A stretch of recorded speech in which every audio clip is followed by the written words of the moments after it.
Haguin. Looking at Donnie, Rhett couldn't believe someone could impersonate him with such confidence. Recalling his intelligence, he questioned how Donnie ended up in Gansu. None of your business. If you want to kill or harm me, do it. Let Weston go.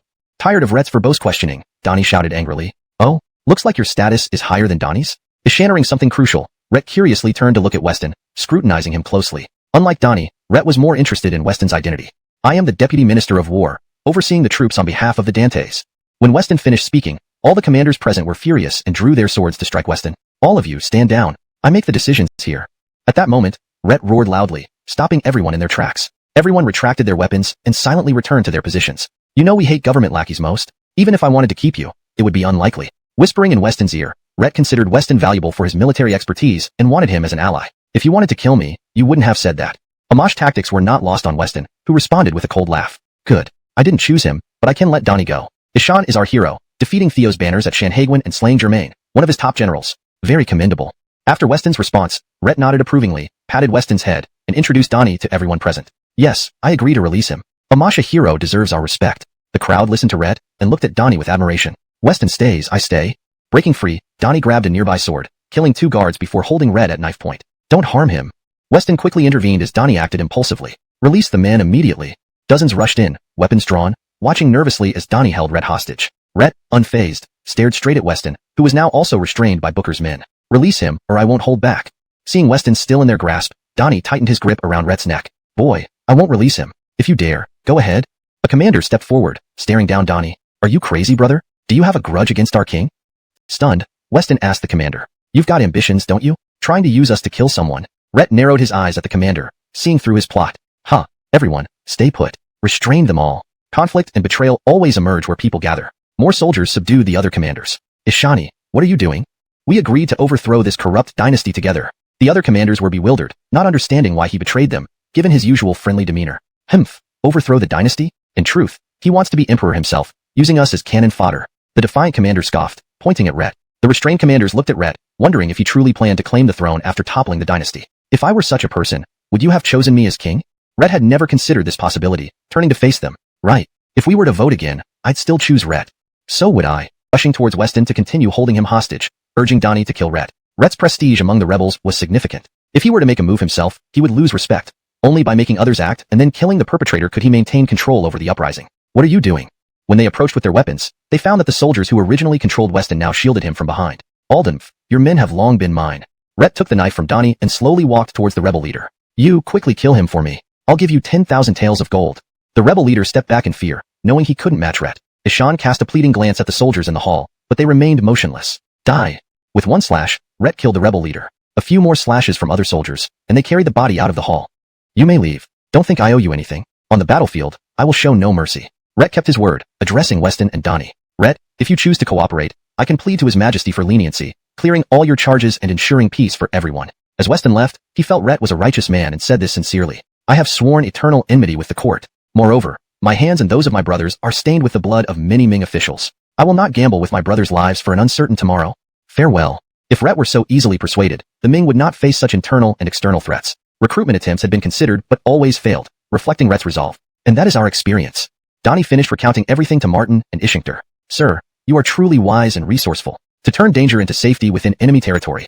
Martin and Ishingter could not help but flatter him. Sir, General, our troops are fully prepared. At our cavalry's speed, we can quickly surround Rhett's rebel forces. Ishannering about Rhett's confirmed location, Ishingter could no longer contain himself and spoke to Weston and Martin. Before Weston returned, Ishingter had intended to crush the rebels completely. Now, listening to Donnie's account, both he and Martin sensed some unresolved matters between the two and the rebels. They remained silent, waiting to see how Weston would handle it. Move out. Crush Rhett's rebels. Weston was not compassionate. His mission was to suppress the rebellion, and nothing could sway him from this purpose. By evening, Weston and Donnie had donned new armor. Though not as fine as those provided by Dante's Howl, it was the best available, befitting generals.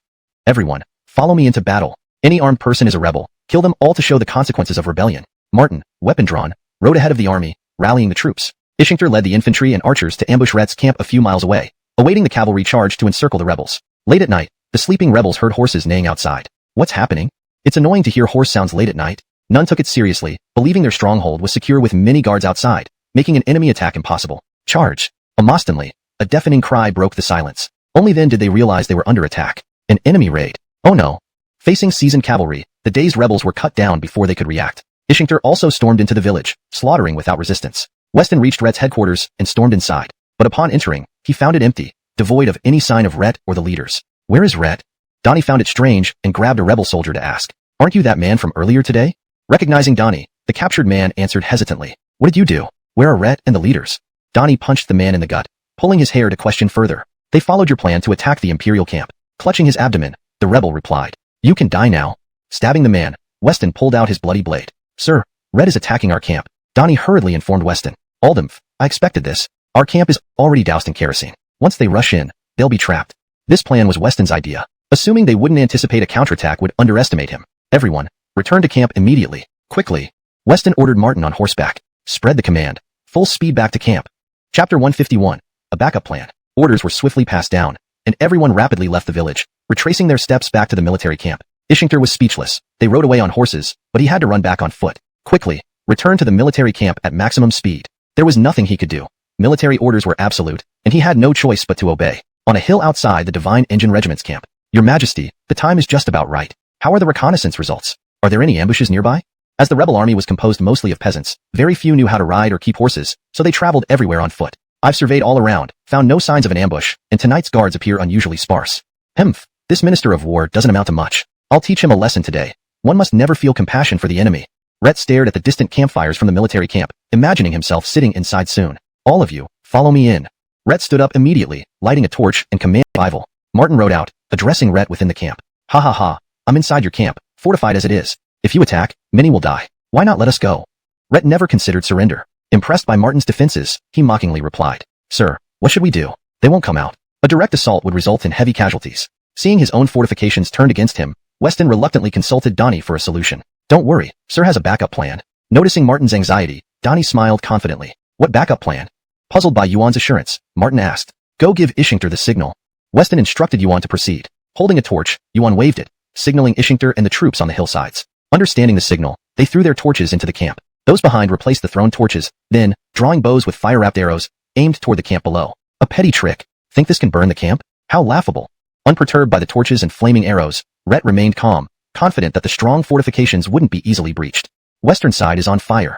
Your Majesty, the southern side too. The northern tents are burning and spreading fast. Just as Rhett wondered what Weston planned, these announcements shocked him. Say that again. Refute. Old Yuan. Who is this person? Martin glanced at the emerging figure and asked Donnie beside him curiously. After all, Donnie was the one most familiar with Weston, often standing by his side and thus knowing more than himself. Having never met Rhett, the leader of the uprising forces, Martin had only experienced large-scale battles before, never actually seeing Rhett face to face. This is Rhett, the leader of the rebel forces. Donnie's eyes fixed on Rhett.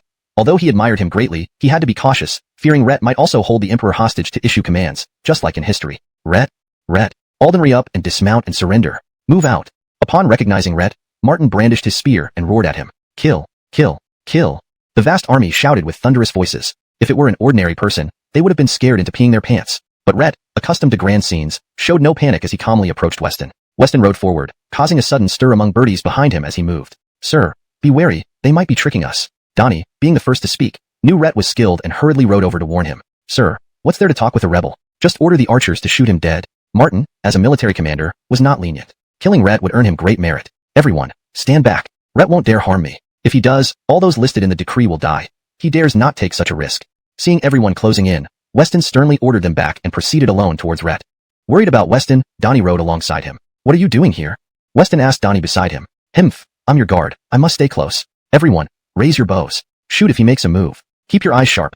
Harming Lord Alden will mean your end too. With Donnie gone, Martin took command of the remaining troops and, watching Weston approach Rhett, nervously ordered his men. I always knew you weren't simple. Despite all precautions, you still fell for my trap. Rhett, looking at Weston in armor, chuckled and shook his head. Do you regret it?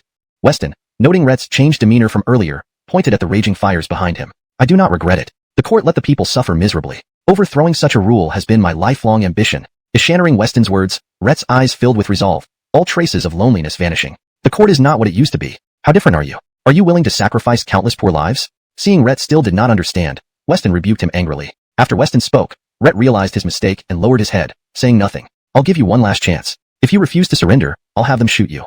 Weston, unwilling to waste time, watched the burning camp, occasionally hearing cries of agony. Though Weston was ruthless, the cries of burning men were hard to bear. If I surrender, will you spare them?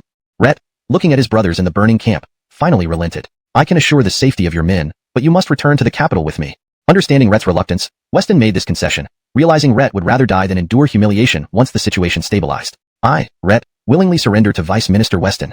Rhett dismounted, raised his weapon high, and knelt, shouting loudly. When Rhett declared this, both the encamped soldiers and the surrounded divine engine Dantiards froze in surprise. Go. Release them all respectfully. Anyone causing trouble will not be spared. Weston picked up his weapon and instructed Donnie, who promptly conveyed the order to Martin. Quick, control all of them. Martin, unsure what was happening, kept Ishingter's archers alert while deploying infantry to subdue the rebels. Ultimately, all rebels surrendered, 1,300 in total, with all commanders captured, including their leader Rhett. The final tally confirmed this after a night's effort. Ha! Indeed, farmers fighting a war. It's laughable. Everyone burst into laughter, not taking Rhett's rebels seriously. Because he is an opponent worthy of respect. Ishan didn't want his men to die in vain, so he chose to surrender, Weston said quietly after hearing their mocking voices. Ishan put down his chopsticks and spoke to everyone. Ishan looked at these elites who had become complacent just from suppressing some peasants. Even they suffered significant losses against farmers. Future enemies, like the 8 Banners cavalry reputed as the strongest, would surely spell doom for the Great Ming if this continued. Sir, when do we depart back to the capital? Martin noticed Weston's displeased expression and, unsure of what had happened, stopped his subordinates from talking and asked Weston. Tomorrow. Hand over the matters here to the local authorities. If they can't handle it, they're useless. Weston merely sniffed the wine in his cup before placing it on the table and addressing everyone. Sir, with the Dantes far away, why not enjoy ourselves a few more days? His Majesty won't blame us. Right? Women in Gansu have their own charm. Alden. Looking at these disgusting faces, Weston finally understood why Rhett revolted. Ishan coldly grunted and walked away with the wine pot. This? All birdies in the tent were puzzled about the usually affable Sir Alden's sudden anger. You dare speak anything? Don't you know Sir Alden is favored by His Majesty, and every word will eventually reach his ears? Martin seemed to understand why Weston was angry. Ishan smashed the wine pot on the ground, kicked over the table, and roared. General, should we send another military report since Sir Alden has returned, and we've won a great victory? A general stood up, not yet too drunk, and asked Martin. Silence. I know what you're trying to do. If I hear one more word, I'll deal with you first. Martin coldly glared at the speaker and shouted loudly. Yes, I've overstepped my bounds. The military report must be sent, report honestly. Prepare the troops tonight and leave for the capital early tomorrow morning. Seeing the mess on the ground, Martin had no heart to drink further. After giving instructions, he left the tent in large strides. Ishingter followed Martin quickly, wondering why they couldn't eat quietly without all the unnecessary talk. Thinking about returning to the capital tomorrow, others also lost interest and gradually left the tent. Outside the Imperial Study Hall. Your Majesty, please come out and have some food. You'll ruin your health like this. Eunuch Ishan knocked on the door, speaking loudly. Go away. Don't bother me. The hall then echoed with Flint's furious roar. Your Majesty, Queen, you finally came. Ishannering movements behind him, Eunuch Ishan saw Tracy Maxwell and quickly knelt down. What happened? The Tracy looked at the closed palace door and then at the kneeling eunuch. His Majesty received news of Sir Alden's disappearance, locked himself inside, refused to see anyone, and hasn't eaten for over a day. Eunuch Ishan hastily recounted the whole story. Open it. I need to go in. The Tracy ordered, looking at the closed study room. Your Majesty decreed no one should open the door. If we do. Eunuch Ishan buried his head deeper, kneeling. I'll enter myself. The Tracy kicked open the door and entered the Imperial Study Hall. Expecting to find Flint in a state of despair again, she was surprised to see numerous petitions on his desk rather than the condition described by Eunuch Ishan. You came. Ishannering the door open. Only his Tracy dared enter the palace uninvited. I thought you were going into a depression again. I came to wake you up. Well, seeing you're fine, I'm relieved and won't disturb you further. Noticing there was nothing she could do, the Tracy turned to leave. Flint never raised his head, continuing to read the petitions. In the capital, those close to Callan anxiously waited at home, constantly being watched. Jacob, rest assured, if His Majesty blames anyone, I will protect you. Inside the Eastern Depot, Jacob had been anxiously waiting for several days. No news came from the palace. Iof noticed Jacob's worry and walked over with a teacup. Lord Wei, you know I'm not afraid of death. What will happen to the thousands in the Herman Way and the 200 associated with Callan? They are pillars of the country, Jacob anxiously told Iof. I heard His Majesty has been in the study, possibly due to issues in Gansu. Ishan has no time to deal with you. Iof, having connections within the palace, shared the current situation. Gansu? Didn't we send the Divine Machine Battalion there? Is dealing with farmers a problem? Surprised, Jacob asked Iof again, unable to believe it. It's true. It's likely something happened to Minister Alden from the Ministry of War. Otherwise, His Majesty wouldn't be so angry. Iof explained a possibility. This waiting is truly unbearable. Jacob took a sip of tea and sat back in his chair. Days later, Flint's face was pale, barely eating, and stayed in the Imperial Study Hall, suspending the court sessions. Your Majesty, Your Majesty. Another military report from Gansu. Chapter 154. Returning in triumph, welcomed by the Dantes. Just as Flint was resting in his chair, there came a hurried knock on the door. War report, handed over. Stumbling, Flint made his way to the entry accordingly. Your Majesty, what does the war report say? Not understanding why Flint suddenly felt better, Ishan Gongong questioned softly. Alden, Weston is alive. They quelled the rebellion in Gansu and are escorting Rhett back to the capital. Placing the report on his chest, Flint told Ishan Gongong excitedly. This is wonderful news, demonstrating our nation's might. Should we announce this to all the people? Having heard this, Ishan Gongong was also extremely happy, knowing it was something Flint had long desired. No need now. The report says they will arrive at the West Gate the day after tomorrow. I will personally welcome them at the city gate. Your Majesty, you are still weak. Eat some nourishment, or you won't be able to go to the West Gate. As servants returned with food, Ishan Gonggong took the bowl, urging Flint. You're right. The foundation of the Ming dynasty rests on me. With improved spirits, Flint's appetite soared, eagerly eating the provided meal. On the day Weston returned triumphantly, all officials gathered early at the West Gate. Minister Wei, did you say His Majesty would come? Why hasn't he arrived yet? Jacob, who rushed to the site with Iof, grew impatient waiting. Rest assured, His Majesty is very pleased today. He will surely welcome them personally. Iof, seeing Jacob's impatience, reassured him. His Majesty has arrived. The man quickly shut up. How could one point at the son of Ishanavon? If the Emperor found out, their arms would be cut off. Dismount. As they neared the city gate, Weston dismounted first, ordering Martin and others to follow. Sherman, you're finally back? Overjoyed to see Weston unharmed, Flint ran over, playfully punching his chest. Your Majesty, we are back. Your Majesty, General Martin failed to protect Lord Alden and put him in danger. Please punish me. This revision ensures the translation reads more naturally in English while accurately conveying the meaning of the original text. The term Darun is translated to Lord for better fluency and consistency in the context. Martin, standing behind Weston with no trace of a smile, realized his mistakes and knelt without looking at the Emperor. Other divine arsenal soldiers followed suit. Seeing the kneeling army, Flint glanced at Weston for advice. Weston understood the situation and spoke. Martin, your mission in Gansu was a great success, and Lord Alden returned unharmed. This time, it will be forgiven. To ensure the translation reads naturally and fluently in English, I made minor adjustments for better coherence and style consistency. Chapter 155, The Favorite by the Dantes' Side. Flint hurried to Martin and helped him stand up. This army, which had already achieved such significant success, could not now be silenced. Initially furious, Flint struggled with inadequate provisions, so this celebration meant a lot to them. They would finally get to eat well and receive rewards. Your Majesty, I'd like to visit home. It's been a long time since I've been back. As they reached the carriage, Flint got in first, then saw Beckett still standing outside. Pulling back the curtain, he asked. That's fine, do as you wish. Let's have a drink tomorrow. Open this package later. Consider it your reward. Flint, remembering Beckett's 20 beautiful maidens at home, grinned mischievously as he tossed the prepared package to Beckett. Bukertal Ishan Z, back to the palace. After closing the curtain, Flint called out for Bukertal Ishan Z to drive away. Beckett, puzzled by the package, was about to open it when Donnie approached with a horse. Sir, it's you again. Where are you headed? Placing the package on the horse, Beckett mounted and asked Donnie. I'm going to drink with the artillery regiment. Great, I'll join you tomorrow. Ride on. Beckett rode toward home, thinking about how Earl managed things during his absence. Your Majesty, did you forget something? While resting on the carriage, Bukertal Ishan Z reminded Flint. Something? Didn't I give him the package? What else? The events involving Callan. Forget it, we'll talk about it tomorrow. Ishannering this, Flint dismissed the matter, unconcerned since no one was killed. Sir has returned. Sir has returned? Stopping the horse at the gate, a guard rushed into the courtyard shouting excitedly. What happened? Seeing damage on his door and elsewhere, Beckett was confused. Everything had been intact when he left. Sir, you're back? Earl ran out excitedly and knelt. That's enough, we're family. No need for formalities. With a grim expression, Beckett helped Earl up. While I was gone, what happened? Entering the mansion, Beckett noticed extensive repairs needed. All officials left gradually, ignoring Beckett. I know how to help you, Iof said to Jacob on the way back. Please, sir. Do you know who stood beside His Majesty just now? That's Minister Alden from the Ministry of War. Why? Beckett was known to all officials, having no connection with him. Iof's mention puzzled Jacob. Are you dense? Whatever Minister Alden says, His Majesty will listen. If he speaks on your behalf, you have hope. Iof shook his head. Disappointed Jacob couldn't figure it out. But I don't know him. Would he speak for me to the Dantes?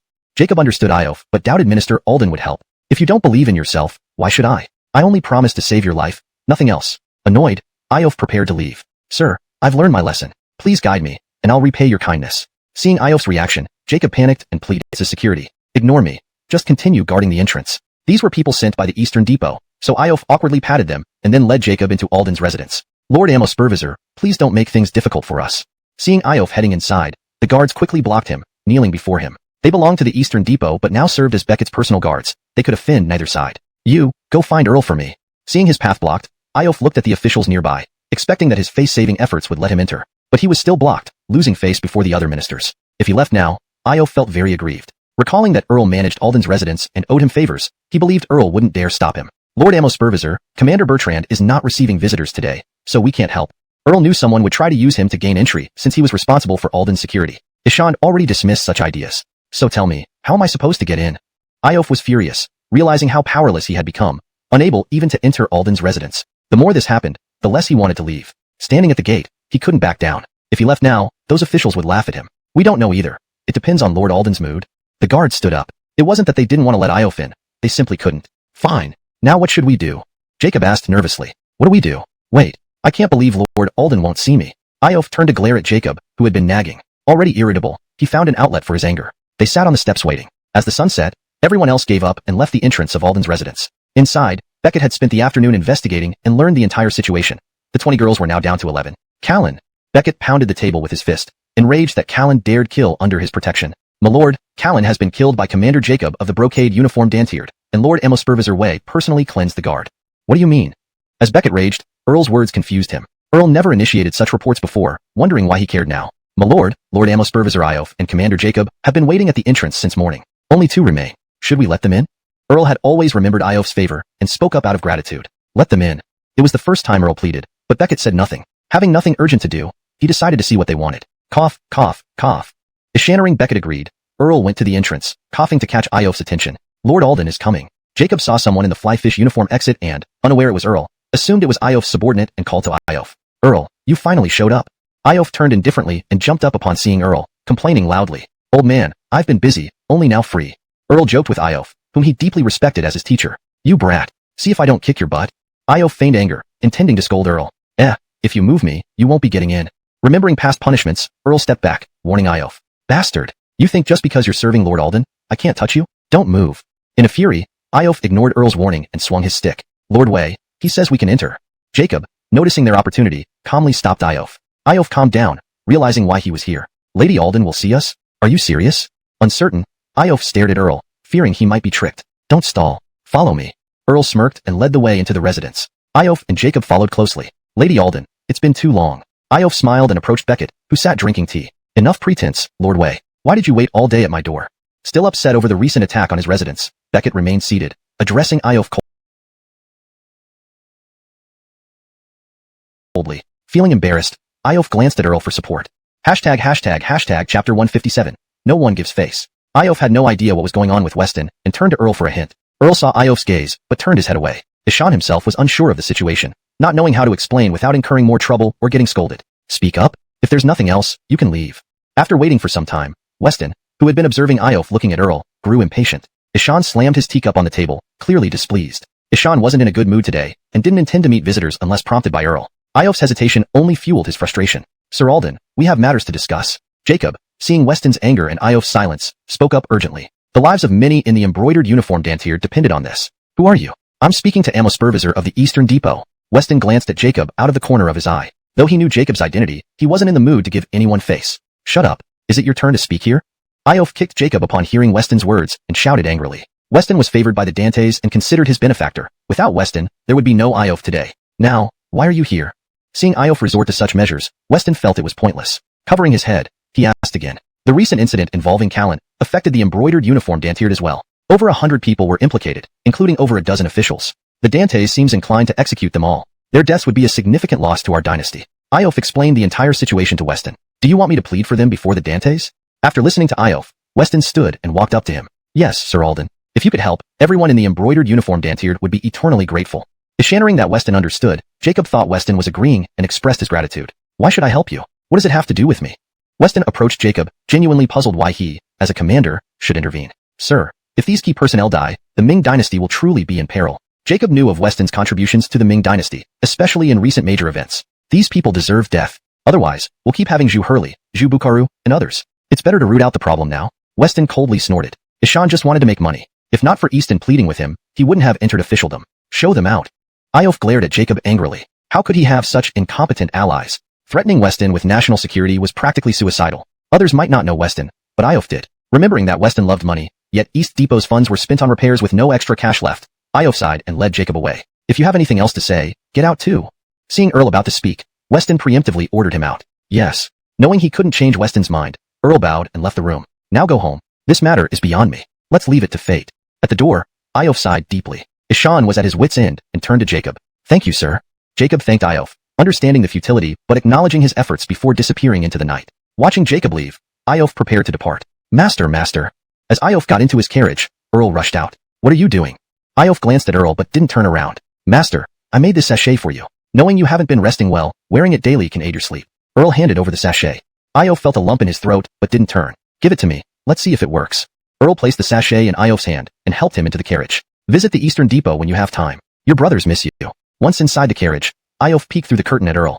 Amosra, I'll visit soon. Take care, master. Iof's upbringing and guidance were something Earl would never forget. After seeing off Iof, Earl instructed the guards to stay alert. With Weston back, they needed to prevent previous incidents from recurring. Meanwhile, Weston headed to the backyard of the mansion, finding everyone gathered there. Sir Alden, Sister Kay, and the other sisters, we thank you for saving us. Kay had been despondent since Weston's departure. Spotting him now, she joyfully introduced him to her companions. Sir Alden, hello. The others greeted Weston hesitantly, still wary after their tumultuous experiences. Seeing that only he approached while others remained in place, Kay felt awkward. She understood their distrust, having previously tried in vain to reassure them of Weston's character. I've been aware of recent events here. I apologize for letting you down. Weston tousled Kay's hair and bowed to those hesitant to come forward. Sir, it's not your fault. You saved us. Their voices carried a mix of gratitude and lingering fear, reflecting the complex emotions stirred by their ordeal.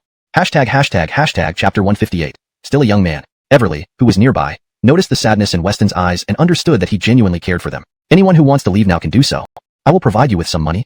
Weston watched as these people remained wary of him, despite the fact that he had redeemed them not to solve his own problems, but because they were suffering. Most of them had connections to him.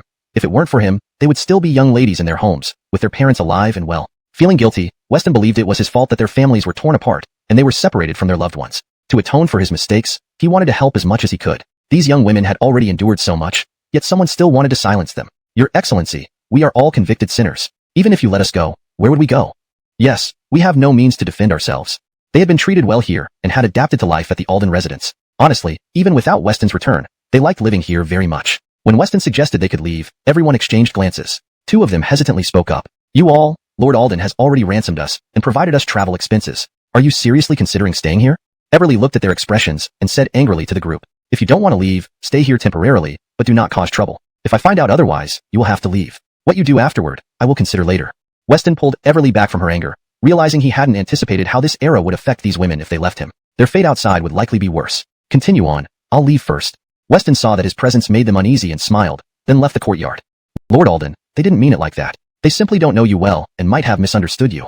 Everly quickly followed after Weston as he walked out of the yard. It's fine. I've been away fighting lately and am quite tired. I'll go back and sleep. Weston wasn't angry at what they said. He was just feeling exhausted. Your Excellency, I know massage techniques that can aid in sleep. Everly looked at Weston somewhat shyly. Weston's appearance, considered handsome in the Ming dynasty, was captivating to any woman with his chiseled features. All right. Weston was indeed very tired and didn't give it much thought, leading Everly back to his room. Upon returning, Weston noticed a package on the table. Ishan recalled that Flint had given it to him, instructing him to open it upon his return. What is this, Lord Alden? Seeing Weston pause, Everly curiously approached, watching him hold a small bottle. Booker quid joy? Everly read aloud, looking at Weston in confusion. This is from the Dantes. I had no idea it was something like this. Weston was speechless. Ishan was still a young man, and to receive such a thing, he couldn't believe it. Quickly putting the bottle aside, he began examining the other contents of the package, realizing what everything was meant for. You sly one, Flint. No wonder you told me to come back and see. Gritting his teeth, he threw the package aside along with the medicine bottle. Bookerston, you must believe me. None of this is mine. Weston, seeing Everly watching him, felt awkward and scratched his head in explanation. I know it's not yours. If it were, you wouldn't have opened it in front of me.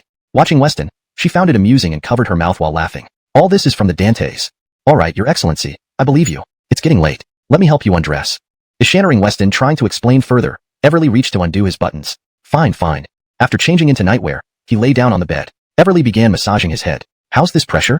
She asked while massaging. It's good. Your Excellency, where did you go? You returned wearing armor?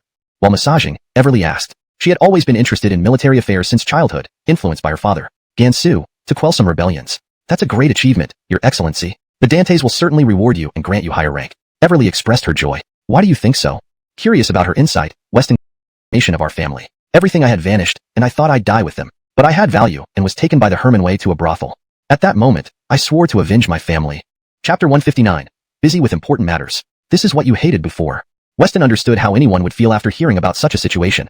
The urge for revenge would naturally arise. Ishan very much empathized with Everly's feelings at that time. After some time, the hatred in my mind gradually faded away. I no longer thought about seeking revenge. I just wanted to escape that accursed place with all of my sisters and live well for our deceased families. Later, you brought me out. I didn't sense any ill intentions from you, which is why I eventually forgot about my hate.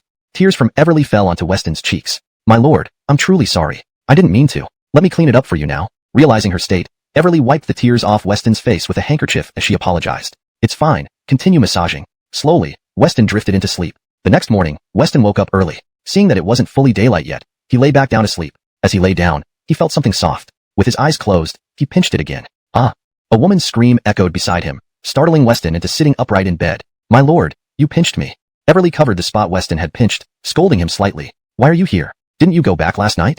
Weston was too exhausted. Situation. Ah, Should I summon a royal physician immediately if Lord Alden is unwell? Today, Dante's howl intended to reward meritorious officials during the morning court. Weston had the most contributions, but remembering Weston's habit of oversleeping, he sent his eunuch earlier to fetch him. Bukurtul Ishanzi, hearing Weston was unwell, panicked. Knowing Weston's importance to the emperor, another mishap like the previous fasting incident could cause problems. Ishan says he's just unwell and hasn't asked for a doctor, probably nothing serious. Earl tried to dismiss the eunuch quickly. Fine, I'll report back. Bukurtul Ishanzi saw Earl remained unperturbed, even though his master was sick, and concluded waiting there was futile. Ishan returned to inform the emperor. By noon, Earl went to Weston's house to ask if he wanted lunch. Entering the courtyard, he saw Weston coming out with Everly following behind. My lord, what's this about? Seeing them together, Earl questioned curiously. Well, is lunch ready? I'm rather hungry. Are you hungry, Tosha? Weston spotted Earl upon exiting and glanced awkwardly at the sky before turning to Everly. I'm hungry too. It's time for lunch. The meal is ready, Miss Aaron. Please follow me. Seeing Weston acting oddly and glancing at Everly, Earl didn't overthink. Earl, sit and eat too. Weston, noticing Earl standing nearby watching, gestured for him to join them. Eat more vegetables, you're too thin. Weston kept serving Everly dishes while speaking to her. You should eat more to replenish yourself. Everly placed a piece of meat in Weston's bowl and winked at him, causing him to blush, relieved that Earl remained oblivious, focusing only on eating. Earl, find time to bring Alric over soon. Train him personally and pass on all your skills. Unable to look at Everly, Weston turned to Earl. Understood, my lord. My lord, why is your face red? Do you have a cold? Shall I find a doctor immediately? Earl, lifting his head, noticed Weston's flushed face and the amused Everly. Nothing. Find some orphans similar to Alric and bring them to the mansion for training. Ensure their loyalty. Unsure why Earl picked up on it, Weston touched his burning cheeks and changed the topic. My lord, I understand training Alric, but adopting orphans will incur additional expenses. Why do you wish to do this? Earl was puzzled, having observed Weston's unconventional methods. You wouldn't know. How did the Eastern Depot train you? Smiling at Earl's confusion, Weston asked. Chapter 160, accepting everything, but no access for business. Ah, I understand. Sir, you want to cultivate your own power base. Bertrand, recalling the management style of the Eastern Depot, finally understood what Weston was truly after. You don't need to worry about this matter. You can just pick freely. You don't have to be concerned about money. I lack everything except for it. Considering the future developments, he realized human resources would be indispensable. Ishan couldn't fully trust the embroidered uniform Dantiard, so it was better to cultivate his own people. As you command, sir, I finished eating. I'll handle it immediately. Bertrand hurriedly got up, bowed, and left the residence directly. Sir, isn't it a problem that you're not attending morning court today? His Majesty might reward you for your merits. Everly also put down her chopsticks and said with a smile. It seems I forgot. After Everly's reminder, Weston remembered he had overlooked such an important matter. Well, I didn't return home last night. I'll head to the rear courtyard soon. If you can't sleep tonight, send someone to inform me anytime. I'll always be available. After Everly put down her utensils and finished speaking, she smiled and left the room. Weston held his waist, feeling somewhat exhausted. Looking at the table full of food, he lost his appetite and put down his utensils to walk out. Sir. When Weston reached the door, he saw that it was still crowded outside. The people there greeted him in unison upon seeing him come out. Yes. Why are all these officials here? Seeing the crowd, many of whom were higher ranking than him, Weston asked curiously. The guards quickly brought over a chair. Weston nodded satisfactorily and sat down. Sir Alden, you look unwell today. I have a 1,000-year-old ginseng root here. Let me offer it to you as a supplement. The Solomon stepped forward, opening the box and smiling. Other officials eyed the ginseng, their mouths watering. It was quite a tempting offer. Leave it there. What do you want from me? Taking the ginseng and sniffing it, he found nothing unusual and then closed the box, turning to ask the Solomon. I've had some disagreements with you before. Please bear with me. Noticing others around, the minister hesitated to reveal his true intentions and reluctantly apologized. We all serve under the emperor, sharing his burdens. Your gift is too precious. Sitting there, Weston had no intention of helping them, making no one dare speak up with so many watching. Seeing Weston place the ginseng in front of him, the Solomon stretched to take it back, only for Weston to retract it and hand it to a guard beside him. The minister awkwardly withdrew his hand. Knowing you wouldn't take it back, I'll accept it reluctantly. Ah, minister, what do you really want? Weston teased him with a knowing smile. Oh, nothing. I just wanted to shake hands with you. Embarrassed, the minister wiped his palm and shook hands with Weston. All right, since everyone has brought gifts, let's not take them back. Have someone move them inside. Officials who hadn't given gifts chuckled silently, realizing the minister's efforts were in vain. They watched quietly as Weston called for his guards. Stunned by his acceptance, the officials, despite their hesitation, loosened their grips on their gifts. The minister, relieved his gift wasn't returned, felt vindicated seeing others' losses. If you have any business, say it now. Afterward, I won't help. Seeing everyone's grim expressions, Weston ignored them. As long as the gifts were in hand, he cared little for their requests. The gifts weren't ordinary items, but priceless treasures. Giving them away without achieving their aims would be a significant loss. Conversations broke out among them, causing a headache for Weston. Amostonly, a sharp voice interrupted. The Dantes arrives. Flint led a dozen guards toward Alden's residence. Your Majesty. Officials knelt quickly upon hearing the announcement. Internally panicked, they debated whether to stay or leave. Why are you here, Your Majesty?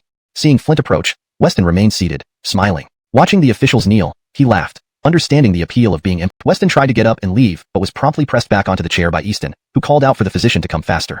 The physician hurriedly placed his hand on Weston's wrist while Easton watched intently. Your Majesty, there's really nothing wrong, Weston said, holding his hands out in an attempt to calm Easton's worry. Your Excellency Alden, there's nothing seriously wrong with your body, the physician said after a lengthy examination before turning to Easton. Just some. Enough. Don't say another word. If you do, I'll have your tongue pulled out. Weston, hearing the rest of the sentence the physician intended to finish, quickly pulled him aside and whispered in his ear. I understand. After a night of strenuous activities, Weston was indeed feeling exhausted. The physician only wanted to mention this, understanding that it was an embarrassing matter for men. Ishan nodded vigorously in agreement, seeing Weston's expression as if ready to devour him. What is it? What can't you tell me? Watching the physician being led away, Easton looked at both of them in confusion. Other officials at the door were equally puzzled, trying to catch what illness could be so serious that it couldn't be spoken aloud. Do you all have any business? If so, now that the Dantes is here, speak your concerns. His Majesty will resolve them for you. Smiling, Weston walked towards the doorway and addressed everyone gathered there, watching their eager faces. We have no business, we'll leave immediately. Even if they had 100 lives, they would not dare bring any grievances before the Dantes. It would be like asking for trouble. They all scattered instantly, climbing into their carriages and departing. Your Majesty, how do you have time to come out? Once everyone was gone, Weston smiled and placed a hand on Easton's shoulder, asking lightly. Seeing Weston's gesture, Sergio and all of Easton's close guards were tense, wondering if Weston would suddenly make a move. However, they knew the relationship between the two and didn't think it likely. What surprised them most was the audacity of anyone touching the Dantes on the shoulder. This too was shocking. After a hearty meal, I just felt like taking a stroll and happened to end up here. Thinking you were unwell, I brought the physician along to check on you. After listening to Easton's explanation, Weston clearly didn't believe it. Who takes a physician along for a leisurely walk? Afraid of falling down? You're always prepared, even carrying a physician with you. How so? You're at your doorstep now. Won't you invite me in? Easton detected the sarcasm in Weston's voice and asked with some displeasure. What are you saying, Your Majesty? This house is yours to begin with. Come in whenever you wish. Understanding Easton's teasing, Weston laughed and stepped aside, extending a hand respectfully. Very well, lead the way then. Easton couldn't help smiling at Weston's gesture for the path to the backyard. Ishan saw a trail and started walking towards it determinedly. Your Majesty, you cannot go to the backyard. Weston quickened his pace and stopped Easton, Sergio closely following. Why not? So protective. Are you worried I might take someone from you? I have plenty of women in the palace. I only want to see. Those women are the daughters of punished officials. They might still bear resentment against the court. It wouldn't be safe for Your Majesty. Weston hurriedly explained. Your Majesty, let's not go in, Sergio added, whispering in Easton's ear. Fine, I'll leave then. Easton also realized going in would be improper given their backgrounds. By the way, I plan to appoint you to the cabinet today, but since you didn't come, some comments were made in the court. We'll discuss this later. Originally planning to stir up drama, finding none, Easton lost interest and turned to leave Weston's residence. Don't you know me by now? I don't care much for official titles. If you want to reward me, better give me more silver instead. With his current plans, Weston needed money more than nominal positions to maintain and develop his influence. Do what you must. I'll send you the funds. Easton laughed and left swiftly, leading his entourage away. Weston turned back inside the residence, a sudden thought crossing his mind. Chapter 162. The Mistress of Alden's Manor. Weston recalled what Easton had said and seemed to know what he needed to do. Hadn't he just asked Earl this morning to handle the matter? It was surprisingly quick to get updates. Earl, being his man, probably hadn't told anyone. It was unexpected that the Dantes appeared to be indifferent to state affairs, but in fact knew everything. By evening, Earl also returned to the manor. You're finally back. Quickly, bring out the dishes. Weston hadn't eaten dinner, waiting for Earl to return and eat together. Earl was touched. Governor Alden didn't dine alone but waited for him to return. This stirred great emotion within him. But when Earl's gaze fell on another person at the table, Everly, who had dined with him at noon, his heart skipped a beat. Everly looked at Earl and smiled, nodding slightly. Sit down and eat quickly. We've all had a long day. Once all the dishes were served, Everly quickly filled bowls of rice for Weston and Earl, then smiled and spoke to Earl. Thank you, Miss Erin. Earl didn't detect any deeper meaning in her words, thinking she was merely showing concern. Ishan happily replied. Weston, however, clearly understood the implication of Everly's words, giving an awkward smile before continuing to eat from his bowl. Sir, I found what we were looking for today. As Earl ate, he remembered he hadn't yet reported the news and instinctively stood to deliver it. Cough. Seeing Earl suddenly stand, Weston choked in surprise. Quickly, have some water. Weston, realizing his cup was missing, was about to ask someone to fetch water when Everly handed him her own cup. Looking at the proffered cup, Weston glanced at Everly in surprise, feeling uncomfortable but decided not to overthink it, gulping the tea down in one go. Only after the tea went down did he catch his breath. Sir, it was my impertinence. Earl, seeing Weston choke, hurriedly knelt and apologized. Enough. We're all colleagues here. Let's eat without formalities. We'll discuss matters later. Weston, seeing Earl still adhering to protocol, waved him off. Yes, sir. Earl sat back down. After eating their fill, Weston patted his belly. Now you can tell me how things went today. Leaning back lazily in his chair, he looked at Earl. I found a place in the mountains. The cowherd boy has been sent there. With many refugees in the city, I found 30 orphans and sent them to the mountains too. Mountains? What for? Can't they be trained here? Ishaning Earl's plan, Weston only had a vague understanding of the Eastern Depot selection criteria and didn't know the specifics. How did it matter where they were trained? Sir, you may not know, but the harsh environment in the mountains can better stimulate their potential. The city is too comfortable and could expose our intentions if we privately train orphans, potentially attracting unwanted attention, causing trouble. Understanding to Earl's explanation, Weston felt it made sense, but still suspected Easton must have known. Since actions were already underway, Easton wouldn't obstruct him. Now, the finances are in Miss Tosha's hands. If you need funds, just ask her. Sir Bertrand, if you need anything, please speak up. Everly maintained a poised and proper demeanor fitting for the lady of the manor, smiling at Earl. Everly was perceptive, noticing Weston's favor towards Earl, even inviting a guard to dine with them. Earl looked at Everly thoughtfully. Knowing her identity, he marveled at the unimaginable wealth now entrusted to the daughter of a convicted minister. Did they really trust her not to abscond with the money? Miss Tosha is now one of us. From now on, the management of the manor will be her responsibility. Should I not be present, follow her orders. Weston saw Earl's surprise and hurriedly reminded him. Understood, Miss Tosha, please command me. Earl will serve faithfully. Earl hadn't expected Everly to gain such trust so quickly. Even if he had objections, he could only keep them to himself, speaking respectfully to Everly. Seeing Earl's attitude, Weston was very pleased. He disliked gossipy people. Being a rough-hewn individual, Earl couldn't manage the household effectively. Thinking of Everly, after interactions, he deemed her fully capable of the task. In the daytime, Sir ordered you to take in many orphans. Starting something new is always difficult, requiring expenses. Ishanra, take this money to ensure Sir's orders are fulfilled. Seeing Earl bow politely, Everly knew he felt resentful inside. After all, she was merely the daughter of a convicted minister and a person under penalty. Yet she could give orders to him. Pulling out a 1,000-tael silver ticket from her sleeve, she handed it to Earl. Thank you, Miss Aaron.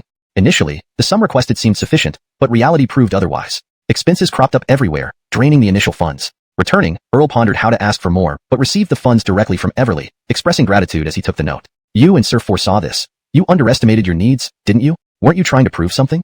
Seeing Earl happily accept the money, Everly exchanged glances with Weston, laughing at Earl. Sir, you saw through it? Earl, hearing Everly's words, felt embarrassed and looked at Weston. You wanted to save money, which is commendable. But don't hesitate. I'm not short on funds. Even if I am, I'll ask the Dantes, and the issue will be resolved soon. Focus on the task, and I'll handle the aftermath.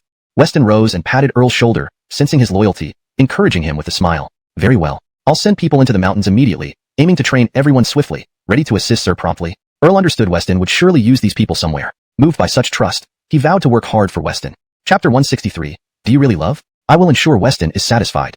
Alright, do your best. You should also take care of your health. Weston understood that such matters couldn't be rushed. Organizations like the Eastern Depot and Hermanway were continually cultivated over time, not formed overnight. Ishan didn't have high expectations of Earl. Noticing the deepening dark circles under Earl's eyes, he seemed less vibrant than when he first arrived at the residence. No problem, serving the Lord, Earl is willing to dedicate my life, Earl said with a smile in response to Weston's concern. Note, Da Run is a formal address meaning Lord, or Your Excellency. I replaced it with Lord, for better fluency in English. How old are you, Earl? Seeing Earl was quite impressive, Weston knew Earl was one of Iof's people from the Eastern Depot. Last time, things had been very tense between them. If Iof took Earl away, it would be a significant loss for him. Knowing that most of the members of the Eastern Depot were strong, steadfast men except for a few eunuchs, Weston pondered this as he asked Earl. I'm 23 this year, Lord. Is there anything wrong? Earl replied, puzzled by Weston's question. Everly, who was massaging Weston's shoulders, instantly understood what Weston was asking about, but hesitated to bring it up. Earl, are you married? Women were better at handling such matters, so Everly took over the conversation, smiling at Earl. I've been in the Eastern Depot since childhood. My master Iof trained me. I have always strived to train hard, hoping to serve the court when I grow up. Enough. Are there others here? Why talk nonsense?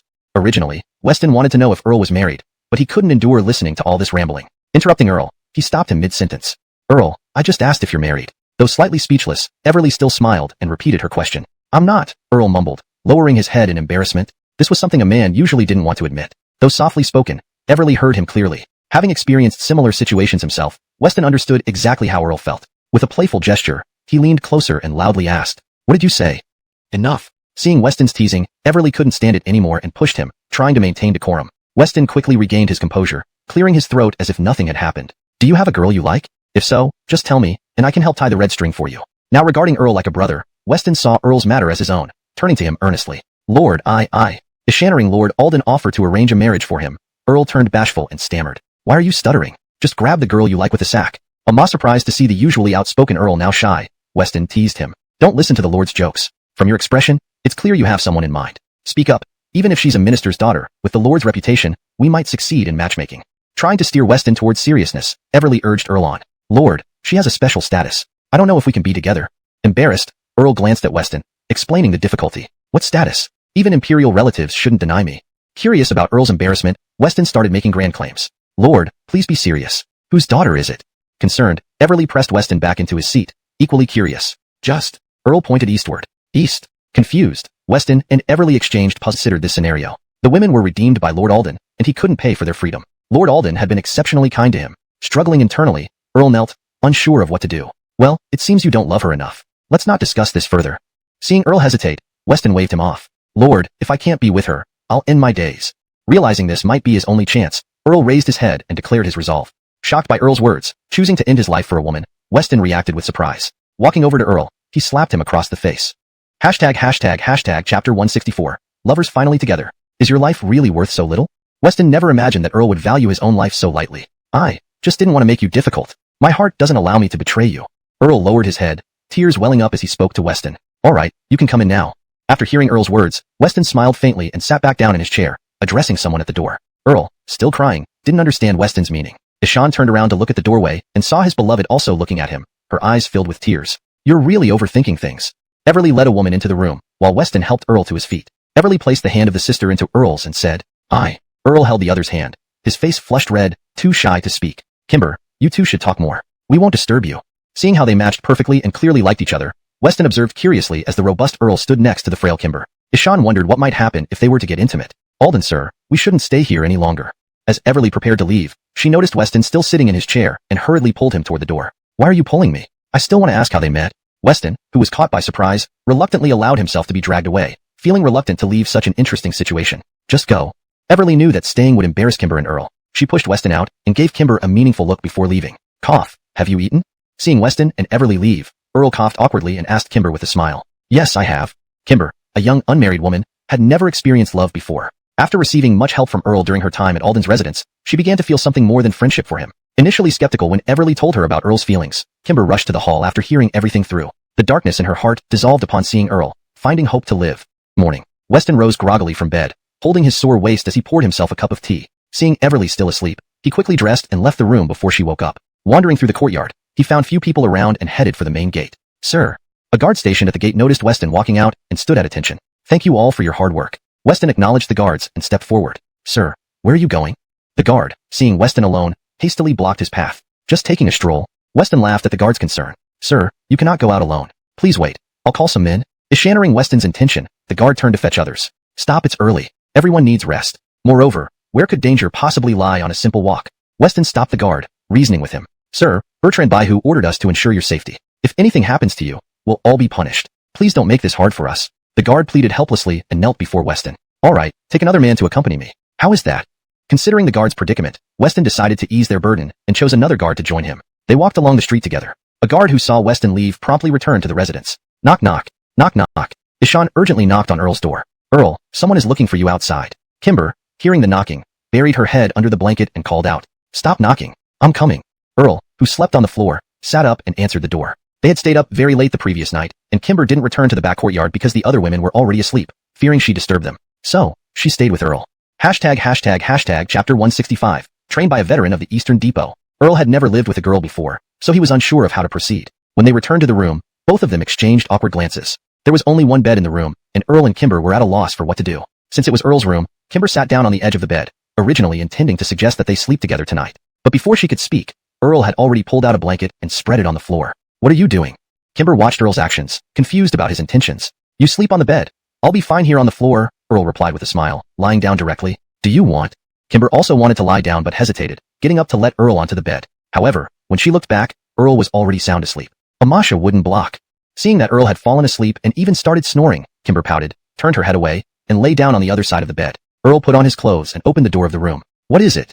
Ishan saw a guard standing at the door, turned to leave the Alden mansion, heading in the direction Weston had departed. Continue guarding the mansion and ensure its safety. Remember, no one is allowed to harass the women in the household. Anyone caught entering the backyard will have their head twisted off and used as a chamber pot. Turning to the guards responsible for the mansion's daily security, Earl felt uneasy after several ambushes and reiterated his instructions. Yes, sir. These guards were trained by the Eastern Depot and knew their duties well. Others, go to the stable, each take a fast horse and follow me. Finally, Earl chose 5 top-tier guards from among them to accompany him into the mountains. Yes, sir. After 15 minutes, 6 fast horses galloped out of the Alden mansion, swiftly leaving Beijing along the main street. Outside a forest 30 miles outside Beijing. Isn't this too cruel to those children? Cruel? Didn't we all go through the same process? Several Hermanway agents stood outside the forest, discussing among themselves. But I heard that not all the children in the forest are orphans. One of them has a significant connection to Mr. Alden. One of them seemed to recall something and voiced his concern to the others. Connected to Mr. Alden? Impossible. Another person initially showed shock upon hearing this, but then calmed down, looking skeptical. Why impossible? Though this news was hearsay, seeing the certainty in the other's face, he asked again, doubtful. Would Mr. Alden allow someone close to him to undergo such training? It would be better if the child were simply killed. Do you remember how many people died during our training? Only a few of us survived. Look, Lord Bertrand is coming. As they chatted, they saw horses approaching from afar. They placed their hands on their swords, ready to silence anyone who might expose their secret. Their activities here could cause serious trouble if anyone discovered them. Relief washed over them as they recognized Earl. Ho! Stopping the horse, Earl dismounted and approached them. Lord Bertrand, why are you here in person? One of them asked, puzzled. I've brought some money. How is the training going? Earl glanced at the forest, where shadows occasionally flickered, and asked the man overseeing the operation. Rest assured, Lord Bertrand. We did similar work in the Eastern Depot. No one knows orphan training better than us. These veterans from the Eastern Depot had trained many capable individuals for the Herman Way. While they may not excel in combat, they were proficient in nurturing new recruits. The director, upon learning of our progress, expressed dissatisfaction and urged us to expedite the training as he has urgent matters that require these people. Earl looked at the old-timers, realizing he had from the Herman Way or the Western Factory. To their surprise, Earl was assisting such a prominent official, which left them astonished. The officials of the capital knew that this person was one of the emperor's favorites. Everyone wiped the cold sweat from their foreheads, not expecting it to be such a powerful figure who sought them. The master told me that results should be seen within a year. If accomplished, there will be generous rewards, Earl said, glancing coldly at their rapidly changing expressions. Though unamused internally, he smiled on the surface while relaying Weston's message. Though Weston hadn't specified this to Earl felt a sense of urgency, wishing to complete the task swiftly and perfectly. Thank you, Master, they replied with smiles after hearing Earl's words. Don't think too soon. Master Alden mentioned that if any of you slack off, the consequences will speak for themselves, he sternly warned as they thanked him. Yes, sir. How many are inside now? Earl asked, looking into the forest. Inside, They glanced at each other hesitantly, no one answering. You. Earl pointed at one of them. Inside, those? Stop stalling. As they exchanged glances, Earl suddenly drew his knife and swiped it across the man's neck. The others stepped back in shock, fearful of Earl's sudden action, nervously asking him what he intended to do next. Just answer when I ask. No nonsense. Earl sheathed his knife, his eyes glaring at them. In the forest, besides the 30 orphans we're training, there are several veteran assassins cultivated by the Herman Way for years. Seeing Earl's anger, they dared not hide anything further. One of them stepped forward and spoke after exchanging looks. What? Are my 30 trainees inside with those assassins? Eschannering this, Earl knew the Herman Way assassins were killing machines, meaning the orphans would be decimated. Rest assured, I've given instructions. There won't be any issues, they quickly reassured him, fearing another violent outburst. How many assassins are inside now? Their approach could indeed expedite training, but Earl worried about Arnie's safety. Failure here would disappoint Weston. Don't worry, there are only 2 assassins inside. I've instructed all orphans to survive 5 days without being harmed by the assassins. Quickly, stop everything immediately. A flare shot into the sky. Those in the woods saw it and began rushing toward the forest's edge. Master, drink some water. These men, despite their seniority in Dongchang, respected Earl. Pushing the cup aside, Earl paced anxiously, waiting for the orphans to emerge. Orphans emerged from the forest one by one, battered and bruised. After an hour, we only have authority to train them. Each assassin requires immense effort. Losing one would make it hard to report back to the eunuch. Calming down upon their advice, Earl heard a shout. Another figure emerged, holding a human head. Santiago frowned, discreetly grabbing a small dagger, eyeing the returning assassin. This chapter captures the tense atmosphere of training young orphans in a controlled environment with dangerous assassins, showcasing the dynamics between Earl, the elder officials, and the lethal operatives involved. Hashtag chapter 167. I have a new name, Armin. Earl stared at the blood-soaked dead servant, his gaze falling on the head in the latter's hand. Seeing that it wasn't Alric, he was about to say something when another dead servant emerged from the forest and hurled the head towards Earl. Reacting quickly, Earl deflected the flying head with his scabbard, causing it to fall to the ground. All right, you two can go back now. Sir, these orphans are just ordinary people. If a few of them die, we can easily find more. The Ming dynasty has plenty of wandering refugees lately. Noticing Earl's anger, even though they didn't know the reason, they hurriedly ordered the 2 dead servants to leave to avoid further trouble. Meanwhile, they tried to restrain Earl, preventing him from taking any action. The newly arrived dead servant walked up to the first one who emerged without saying a word, immediately attacking with his blade. For Lviv heir was likely killed by him. Stepping back, the dead servant pointed at the head on the ground, addressing the old men. What? They looked at the head but couldn't identify it due to the masks worn by the dead servants. You claim he's a dead servant? What proof do you have? The old men were wary and wouldn't believe anything without evidence. They also knew dead servants rarely revealed their identities to each other, wondering how Santiago identified Aviv heir. Throughout the confrontation, Aviv heir never spoke, only panting heavily from the intense fight. If Santiago hadn't stepped back, Aviv heir might have died right then. Ishan had no strength left for debate. The left side of his face has a scar, inflicted by me before, but the man in front of me has none. Ishannering this, the old men examined the head and saw the scar clearly. Amazing! Well deserved. The orphans, watching the scene, realized a dead servant had been killed by someone in their own disguise. Who are you really? The old men questioned the imposter. This situation was serious. A dead servant had been killed, which would infuriate the chief eunuch upon their return. Even now, you refuse to show your true face? Despite exposing the imposter, he he still wore the mask. Curiosity gnawed at them. Who was this person? Fine, let you see who I am. When the imposter spoke, everyone froze. After removing the mask, not only the orphans but even Earl gaped in shock. Are you an orphan? Seeing such a young face beneath the mask, the old man asked incredulously. My name is Armin. After the mask came off, everyone recognized him as the cowherd boy Earl had been looking for. Unhappy with the name Alric, he decided to take a name that sounded smoother. Inspired by Weston's surname, he chose a name beginning with Alden. Wanting to live a peaceful life, he finally decided on Armin. Armin, I'll kill you. Unable to contain their rage, the old men charged at Armin with swords drawn. Stop. The orphans wanted to help Armin but were outnumbered. Earl promptly ordered them restrained. Santiago, observing from the side, began to look for Armin's weak points. After fighting him, he realized Armin's considerable skill and chose to strike fatally to ensure victory. Ishani, I hear your name is Santiago. Seeing Santiago's intent in his eyes, Earl shouted loudly. Yes. Santiago noted the murderous intent in Earl's eyes and acknowledged the challenge. My name is Earl, yours is Santiago. Both of us were chosen as the best in our batch. I want to see if there's any difference after all these years. Santiago became cautious. His name represented countless battles and triumphs. Earl, by using such a name, must be formidable. Years of service as a dead servant had made Santiago ever more vigilant. As for Armin, despite being exhausted from the earlier battle where he killed a Vivaire, he managed. Officers watched nervously, afraid Santiago might attack. Earl waved them off, assuring there was nothing to worry about. I will remember you. Do as you please. Armin had grown over this time and was not easily intimidated. Ishan simply smiled at Santiago's threats. Come on, kid.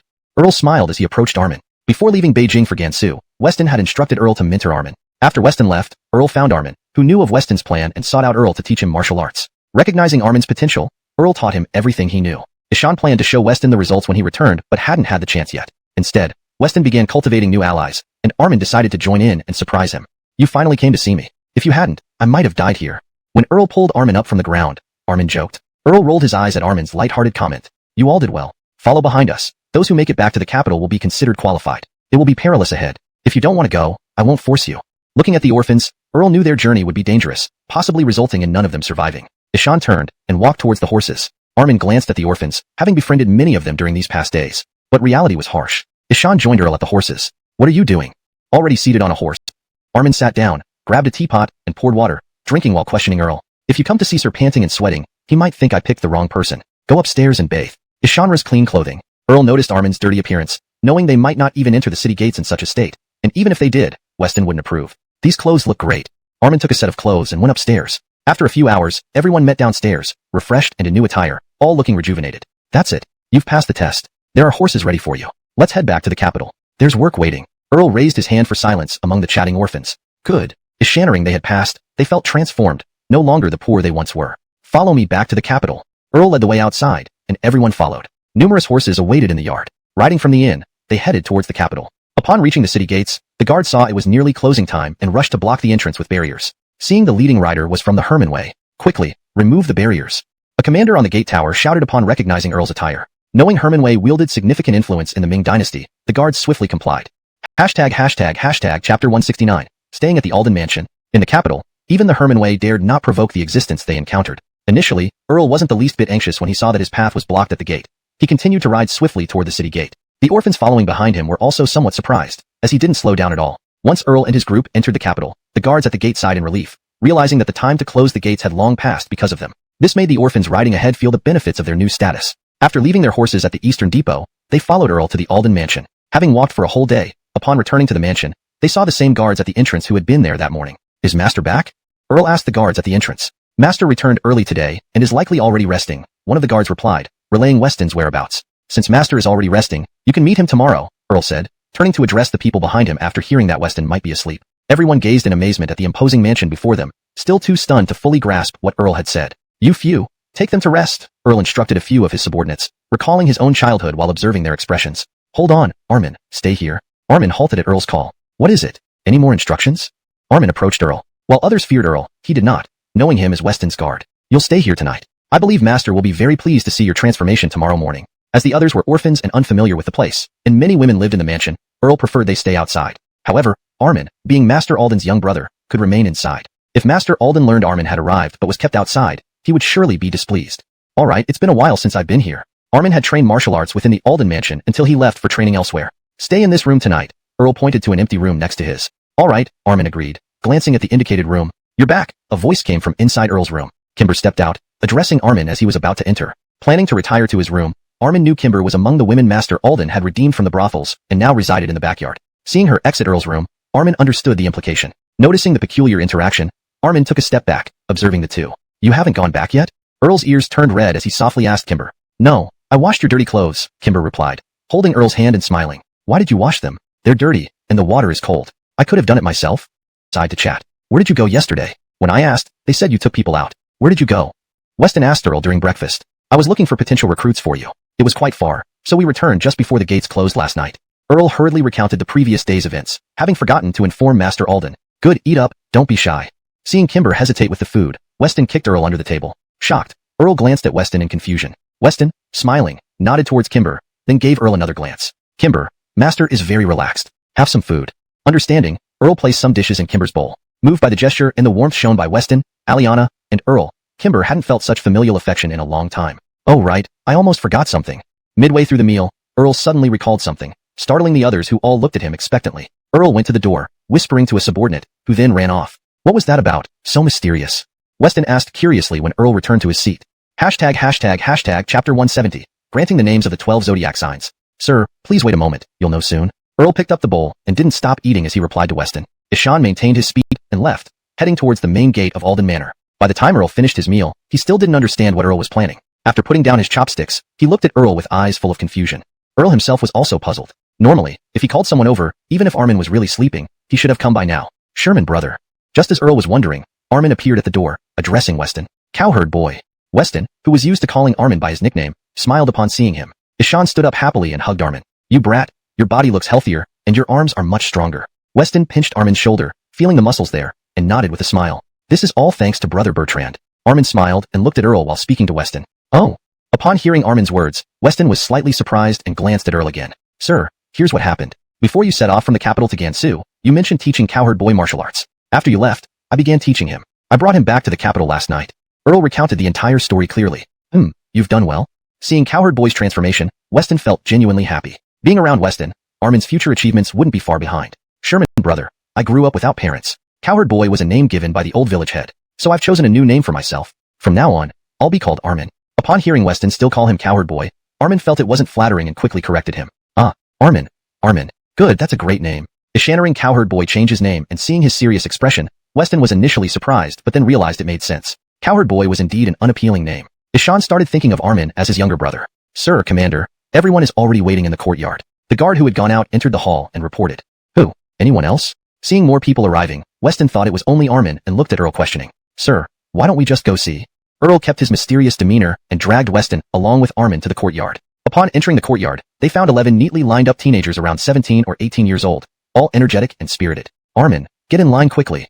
Earl kicked Armin towards the line after noticing he was still standing next to Weston. Being kicked, Armin laughed and joined the ranks. Sir, after careful selection, 12 have emerged. Currently, none of them have names. Please bestow us with names.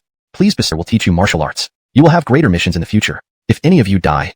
When Weston spoke of death, everyone's attention focused intently on him, listening carefully. After you die, I will find your successors, or if you fail to complete my tasks, someone else will replace you. Upon hearing Weston's words, everyone was stunned. They had thought passing through this ordeal would ensure a carefree future. Instead, it was still a system of elimination. Chapter 171. Working for the Great Ming. Weston understood their mindset very well. Ishan, coming from the 21st century, was also someone who was quite adept at taking it easy and just getting by. Ishan knew that they would eventually become complacent without a sense of urgency, much like the banner armies of the Qing dynasty were ferocious during their entry into the past, but later became nothing more than a name, losing all combat capability. Therefore, he came up with this elimination system to keep everyone on edge, so they could work more diligently. Weston had learned the modern methods of squeezing every bit of effort out of people and was now applying them in the Ming dynasty. Sir, may I ask what specific tasks we will be doing in the future? Germano, who had just been given a new name, looked up and bravely asked Weston. This question echoed the confusion of everyone present. From start to finish, Earl never detailed their tasks, only mentioning that there were important things they needed to do. They thought Earl was intentionally keeping them in the dark, unaware that Earl himself didn't know Weston's plan. The current state of the Great Ming is fraught with internal strife and external threats. The common folk are already suffering immensely involved. Now reduced to just 12, he wondered about the others and asked Earl. Sir, this operation must remain strictly confidential. Among those not selected, anyone could pose a threat. I handled them discreetly.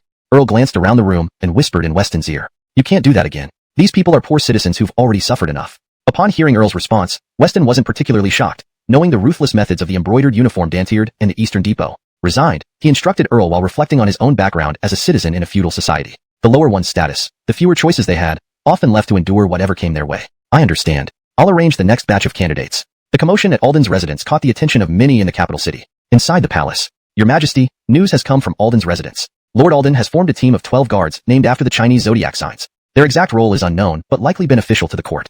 Jamison Easy hurriedly read the intelligence report to Flint. Fine, let them keep an eye on it. Let Weston do as he wishes. Flint merely smiled upon hearing the news. Though unsure of Weston's intentions, he trusted that Alden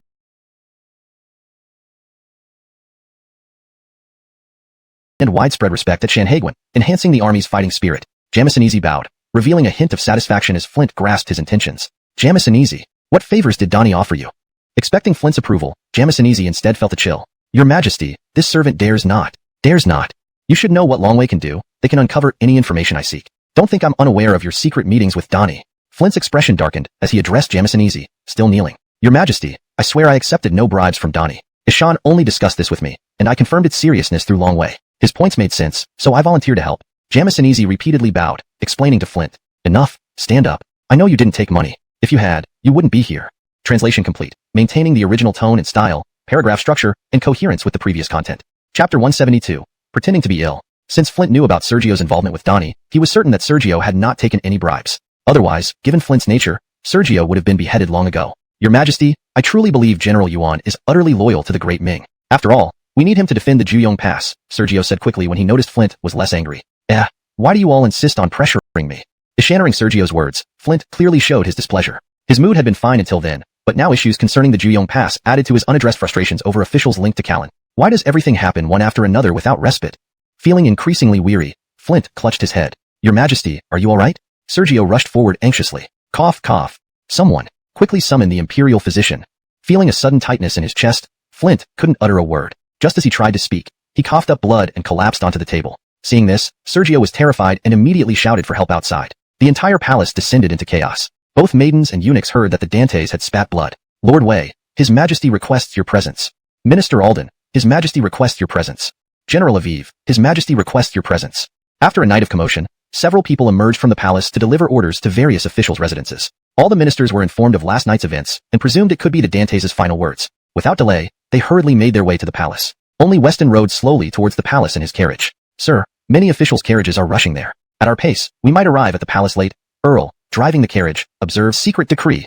The guard whispered urgently. The guard motioned Weston along a different path. Where are you taking me? Watching cautiously, Weston felt uneasy, pressing ahead anxiously. Just following orders to lead you to a hall up ahead. Need to go relieve myself? The soldier replied, wanting to finish quickly to use the bathroom. Arriving at a hidden door, Weston entered unnoticed. Inside, Flint sat calmly on a chair. Your Majesty, what are you doing here?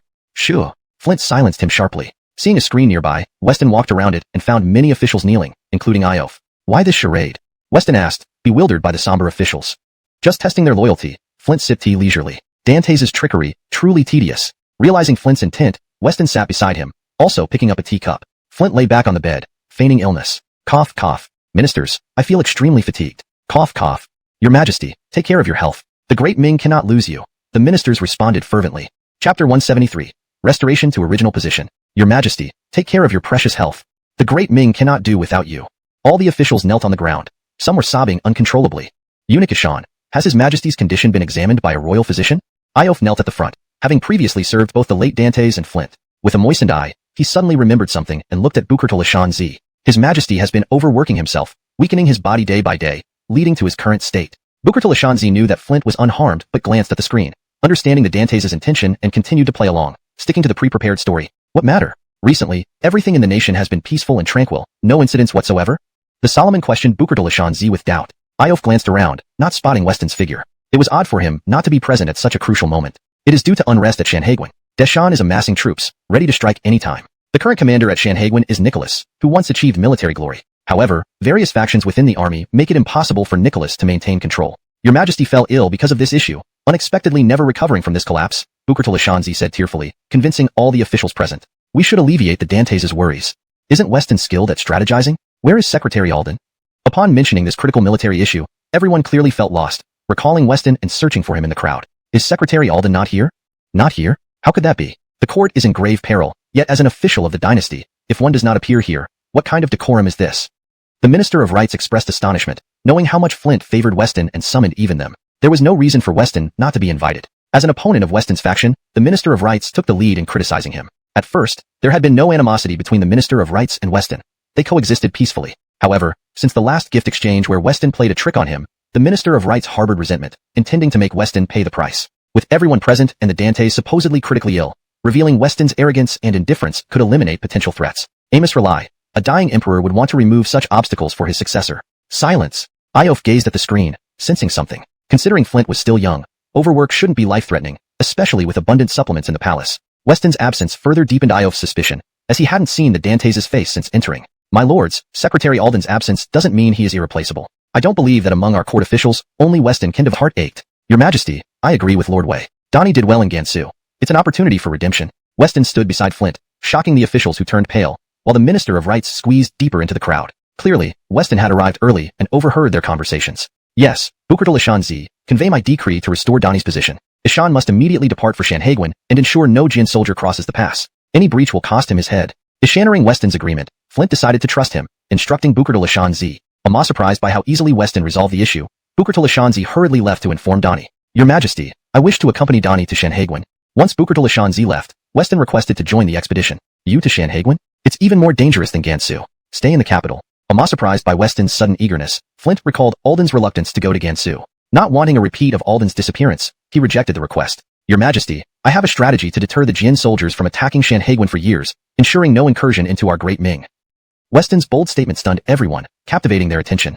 Chapter 174. The Frontier Pacification Marquee. The Jurchens have long been a thorn in the side of the Great Ming, with no effective solution ever being found. Currently, Deshan commands all the Jurchen tribes, creating. Flint sat down with Beckett, deeply troubled by the Jurchen issue.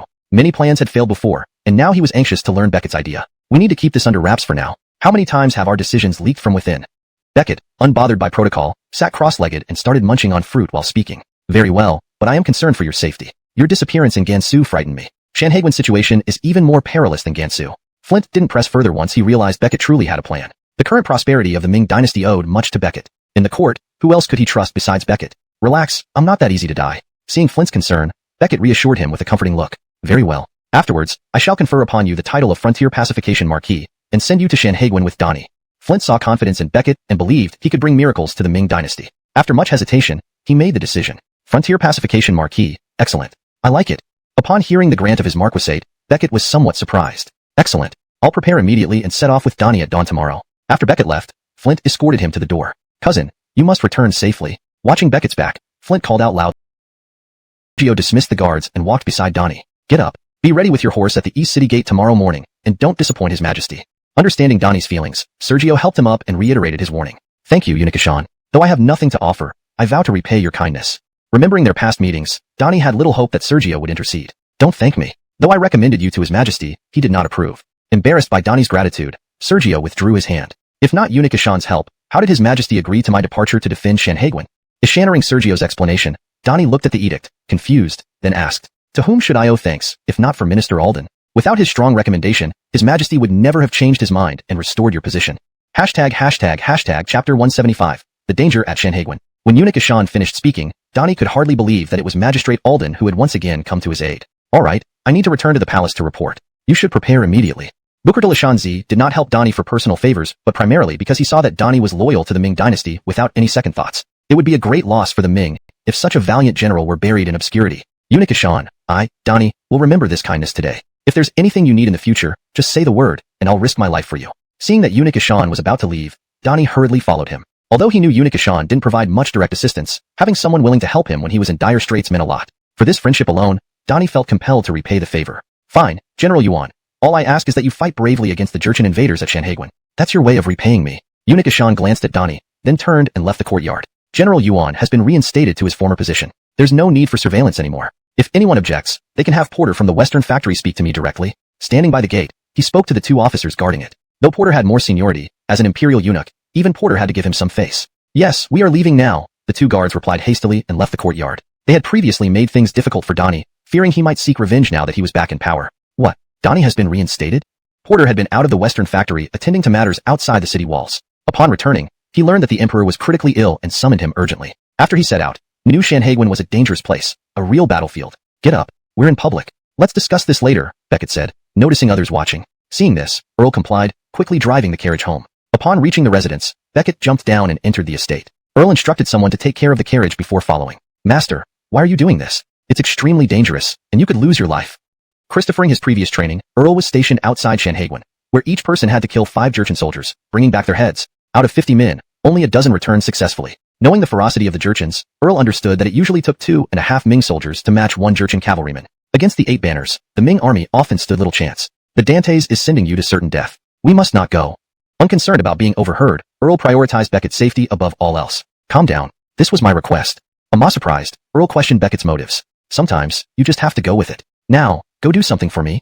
Beckett whispered instructions into Earl's ear, not intending to explain further. Master, I still disagree with you going to Shanhaiguan, but I will carry out your orders. Earl understood Beckett's determination and reluctantly agreed. After Earl left, Beckett sighed, turning towards the hall. Ishan noticed Everly and Kimber standing behind him. Avoiding eye contact with Everly, he asked, "Why are you here? Why are you going to Shanhaiguan?" Everly's eyes welled with tears. Ishan, her father, a military officer, had told her about the dangers of Shanhaiguan. She couldn't understand why Beckett volunteered. You heard everything? Smiling, Beckett replied, "Don't get so worked up. I'm preparing to deal with the Jurchen problem. I was going to tell you." Embracing her, he held her close. Nearby, Kimber discreetly dismissed the servants and left the yard. This translation maintains the original tone and style, ensuring natural flow and coherence. Paragraph structure and line breaks are preserved as in the original text. Chapter 176, Ishinating to the East City Gate. The next morning, Weston was already dressed and packed when he came to the gate of the residence. Sir, shouldn't you tell Sister Tosha? Earl, who had been waiting at the gate, noticed that Everly wasn't with Weston. Ishan hurriedly stopped Weston from mounting his horse. Let's not. Otherwise, it will only make her sad. Tell her when she wakes up. After hearing Earl's words, Weston paused, looking back at the Alden residence. Ishan shook his head after some thought. Yes, sir. Weston mounted his horse, and Earl reiterated to the attendants that they must ensure the safety of their master. This journey to Shanhaiguan was far more perilous than Gansu. Last time, even with over 10 people, there were incidents. This time, over 30 men were brought along, including Armin, who joined the expedition. Armin was now fully grown and capable of leading missions, disdainful of ordinary guards. Leading the escort this time, he would accompany Weston to Shanhaiguan, offering Earl much-needed peace of mind. After all, Armin had once killed the deadly assassin Avi Van Eyre. Brother Bertrand, don't worry, Brother Sherman is in my hands. Armin, having heard Earl's repeated instructions since last night, felt almost sick of it by now. Hurleyshoe, you mustn't be complacent. The world outside is far more complex than you think. Seeing Armin's nonchalance, Earl stepped closer, straightening Armin's soft armor and reiterating his warnings. I understand, don't worry. Armin patted his armor, solemnly promising Earl, all right, it's about time. We should head to the East City Gate. Noticing the passing time, Weston interrupted them, mounting his horse and leading Armin toward the East City Gate. As Weston rode away, Earl could only wish for his safe return in his heart. Ishani, anyone can speak? What are we doing here? Just standing? Frustrated by the silence, Donnie demanded answers from the guards. Minister Yuan, please wait a moment. The master hasn't arrived yet. One guard, knowing Donnie had been reinstated, whispered cautiously, fearful of retaliation if he angered him. The master? Which master? This confused Donnie. Who else would go to Shanhaiguan? It seemed like choosing hell over heaven. At that moment, hoofbeats echoed behind him. Turning, he saw 2 riders approaching. Minister Yuan, it's been a while. You're looking well. Stopping his horse, Weston observed Donnie from above. Your Excellency, your kindness will never be forgotten by Donnie. Donnie bowed deeply to Weston, expressing his gratitude. All right, if you were a coward, I wouldn't have saved you. Let's see how you perform at Shanhaiguan. Minister Yuan, we can no longer call him Excellency. You should address him as Lord Ho. Riding beside Weston, Armin felt proud seeing a prominent general bow before Weston. Ishan introduced Weston's new title, Lord Ho. Recognizing Armin as someone unfamiliar, Donnie looked between him and Weston, unsure why Armin mentioned this title. On Hurleyshoe. Weston hadn't intended to reveal this so soon. Yesterday, the Dantes issued an edict, granting me the title of Marquis for volunteering to defend Shanhaiguan against the Jinshu invaders. Looking at Donnie on the ground, Weston explained, aware that such titles were typically awarded to seasoned generals like Donnie. Ishan worried Donnie might feel overshadowed.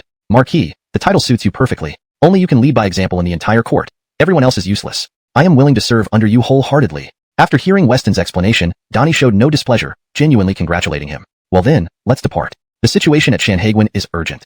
Chapter 177.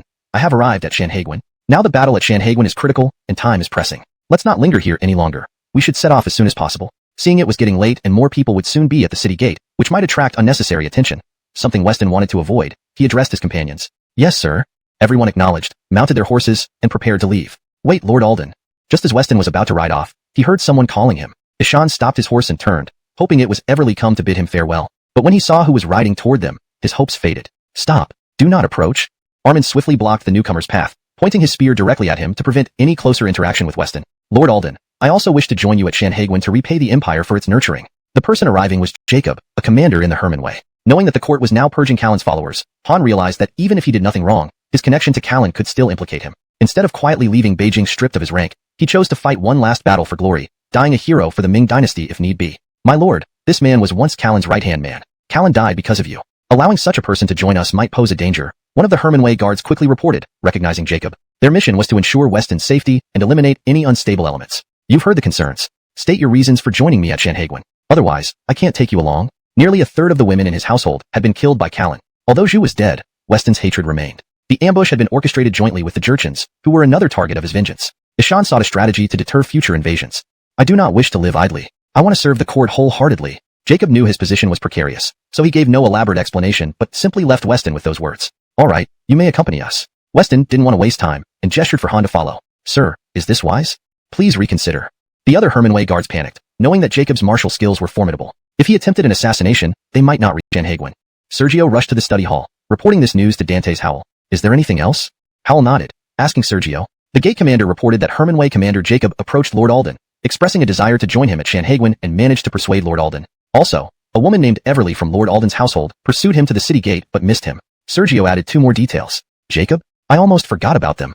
Howell was somewhat concerned upon hearing about Jacob joining Weston. With recent events, Callan's remnants had slipped his mind. Lady Weston must be shrewd. Taking Jacob along must have some plan behind it. Sergio, surprised by the news initially, understood that Weston wouldn't act without due consideration, especially given the well-known connection between Callan and Jacob. From now on, the Hermanway shall be disbanded and all members transferred to the Eastern Depot and Western Depot. With Callan dead and the Hermanway leaderless, they posed more trouble than help. This way, Howell thought, they could address instability and bolster the power of the Eastern and Western depots. Your Majesty's wisdom is unmatched. I shall carry out your orders immediately. Sergio marveled at the solution, wondering why he hadn't thought of it. Hold. Chapter 178. Clearing out the remaining forces. Just as Sergio was about to leave, Flint hurriedly stopped him, suddenly remembering something. Your Majesty, is there any other command? Sergio quickly returned, unsure what further instructions the Dantes might have. Send the list of Callan's remaining forces, collected by the Longway Dantiards, to Porter at the Western Depot. Have him imprison all those on the list in the Imperial prison, and if they resist, kill them immediately. Your Majesty, Callan's connections are extensive. Imprisoning all of them might cause panic, Sergio said, taken aback by Flint's order. Our great Ming dynasty was once so prosperous, but these parasites in the court have gradually hollowed it out. We must root them out completely to restore our glory. Flint replied, understanding Sergio's concerns. But to change the current state of the Ming dynasty, reforms had to start from within. Weston had already been tasked with addressing external threats. Now, he needed to deal with internal issues. Your Majesty, if we let the Western Depot handle this without informing Iof, I fear he may object. Sergio remembered Iof's past disputes with the Dantes and knew that Wei wouldn't approve of such an operation bypassing him. Allowing the Western Depot to proceed would likely lead to conflicts. I know. Tell Porter that if Iof has any objections, he should come to me directly. Flint predicted Iof's displeasure. Wei might even clash with Porter to protect the Imperial Dantiards. This was a situation Flint wanted to avoid, as it would cost precious talent within the Ming dynasty. Lord, what about Jacob, who accompanied Lord Alden to Shanhaiguan? Should we also arrest him? Ishaning that everyone was to be imprisoned, Sergio recalled that Jacob had already left the capital. Weston will have his own plans for handling this matter, but I'll send him a letter via fast courier to warn him, Flint said, knowing that Jacob had earned some credit through past services but could not be spared for a thorough purge. Jacob's departure had caught him off guard. Understood. I will proceed right away. Sergio knew he couldn't sway the Dantes' decision and complied. Leaving the palace, Sergio felt a mix of emotions. In the court, only Weston could influence the Dantes' decisions. Yet, he was forced to deliver one flawed order after another. Upon leaving the palace, Sergio headed to the headquarters of the Western Depot. Pay respects to the eunuch lord. At the gate, several spirited and alert guards welcomed him. Eunuch Lord Ishan has arrived. Seeing Eunuch Lord Ishan, the subordinates quickly informed Porter, who rarely ventured outside due to numerous enemies. Porter rose with feigned indifference, having seen Sergio's rise to power. Ishan walked to the front hall. Eunuch Lord Patrick. Sergio greeted Porter respectfully, recognizing the elder's position. Eunuch Lord Ishan, you're a favorite of His Majesty. What brings you here? Porter lowered his tone slightly, intrigued by Sergio's visit. The Dantes orders you to immediately arrest all individuals listed here. Sergio handed over the list. Porter glanced at the names without showing surprise, as if he had expected this. All of them? Porter confirmed with a glance at Sergio. Yes, also, please send this letter to Lord Alden quickly, Sergio added, handing over a sealed letter. Understood. I'll arrange it right away. Porter was curious about the content of the Dantes' letter. Very well, I'll report back to the Dantes. Sergio noted his growing influence within the palace. Before leaving, Sergio reminded Porter of the Dantes' backing against any resistance. Understood. Porter realized the implications. Iof and the Eastern Depot were close allies with the Imperial Dantiards. The purges would leave the latter weakened. With Imperial support, he could act boldly. The Western Depot, along with city defense and military units, began arresting people on the list. Let go of me. What do you want? Cries echoed throughout the city as unsuspecting Imperial Dantiards were apprehended and imprisoned. Yu Danteong, yes, take him to the Imperial prison. At one residence, a captured Imperial Dantiard was swiftly bound and sent to prison. Back off. Yu Danteong resisted, pushing away captors and activating a signal flare. Seeing this, the operatives recognized the urgency. Kill him, they shouted, attacking Yu Danteong. Despite their efforts, Yu Danteong managed to activate the signal before succumbing. Warden, there's a signal from the east. Arrest operations may have failed, alarming others still at large. A subordinate reported to Porter, who observed the distant signal. ##### end of chapter 178. #### chapter 179. Fenwick reappears. These fools, they can't do anything right. This revision ensures the translated text reads more naturally in English while preserving the original meaning and tone. Even without preparation, they managed to be discovered. Porter was furious. Sir Amos Supervisor, 8 people on the list are still at large. I will immediately lead a team to apprehend them all. The person speaking beside Porter was one of his trusted aides. Ishan noticed Porter's anger and knew that this was an imperial assignment. If this mission failed, the influence of the Western Depot in the Emperor's eyes would diminish even further. You should stay with me. Knowing that Fenwick was still alive and had blood-feud hatred towards him, Porter felt it necessary to keep his aides around for protection. Should anyone attempt an assassination, he would be defenseless without them. Thus, he rejected their request. Sir, if we delay any longer, the remaining individuals might escape. Porter never explained to outsiders why he refused to leave the Western Depot headquarters, or why he always kept these people nearby. Therefore, no one below him understood. Don't worry. Gather everyone and head to the Eastern Depot headquarters. Ishan had already sealed off the 4 main exit routes from the city. These people couldn't escape the capital. With no way out, they either would fight back or seek refuge with Iof at the Eastern Depot. The former was highly unlikely. The latter seemed the only option left since Iof had promised to protect them, to grasp a last glimmer of hope. Understood. I'll relay the orders right away. After hearing Porter's words, the aide sent 2 messengers to inform others. Aldenf, this Porter really fears death. Ishan has been like this ever since that incident. Ishan hasn't left the Western Depot for a long time, and no one knows what he does inside. As Porter walked down the street with his men, 2 people upstairs in a tavern watched him from a window and began chatting. I will take his head one day to honor my clan's more than 100 souls, and to appease my father's spirit in heaven. One of the 2 men, overcome with rage, slammed the table while glaring at Porter walking in the street. Recalling the scenes of Porter killing his father and leading a massacre of his clan, his anger erupted uncontrollably. Seeing Porter pause, Fenwick quickly closed the window to hide himself. Sir Amos Supervisor, is there something wrong with this tavern? Noticing Porter stop, the aide rushed to shield him and glanced suspiciously at the tavern where Fenwick was. No problem. Earlier, Porter felt an odd sensation but saw nothing unusual, so he shook his head and continued walking. Fenwick, listen carefully. This is an imperial order. Do not let your personal grudge interfere with the entire plan. Facing Fenwick, who could barely control his emotions, his companion warned him. When I see him, I can't help myself. I want to run down there with a knife. Fenwick's face was flushed with anger. Fortunately, no one else was on the second floor. His eyes were filled with bloodshot fury. You must endure. Remember your current identity. If you fail in this task, you know the consequences. After leaving the capital, Fenwick sneaked out through Shanhaiguan and arrived at Jinzhou where Deshan was located. Understanding Fenwick's deep-seated hatred for the Ming dynasty, Deshan readily accepted him. After all, once they conquered Central Plains, they would need Han people to govern other Han people. I understand. Sitting opposite was a Jurchen, and supplies were needed outside the Great Wall. Since the Hong family still had some connections in the capital, he was sent here to acquire grain and test his loyalty. Hong brother, don't worry. When our army invades, Porter will merely be another soul under your sword. We Jurchens never betray those who trust us. In Jinzhou, Fenwick had been courteous and generous, befriending many Jurchens and flourishing under Deshan's favor. Not good, Sir Amos Supervisor. The Western Depot has taken significant action. A subordinate rushed in, reporting to Iof. What happened? Speak quickly. Ishaning that the assigned tasks went awry, Iof thought the Emperor had forgotten about it after such a long period of calm. But now, the Western Depot suddenly acted without warning, which angered and alarmed him. Most of those related to the previous Commander Callan have been arrested. Christopher to the suddenness, our people only managed to save 7 or 8, who are now safe within the Eastern Depot. Fortunately, Iof had secret protectors for them, saving only a few despite the urgency. Not good, not good. Before Iof could react, another subordinate ran in. What else do you have to say? The Western Depot has surrounded us, demanding we hand over the fugitives, or face severe penalties. Iof was livid. A lowly Western Depot dared to challenge him. Gather everyone and block the gates. No one is allowed in. Let's see what they can do. Iof did not fear the Western Depot, seeing them as a rabble of no real threat. Sir, there are too many of them. Fighting would be disadvantageous. Yes, Sir Amos Supervisor. If a conflict erupts and reaches the Emperor, we'll be hard-pressed to explain harboring fugitives wanted by the Western Depot. Others advised against confrontation. Fine. I'll go out personally to see what Porter intends. Iof did not believe the ragtag Western Depot could breach his stronghold. Ishan marched towards the door. Open the gate. At the door, realizing it was locked, Iof ordered its opening. Sir Amos Supervisor, there are too many people outside. It could be dangerous. Someone near the door urgently advised. Just open it. They dare attack me? No matter how many men Porter had, Iof, as the Eastern Depot Amos Supervisor, doubted they'd risk attacking him. Chapter 180. The fugitives not at the Eastern Depot? The soldiers guarding the gate, seeing Iof's unwavering insistence, quickly had someone fetch a shield just in case. As the door opened, an arrow immediately flew toward Iof. Without blinking an eye, he stood his ground. Just as it was about to strike him, a shield was raised before him. Cease. Standing by the doorway, Porter, noticing Iof's emergence, hastily ordered his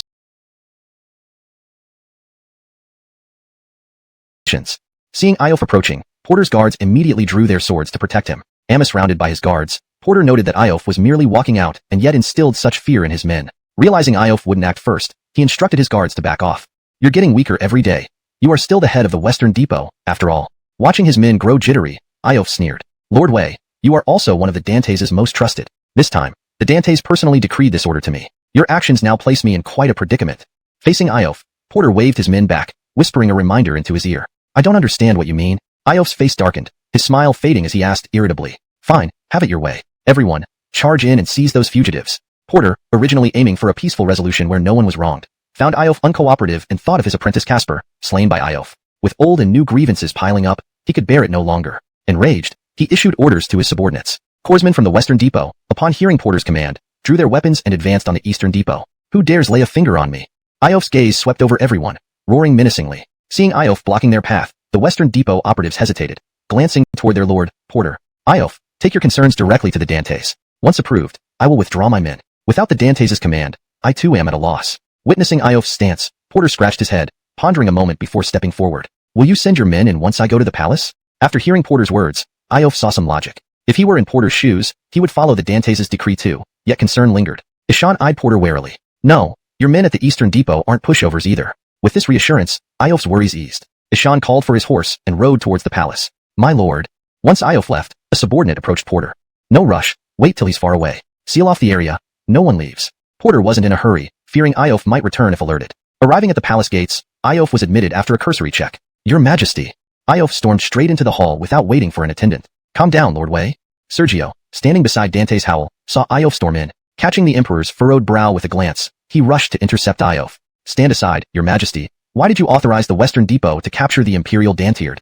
Now visibly agitated, Iof shoved Sergio aside, kneeling on one knee. Eliminate. Do you think those people can go anywhere?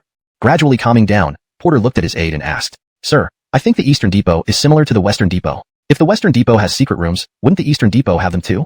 The aide thought carefully and then whispered into Porter's ear. Yes, you're right. Aldenry up and find the secret room. We must catch these fugitives before Iof returns. Reminded by his aide, Porter hurriedly ordered his men to act. After searching the Eastern Depot, they found no progress at all. How's it going? Porter sat in Iof's usual seat in the main hall, anxiously asking as his subordinates returned. There's been no discovery. Finding such a hidden room isn't easy. The aide shook his head helplessly, looking at Porter with concern. Bring in the people from the Eastern Depot. I want to interrogate them about the secret room. So many people have disappeared. They can't possibly not know anything. Seeing time slipping away, Porter grew impatient. Ishan had to find the escapees quickly or risk being put on the defensive. Understood. Several people from the Eastern Depot were then brought in. Each one appeared nervous, unsure of what Porter intended to do. Where are those people who entered your Eastern Depot now? Porter stood up and asked the kneeling Eastern Depot members. I don't know, sir. I don't know. I don't know. All three shook their heads in unison, refusing to speak. Fine. You three really have some backbone. Don't think I dare not touch you. Even if I kill you, your chief ammo supervisor won't say a word. Seeing that the Eastern Depot people were unafraid, Porter's smile turned more sinister as he spoke. Do you think your words can scare us? When our chief ammo supervisor comes back, watch how you die. One of them tried to stand up defiantly, but was knocked down again by the sheath of a sword on his calf, glaring at Porter. You two, just speak up, and you can avoid torture. Otherwise, you'll experience legendary punishments. Ishannering about torture, the other two shivered in fear. What are you afraid of? You cowards, can you be like people of the Eastern Depot? The defiant one, seeing the others weaken, yelled at them angrily. Alright, looks like they aren't talking. Take them away for special treatment. Porter saw the two breaking and decided to add pressure, signaling his men to take them away. Wait, I'll talk. One of them could no longer hold out, banging his head on the ground and pleading with Porter. You traitor! You dare be a coward! The stubborn officer pounced on the man who was about to speak, biting his carotid artery. Blood spurted out from the wound, and the man fell, convulsing until he died. Ha ha ha! People of the Eastern Depot never have soft bones. The captured officer, now restrained, mouth covered in blood, stared fiercely at Porter and roared loudly. The shout resonated outside, where the controlled crowd also burst into fervent shouts. No soft bones. Brothers, we cannot let the Western Depot control us. How can we survive if we don't resist? Charge! Amostonly, chaos erupted in the courtyard. The commanders of the Divine Machine Battalion and City Defense Battalions felt uneasy and quickly withdrew their men, blocking only the entrance. Why did you withdraw your men? You're doing the same. This is a matter between the Eastern and Western depots. What role should we play here? The two commanding officers stood outside the Eastern Depot gate, exchanging glances, knowing each other's thoughts. Offending either side wasn't wise. Better to watch from the sidelines. Everyone stop. Porter's aide, seeing the rebellion grow, rushed out to shout loudly. Where did the Divine Machine Battalion and City Defense troops go? Pulling aside one of his men, the aide asked urgently. Sir, they withdrew at the beginning. Now, everyone inside the courtyard belongs to the Western Depot. Damn it. Hold your ground. The aide quickly ordered his men to hold firm and return to the hall. What's happening outside? Ishannering the commotion, Porter asked his aide. Because this man shouted that phrase, all the Eastern Depot people broke free and attacked us. The aide reported the situation. How bad are the casualties? Porter glanced at the crazed men on the ground. Had it not been for this man, the situation wouldn't have escalated. Ishan asked anxiously. Our men hesitate to use weapons, fearing we might kill Eastern Depot people and have no way to explain. Both sides are engaged in hand-to-hand combat. They are highly motivated, and we are currently at a disadvantage. The aide explained the situation thoroughly. Let's go. Porter led everyone from the hall into the courtyard, shocked by the scene. Western Depot men were strewn haphazardly on the ground, and the Eastern Depot was faring no better, with many fallen and bruised. Everyone stop. Both sides, engaged in a melee, took a few steps back, supporting their injured comrades. Panting heavily, they readied for another round. We have no intention other than to catch the fugitives. It's because your Eastern Depot has hidden them. Just hand them over, and we will leave immediately. Our Western Depot will cover all medical expenses and provide additional compensation. Seeing everyone pause, Porter breathed a sigh of relief. If this continued, worse things might happen. Ishan quickly addressed the Eastern Depot men. Bullshit. Our Eastern Depot has no fugitives you're looking for. A 1,000-man commander wiped blood from his mouth and yelled back at Porter. Chapter 182. Make a Mosra no one dare to bully us again. Right? If you want to fight, let's just do it without all the nonsense. If you have the guts, kill all of us. Otherwise, don't expect to get anything from us. At this moment, no one among the Eastern Depot feared Porter's position. They were well aware of what Porter had said, but without an order from their own chief director, they would never betray the Eastern Depot. Seeing such unity among the Eastern Depot, Porter felt a pang of envy. If he only had such loyalty, how much better it would be. So, we won't hold back. Even if I kill all of you, His Majesty will not say a word. Your final charge will be treason, and your families and descendants will bear that stain for eternity. Do you still wish to resist? Porter stared at the Eastern Depot officers as he spoke. After his words, everyone hesitated. They had joined the Herman Way to achieve glory, and a treason charge would tarnish their legacy forever. Don't talk rubbish. We're coming out. Just as the Eastern Depot members were in doubt, a door opened, and 7 or 8 people emerged. The person at the front addressed Porter. Sir, these are the escaped convicts. A trusted subordinate checked the portraits and confirmed it was them. Ishan quickly reported to Porter. Seize them. Porter had intended to intimidate the Eastern Depot, but ended up with the convicts coming out directly. Ishan instructed his men to apprehend them swiftly. Let them go. Do not come out, run quickly. Brothers, cover their escape. The Eastern Depot didn't expect them to come forward voluntarily and rushed forward to shield the convicts. Stop them. Porter wasn't about to let them escape after finally catching them. Ishan immediately ordered his men to block them. Thank you. When Director Wei returns, we'll thank him. We can't implicate you. As fugitives, they never expected Iof and the Eastern Depot to stand by them so loyally, refusing to betray them. To repay the kindness, they chose to turn themselves in rather than involve the Eastern Depot further. They knew that even if they evaded today, they couldn't evade tomorrow. The presence of Porter's men indicated how seriously this was being treated. That's enough. Calm down now. Seeing the captives taken away, Porter left the Eastern Depot after watching them rage helplessly. Iof would return soon, and things would get complicated. The Eastern Depot members could only watch as Porter left. They tended to the injured, awaiting their director's return to vent their anger. Meanwhile, Iof was riding back, unaware of what had happened. Holding Dante's Howell's imperial decree, he rode eagerly home. Upon returning, he found no trace of Western Depot members outside the Eastern Depot. The main gate had been forcibly breached. Director, you've finally returned. The guards cried in relief upon seeing Iof, their frustration pouring out. What happened?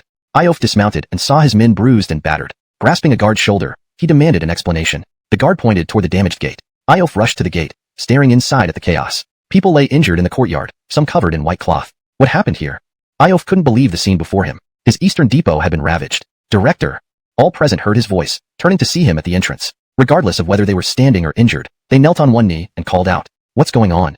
Wei Xiangxian looked at his top aides. Director, after you left, they took the captives. We were helpless. Please forgive us. We beg forgiveness. The officer recounted events since Iof's departure, acknowledging their failure in allowing Western Depot members to invade. Everyone rise. As you said, the Eastern Depot has no cowards. You did well today. Iof's words made them lift their heads in disbelief, amazed that he praised instead of scolding. It is my failure as director to subject you to this humiliation. From now on, anyone who hears our name should tremble in fear. Let's ensure no one dares bully us again. Raising the imperial decree, Iof addressed his subordinates loudly. Yes, sir. Their suppressed anger erupted upon hearing Iof's resolve. They had always felt constrained, but now, they sensed a chance for vindication. Director, when can we reclaim our honor? When? Revenge was their only thought. They asked Iof eagerly, still smarting from the recent humiliation. Rest assured, that day will come. Focus on healing first. We have bigger plans ahead. Iof, satisfied by his team's passion, found some use in Porter's actions after all. Understood. Promised vengeance calmed them down. They began treating injuries calmly. Sir, those people were taken. How should we explain this to Jacob? Back in the main hall, an officer reminded Iof. I know. Iof seemed confident. Director, what do you plan? The officer was puzzled. Iof had previously ordered their protection, which suddenly seemed less important. What importance? I thought Jacob might become commander, and he insisted these people stay alive. It seemed a good deal, so I agreed. But then the Dantes' edict arrived unexpectedly. Chapter 183. The deeply calculating Iof. Now that Jacob has been caught, there's no need for us to defend these people any longer. The Qianhu did not expect that Iof's decision was based on the authority of the Herman Way rather than on a promise. Haha, I know what you're thinking. You feel I'm somewhat disloyal, but I've done my best. Besides, Jacob hasn't actually been caught. All I promised was to ensure he would live. Iof, who had seen through the Qianhu's expression as if reading an open book, smiled and spoke to him. Sir, I didn't. Beside him, the Qianhu, realizing that Iof had discerned his thoughts, hurriedly offered an explanation. Sir, when you said Jacob wasn't caught, the person closest to Callan was only Jacob. Even those merely promoted by Jacob were arrested by the Dantes' decree. Thinking back to Iof's words, the Qianhu felt even more puzzled, still unable to grasp the meaning. I sent him early to Shanhaiguan with Beckett. Only by staying with Beckett would the Dantes not intervene too much, thus sparing Jacob's life. On that morning, Iof, foreseeing the future, instructed Jacob to accompany Beckett to Shanhaiguan when he learned of Alden's departure. Sir, I still don't understand something. The Qianhu, having listened attentively all along, still couldn't comprehend Iof's intentions, feeling embarrassed as he lowered his head in earnest questioning. Speak your mind. The future of the Dongchang will be led by you younger ones. Iof was now old and knew he wouldn't last many more years. Recently, he had been promoting newcomers so that Dongchang could continue to thrive even after his departure. Sir, how did you know Alden would definitely take Jacob along? I heard Alden found out about Callan's attack on his family and secretly investigated Ju's connections. Ishan surely knew about Jacob. And besides, there are many Herman Way around Alden who knew about Callan's actions. They wouldn't keep it from Alden. Booker standing to the Qianhu, Iof nodded approvingly, recognizing that the man had truly reflected deeply. You're right, but Alden doesn't fear this issue. Just from his heavy reliance on Donnie, it's clear. Whether Jacob is genuine or not means nothing to Alden. If Jacob can't be like Donnie, Alden won't show mercy. Iof had anticipated all these factors, explaining them to the Qianhu with strategic foresight. Sir, your plans extend far beyond our reach. No matter how long I serve, I can never match your insight. The Qianhu finally understood, marveling at how everything was meticulously planned by Iof, all within his calculations. Ishan also felt fortunate to be one of his subordinates, fearing how terrifying an opponent he might have been. How is the training of the assassins progressing? Iof wasn't unprepared. 6 months ago, he had already begun secretly cultivating some loyalists to be ready for crucial moments. Sensing that the time to use them wasn't far off, he turned to ask the Qianhu. Seeing Iof inquire, the Qianhu's expression changed slightly. Thinking it a minor task, he had left it to his subordinates without personal oversight. It was only recently that he received disturbing news about the assassins. Why do you look so troubled? Is something wrong with the assassins? Noticing the Qianhu's change, Iof guessed immediately and asked quietly. Reporting to director, the assassins they're all trained. But, realizing he couldn't hide it, the Qianhu knelt down and admitted it. Speak freely. Ishannering the Qianhu's stutter, Iof slammed the table and shouted. Currently, only Santiago has returned. The rest are dead. Upon hearing this, Iof, enraged, smashed his cup to the ground. Tell me what happened? Expressing his anger, Iof coldly looked at the kneeling Qianhu. It was Earl. Ishan brought some men to train alongside ours. Christophering a competition, a lad named Armin killed many of ours. Why didn't Santiago kill Armin? Iof asked again, after listening to the Qianhu. I asked him the same. Ishan told me Earl was present with many others. Ishan didn't have confidence in success, and seeing Earl from Dongchang, he avoided conflict, choosing to report back. Aldemf, very well. It seems I need to visit my brilliant disciple. Earl was among Iof's earliest. It sounds natural in English. Seeing Alistair, the guards at the gate, all Dongchang personnel, bowed respectfully but blocked his way. I'm here to see your leader. If you won't let me in, have him come out quickly. Tell him his brother came. Alistair had heard that Alden's residence wasn't easily accessible. Even the director had to wait outside. Please wait. I'll inform him immediately. One guard ran into the residence. Soon, Earl rushed out. My dear brother, why did your men even stop me? Alistair embraced Earl, smiling while complaining. It's necessary to ensure the safety of Alden's residence. Don't find fault with me. It's hard being a big brother too. Hashtag chapter 184, banquet at Drunken Immortal Tower. The person who came to inform Earl at Alden Mansion was Alistair, who had grown up with him. Alright boss, I know you're doing well now and have forgotten about us poor guys at the Eastern Depot. It's disappointing. Alistair sighed and shook his head after listening to Earl's words. Bullshit. When have I ever been like that? Ishannering Alistair's sarcastic tone, Earl got so angry he raised his hand as if to strike. No, brother, I'm just here to deliver a message. Seeing Earl's reaction, Alistair quickly softened and laughed nervously. Could Earl tolerate such defiance? Ishan had been their nightmare since childhood, starting fights often. Anyone who saw Earl would be wary. Deliver a message? What kind of message? More surprised by Alistair's role, Earl asked. Eunuch Director wants to have dinner at Drunken Immortal Tower tonight. Many people from the Eastern Depot are invited, including you, of course. Having delivered the message, Alistair finished his task and left on horseback. Earl stood there thinking for a moment before turning back into the mansion. Weston and his party traveling to Shanhaiguan found an inn to stay in as it was getting dark. Host, reserve all your best rooms. Finally reinstated, Weston was about to return to camp. Then he'd be like a dragon entering deep water. Even the Emperor couldn't touch him. Inside the inn, he waved his hand and placed 50 taels of silver on the counter. General Yuan, isn't this too extravagant?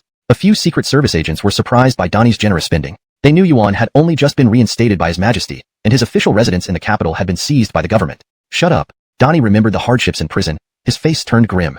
Weston noticed Yuan's anger and reprimanded the guards. Don't worry, they can't control their mouths. Next time, if you can't manage, don't keep your tongues. Walking beside Donnie, Weston patted him and warned his subordinates. These are the keys to the second floor rooms. They are already on the left side upstairs. The innkeeper handed over all the room keys to Donnie. Though Yuan hadn't specified how many rooms, the innkeeper, a savvy man, knew these guests were important figures and didn't dare slack off. Sir, please go ahead. With the keys, Donnie gestured respectfully for Weston to lead the way. Weston didn't fuss, walking ahead with his hands behind his back despite Yuan's respect. Armin arranged for the guards, splitting them into 2 groups to guard the stairs and hallway on the second floor. After organizing the guards, Armin reported to Weston in his room. Weston listened to Armin and found nothing amiss. With so many people around, no one would dare make trouble. As they settled downstairs, a few guests exchanged glances and one left the inn. Back in the capital city, returning to the Eastern Depot, Alistair went directly to the hall. Did Earl agree? Iof, still reviewing reports, looked up and continued reading as he asked. Ishan probably might possibly come. Thinking of Earl's indifferent look, Alistair felt annoyed.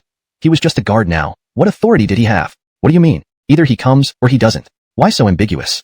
Iof put down his teacup, frustrated by Alistair's vague response. Christopher, initially, Earl said no after hearing me out. I returned after delivering the message. Whether he comes or not is up to him. You think I sent you only to confirm if Earl will come? Seeing Alistair's lackadaisical attitude, Iof wanted to meet Earl again but never expected this result.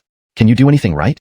Iof roared, dissatisfied with Alistair's incompetence. By the way, Christopher, I discovered something at Alden Mansion.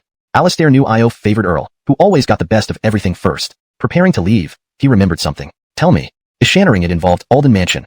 Iof perked up and asked. I heard some rumors at Alden Mansion. There seems to be a woman inside who has an unusual relationship with Earl. Alistair ordered everyone out of the hall and whispered into Iof's ear. Oh, interesting, very interesting. Iof smiled after hearing this, while Alistair stood puzzled. I'll take care of it. You go to Drunken Immortal Tower. Make sure nothing goes wrong tonight. If it does, bring your head to me. Iof returned to normal seeing Alistair still standing. Understood. Though annoyed that he, 1,000 household captain, had to handle security, he didn't show it and went to carry out orders. Iof's invitation wasn't just for dining. He wanted the Eastern Depot and Secret Service to meet informally. Night fell, and many guests gathered outside Drunken Immortal Tower. As everyone queued, Earl arrived on horseback and waited patiently. Earl. Alistair, standing at the entrance, spotted Earl on his horse and called out, waving urgently. So many people. Today must be grand. Seeing Alistair, Earl dismounted and strode past the queue towards the entrance. Murmurs of dissatisfaction followed him. Ishani kid, get to the back of the line. This translation maintains the original tone, structure, and style while ensuring fluency and accuracy in English. Chapter 185. Attending the feast, just for food. Don't even think about cutting in line. The person who tried to cut in earlier is now experiencing life in prison. Shut up. This is Earl from the Eastern Depot, Officer Bertrand Baihu. If any of you speak out of turn again, watch your tongues.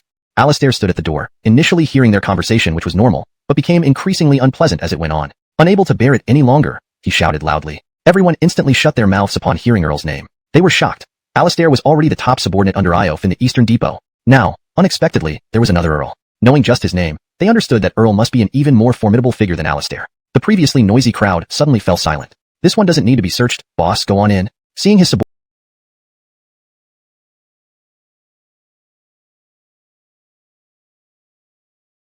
of the voice. Everyone, please sit. Iof didn't want to cause trouble. These were elite members of the Eastern Depot. As soon as he spoke, everyone sat down uniformly. Alistair moved to the corner, finding only one person hunched over, eating intently. Ishan patted the person's shoulder. You gave me a scare. Why are you here? Earl, who was eating, paid no mind to those around him. Ishan had come to eat and planned to leave once finished. Sensing a hand on his shoulder, he looked up to see Alistair. Alistair was equally startled, surprised to find Earl sitting there. The man who had called out moments before now sweated profusely, never imagining that a corner dweller would know such a high-ranking official. Ishan had thought it might bring him attention. I came here to eat. Where else would I be? Earl didn't understand Alistair's question, continuing to eat while answering. Come, sit at the front with me. Amos Supervisor hasn't seen you in a while. Pulling Earl up, they walked towards the head of the hall. Amos Supervisor, this guy was hiding in the back. If I hadn't gone to get him, who knows how long he would have stayed hidden. Before reaching the table, Alistair's booming voice echoed throughout. Everyone listened curiously to Earl. Among the guests, only a few old-timers from the Eastern Depot knew Earl's identity. The rest did not. You little brat, eat your faces. Good. Eat and drink as you wish. Remember not to cause trouble. Afterward, we'll arrange for someone to escort you home. Finishing his drink, Iof stood, noticing the formality among the attendees, and smiled warmly. Bid farewell to Amos Supervisor. Upon hearing Iof's departure, everyone stood to salute. Patting Earl's shoulder as he left, Iof allowed Alistair to escort him out. Seeing Earl still seated, Alistair beckoned him to follow quickly. After Iof left, the previously rigid atmosphere relaxed, and lively chatter resumed. Where are you going? As Iof approached his carriage, he paused and turned, seeing Earl already mounted, questioning him. This translation maintains the original structure and style while ensuring fluency and coherence. The names have been transliterated according to Pinyin, and the tone and logic align with the preceding content. Chapter 186. Stepping over brothers to gain position? I can't agree. Master, now that you're no longer here, what meaning does it hold for me to stay? Earl looked at Iof and asked with a smile. You damned boy, it's been so long since we last met. You can't stay and keep me company for a while? Iof said as he observed Earl's defiant demeanor, much like before. Earl dismounted his horse and noticed Iof's frail appearance, instantly recognizing the difference from the teacher who once guided him. All right. Earl walked up to Iof after dismounting. Alistair saw Earl dismount and let go, stepping back a few paces before Earl caught him in support. It's true that age catches up with everyone. Iof grew tired after just a few steps, showing his advanced age. So, take care of yourself inside the Eastern Depot and don't come out often. Sporting Iof, Earl felt how frail the old man had become, almost on the brink of life. You've performed well recently. When do you plan to return to the Eastern Depot?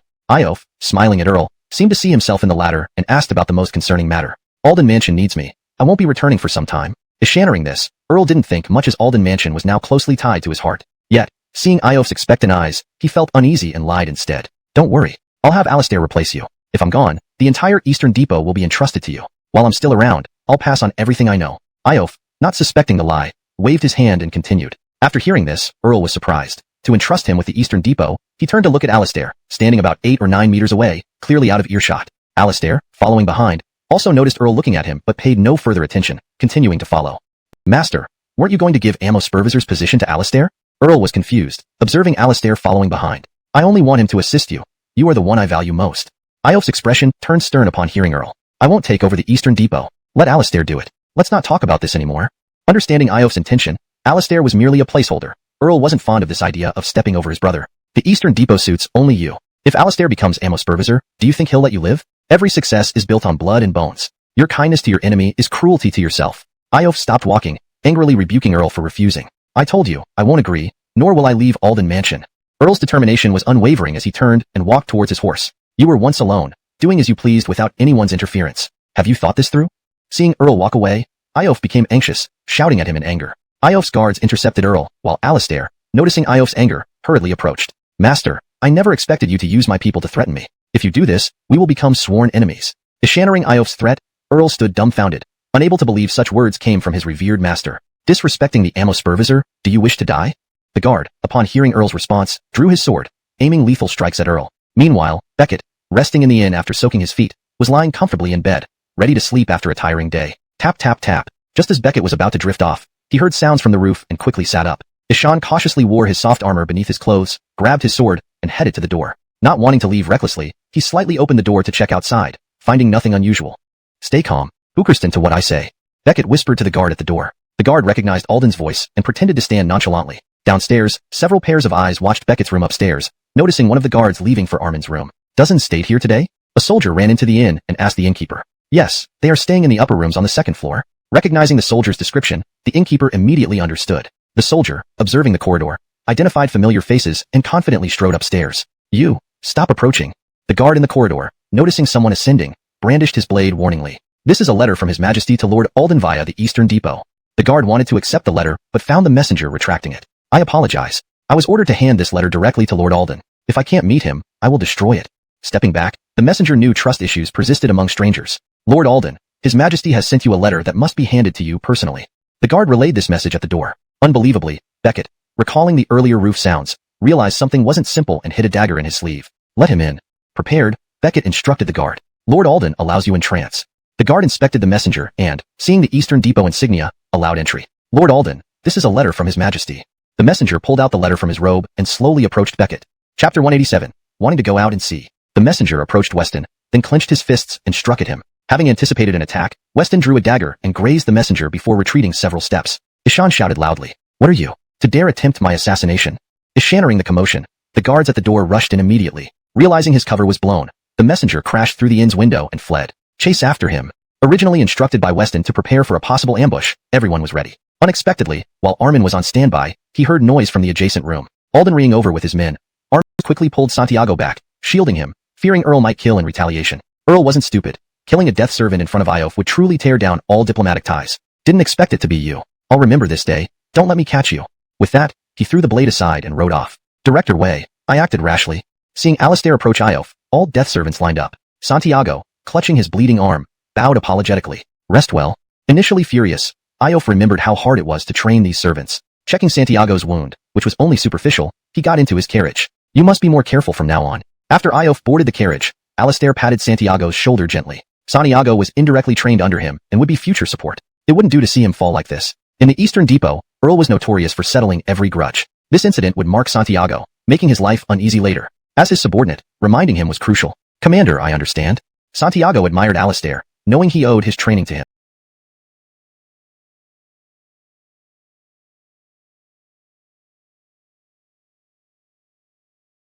Recognizing the need to maintain relations with future leaders of the Eastern Depot, Santiago knew whom to side with. Upon returning home, Earl entered his chamber where Kimber had prepared dinner and waited for him. You're finally back. Where have you been? Happy to see Earl, Kimber hugged him eagerly. I forgot to tell you, Director Wei invited me for dinner. Sorry for keeping you waiting so long. Concerned about another ambush while he was away, Earl secretly deployed extra guards. Absorbed in preparations, he forgot to inform Kimber. No worries. You're tired. Quickly take off your clothes and wash up. Kimber flashed a brief smile, helping Earl remove his armor. How was the dinner? What did Director Wei say? As Earl washed, Kimber served him food. Not much. It's nothing compared to what you cook. Let's eat.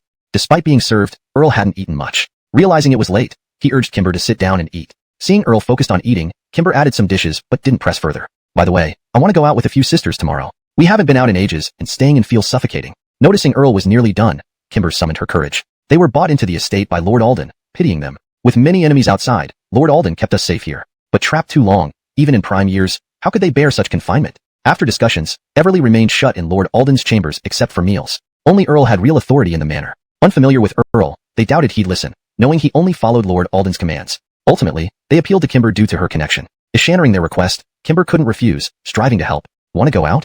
Alright, I'll go with you tomorrow. Without hesitation, Earl agreed. Really? Overwhelmed, Kimber stood, barely believing her ears. Yes, don't you wish to go out tomorrow? If not, we'll wait for another convenient time. Understanding their eagerness, Earl reflected on his own past in the Eastern Depot, confined underground, daily fighting children his age for survival. Chapter 188. Under Amma surveillance. The next morning, Weston got up early and tidied up. Ishan had a good night's sleep the previous evening. As Weston was about to leave the room, he stepped on something. Looking down, he saw a letter underfoot. Recalling the assassin from the night before, he picked up the letter and was about to throw it away when he noticed an intricate seal. Opening the letter hurriedly, he smiled at its contents and tore it into pieces, tossing them into the teapot. Observing that everyone was already dressed and ready, he felt an uneasy sensation, as if someone was watching him. Ishan looked around suspiciously but found no one. Sir, we should be going, Jacob called out to Weston after bringing his horse. Everyone had mounted their horses and were waiting for Weston, who was still looking around. Alright, let's go. Weston withdrew his gaze, mounted his horse, and continued on the path towards Shanhaiguan. Meanwhile, another group staying at the inn observed Weston's departure and emerged from the inn. They brought out their hidden horses and headed in another direction, intending to take a shortcut to intercept Weston at Wanshur Gang by impersonating bandits. Unbeknownst to the anxious Weston and his company, they were now being targeted. In the rear courtyard, all the ladies were dressed and waiting. As time passed, they began to worry that Earl might change his mind about taking them out. She's here. Kimber is here. Amostonly, someone shouted, and all eyes turned towards the entrance. Seeing Kimber accompanied by Earl, and her radiant smile assured everyone. Today, Master Bertrand will join us, ensuring our safety. Kimber, noticing all the sisters present, kept a polite distance from Earl and explained to the group with a smile. When women gather, chatter fills the air, giving Earl a headache. Yet, despite the noise, he felt inwardly delighted. Don't worry, as long as I'm here, everything will be fine. Earl, always the rugged type, walked over to Kimber, took her hand, and addressed the others. Let's go. Embarrassed by the crowd watching, Kimber blushed and tried to pull her hand back but found it gripped even tighter. She could only laugh and nod at her sisters. When everyone reached the front yard joyfully, Kimber stopped abruptly. What's wrong? Earl asked, puzzled. Tosha has been secluded in her room for a while. Should we invite her to come along? It might improve her mood. Kimber looked towards Tosha's room and suggested this to Earl. Alright, go fetch Sister Tosha. Reflecting on Kimber's words, Earl agreed. If this went on, Tosha would not hold up well. Standing outside the door, he hesitated but eventually invited the other sisters to accompany him inside. Wanda held a revered position among the sisters. All respected her, knowing they would still be suffering in the brothel without her protection from the nobility's cruelty. Waiting for an incense stick's burn, Earl stood by the door, unaware of what transpired inside. Sister Tosha. When Earl finally saw Ziacheo Shuangshuan walk out, properly dressed and radiating elegance, he couldn't help but admire her beauty. This time, it was different. Kimber and the others had helped her get ready. Seeing Earl's stunned look, Kimber, annoyed, pinched his waist to snap him back to reality. Let's go. Earl, regaining composure, led Kimber out of the residence, followed by the rest, who surrounded Ziacheo Shuangshuan. At the gate, the sight of over 20 Imperial guards startled everyone. Who are these people? Confused, Wanda asked Earl. They are here to protect you. The city has been quite chaotic lately. We should depart. After explaining to Ziacheo Shuangshuan, Earl pulled Kimber forward. Hold on. We don't need so many guards. With you around, regular people won't dare approach us. She had agreed to come out just to have some peace, but being surrounded like this felt odd. Sister Tosha, this might not be appropriate. How about I bring fewer guards? Earl, feeling torn, knew the necessity of having more guards. Sister Tosha, why don't we keep the guards but ask them to stay further away? Understanding Earl's dilemma, Kimber proposed this solution. She didn't want to put Earl in an awkward position. Alright. Relenting, Ziacheo Shuangshuan nodded. The group moved towards the bustling market, drawing many curious gazes. A cluster of beautiful young women walking together attracted attention. Potential suitors, seeing the accompanying imperial guards, decided against approaching. Christophering their stroll through the market, a few peculiar glances continuously fixated on Xiaochao Shuangshuan. Finally, an opportunity. Do you think she's the key? At a wine shop by the window, two men watched the group outside. One can only hope. Create an opening for me to isolate Everly. I need to speak with her alone. Fenwick's eyes focused on Xiaochao Shuangshuan, revealing a sly smile. I understand. I'll arrange it immediately. His companion, though hesitant, rose to fulfill Fenwick's request. ####Chapter 189. Reappearance. As Fenwick was making his move, a man sitting by the window on the second floor watched Everly walking below with narrowed eyes. Ishan held a folding fan in his hand. Sir, should I bring her here? Asked the attendant standing beside him, noticing his master's gaze and looking at Everly walking below. A sinister smile curled the corners of his lips. You do that. If you succeed, I will reward you generously, replied the young master, satisfied with the attendant's proposal. Understood, sir. The attendant then led a few others downstairs. Earl and his companions were happily shopping when they were suddenly blocked by 5 or 6 people. Please wait for a moment, sirs, said the leader of the group who stopped them. Earl raised his hand, signaling his imperial dantiards not to act yet as he did not know who these people were. Who are you? Why are you blocking our way? Earl stepped forward from the crowd to ask. Seeing how the other party dared to block his path despite being aware of the presence of imperial dantiards, Earl surmised that they must have some backing. For matters that he had no grasp over, Earl would never rush into things impulsively. Our young master wishes to, who was dining at another table, saw what happened downstairs and felt it was the right moment to act. Ishan left some money on the table and walked downstairs. Chaos erupted on the street, dispersing Earl's group. Kimber dragged Everly to hide. Don't worry, Tosha. We'll be safe once Earl deals with those people. Ah. Before Kimber finished speaking, she was knocked unconscious from behind. Seeing Kimber fall to the ground, Everly grabbed a dagger from her sleeve and stabbed backward. Everly, I want to talk to you. If you wish to avenge your family, follow me. Ishannering the masked man's words, Everly froze. The masked man spoke calmly and turned towards the door. Everly hesitated but, glancing at the unconscious Kimber, eventually followed him. Arriving at a secluded place, the masked man revealed his true identity. Everly couldn't believe her eyes and covered her mouth with both hands. Am I surprised to see me? Fenwick, do you know the Eastern Depot is after you? How dare you return to the capital? Have you lived too long? Everly and Fenwick had been childhood friends, but after he joined the military under Geordie, they lost contact. What difference does it make now? I'm already like a wandering soul. Everly asked coldly. What did you mean by helping me take revenge? Book-curving comfortably, Everly didn't want any involvement with Fenwick. She only came because he promised help in avenging her family. You gather some grain for me, and I'll tell you who killed your father. Nothing comes for free. Fenwick picked up a strand of Everly's hair, sniffing it and closing his eyes as if savoring the moment. When he opened his eyes, he smiled at her. Grain? Where am I supposed to get it? Feeling powerless, Everly wondered about the feasibility. I've heard you're close to Weston. With Weston's influence, getting some grain should be easy. Ishannering Fenwick's words, Everly's face changed. She didn't expect he knew so much about her. All right, I can try my best, but even if I get it, can you transport it out? Thinking of her family's murder, Everly decided to agree. Yet she remembered the city's strict checks on grain. Don't worry about that. Just bring the grain here, and I'll tell you who killed your father. Overjoyed, Fenwick handed Everly a piece of paper before slipping away through a back door. Everly stored the paper safely and returned to find Kimber awake, rubbing her head in pain. What happened? My head hurts so badly. Everything is safe now. Let's go out. We must hurry back to Alden Manor. Earl rushed over to the two women, urging them anxiously.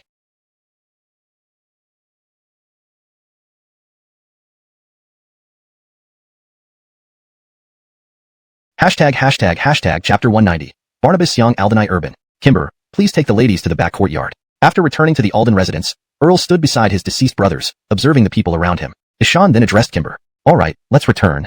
Kimber understood what Earl was thinking. These were all his brothers, and if not for their desire to go out, these few wouldn't have met such a tragic end. Seeing Earl so distressed, she quickly led the other women away. Zhuang, what do you think about today's incident? Once everyone had left, Earl saw that only Everly remained. Calming himself slightly, he asked her. I don't know. Did you find something out? Everly didn't understand why Earl was asking this, fearing that her secrets might have been discovered. She could only pretend to be oblivious and looked at Earl in response. There were 2 groups of people today, and I've identified one of them.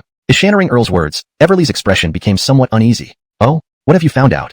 Tosha, you should clearly know what this token is. Earl took out the token he had picked up in the market and handed it to Everly. Looking at the token in Earl's hand, Everly appeared anxious. Where did you get this? She took the token, examined it closely, and upon confirming it was genuine, urgently asked Earl. This came from the leader of the first group that before he left. Repeat it. To mask her unease, Everly responded sternly. All in the Alden residence are to obey Tosha's orders. Seeing Everly's anger, Earl immediately complied. Fine. Quickly fetch some silver to properly compensate the families. Looking at the bodies on the ground, Everly felt uncomfortable. After giving this instruction, she returned to her room. It seems Master was right after all. Before Weston left, he had briefed Earl on several matters, and it seemed things were developing as expected. Where is His Highness? Not fast enough. If you can't find His Highness, your heads will roll. A group of guards from the residence arrived at the scene of the altercation. Seeing the dead attendants on the ground, the housekeeper shouted angrily at the guards, who immediately began searching. I'm here. As everyone searched, a voice came from the opposite tea house. Follow me. Recognizing the voice, the housekeeper hurried the guards towards the tea house. Are you all right, Your Highness? Upon reaching the second floor, the housekeeper found the prince hiding under a table. Stopping the others, he helped the prince out, dusted him off, and seeing no injuries, breathed a sigh of relief. Emerging from under the table, Barnabas Xiang Aldenai Urban saw only the housekeeper and smiled, patting him on the shoulder. The housekeeper wasn't stupid. Revealing that the prince had hidden under a table would be humiliating. Thus, he kept it between them. Let's head back to the residence. Frightened by the events, Urban, who had only come out for a leisurely stroll, Urban hastily asked upon seeing the housekeeper's urgency. Hashtag chapter 191. Searching for the woman's news. Your Highness, there is news. Those from the Hermanway are from the Eastern Depot. The Gustavo quickly relayed the information he had gathered. So what? I'm looking for that woman. What does it matter to me where those Hermanway are from? Ishannering only this after waiting for so long. Barnabas Urban, frustrated and impatient, punched Fabio. Your Highness, don't be angry. Please calm down. I can't help but be angry. So many days have passed, and you've only investigated a single Hermanway? Exhausted from hitting, Urban slumped into his chair, fuming as he questioned Fabio. Your Highness, you misunderstand. Only by knowing about the Hermanway can we find out where the woman went. After hearing Urban's outburst, Fabio felt wronged. So do you know where she is now? Seeing Fabio's pained expression, Urban genuinely thought he might have misunderstood him and asked apologetically. No, you're asking for death. How dare you play me? Feeling deceived and furious upon learning that he still didn't know the woman's whereabouts, Urban raised his hand again, ready to strike. Wait, Your Highness. The Eastern Depot wouldn't leak information easily. If we can find out where the Hermanway was dispatched from the Eastern Depot, we can uncover the woman's identity.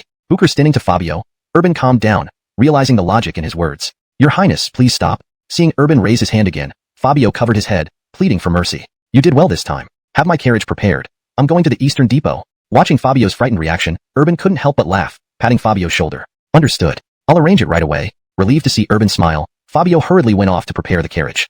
A short while later, the carriage was ready. Urban set off for the Eastern Depot. Upon arrival, the guards at the entrance were taken aback by the large entourage of more than 30 guards surrounding the carriage. After the incident on the bustling street, Urban had become cautious, unwilling to travel alone for fear of any danger. With Fabio's support, they approached the main entrance of the Eastern Depot headquarters, where the guards promptly stopped them according to protocol. How dare you? Don't you know who our master is? Already irritated, Fabio erupted with anger at the guard standing next to Urban. Oh. Noticing Fabio's fury, Urban symbolically waved his hand, secretly enjoying the moment. State your name, so I can report inside. Recognizing the man described as master, as someone of high rank, the guard softened his tone. Our master is Barnabas Xianghua. Quickly go inside and have your chief eunuch personally greet him. All right, Your Highness, please wait. I will be right back. The guard immediately ran inside after confirming Urban's identity. Moments later, Alistair appeared with a smile. Who are you? Where's Chief Eunuch Iof?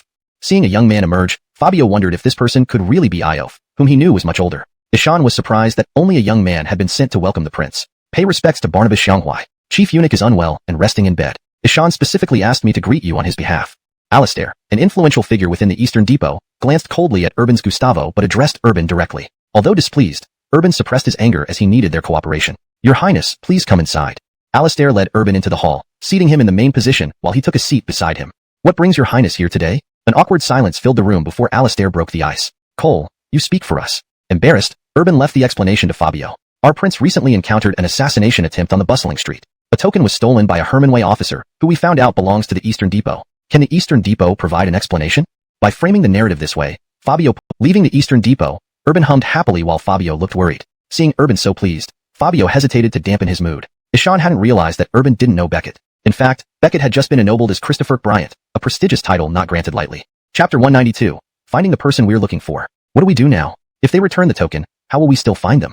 The two stood outside Dongchang as Urban asked Fabio, slightly irked. If he were still inside, relying on his connections and face, he would not have to fear that the commandant would not tell him. Had Fabio allowed him to ask earlier, things would not be so troublesome now. To find people is simple. For Dongchang to retrieve the token, they must find the person who has it. If we send someone to closely follow them, we'll know where those people are, Fabio said softly to Urban, revealing his plan. All right, I'll wait for your news then. Do not disappoint me again this time.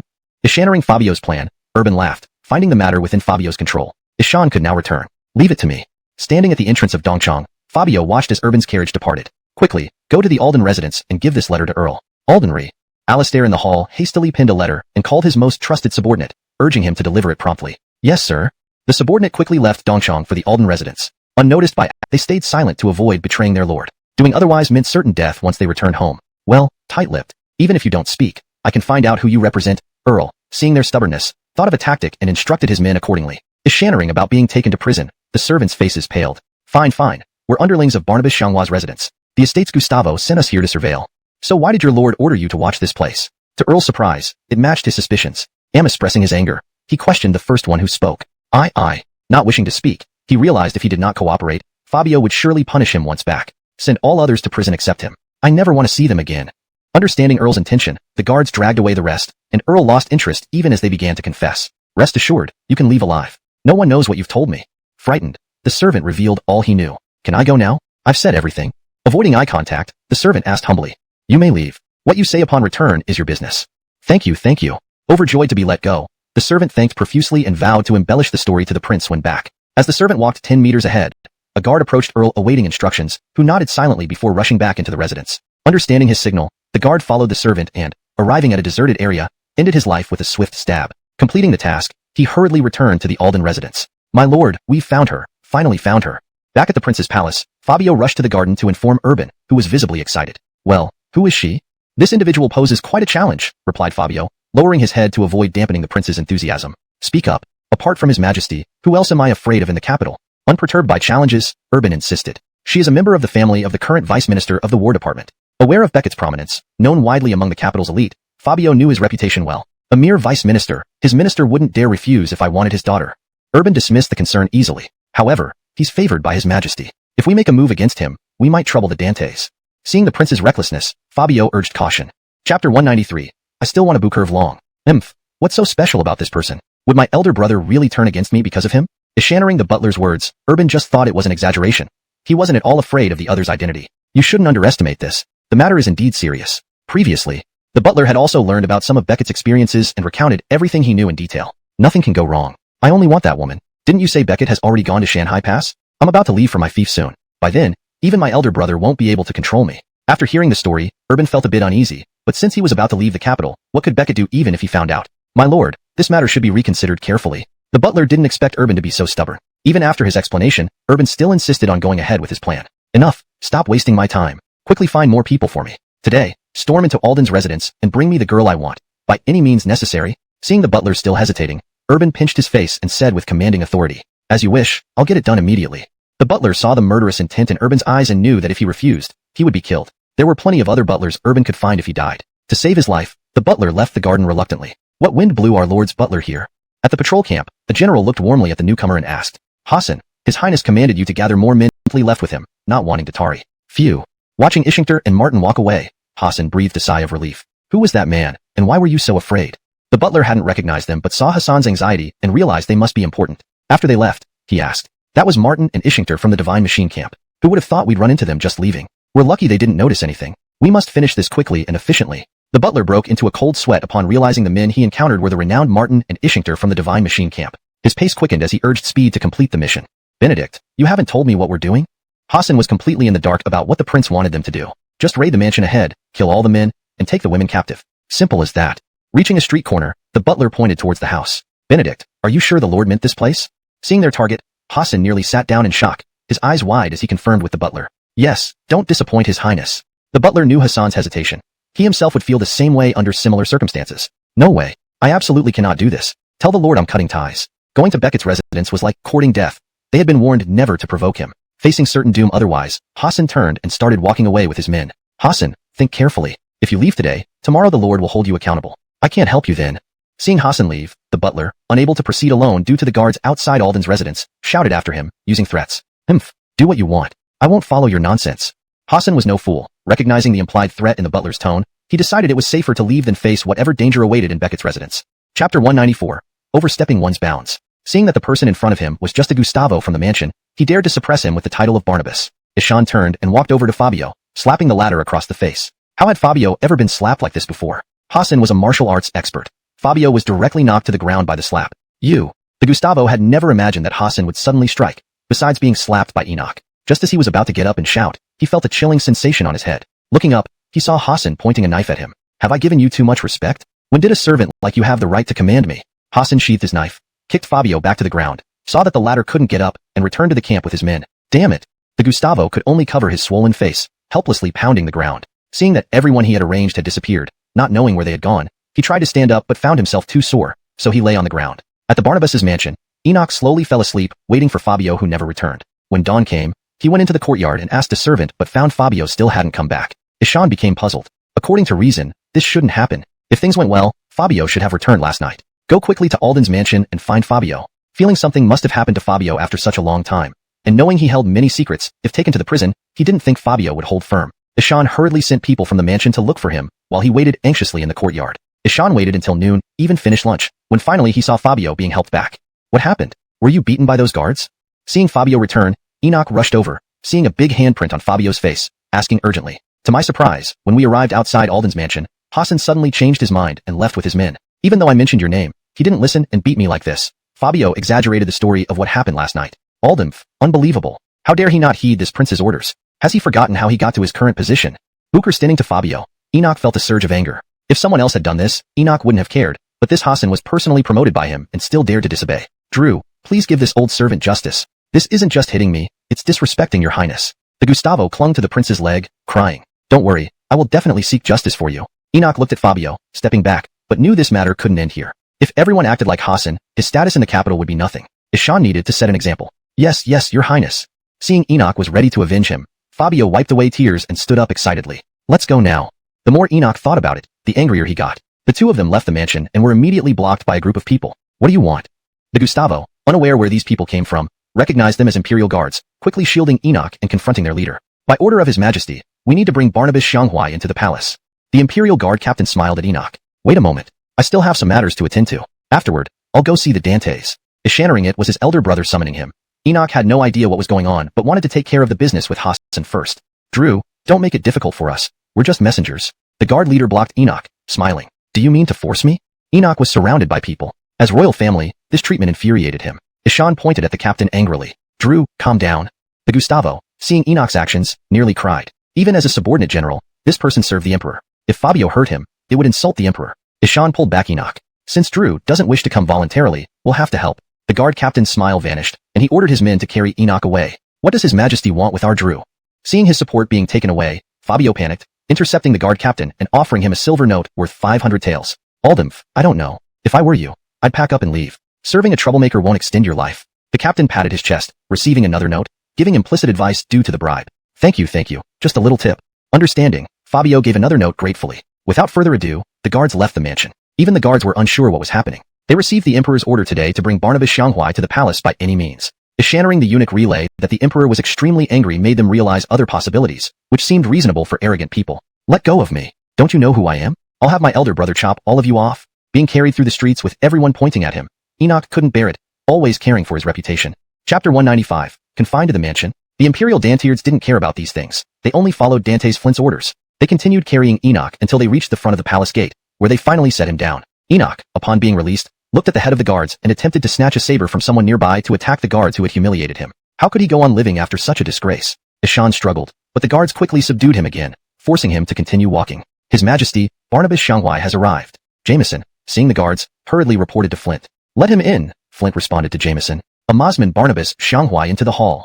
Following Jameson's announcement, several Imperial Dantiards carried Enoch into the room. Eldest brother, those bastards dared to manhandle me. Enoch, familiar with the palace layout from his youth, shouted angrily, realizing where he was. What are you doing? Quickly put Barnabas Xianghua down. Jameson saw Enoch being carried and hurriedly reprimanded the guards. The guards first glanced at Flint for approval. Seeing a slight nod from him, they promptly set Enoch down. Eldest brother, those fellows acted underhandedly. They actually carried me here like this, making me a laughingstock in the capital. After all, I am royal kin, your own brother. Enoch, noticing Flint's displeased expression, quickly changed his tone and complained with an aggrieved look. You keep quiet. Haven't you discredited the imperial family before?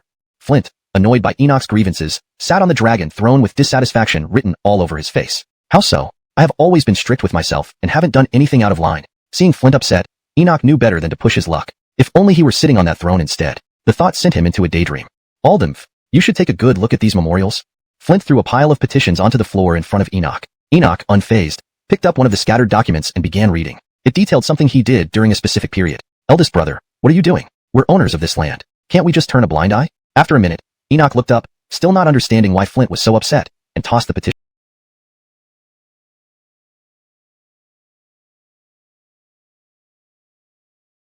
Daring to confront him directly. Your servant obeys. Drew, let's go. Jameson politely escorted Enoch rather than force him. Your servant complies. Reluctantly, Enoch followed Jameson out of the hall. It's only a month, Drew. After that, you'll go to your fiefdom, and His Majesty won't be watching you anymore. As they walked out of the palace, Jameson tried to soothe the clearly displeased prince. Hmph, a mere vice minister, yet he dares scold his own royal brother. Does he think he is the brother? Enoch spoke loudly as he walked, expressing his frustration openly. Ah, Drew, please lower your voice. If His Majesty hears you speak disrespectfully, you'll end up in prison. Do you want to stay in a dark cell? Eschewing Enoch's disrespectful remarks about the emperor, Jameson looked around nervously, relieved that no one was nearby. Not really, how bad can it get? Amos rely they wouldn't imprison me. Upon hearing this, Enoch gulped, lowering his voice. Why not? You provoked someone you shouldn't have. Jameson, sensing Enoch's lack of awareness, urgently explained. How important can Beckett be? Enoch felt Jameson was exaggerating and asked indignantly. Yeah. What did you say? I'm a prince, yet a vice minister is more important than me? Seeing Jameson nod, Enoch lost his temper, grabbing Jameson by the collar. Drew, please calm down. Jameson pleaded, trying to pacify the angry prince. Chapter 196, The Kidnapped Barnabas. Stop. The palace guards, seeing that Barnabas Urban was about to take action, and noting the person grabbing the collar was the emperor's personal eunuch, hurried over to stop him. Bukurtul Ishanzi hadn't expected Urban to be so irritable, actually resorting to violence without a word. It matched the rumors exactly. Think before you speak. Otherwise, I'll cut out your tongue. Seeing Bukurtul Ishanzi's frightened look, Urban glanced towards the direction of the palace interior and immediately shook off Bukurtul Ishanzi. Pointing at him, he issued a stern warning. After that, he was escorted out of the palace gates by the guards. Bukurtul Ishanzi watched Urban walk away, knowing he wasn't easy to deal with. Ishan quickly instructed one of his confidants to keep an eye on the prince. As for himself, he returned to the palace. Ishan had no intention of taking up such a perilous task, fearing that Urban might lose control one day and end his life. Dante's howl certainly wouldn't punish his royal brother over just a eunuch. How did you return? Didn't I ask you to watch over Urban? Dante's howl, who was reviewing memorials in the hall, looked up upon seeing Bukurtul Ishanzi return, asking in puzzlement. Your Majesty, there was a bit of friction between me and the prince at the palace gate, so I sent one of my subordinates instead. Bukurtul Ishanzi knew that even if he didn't say it, Howell would eventually learn what happened at the palace gate. After some thought, he decided to be honest. I understand. Your Majesty, what should I do now? Bukurtul Ishanzi expected some instructions from Howell, but was surprised when Howell merely acknowledged the event. This left him at a loss, having prepared a whole speech. It's fine. I've always known this royal brother of mine very well. If you really went to his mansion, and he was displeased, you might not survive. Your return here is for the best. When Urban left, Howell sensed that he might have made a mistake. But since he was already gone, he could only wait until later to send someone to inform Bukurtul Ishanzi. Thank you, Your Majesty. Moved by Howell's concern, Bukurtul Ishanzi knelt down gratefully. Howell waved his hand dismissively. Ishan treated those close to him well, yet also feared that one day they might betray him. Your Majesty, the prince seems to have set his sights on Alden family manor. Should we dispatch more people to protect them? I fear the prince won't give up. Bukurtul Ishanzi stood beside Howell and spoke anxiously. I've heard that Weston has many beauties around him. My brother is notorious for being unable to resist beautiful women. This time, he must have taken a fancy to Weston's women. Dispatch more men to keep an eye on Urban and stop him from causing trouble. Thinking that preventing further mischief was better than dealing with its consequences, he instructed Bukurtul Ishanzi accordingly. Your servant will obey, and immediately send reinforcements. Just as Bukurtul Ishanzi was preparing to act on Howell's orders, a guard burst into the room. Your Majesty, during the escort of the prince, masked men appeared and abducted him. The guard rushed in and kneeled, urgently reporting to Howell. What? Your Majesty, I will immediately lead a team to rescue the prince. We will bring him back safely. Ishaning that Urban had been kidnapped, Bukurtul Ishanzi panicked and pleaded with Howell. You may leave. Howell remained silent, frowning deeply as he gazed at the kneeling guard. Bukurtul Ishanzi was puzzled by this order. Your Majesty, we must act swiftly. We cannot let the prince fall into their hands. We don't know their intentions. Bukurtul Ishanzi grew anxious seeing Howell remain calm. No need to panic. Let the Yamen handle the search first. Notify the Eastern Depot too. If they can't find him, then so be it. Bukurtul Ishanzi's mouth dropped open in shock at these instructions, unsure of the Dantes' intent. Don't you understand my meaning? Lord Ishan brings an imperial secret decree. Cooperate fully with Lord Ishan from now on. Alistair, unwilling to get involved, decided to sacrifice his subordinates, including the promising Santiago. Understood. After they entered the hall, Alistair stepped outside, closing the door after giving a glance to Bukurtul Ishanzi. Bukurtul Ishanzi hadn't anticipated Alistair's ruthless decision to abandon his subordinates. Waiting outside for about the duration of a joss stick burning, Alistair saw the group finally emerge, saying nothing as they hastily left. Sir Bertrand. As Alistair tried to stop one of them, Bukurtul Ishanzi's voice sounded behind him. Lord Ishan, is this enough? Need more? Turning, Alistair smiled. It's sufficient. No need for further instruction? Bukurtul Ishanzi, satisfied by their departure, nodded. Am sufficient. There's nothing more to say. Chapter 197. Santiago's attempt to assassinate Urban. It was obvious to any keen observer that the individuals receiving orders were elite operatives of the Eastern Depot. Alistair observed that these men, when assigned tasks, would satisfy Master Ishan. Master Ishan, what do you mean? Ishannering this, Alistair's expression changed instantly, a thought crossing his mind. Unsure, he hesitated and asked, What? Are you people working for Weston? Ishannering the mention of the Alden family, Urban quickly inquired. I'm sworn enemies with Weston, but mainly because there's someone in the Alden family I care about. I don't want you disturbing her. Previously, he had entrusted Everly to help gather supplies for him. Ishan didn't expect this prince to set his sights on the Alden family as well, seemingly attracted to its women. If this continued, the emperor might divert his attention to the Alden family, causing issues. Amash developments could alert others to Everly's activities, creating complications. To prevent unforeseen circumstances, Fenwick decided to deal with Urban, without killing him yet, just bringing him over for discussion, or worse, eliminating him if necessary. May I ask who you are? Ishannering the tone, Urban suspected they weren't Weston's people and curiously asked Fenwick. Jurchen. Fenwick, after a moment's thought, smiled and revealed his identity. You? Jurchens? Ishannering Fenwick's words, Urban wasn't shocked by their Jurchen affiliation, but worried about someone inside the Alden family collaborating with them. Weston was currently at Shanhaguan. If anyone close to Weston was involved with Jurchens, it jeopardized the entire fortress. Despite his usual carefree demeanor, Urban knew what mattered in moments of crisis. We can tell you that many of our people are in the court. We also wish to collaborate with your highness. Do you have any interest? Fenwick knew Urban's reputation. A disreputable prince disliked within the royal family. Self for falling for the trick. His companions surrounded Urban from two directions. Their mission was to eliminate him. Sir, as soon as Urban came out, he encountered several guards. Good, we should leave too. If Urban uses tricks, we'll be in trouble. Ishannering his subordinate's report, Fenwick got up, preparing to leave. If Urban brought guards back, it would spell trouble for him. Ishan seems to be in trouble, his subordinate remarked with a smirk. Oh. Ama surprised by Urban's predicament, Fenwick looked at his subordinate quizzically. The subordinate quickly whispered into Fenwick's ear, recounting what he saw from the rooftop. If so, then this makes things easier. Send someone to delay those guards. Ensure Urban escapes.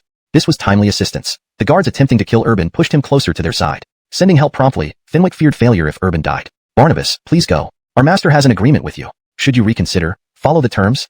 Fenwick's men intercepted Santiago, saving Urban, relaying this message. Looking at the unexpected group, Urban understood the lead man's words, realizing what they meant. Hashtag chapter 198. Seeking refuge in the city defense camp. Realizing that the men chasing him were part of the same group that had just abducted him, Santiago glanced at Urban who was now trying to escape. With Hermanway officers was beyond their capacity. Even with 3 times their courage, they wouldn't dare do it. Worthless. Take me to the city defense camp immediately. Seeing the fear in the officials' faces, Urban pushed past the engsub in frustration, contemplating his next move. If the Hermanway couldn't find him, they would surely wait near the mansion. Going to the palace was too risky. Considering those assassins were Hermanway members, he suspected his elder brother, the Dantes, might be behind this. Ishinating to the palace would be like walking into a trap, so he decided against it. Amostantly, he remembered Hassan of the city defense camp, with whom he had a good relationship despite a previous disagreement. Though he had once greatly benefited Hassan, this seemed the best option now. Fine, we will escort you there immediately. The engsub hesitated at the prospect of confronting Hermanway but readily agreed to escort Urban to the city defense camp. The party quickly arrived at the camp. Your Highness, we'll take our leave now. The officers, having safely delivered Urban, did not want to get involved further and prepared to depart. Thank you for your help. Hassan will reward you. If you leave now, it will be in vain. Ishannering them prepare to leave, Urban stopped them, smiling reassuringly. All right, we'll wait a bit more. At the promise of payment, the officers eagerly stayed, following Urban into the camp. Halt. Only His Highness can enter the command tent. The rest must wait outside. The guards blocked me, fabricating a story. Ah, I see. Let me escort you back. Hassan believed him and prepared to send Urban off, concerned about proper accommodations. No, I need to stay here. This place is the safest. Ishannering this, Hassan paused, puzzled. Why? Isn't the mansion well protected? I'll tell you the truth. After escaping, I encountered 3 Hermanway who intended to kill me. They're likely waiting along my usual route if I return to the mansion. Chilled by this revelation, Hassan asked, does this mean the ones who abducted you are linked to the Hermanway? Do you know if they belong to the Eastern or Western agency? I'm not sure. That's why hiding here is safest. Keep my presence here a secret. Urban wasn't particularly familiar with the Hermanway structure, only knowing some high-ranking officers and supervisors. Hashtag chapter 199. Chavi flees. Fine, you can stay in my camp as long as you want. My subordinates will keep their mouths shut, but I don't know how to deal with those people outside. Upon hearing Barnabas Urban's words, Hassan wasn't afraid of the Hermanway and glanced towards the entrance of the tent, questioning. Lock them all up until it's safe, and once I leave, they can be released. Understood. You're all back. Did you complete the task assigned by 2 people picked up their teacups and drank directly. Chavi observed the teacup, then lifted his cup and drained it in one gulp. Sir, I'm feeling quite exhausted. I'll go rest now. After drinking the tea, Chavi quickly stood up and addressed Alistair. Alistair kept an eye on the trio, seeing that all 3 had drunk the tea. Ishan waved Chavi off with a smile. Thank you, sir. Chavi sighed in relief upon being dismissed, glancing at the other 2, noting that they ignored him, before leaving the main hall. The other 2 showed no intention of leaving and continued chatting with Alistair. You, follow Chavi closely. Make sure he doesn't notice you. If he falls, finish him off and bring the body back. Seeing Chavi leave, Alistair, concerned about any mistakes, instructed one of his men. Yes, sir. Earlier, Alistair had laced the tea with highly toxic hawksbill red powder. These 3 were his most capable subordinates, but given eunuch Ishan's orders, he had no choice. But circumstances dictated that he act. If these 3 weren't dead, he would be. I feel terrible. I do too, Amostantly, the 2 men in the main hall felt excruciating pain in their stomachs, collapsing onto the ground, coughing blood as they lost consciousness. They died not knowing that this would be their end. Having left early from the Eastern Depot, Chavi noticed someone following him immediately after departing. After losing the pursuer, he found an isolated place and began vomiting, forcing everything he drank earlier out of his system. Alistair's man, having just exited the Eastern Depot, couldn't find any trace of Chavi. Did anything happen? Seeing his subordinate return, Alistair prepared to retire for the night but checked again. Sir, I didn't see Chavi as soon as I went out. The subordinate kneeled to report. What? You say you didn't see Chavi when you went out? Why are you only reporting now?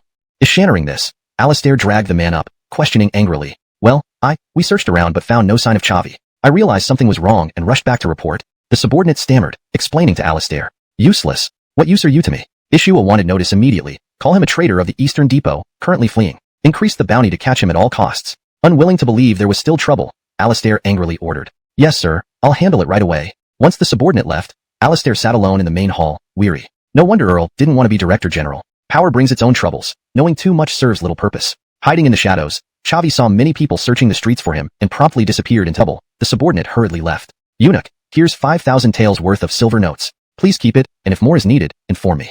This translation preserves the original tone and style while ensuring natural English flow and grammar correctness. Chapter 200. Alistair's Ambition. Alistair knew he was in deep trouble. If Eunuch Ishan returned to the palace and told the Dantes would surely be furious, and Alistair's life would be in grave danger. Ishan could only sacrifice some of his silver. Thus, he took out most of his savings. After working so hard for years, he had barely saved a little over 10,000 taels, and now he was handing out most of it. Looking at the corner of the silver note sticking out from Eunuch Ishan's robe, his heart twisted with pain. Aldemf, I'll give you one more day. If it's not done by then, don't blame me. Eunuch Ishan tucked the silver note deeper into his robe, stood up, and said to Alistair, Sir, take your time leaving. Eunuch Ishan left Dongchang with several eunuchs, and Alistair respectfully saw them off. Sir.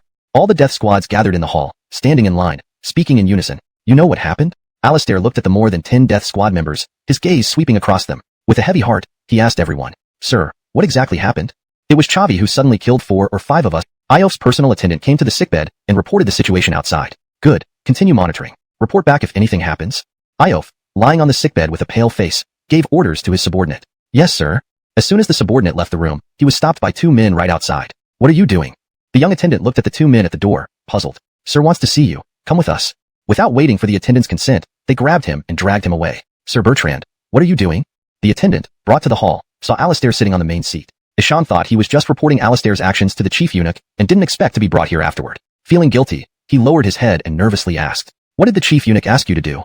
Alistair wiped his knife and smiled as he looked at the young attendant. The chief eunuch only asked me to serve his daily needs. If there's nothing else, I'll go back. The attendant felt uneasy looking at Alistair's mocking smile and couldn't bear to stay another moment, quickly trying to leave. Hold it. Seeing the attendant attempt to leave, Alistair stood up, holding his knife and yelled. 2 guards at the door blocked the attendant and controlled him tightly. How dare you lie to me? Alistair pressed the knife against the attendant's chest, his smile vanishing. Sir, I'm just a servant. Please don't make things difficult for me.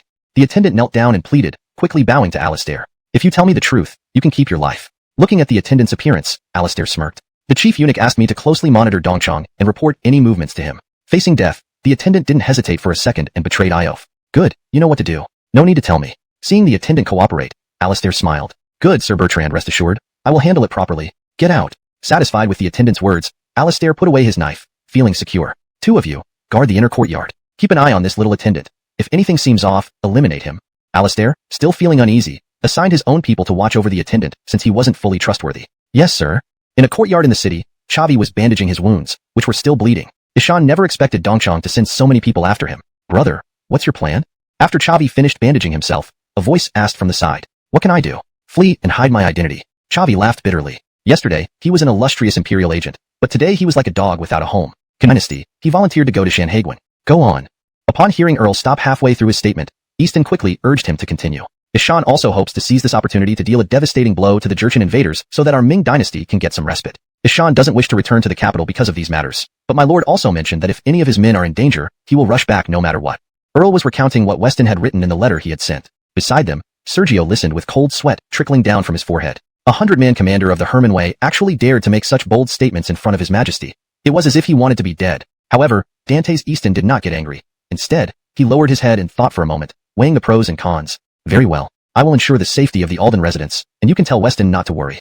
At present, the most important issue for the Ming dynasty was dealing with the Jurchen problem. If that could be resolved, the Ming dynasty would gain a chance to recover. Compared to an emperor's family member, what did one prince mean in the face of the long-term prosperity and stability of the empire? Outside, the Hermanway guards arrived at the courtyard where Santiago was staying. Santiago changed into clean clothes and, upon hearing voices outside, Santiago knew he had to fight his way out. Hold it. Just as the two parties were about to clash, Fenwick barked at them to stop. Fenwick? The guards, previously focused on Santiago, were now stunned to find another wanted man among them. It seems we've got a great catch. Truly, fortune favors us. The leading Hermanway officer grinned, delighted at capturing both Santiago and Fenwick. PFT. Ah, you. The lead guard laughed only moments ago but was now staring at his chest where a knife blade protruded. Unable to believe what happened, he gasped out a last breath. Your Excellency. The two remaining Hermanway officers knelt respectfully, awaiting further orders. Yes, what shall you report back? That's up to you. Fenwick nodded, observing the two kneeling officers. The two Hermanway carried the dead officer away from the courtyard. So, you have men within the Hermanway? Santiago, who had braced himself for a fight, stared at Fenwick in surprise. Yes, walls always have ears. Fenwick packed a few things and smiled at Santiago. Where are we going? Confused, Santiago asked as Fenwick gathered supplies. If you're not afraid of the Hermanway coming, then stay here. The courtyard was just a hiding spot that had now been compromised. Those Hermanway would undoubtedly report back to the Eastern Depot, leading more troops to converge here. It would be difficult to escape after that. They blended into the crowd on the street as large numbers of Hermanway headed toward the courtyard they had just left. What's your plan next?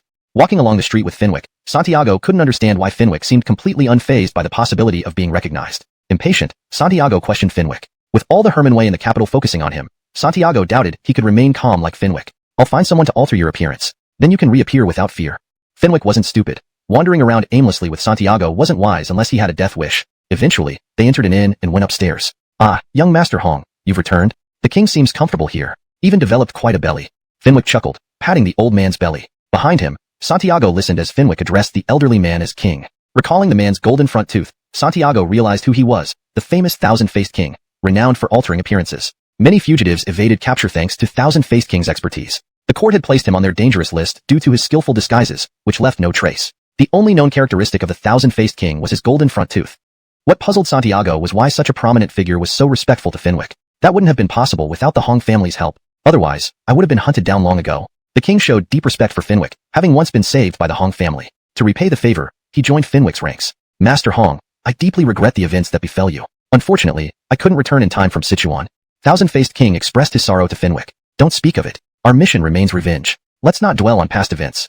Interrupting the king's growing melancholy, Fenwick raised a hand to stop him. Understood. I, Thousand-Faced King, am ready to serve young master.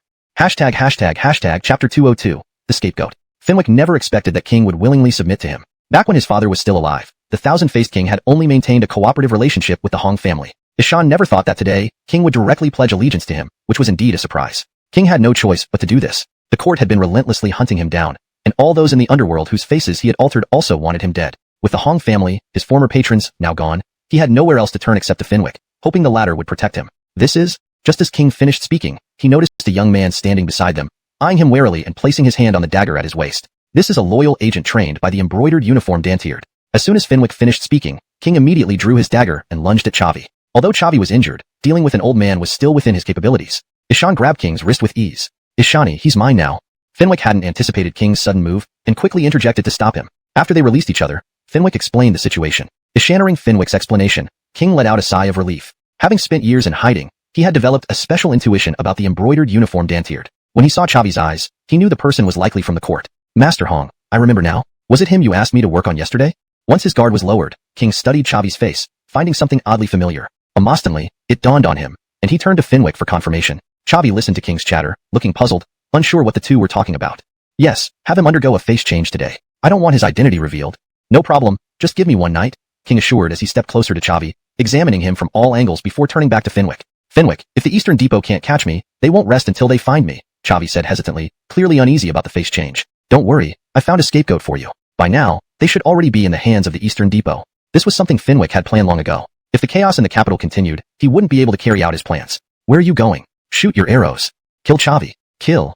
The streets were filled with embroidered uniformed Dantiered who had tracked down the fake Chavi. They chased him through the crowds, forcing him to weave in and out of people. The archers hesitated to shoot for fear of hitting civilians. Sir, there are many innocent people ahead. We cannot risk harming them, the archer said, drenched in sweat as they pursued Chavi without daring to fire. Forget it, whatever happens. I'll take responsibility. Our mission is to kill Chavi. Nothing else matters, shouted the leading guard, one of Alistair's trusted men, knowing his master wanted Chavi dead. Ishan ordered the archers to shoot. With no choice, the archers raised their bows and loosed their arrows. The fake Chavi darted between the crowd, causing several innocent bystanders to fall under the barrage. After chasing for several hundred meters, an arrow finally pierced the fake Chavi's thigh. Wounded and unable to run further, he collapsed, wailing helplessly. What are you doing? I am. Before the fake Chavi could reveal his true identity, the leading guard sliced him down, leaving no chance for the final words. His mission had been to draw the guards' attention and divert them away. Only in death did he realize he was merely a pawn, powerless against the relentless pursuit. Sir, this?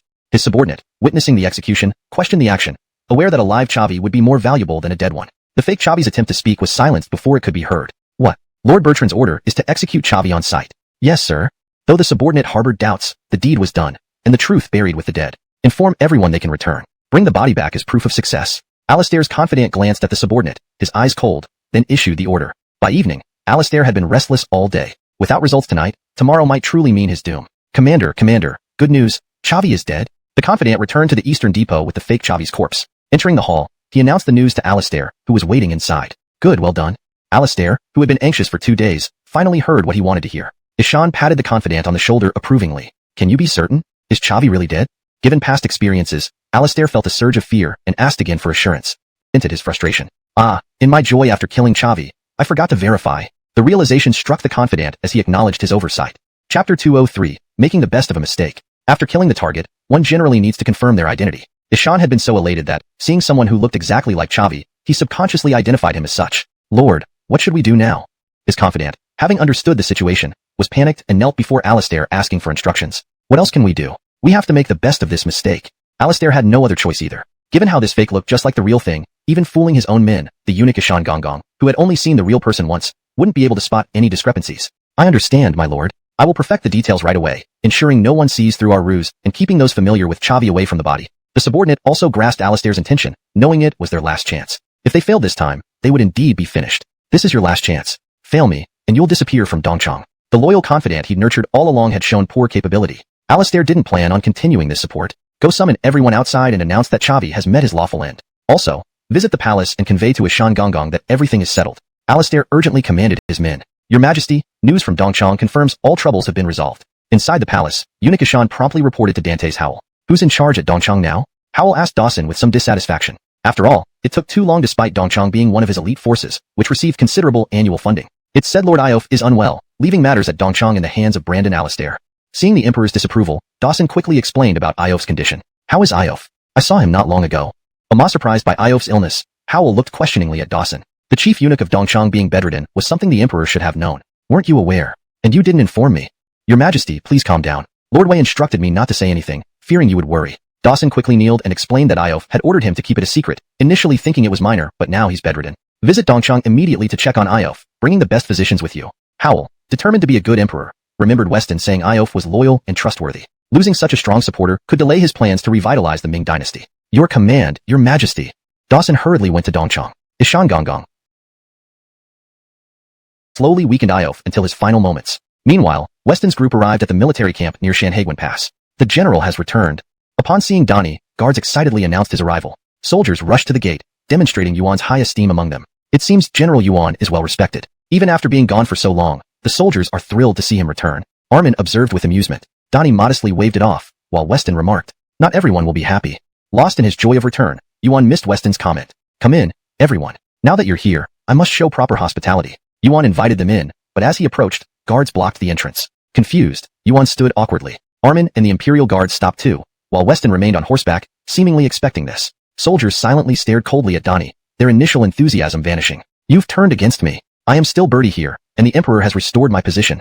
Chapter 204, Desire to take over. Fearing that the news from Shanhaiguan hadn't reached here yet, and they might assume he had already been executed, Donnie quickly explained the actual situation. After everyone listened, there was still no reaction. Move aside. Just as Donnie was about to act, a voice came from within the camp. The soldiers at the gate immediately parted ways. Upon seeing the person who emerged, Donnie became enraged. Nicholas was wearing the armor he used to wear, his smug look making Donnie grit his teeth in anger. General, there were matters on Sandantiai's side, so I am late to greet you. Please do not be offended, General. Nicholas walked up to Donnie with a smile, intentionally bowing slightly before him. Why don't you pay your respects when you see me, General? Donnie couldn't associate this Nicholas, standing confidently before him, with the obedient subordinate he left behind. Ishan could also tell that Nicholas now controlled the entire camp, reducing Yuan's authority to nothing. Move aside. As Nicholas stood opposite Donnie, another gruff voice came from within the camp. The guards lowered their heads upon recognizing the new arrival. Finian. Turning around, Nicholas saw Finian approaching, his large frame causing a slight change in expression. Ishan thought he could quickly dismiss Donnie without alarming Finian, who now controlled nearly half of the camp, while Nicholas controlled only about 40%. The rest were waiting to see which way things would go. Finian approached Donnie and pushed Nicholas aside. Nicholas's men drew their weapons, glaring angrily at Finian. Ignoring them, Finian coldly surveyed the scene. Uninjured, Nicholas signaled his men to sheathe their weapons upon noticing the formidable figures accompanying Donnie. Ishan then ordered them to step back. Finian pays his respects to the general. After ensuring no one moved, Finian knelt down respectfully, bowing deeply. The soldiers who followed him were all loyal to Donnie, veterans who had fought alongside him in numerous battles. Seeing these loyal troops, Donnie smiled warmly. His gaze then fell on Nicholas standing beside him. Nicholas pays his respects to the general. Pay your respects to the general. Realizing he had no choice, Nicholas bowed as well, knowing any disobedience would be seen as rebellion. His men followed suit. Weston brothers, let's go inside.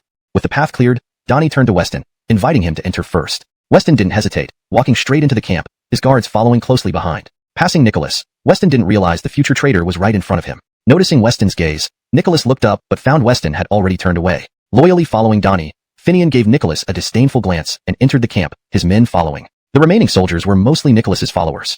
General, what do we do now? A confidant approached Nicholas, one of those who had ambushed the Ming forces at Kaishazang. Fools! How could you fail such a simple task? What good are you for? Standing up, Nicholas scolded his men. General, it's not our fault. They were incredibly understood and exited the tent. Nicholas, I am hosting guests today. If you have nothing further, you may leave. Donnie, displeased with Nicholas lingering, waved him off. Trusting Nicholas once, only to find him wanting to usurp his position, naturally reduced his fondness for him. General Hurley, please stay. Let's discuss the military situation at Shanhaiguan. I'm new here, and need to understand more. You have always been on the front line against the Manchu. Just as Nicholas was about to leave, Weston, watching intently, called out to him. Chapter 205. Nicholas's dissatisfaction. Nicholas, who was about to leave, stopped in his tracks. Ishan hadn't expected that the people Donnie had brought along still had some insight. In the battles at Shanhaiguan, he himself had always fought bravely and would never be outmatched. Donnie glanced at Weston, not knowing what the Lord had in mind. But since the Lord had spoken, there must be a reason. Alright, since Director Alden has said it, General Hurley, please stay. Now, there were also quite a few people in the army who supported Nicholas. Even if Donnie found him extremely annoying, there wasn't much he could do. He couldn't afford to destabilize the camp, lest the Jurchens take advantage of it. Yes. Nicholas found an empty spot and sat down, gazing outside with a distracted mind. At noon, the cooks brought up wine and dishes. Director Alden brothers, the food here in the military camp can't compare to that in the capital, but please make do with it. Not only did Donnie invite Weston, but he also invited Jacob, Armin, and several other guards to dine together. These latter were all brothers in arms who had faced life and death with him. The sociable Donnie paid no attention to their backgrounds. This was why these guards liked talking with him. General, you've been calling him Director Alden, but may I ask who this is? Finian had always been straightforward. Looking at the young man sitting opposite, he asked Donnie with some confusion. After all, Donnie was the commander of these tens of thousands of troops and didn't need to act so humble on his own turf. Do not be impolite. This Director Alden is the Deputy Minister of War and the Dantes' designated Christopher Bryant. Ishannering Finian's rudeness, Donnie loudly rebuked him and introduced Weston to Bertie's present. Ishannering Donnie's introduction, Weston simply smiled, saying nothing more as he continued to sip his wine slowly. All Berties widened their eyes, having never seen such a young official before. That wasn't the most surprising part. What stunned them most was that he was already a duke at such a young age. Himph, Christopher Bryant? Never having come to Shanhaiguan, receiving such honors, isn't this a bit inappropriate? Nicholas, who had been eating by the door, coldly snorted and raised a question after hearing this. Booker standing to Nicholas's words, Finian, who had always been at odds with him, also harbored dissatisfaction with the court's decision, looking at the unperturbed Weston across from him. In his heart, the only candidate for Christopher Bryant should have been Donnie, who had long guarded the frontier. After Nicholas spoke, the tension in the tent became thick. Why not? If not for Director Alden's vouching for me in front of the Dantes, I would have been executed long ago. For the Emperor to confer the title of Christopher Bryant, I, Donnie, fully support it. Sitting at the head seat, Donnie sensed the change in atmosphere and looked towards Finian and the others on his right. Ishan noticed they were staring intently at Weston, as if ready to devour him, so he quickly slammed his hand on the table. This woke Finian and the others up, causing them to look back at Donnie. General, I don't agree. The title of Christopher Bryant can only belong to you. Finian, being frank, stood up and bowed, addressing Donnie directly. The other generals remained seated, without any movement. Nicholas, sitting and drinking, grinned. Ishan didn't expect that 2 sentences from him could create discord between Weston and Donnie, which was exactly what he wanted to see. As Armin, a staunch supporter of Weston, saw the other party speaking thus, he felt very dissatisfied and was about to stand up to argue, but was held back by Weston's gesture. You, be quiet. Ishannering Finian's words, Donnie almost wanted to cover his mouth. If not for knowing Finian's unwavering loyalty, he would have thought Finian was trying to get him killed. Ishan hurriedly shouted to stop him. Looking at Weston, he noticed that the latter showed no anger on his face, which eased his tension. It's fine. I don't mind these things. Seeing everyone's gaze turn toward him, Weston smiled and said. Weston understood that most of the people here were Donnie's subordinates and felt it was unfair. It wasn't necessary to quarrel over it. If he really contested these matters, he would fall into someone's trap. Let's drop this matter. Today is the day our general returns. Let's raise our glasses to welcome him. Sitting next to Finian's brother, Kobe, hastily picked up his wine glass and stood up to smooth things over. Come, drink up. Originally unsure of how to handle the situation, Donnie heard Kobe intervening and quickly laughed as he raised his glass. Finian still felt somewhat displeased. Donnie gave Kobe a signal, and Kobe quickly placed the wine cup into Finian's hands. Director Alden, don't be angry. My subordinate is like that, but he has no ulterior motive. After a few rounds of wine and various dishes, Donnie, slightly tipsy, walked beside Weston, holding a wine cup and spoke to him. That's all right. General Finian speaks his mind. Far better than those hypocritical sycophants. Weston didn't care much about this and replied with a smile, while looking at Nicholas who was still drinking. How could Nicholas not understand Weston's implication? Feeling bitter, he left the tent alone. General, why are you leaving early? Johnny, waiting at the door, saw Nicholas emerge and looked inside where the drinking continued, questioning him with puzzlement. I couldn't stomach it, so I left. Nicholas glared at Johnny and stomped off to his residence angrily. Damn it. Returning to his tent, Nicholas began chopping up the items inside with his saber phone Kong. General, calm down. Seeing Nicholas ready to slash the white tiger fur, his men quickly hugged him from behind, trying to persuade him. Don't do it. It's your favorite. The white tiger fur was Nicholas's most cherished possession. If damaged now, he would surely regret it later. Go. Send someone to investigate this Weston in the capital. Find out who he really is. Gradually calming down, Nicholas looked at the chaos he had created and wearily sat on a chair, instructing Johnny. Don't worry, General. I sent someone earlier and will soon have results. Johnny had dispatched. Johnny went straight to a private room on the second floor. The place was filled with various types of people, Manchus, Mongols, Tartars, and others. Brother Booker, you've arrived. The man inside stood up with a smile as Johnny entered. The grain convoy should reach Shanhaiguan in about 10 days. I'll contact you then. This man was responsible for coordinating between Shanhaiguan and the outside. Thinking Johnny had come because everything was arranged, he poured Johnny a cup of tea and smiled. Roger, our general says this batch of grain won't be allowed through. You'd better find another way, Johnny said, looking at the teacup on the table. What? Brother Booker, this isn't a joke. We've always cooperated well. If you suddenly stop, I won't be able to explain to them either, Roger responded, his smile fading as he put down the teapot and stared at Johnny. You have your concerns, we have ours. From now on, water doesn't mix with oil, Johnny declared, preparing to leave but feeling somewhat reluctant. After all, the Manchus provided substantial silver each month. Hold on. Since General Hurley doesn't wish to cooperate, perhaps we can still work with you, Brother Booker, Roger said, realizing if cooperation ended, the gathered grain would be trapped inside Shanhaiguan, rendering all efforts futile. Seeing Johnny turn to leave, an idea struck him. What do you mean? Johnny turned back to ask. I mean working with you. This is just a small token of goodwill. If we cooperate well, there'll be plenty more where this came from. Roger pulled out a 1,000-tael banknote from his robes and placed it on the table. Johnny gazed at the banknote, heart racing. This was wealth he could never attain otherwise. Serving Nicholas only earned him trifles. Brother Booker, take your time. 10 days to consider. Even if you disagree, the money is yours. When our army enters the pass, your contributions will be recognized. While the money initially moved Johnny slightly, the latter part of Roger's offer deeply swayed him. Serving so long at the frontier, all for glory and recognition, only to end up a minor officer. It stung. Can you really decide this? Johnny doubted, as Roger seemed merely a merchant yet offered such grand terms. Rest assured, I have the authority, Roger reassured him. Fine, I'll think about it. If I decide, I'll find you. Amash terms were hard to resist. Johnny carefully stowed the banknote in his robe and left the room. Roger had worried Nicholas, ambitious and uncontrollable, might pose a risk. Knowing Johnny was a trusted aide, drawing him over would be equally valuable. Moreover, Johnny's loyalty might surpass Nicholas's. Johnny, mind elsewhere, rode back to camp. General, I'm back, he said, rushing into Nicholas's tent upon arrival. How did it go? Nicholas lay on his bed, still half drunk from lunch. Without lifting his heavy eyelids, he questioned Johnny. I've spoken with them. They didn't say much. Johnny felt guilty. Grateful Nicholas didn't open his eyes to see his disquiet. Good, go rest. Nicholas was exhausted, turning over to sleep. After dinner, Donnie arranged accommodations for Weston and his party within the city walls rather than in the wilderness. There were no immediate Manchu movements, so it wasn't necessary to stay here. In general, I came to Shanhaiguan today. By now everyone should know. But why hasn't the Hermanway commander who was sent here appeared?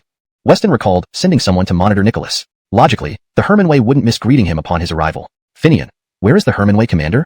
General Donnie had been away in Gansu and wasn't aware of Hermanway affairs. Ishan looked puzzled at Finian. General Yuan, Commissioner Alden, the Hermanway commander is in the city. I tried to summon him earlier, Finian replied, angry and unwilling to elaborate. Kobe had to step in, though he didn't disclose everything. They were told to see me, but didn't. Why?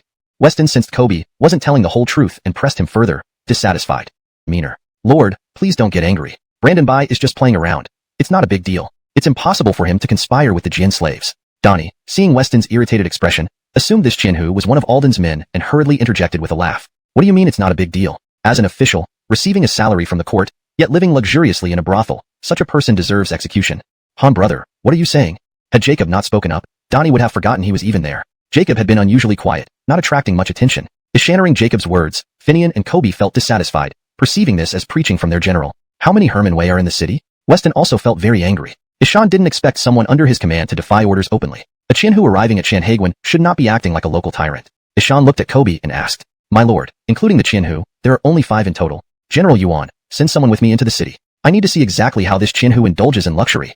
Ishannering there were only a handful of them while his side had over 20. Weston turned to Donnie and said, No problem. Kobe, go with the Lord and settle this matter. Find a proper residence for the Lord after you're done. Donnie glanced at Kobe, seeing Weston enter, reluctantly followed. On one side was the Herman Wei Qianhu, on the other was the Christopher of Bryant.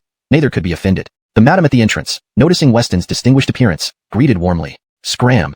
Repulsed by the madam, Armin waved her away. Seeing the armed men, the madam backed off. Recognizing Kobe upon Weston's entry, she addressed cautiously. Sirs, what brings you here? Dantier the entrance. Any man who escapes receives 20 strokes. Where is Yates?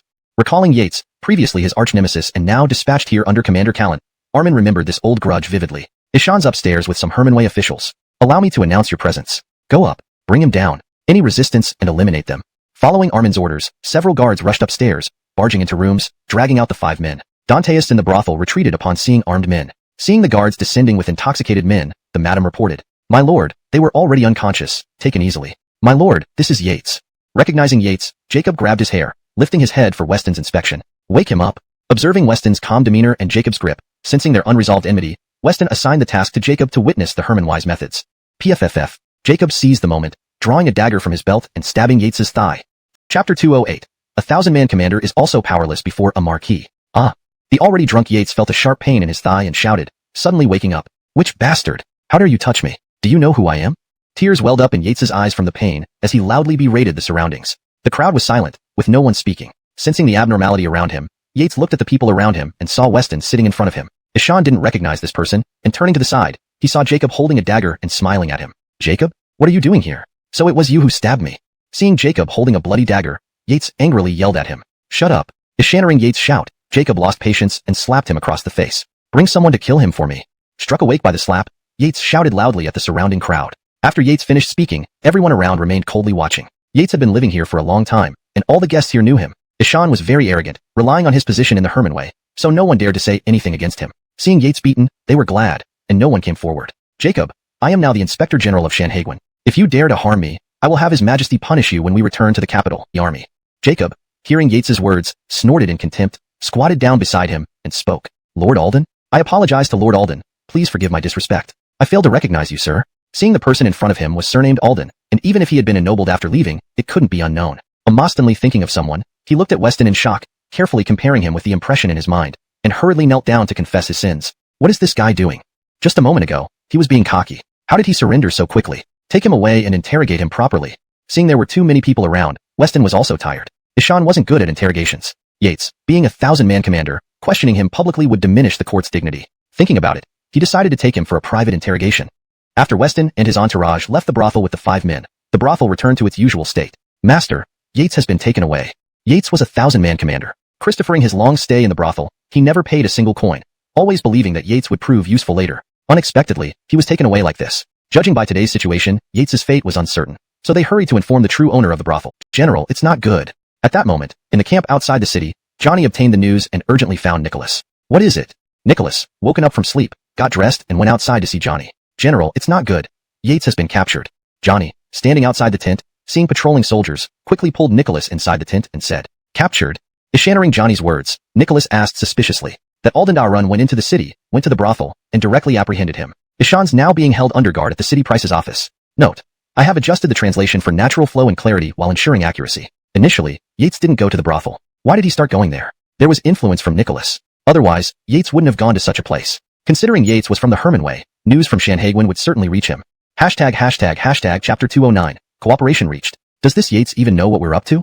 Nicholas had always been wary that Yates might cause trouble, so he kept him occupied with drinking and women. Ishan never expected Weston would take him away, making Nicholas feel uneasy. Ishan anxiously asked Johnny, Andyar. At the beginning, when Yates first arrived at Sanhaguin, he was diligent and focused on his duties.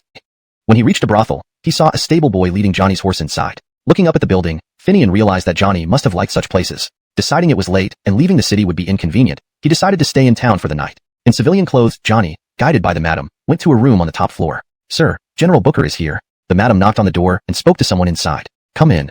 Aelbert's voice came from within. General Booker, did you decide so quickly?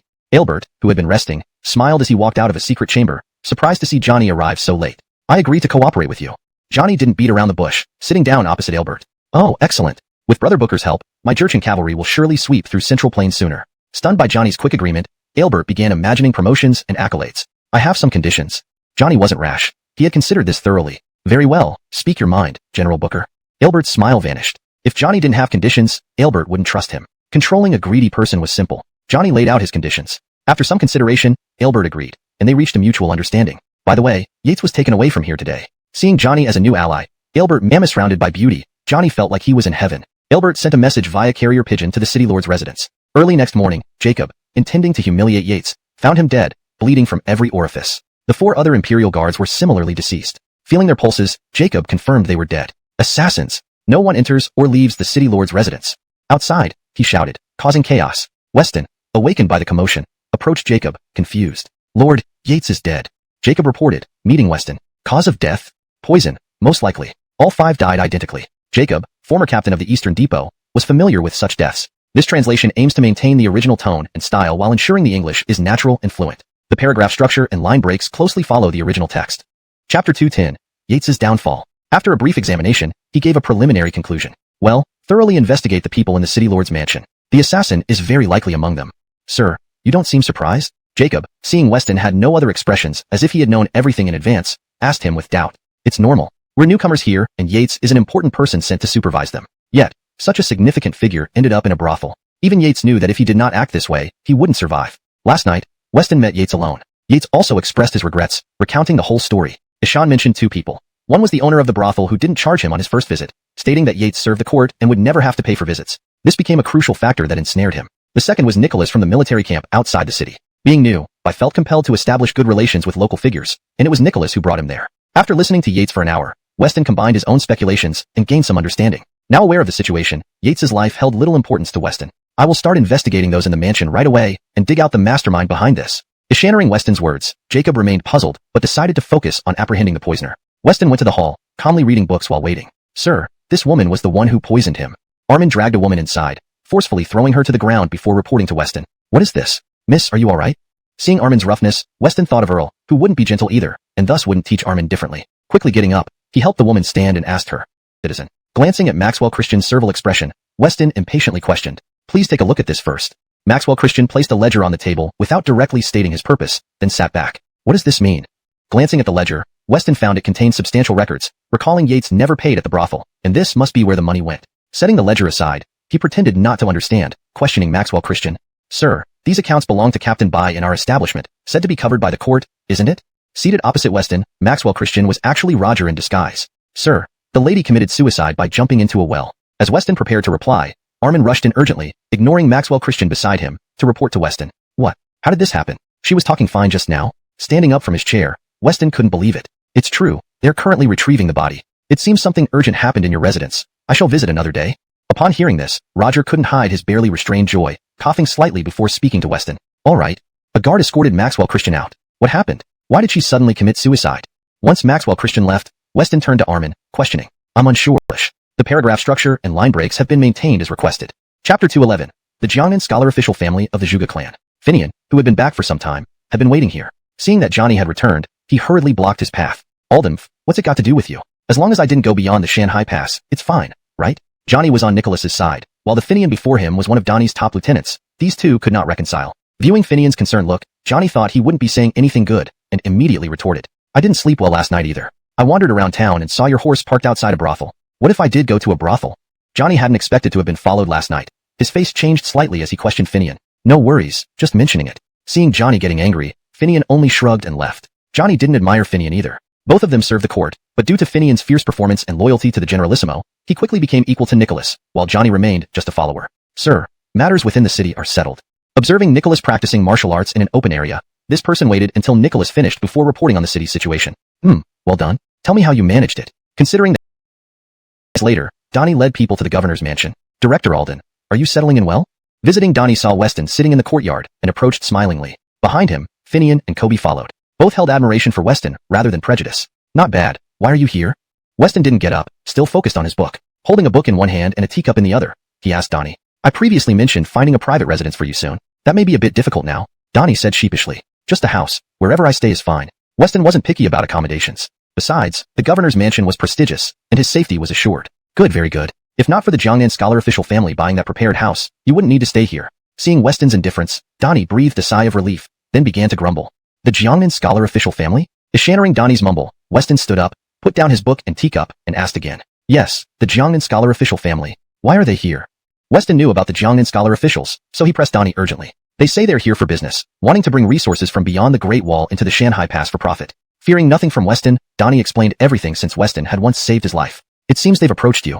Booker standing to Donnie, Weston noted Donnie's smile and smiled back. Yes, Director Alden, I was forced by circumstances. Am sporting these tins of Thousand Eye Pass and he, as the Christopher of the North, didn't visit, it would be rude. Sir, why visit him? Regardless, the Zhuge clan is just local gentry. You're the Christopher of the North. I'll have them come over to visit immediately. Eschannering Weston wanted to visit a scholar official, whom he admired and respected as the Christopher of the North. How could Finian allow him to visit a mere local official? That's fine, just a visit, not as serious as you make it sound. Eschannering Finian, Weston chuckled. Eshan wasn't giving gifts to Aiden. He intended to probe the true intentions of the other party. Hashtag chapter 212, visiting Aiden, but found no one. Sir, the gifts you mentioned are all ready. We can set out now. After a moment, Armin walked in holding 2 gifts and said, Sir Alden, are you really going? Donnie was quite puzzled. Even if the Zhuge family had some power, with Weston's current status, they were not worth considering. Seeing Armin holding the gifts, he looked at Weston with confusion. Of course I'm going. Would you like to come along?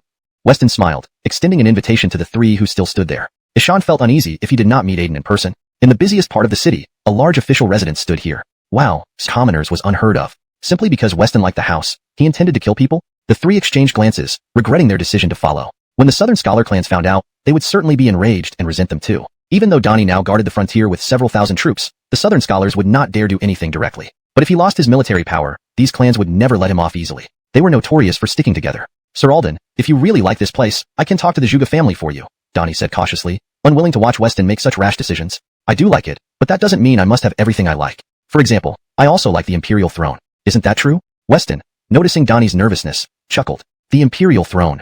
Upon hearing those words, Armin showed no reaction, but Donnie and the others nearly fainted from shock. Sir, beware of your words. Please don't say such dangerous things again. Donnie glanced sharply at Finian and Kobe, who pretended to look elsewhere as if they heard nothing. Urgently looking around to see if anyone else heard, he hurriedly reminded Weston. Don't worry, let's go in and meet Aiden.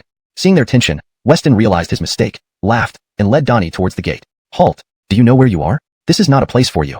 A sir might be due to a favor, he hastily smiled. Your young master hasn't arrived yet? Upon hearing Fabio, Weston asked curiously. We are here to clean the mansion. My young master will arrive later. Please, Honor Ho and General Yuan, please step inside. These were influential figures at Shanhaiguan. If the Zhuge family wished to establish itself here, it had to deal with the local government and military. No need. Since your young master isn't here, I'd only be drinking tea. It wouldn't be right to disturb your work. Realizing it was futile to visit without Aiden present, Weston decided to leave early. Please, Honor Ho, we'll surely pay you a visit when our young master arrives. Seeing Weston turn to leave, Fabio knew his rank wasn't high enough. Eshan could only bid farewell, awaiting further instructions once Aiden arrived. Chapter 213. A golden bowl and a jade bowl. At the city gate, several carriages were stopped. Do you know whose carriages these are? You dare to stop them? Seeing the guards stopping them, the carriage driver quickly jumped down and shouted at the guards. What's going on here? The guards, annoyed by a mere driver shouting at them, surrounded the convoy. The Zhuge family's guard also drew their weapons, creating a tense standoff. These are the carriages of the Zhuge family. If you harm the young master inside, it will be the end for all of you. The attendant, noticing no one was stepping out from the carriage, felt a mix of fear and anger as he spoke to the guards. Regardless of who you are, this is Shanghai Pass. Everyone must be inspected. The commander did not care about the affairs of the capital. His duty was to inspect every traveler. They were from humble backgrounds and harbored resentment towards the privileged class. Everyone, stand aside and cooperate with their inspection. After the atmosphere reached an icy point, someone emerged from the carriage and walked up to the commander. Young master. They had no issue but considered themselves too important to be inspected, especially since no one dared to do so in Sichuan. Be silent. Take him away and slap him. Aiden, hearing his attendant argue, commanded the guards irritably. The attendant was dragged away and slapped with a wooden paddle. The commander watched this scene and noted Aiden's stern demeanor despite his youth. General, there are no problems. Soldiers quickly inspected the convoy and reported back to the commander. I sincerely apologize, it's just part of my duty. The commander acknowledged the Zhuge family's status and laughed politely. No worries. We are new here, and my subordinates aren't familiar with the rules. Please bear with us. Ishanra is a token of our appreciation. Aiden thought for a moment and pulled out a silver note, handing it to the commander with a smile. Young master is too kind. Feel free to ask if you need anything. We're all friends now. The commander, pleased with the generous tip, smiled warmly. The butler hurried to present them. Aiden opened the 2 boxes to find a golden bowl and a jade bowl. Instantly, the sharp-witted Aiden understood Weston's intentions. Young master, what do these bowls mean? Noticing Aiden's grim expression, the butler examined the bowls but found nothing unusual. Weston is indeed a difficult man. Aiden placed a silver note worth 20,000 taels into the box containing the golden bowl. Master, why are you doing this? Confused, the butler didn't understand why money was being placed in the bowls. Prepare the carriage. I need to visit the Bryant Marquis. Without elaborating, Aiden instructed the butler to prepare the carriage. Yes, I'll do that immediately. Understanding Aiden's displeasure, the butler left promptly to prepare the carriage. A short while later, as the carriage arrived, Aiden carried the box with the golden bowl to the door. Young master, visiting Weston this late might not be appropriate. The butler suggested postponing the visit, given it was already dark. Is it the same? No, it's different. Aiden waved the box in front of the butler, clenched his teeth, and got into the carriage. To the city lord's residence. The butler, unsure of what was happening, decided not to press further as it involved Aiden's personal actions. Alden, these two wish to see the marquis, even attempting to bribe us with silver. The guard picked up the fallen silver and handed it to Armin. Magistrate Alden, I'm Fabio from the Juga household we met earlier. My master has come to pay his respects. Recognizing the man, Armin looked over and confirmed it was indeed Fabio from earlier. Ishan then gestured for the soldiers to lower their weapons. Master, we may enter now. Relieved as the sword was removed from his neck, Fabio called for Aiden to follow. Aiden had never been humiliated like this, and he noted how terrified Fabio looked. Sir, someone from the Juga family is here to see you. Knowing Beckett was in the study, Armin guided Aiden there but stopped them at the door, entering alone to announce. Very well, let the two of them in. Beckett understood this visit must have been triggered by his gift. Curious, he invited them inside. I am Aiden of the Juga family, paying my respects to Christopher Bryant. Aiden bowed deeply, impressed yet surprised to see Beckett was about his age. No need to be so formal. Beckett approached and gently helped Aiden up. Startled by the touch, Aiden shuddered, causing Beckett to quickly release his hand. Sir, here is a small token of appreciation. Seeing Beckett's puzzled expression, Aiden quickly presented the gift. Indeed, I wonder what sort of gift the young lord of the Juga family has chosen. Opening the box, Beckett found a golden bowl and numerous silver notes. Ishan raised an eyebrow and chuckled. Do you think this gift pleases me? Noticing Beckett's smile, Aiden breathed a sigh of relief and asked cautiously. Extremely pleased. Young as you are, you've shown remarkable insight. Beckett marveled at Aiden's perceptiveness, a feat not easily achieved even by seasoned elders. Please rest assured, the Juga family has always abided by the law and supports the court wholeheartedly. Beckett's smile unnerved Aiden, making him realize this was unlike any official he had ever met. I'll speak to you alone first. Beckett glanced at Fabio still standing nearby. Jace, wait outside while I speak with the price. Aiden, unsure of Beckett's intentions, hesitated but told Fabio to leave. How did you decipher the meaning behind the bowl? Once they were alone, Beckett sat down and asked. It's simple. 2 bowls represent 2 positions. Considering our current situation fighting the Jurchen rebels on the front line, it's not hard to guess. Aiden smiled. My choice of the Jade Bowl signifies loyalty to the Imperial Court, while returning the Golden Bowl means rejecting ill-gotten gains. Excellent, indeed a clever mind. I admire dealing with intelligent people. Impressed by Aiden's reasoning, Beckett examined the Golden Bowl. Is there something you wish to discuss with me, given we're part of the Ming dynasty? Aiden sensed the gravity of the situation and replied carefully. I hear you've come to Shanhaiguan for business. Yes, you're quite well informed, sir.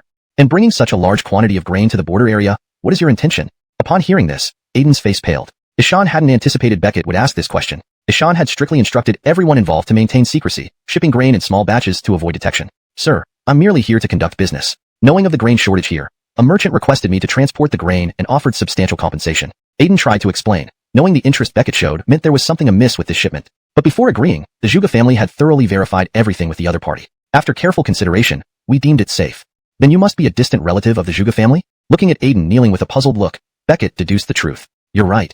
Chapter 215. Disguised as a woman. When Aiden heard Weston's words, she was initially surprised but then replied honestly. She thought that the Juga family was far away in Sichuan and should not know about her situation. Moreover, there were no signs or writings on her body. Well, that's not surprising. Upon hearing that Aiden was indeed from a collateral branch of the Juga family, Weston shook his head and said, Sir Alden, I don't understand what you mean. Why is it not surprising? Shouldn't I be part of the collateral branch?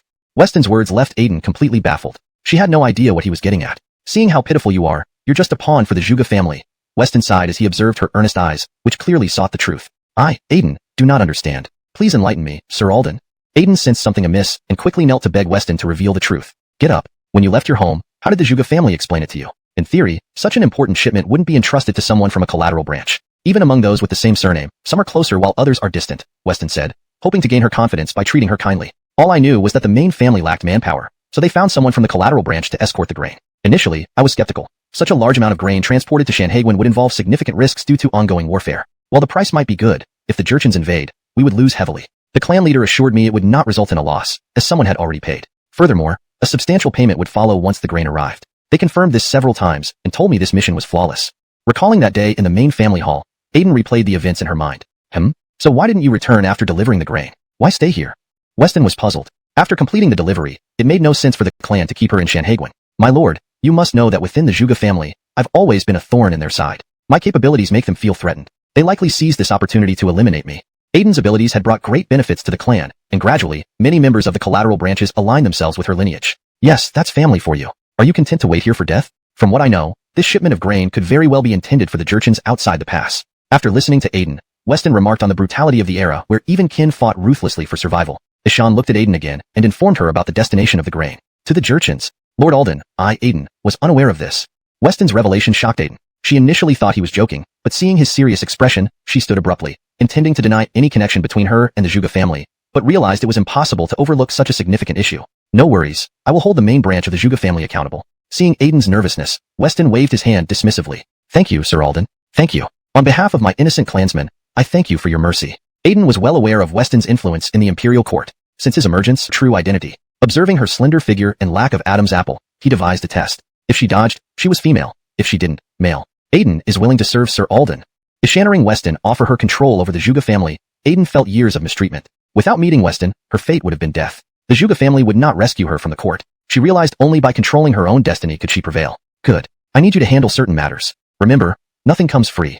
Weston smiled warmly. Aiden, feeling exposed, instinctively adjusted her clothes, fearing Weston might take advantage of her now that he knew her true identity as a woman, especially as an unmarried virgin. Ishani, what do you think of me? Seeing her reaction, Weston became angry. Chapter 216. Eliminate the Master Clan's people. Sir, that's not what I meant. Aiden saw Weston was angry and quickly put his hands down to explain. Initially, Aiden feared that Weston might do something because he had heard that Weston had brought courtesans back home. Weston is the Northern Pacification Marquis. If he resisted, his own Zhuge clan's thousands of relatives and their century-old family business would be at risk. Aiden thought he had to sacrifice himself. In front of such significant matters for the family, Aiden felt a strong sense of belonging and did not want to see the family decline. Ishan glanced at Weston, who looked good and was already the Northern Pacification Marquis, at a young age with significant influence in the court. Thinking that if he were to be with Weston, his family behind him could also gain considerable benefits. Perhaps they could even become the leaders of the Southern aristocrats. After mentally preparing himself, Aiden looked at Weston with pretended shyness. Enough, I'm not that kind of person. Seeing Aiden looking at him with an amorous gaze, Weston wasn't the type to force anyone and waved his hand dismissively. Get up, do I need to invite you? Sitting down, Weston saw that Aiden was still kneeling on the ground, so he covered his head and asked, Sir, whatever you ask, I will assist you wholeheartedly. After hearing Weston speak, Aiden realized it was improper to stay kneeling and quickly stood up. To whom are these grains supposed to be delivered? After the brief awkwardness passed, Weston looked at Aiden and asked, I don't know. The family just told me to transport the grain here and find a place to stay until someone contacts me. All right, act as if nothing happened. If anyone approaches you, stall them and then report it to me. Inside the Zhuge mansion, Aiden sat in the main seat in the hall, flanked by his loyal subordinates. The Gustavo knelt in the center of the hall. Cole, I've noticed discrepancies in the accounts recently. Master, I've always been loyal to the Zhuge family. Seeing Aiden's eyes, Fabio hurriedly raised 3 fingers. The evidence is clear. You should return to the clan to explain. This evidence wasn't fabricated by Fabio. Aiden signaled the servants to take him away. Aiden, I was sent by the clan leader. You have no authority over me. Angry, Fabio stood up, pushing the servants aside and pointing at Aiden. Is that so? A mere Gustavo dares to defy me. Take him away and beat him. Lock him up after. Yes, sir. 4 or 5 servants held down Fabio, gagged him, and dragged him out of the hall. Master, what are you doing? This Gustavo was sent by the main branch. Master, this action is indeed hasty. How can we withstand the wrath of the main branch? The people sitting in the hall were all those Aiden trusted, sharing the same lineage. Everyone, calm down. Master is not rash. If he has taken this action, he must have a reason. One person, noticing that Aiden's expression remained unchanged, quickly silenced everyone and looked at Aiden for further explanation. Others agreed that Aiden wasn't usually reckless. Otherwise, they wouldn't have let him lead at such a young age. This matter concerns our survival. I don't want this information to leak. After everyone quieted down, Aiden glanced around and addressed each person present. What is it? Does it concern our life and death? Those in the hall didn't understand what Aiden meant by involving life and death. After Aiden spoke, one person stood up and left the hall. Not understanding what he was doing, only Aiden smiled. After a while, he returned to the hall. I've taken care of all the main branch's people in the estate. Speak your mind now. Good. I'll tell you what happened. Last night, I visited the city lord's residence and met the Northern Pacification Marquis Weston. Weston told me about something. Our shipment of grain is destined for? Aiden didn't hide anything from his people and revealed everything to them. What? Everyone present was greatly shocked upon hearing Aiden's words. Master, can we trust the Northern Pacification Marquis? One person looked at Aiden with doubt. This matter was too big, beyond their comprehension. For money, the main branch wanted to accuse them of treason. What purpose would he have in deceiving us? Besides, Weston has promised that if we help him, our lineage can control the Zhuge family. Aiden initially doubted it, but realized Weston had no reason to lie, and explained the terms offered by Weston. Behalf. This way, it wouldn't raise Aiden's suspicions and would seem normal, avoiding unnecessary trouble. Daryl, our master said that as long as you return the grain safely, your family will be safe. But if you fail, you know the consequences. The dispatch person went to the local Patrick family mansion, trying to persuade them. Unexpectedly, when Daryl heard about serving the Jurchen invaders, he immediately refused and drove the messenger away. When this news reached Houston's ears, he knew that if he let this slide, he would lose face and authority in the city. So, he personally led people to Daryl's residence, taking control of everyone inside to force Daryl into submission. Do you think I am a coward? If all the Patricks die, so what? In a few decades, another brave man will rise. Daryl despised the Jurchen most in his life. Even with his family held hostage, he was unafraid, glaring at the intruders. Seems you won't change your mind unless you see a coffin. Do you mean you don't want to cooperate with us? The leader placed a knife at Daryl's wife's throat. Alden. Facing such threats, Daryl merely turned his head and sneered. Fine, if you won't use the opportunity, then don't blame me. Blood splattered on Daryl's face as he watched his lifeless wife fall to the ground. I'll fight you to the death. Daryl lunged at them with clenched fists. However, being just a merchant, he was no match for the Jurchen blades and fell dead. Leave no one alive in the household. The Jurchens, understanding the principle of rooting out all enemies, began a new round of slaughter within the Patrick mansion. After about an incense stick's time, over 100 servants resisted, but all died under the knives. Is everything taken care of? Removing his mask, the leader breathed in the bloody air, asking his subordinates. All done. We can leave now. After several inspections confirming no survivors, they reported back to Houston. Good. Take all valuables and burn the place down. If any evidence remains and is found by the authorities, we'll be in trouble. Assuring everyone was dead, Houston gave final instructions and left the Patrick mansion. They needed money to bribe officials and sustain their operations. Having wiped out the Patrick family, Daryl, who had grown wealthy from selling grain, would provide substantial wealth. Leaving empty-handed would be foolish. Returning with so many men, they couldn't leave without anything. Master, please walk slowly. Amos subordinates hurried to gather wealth from the mansion and transport it by carts. Under the cover of night, 5 carts of goods were transported out of the mansion before they set it ablaze. After they left, a teenage boy emerged from the flames, eyes filled with hatred. This boy was Daryl's son, Colin. Christophering the massacre, Colin hid on the rooftop. This chapter translates the brutal event of the Patrick family's annihilation and Colin's desperate effort to seek justice. The tension and urgency are conveyed effectively, preserving the original tone and style. Chapter 218. Kneeling outside the Northern Pacification Marquis mansion. When the constable first heard about the incident, he was also startled by Colin's account. However, upon inspecting Colin, he noticed there were no bloodstains or injuries on him. Having been in Shanhaiguan for so long, he was well acquainted with the habits of the Jin slave people. They never left survivors. After a moment's thought, he realized that even if all the constables rushed to help, it would only mean certain death. They stood no chance against the Jin slave people. So, he decided to shoo Colin away, not wanting him to disturb his sleep. Urgent news. Aren't you supposed to serve the people? Colin stood helplessly at the spot, watching as the constable turned and walked away. Unable to contain himself, he burst into tears and shouted after the man. The constable paused mid-step. Ishan did not want to act this way, but he had no choice. Many people had already conspired with the Jin slave people. If he allowed Colin in, he might never return. I cannot announce your presence. From his pocket, the constable pulled out some loose silver. Deep down, he knew Colin's story was true. Why? Can't you just look the other way? Colin did not understand the complexities of the bureaucracy. Why wouldn't they help when he spoke the truth? You won't understand this matter, but I can give you advice. The constable felt guilty and lowered his head, thinking of something. Ishan then raised his head and addressed Colin. After hearing the constable's suggestion, Colin wasted no time and ran off. Only fate will decide now. The constable watched Colin leave, shook his head, and returned to the county office. What happened? Who was shouting earlier? Once back inside, a man who had colluded with the Jin slaves asked him what had transpired. Knowing the entire Patrick family had been killed and wishing to protect the last surviving member, the constable mumbled an unclear answer to avoid suspicion. Soon, Colin arrived at a mansion according to the constable's directions. Ishan looked up at the sign above the gate and the soldiers guarding it. Boy, get lost. The guard saw Colin stop at the entrance and yelled at him to leave. I am Daryl's son, Colin. I wish to ask the Northern Pacification Marquis for help in avenging my family. Knowing he could not enter, Colin knelt at the doorstep and shouted his plea. The guards were taken aback by Colin's actions. They exchanged glances, unsure what the child intended. It's late. The Marquis has already retired for the night. Come back in the morning if you have any business. Unaware whether Colin's story was true, the guards feared reporting some ghost, leaving Colin undisturbed. As dawn broke, Colin kept kneeling. The gates of the Northern Pacification Marquis opened, yet he saw no sign of the Marquis, only guards and servants moving in and out. What's going on here? Armin emerged, preparing for his day, and saw a figure kneeling at the gate. Ishan questioned the guards. Alden danteered. This person came last night seeking audience with the Lord, requesting help for revenge. The guard quickly recounted the events of the previous night. Did you inform the Lord? Armin, having slept early, was puzzled why the person still knelt. It was too late. I feared disturbing the Lord's rest, so I consulted Officer Han. Ishan ordered the boy to kneel until he tired and left. But, unexpectedly, he showed great perseverance. Also, Officer Han instructed us to ensure his safety. Ishani, kid. Who are you? Though only a few years older than Colin, Armin, now mature, walked over with a smile. My name is Colin, meeting the Northern Pacification Marquis. Exhausted and disoriented, Colin barely recognized the person before him. Ishani, don't speak rashly. I'm just a servant here. Armin's smile vanished, stepping aside as he corrected Colin. Ishani, bring him in.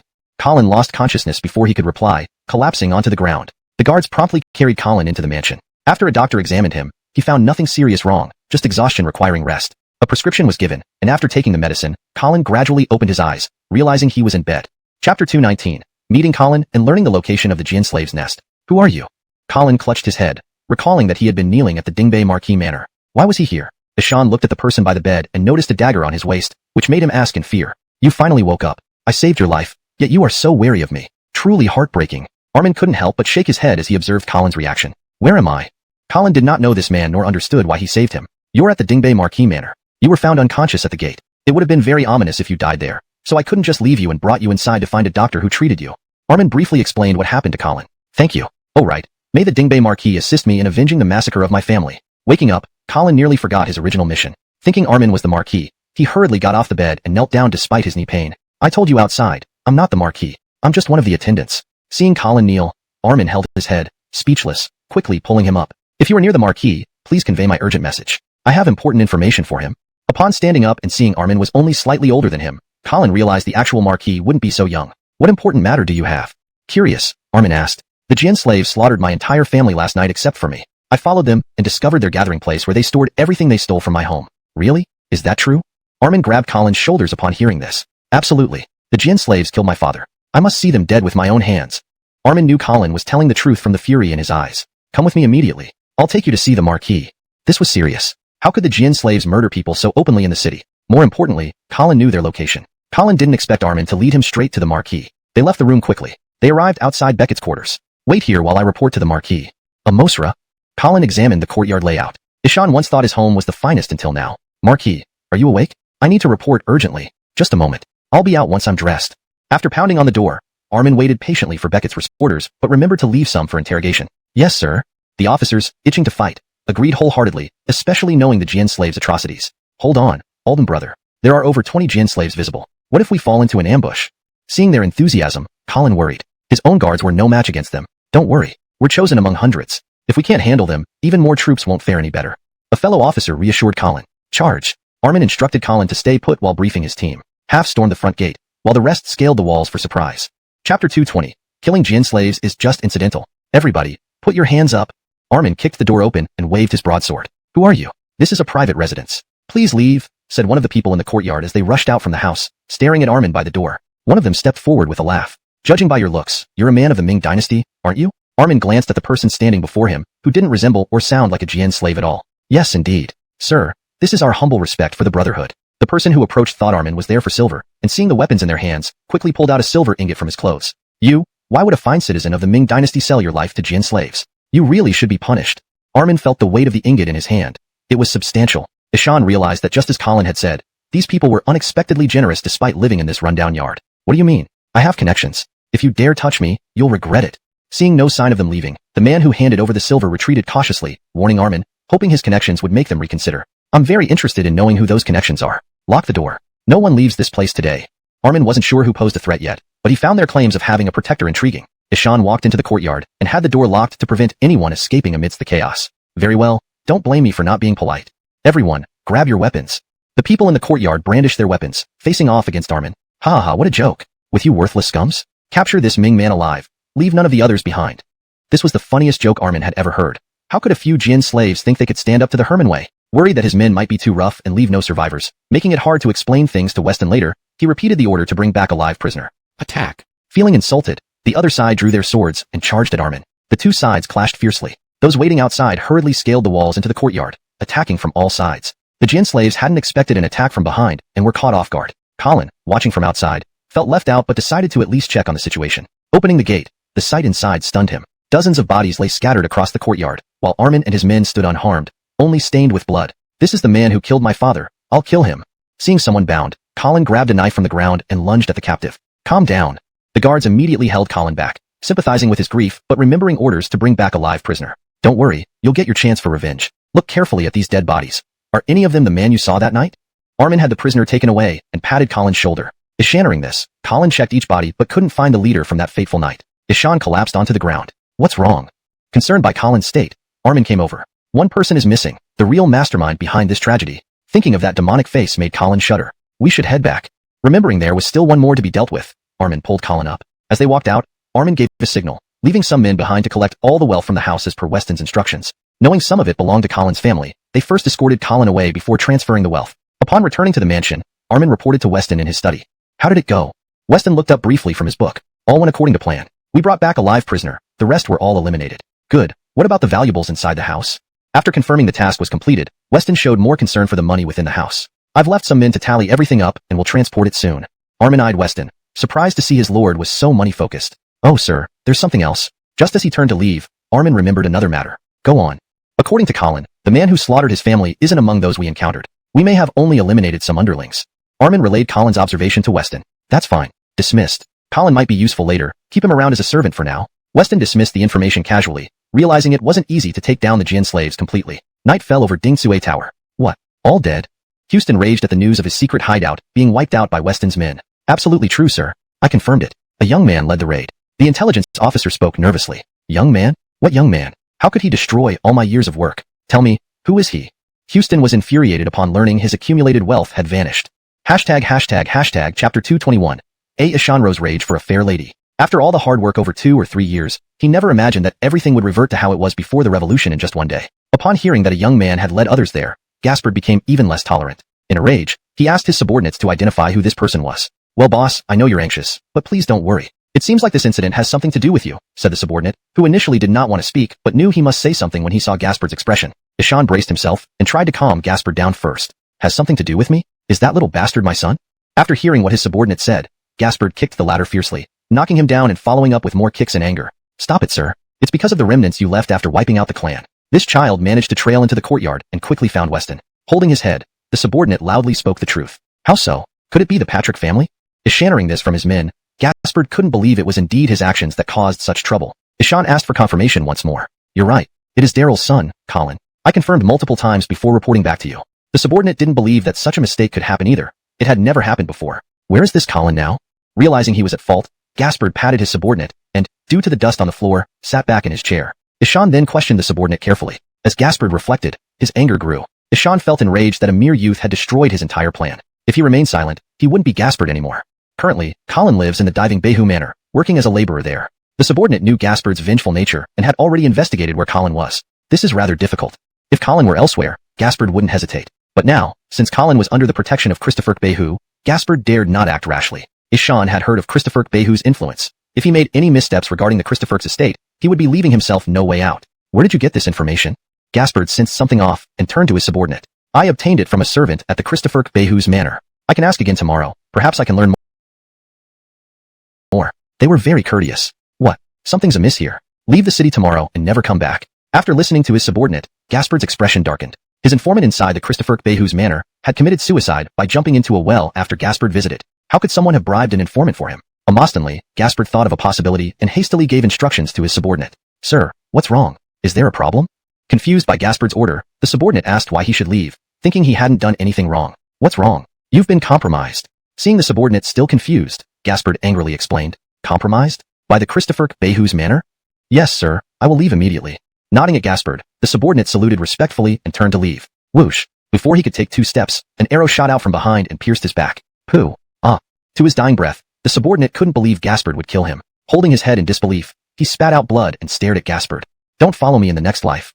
Though this subordinate had followed him for a long time, starting from when Gaspard arrived, the situation demanded such cruelty. Gaspard dared not risk his subordinate betraying him if captured. Only the dead could keep secrets. After confirming the man was dead, Gaspard had several people carry away the body. Master, a member of the embroidered uniform Dantiered is outside. A servant promptly came upstairs. The servants in this brothel were actually Jurchen spies. When Jacob arrived, the servant recognized him from his past reprimand of Yates and hurried to report to Gaspard. Let's see. Almost surprised by the quick arrival, Gaspard felt wise in making his previous decision. If anyone discovered the person was here, he would surely be in trouble. Considering Jacob's non-trivial background, Gaspard quickly instructed the servant and went to the balcony to observe from above. Jacob, accompanied by a servant, entered the brothel. Unlike his rushed visit last time, he noticed its unique charm. Finding a spot, he watched a beauty play the zither, relaxing completely. Standing above, Gaspard followed Jacob's gaze to the musician and smiled. Ishan instructed the servant, who quickly descended the stairs, leaving Gaspard alone observing. Ishani, what are you playing? Come drink with me, and if you serve me well, these 100 taels are yours. A burly man swaggered onto the stage, placed 100 taels on the zither, and grabbed the woman. Stop! Seeing the man's handsy behavior, Jacob couldn't hold back. Jumping onto the stage, he shouted at the man. Hemph, I don't know what stop means. Unfazed by Jacob's slender frame, the burly man sneered, fondling the woman's face. Jacob rushed towards the man and, catching him off guard, punched him, sending him flying. The man crashed heavily into a pillar and fell to the ground. Ignoring the burly man, Jacob hurried to check on the woman. Are you okay? I'm fine. Thank you, young Master Gaspard. Tears welled in the woman's eyes. She only sold her talent, not herself, often enduring exploitation from guests. If she stopped playing, her whole family would starve. Murder! Murder! While they conversed, Cries erupted behind them.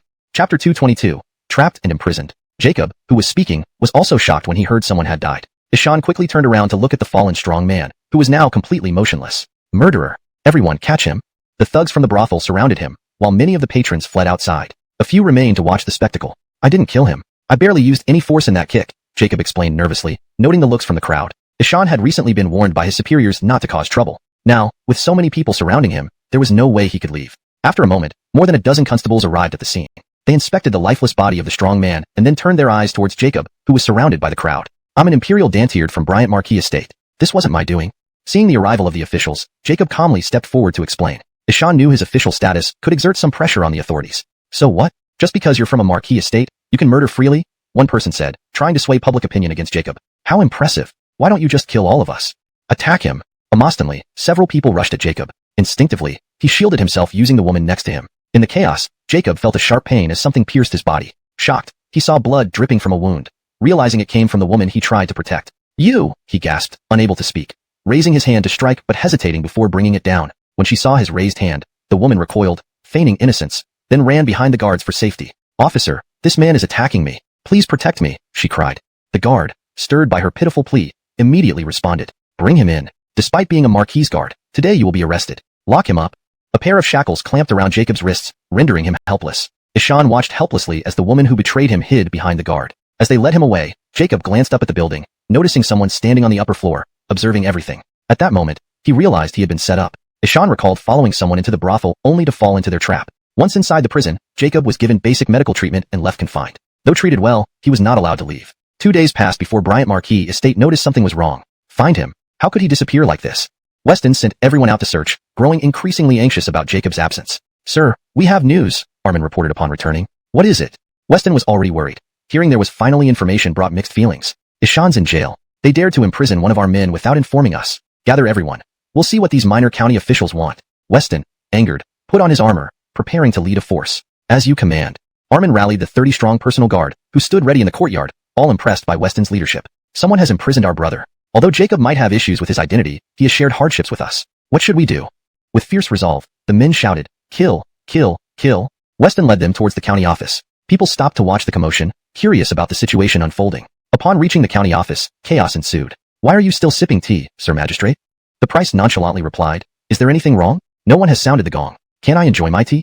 The men from Bryant Marquis Estate are heading this way. They're coming for the prisoner. We've been hospitable. Even if the Marquis arrives, he won't find fault, the priest reassured. Release him and hand him over. It might gain us a favor from the Marquis, he instructed further, missing the gravity of the situation. Minutes later, Weston and his men stormed the gates, demanding to see the price. The initial guard was thrown aside. Fetch your price. The tension mounted as both sides prepared for confrontation. Hashtag chapter 223. A web of intrigue. Who are you? Do you know this is the price's office? The constable, seized by Armin, trembled uncontrollably and stared at Armin with sheer terror. Despite his fear, he managed to ask, do you know who this is? This is Honor. Don't you hurry and get your price to come out and kneel in greeting? Armin was furious that the man didn't recognize Honor and slapped him hard before continuing. I understand. I'll go report immediately. Terrified, the constable rushed inside the price's office upon realizing it was indeed Honor. Even a county price wouldn't compare to a Marquis. Ishan couldn't help but wonder how they had angered such a powerful figure. Once Armin loosened his grip, the constable quickly ran into the courthouse. It's bad, it's really bad. Arriving at the back courtyard, the constable scrambled towards the price, who was sitting on a chair. What happened? Who did this to you? Seeing the red handprint on his subordinate's face, the price stood up abruptly. Honor has arrived and asks you to welcome him immediately. Eschannering this, the price hurriedly ran to the entrance. County Magistrate Miles pays respect to Honor. Seeing Honor in armor, accompanied by armed men, the price understood that this visit was not a friendly one, but rather for accountability. Magistrate Emo certainly has guts, doesn't he? Beckett pulled out Armin's sword and placed it on Miles's shoulder, questioning him. Not at all. Your humble servant has always been diligent and prioritized the welfare of the citizens. I don't understand what bravery you're referring to. With the sword on his shoulder, Miles sweated profusely but maintained his dignity, reminding himself of his position as the price. Beckett knew he wouldn't stay here long and would eventually leave, while Miles still had to govern the place. Please, take a seat. A chair was brought, and Beckett sat down facing the gate, catching the attention of the curious crowd outside. Now you're still pretending to be ignorant. Your humble servant genuinely does not know. Please enlighten me, Honor. Miles wasn't oblivious. He just feigned ignorance. Recently, one of our guards was arrested by your officers at Dingsue Tower while investigating. Is that true? Beckett glanced at Armin, signaling him to ask on his behalf. Yes, that person claimed to be your guard. Initially, I doubted it, but now I see it was indeed yours. Alden, stop acting. Even if you didn't believe him, you should have notified us and verified his identity instead of hiding him. What punishment do you deserve for that? Enraged by Miles's act, Armin shouted at him. I did nothing wrong. I informed you that this person was suspected of murder. Shouldn't he be detained until the investigation is clear? Miles, bribed by Ellsworth, knew better than to arrest someone from Honor's entourage. But the bribe was too tempting, and he accepted. Lord. Jacob was also released and rushed to Beckett despite his injuries, kneeling before him. Brother Han, what are you doing? After spending time together, Armin and Jacob had grown close. Seeing Jacob's bleeding wounds, Armin tried to help him up. Remaining on his knees, Jacob pushed Armin away. Why are you kneeling? Did I tell you to? Beckett came to save Jacob, not expecting him to kneel upon seeing him. My fault, my lord. It was my mistake causing you trouble. All right, we're family. We can talk later. Waving him off, Beckett asked Jacob to stand aside. Is there anything else, sir? Seeing everyone unharmed, the Price thought Beckett would leave once he stood up. Who said I'm leaving? Though Beckett intended to leave after his mission, seeing Miles smiling made him reconsider. What more do you want? Ishan's been freed and well treated, knowing very well he was accused of murder. Unafraid now, Miles raised his head and spoke boldly to Beckett. After hearing this, Beckett understood Jacob's character and knew he wouldn't kill without reason. Jacob recounted the events that transpired. Only you touched the victim and caused his death. Did he die by himself? The Price's cold response gained support from the onlookers. Bring the body here. I want to examine it in front of everyone. Beckett realized this was a trap designed against Jacob and himself. If left unresolved, rumors would spread that he condoned murder, ruining his reputation in Shanhaiguan. The body was already handed over to the family and buried yesterday. Knowing Beckett would request an examination, the Price had Ellsworth arrange for fake relatives to dispose of the body, leaving no evidence to exonerate Jacob. Lord, Jacob, did not kill anyone. I can't implicate you. Understanding the true target was Honor, Jacob looked at Beckett with resignation, delivering his final words with determination. Chapter 224. Disaster must not spread to others. After saying this, Jacob drew the sword from Armin's scabbard and placed it against his own neck, preparing to commit suicide on the spot. Brother Han, quickly put down the sword. Sir will not blame you. Armin, seeing his sword being drawn by Jacob, hurriedly stepped forward to dissuade him. Don't say anything more. This is my fault, and I won't implicate Sir. Jacob stopped Armin, who was coming over, and knelt down with his head lowered, speaking to Weston. Both Armin and Magistrate Miles looked at Weston, wanting to know what he would say next. Upon seeing Weston, they noticed that he had no expression, only watching the scene coldly. Sir. Armin directly knelt on the ground, pleading for Weston to speak. Otherwise, Jacob might really kill himself. Don't worry. After you die, I will avenge you. I'll send all those who falsely accused you down to keep you company. Looking at Jacob's actions, Weston felt no emotional ripples. Jacob was just someone he kept around. Even if he died, so be it. Although Jacob had followed him for quite some time and they had developed some bond, he wasn't one of Weston's close confidants and thus wasn't so important. Wait, I think I remembered wrong. The corpse hasn't been buried yet. The Price, upon hearing Weston's words, broke out in a cold sweat. Ishan didn't expect that for this officer. The frantic officer ran without noticing the guard behind him. Initially hiding, the guard eventually realized the officer didn't care and openly trailed him. Arriving at the brothel's entrance, the officer was already panting heavily. Seeing the person beside him equally sweaty, he looked puzzled. Unprepared for the sudden stop, the guard calmly wiped his sweat and observed the brothel. The officer, finding nothing unusual, remembered the Price's instructions and entered the brothel. The guard, thinking better of it, stayed outside. Last time, Jacob went inside and ended up with troubles. Besides, it was daytime and the brothel wasn't open. Entering would invite suspicion. Houston wasn't in the brothel. Upon hearing the officer, the madam quickly had the corpse sent to the county office. A corpse was left in the back. Assuming the order came from her patron, she quickly had it moved. Soon, the officer brought several people, carrying the corpse, rushing towards the county office. The guard took note of the brothel and hurried back to the county office ahead of the officers. The atmosphere in the county office was extremely tense. Weston and his men remained calm, while Miles trembled on the ground. The corpse had been taken away by Houston's men yesterday. If Houston hadn't disposed of it, Miles would be truly finished. As he worried, footsteps approached. Miles turned to see it wasn't his dispatched officers, so he turned back. The guard quickly arrived at Weston's side, whispering the events. Nodding, Weston now knew the situation and waited for the corpse to arrive. Sir, the corpse has been brought. Officers entered, carrying a decaying corpse. The stench was unbearable, and everyone nearby covered their noses. Placed between Weston and Miles, the smell overwhelmed Miles, who began vomiting. Weston also felt bitter but suppressed it, knowing many were watching. Ishan couldn't lose face. Sir, preliminary examination suggests the man wasn't beaten to death. A skilled forensic guard stood up, carefully observing the body. Please explain. Seeing Weston's poor expression, Armin spoke up on his behalf. Ishan's right. Weston nodded approvingly. There's no bruising on the chest. Even if struck forcefully, it wouldn't cause immediate death. Everyone looked shocked. Miles, too, anticipated this conclusion. How did he die, then? Armin squatted, examining the chest, feeling something was off. If not beaten, why did the man die? Please observe the back of the victim's head. There's a needle inserted. Despite its fineness, the location is lethal. Chapter 225. Released without Dantalt. After a thorough explanation, everyone agreed that Jacob was indeed innocent. Magistrate Hurley, after all this discussion, what do you think? Weston cleared his throat and looked at Miles, who was still feeling nauseous. Yes, our coroner is truly incompetent, unable to even determine the cause of death. It appears that Jacob did not commit the murder. You are free to go.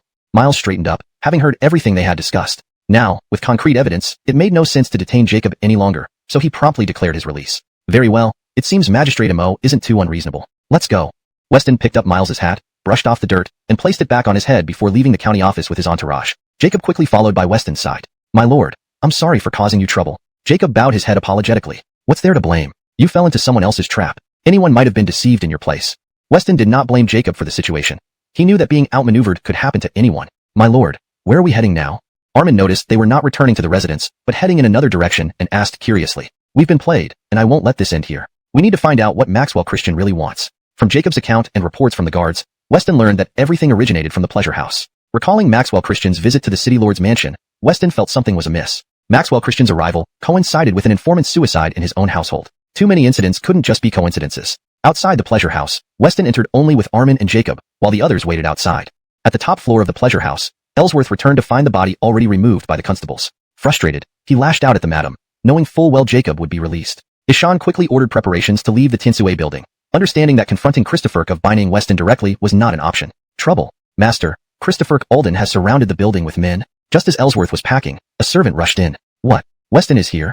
Ellsworth slumped in his chair, realizing he was cornered. Aldenry, arm everyone and follow me downstairs. Ellsworth grabbed his sword, ready to charge down. Master, only 3 people are downstairs. Weston, Armin, and Jacob. If you attack now, we have no chance. His aide quickly stopped him, explaining the situation. Weston only brought 2 men inside? Calmly considering this, Ellsworth found it puzzling. That's right. Ishan said he wants to talk. Perhaps there's room for negotiation. Killing down now offers no advantage. The aide nodded, convincing Ellsworth to reconsider. All right, prepare the men. Wait for my signal. Ellsworth decided to bide his time, unsure if this was a ruse. Lord Alden, why the sudden visit? I'd have prepared better if I'd known.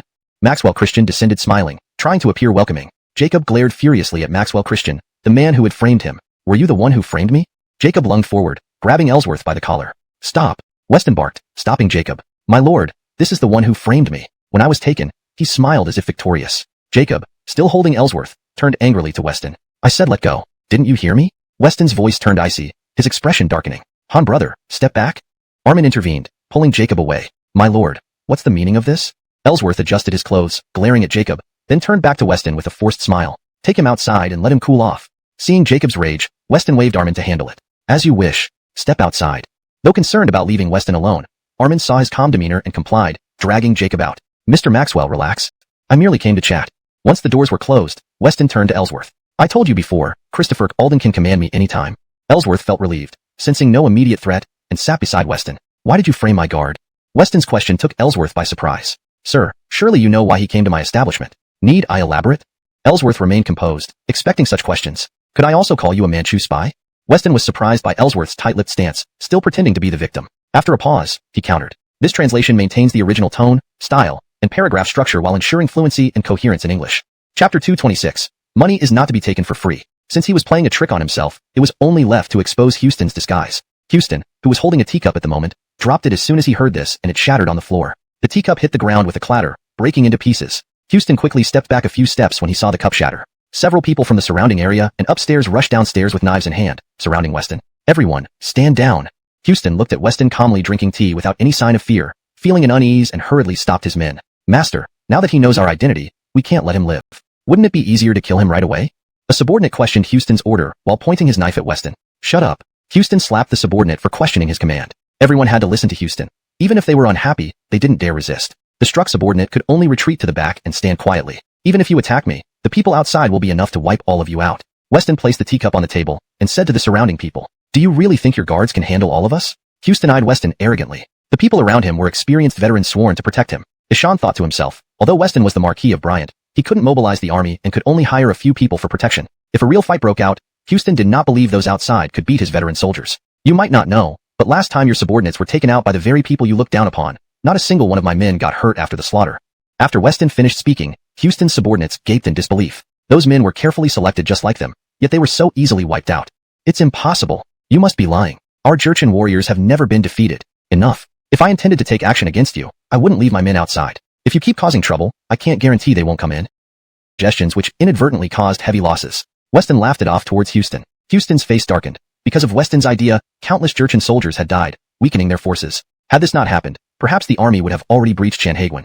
Sir, the money is yours as a gesture of friendship. As long as you don't interfere in my affairs, the same amount will be delivered every year. Recognizing Weston's power in Chanhaguan City, aside from the camps outside, he knew offending Weston would make things extremely difficult for him. Thinking of the money stashed in his courtyard pained him deeply. After all, It was hard-earned savings now in Weston's hands. Ishan could only consider it a gift. Haha, Mr. Maxwell is indeed a straightforward man. So, Yates owes you money from your brothel? Upon realizing the money was now in Weston's pocket, he knew trying to reclaim it was futile. Those debts are waived. Whenever the Marquis visits Top Jade House, no charges will apply. All expenses will be covered. Comparing the cash in his courtyard to the scattered silver coins in the brothel, he considered it all as part of the gift. Ishan tore up the debt note in front of Weston and soaked it in his teacup. Very well. Should you need anything, feel free to visit my residence. I promised to help you once, and I won't go back on my word.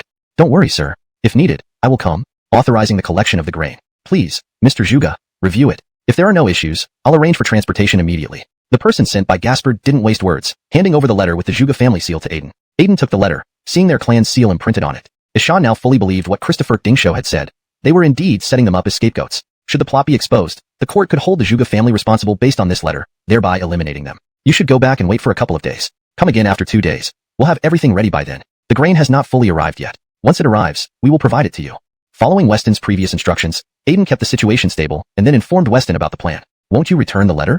Adolf's envoy realized that if the grain wasn't all there, and he left without the whole amount, what if Zhuge family decided not to give the remaining half? Seeing Aiden about to put the letter away, he quickly asked, "Oh, right, you need this to collect the grain," Aiden replied awkwardly, realizing the man noticed. Though he initially thought about keeping it, he smiled awkwardly and handed it back. Upon returning to the brothel, Adolf's subordinate recounted Aiden's message. Adolf wasn't too concerned and figured he would just wait a few days. Remembering his deal with Johnny, he wasn't too eager to rush things either. His main worry was still Weston, and he could only take one step at a time. That night, Aiden changed clothes and slipped out of the Zhuge manor through the back gate, disappearing into the darkness. At the city lord's residence, the guards recognized Aiden from earlier instructions and immediately led him inside to see Weston. "Ishanra you are." Weston sat in the hall, dining with Armin, and greeted Aiden warmly as he entered.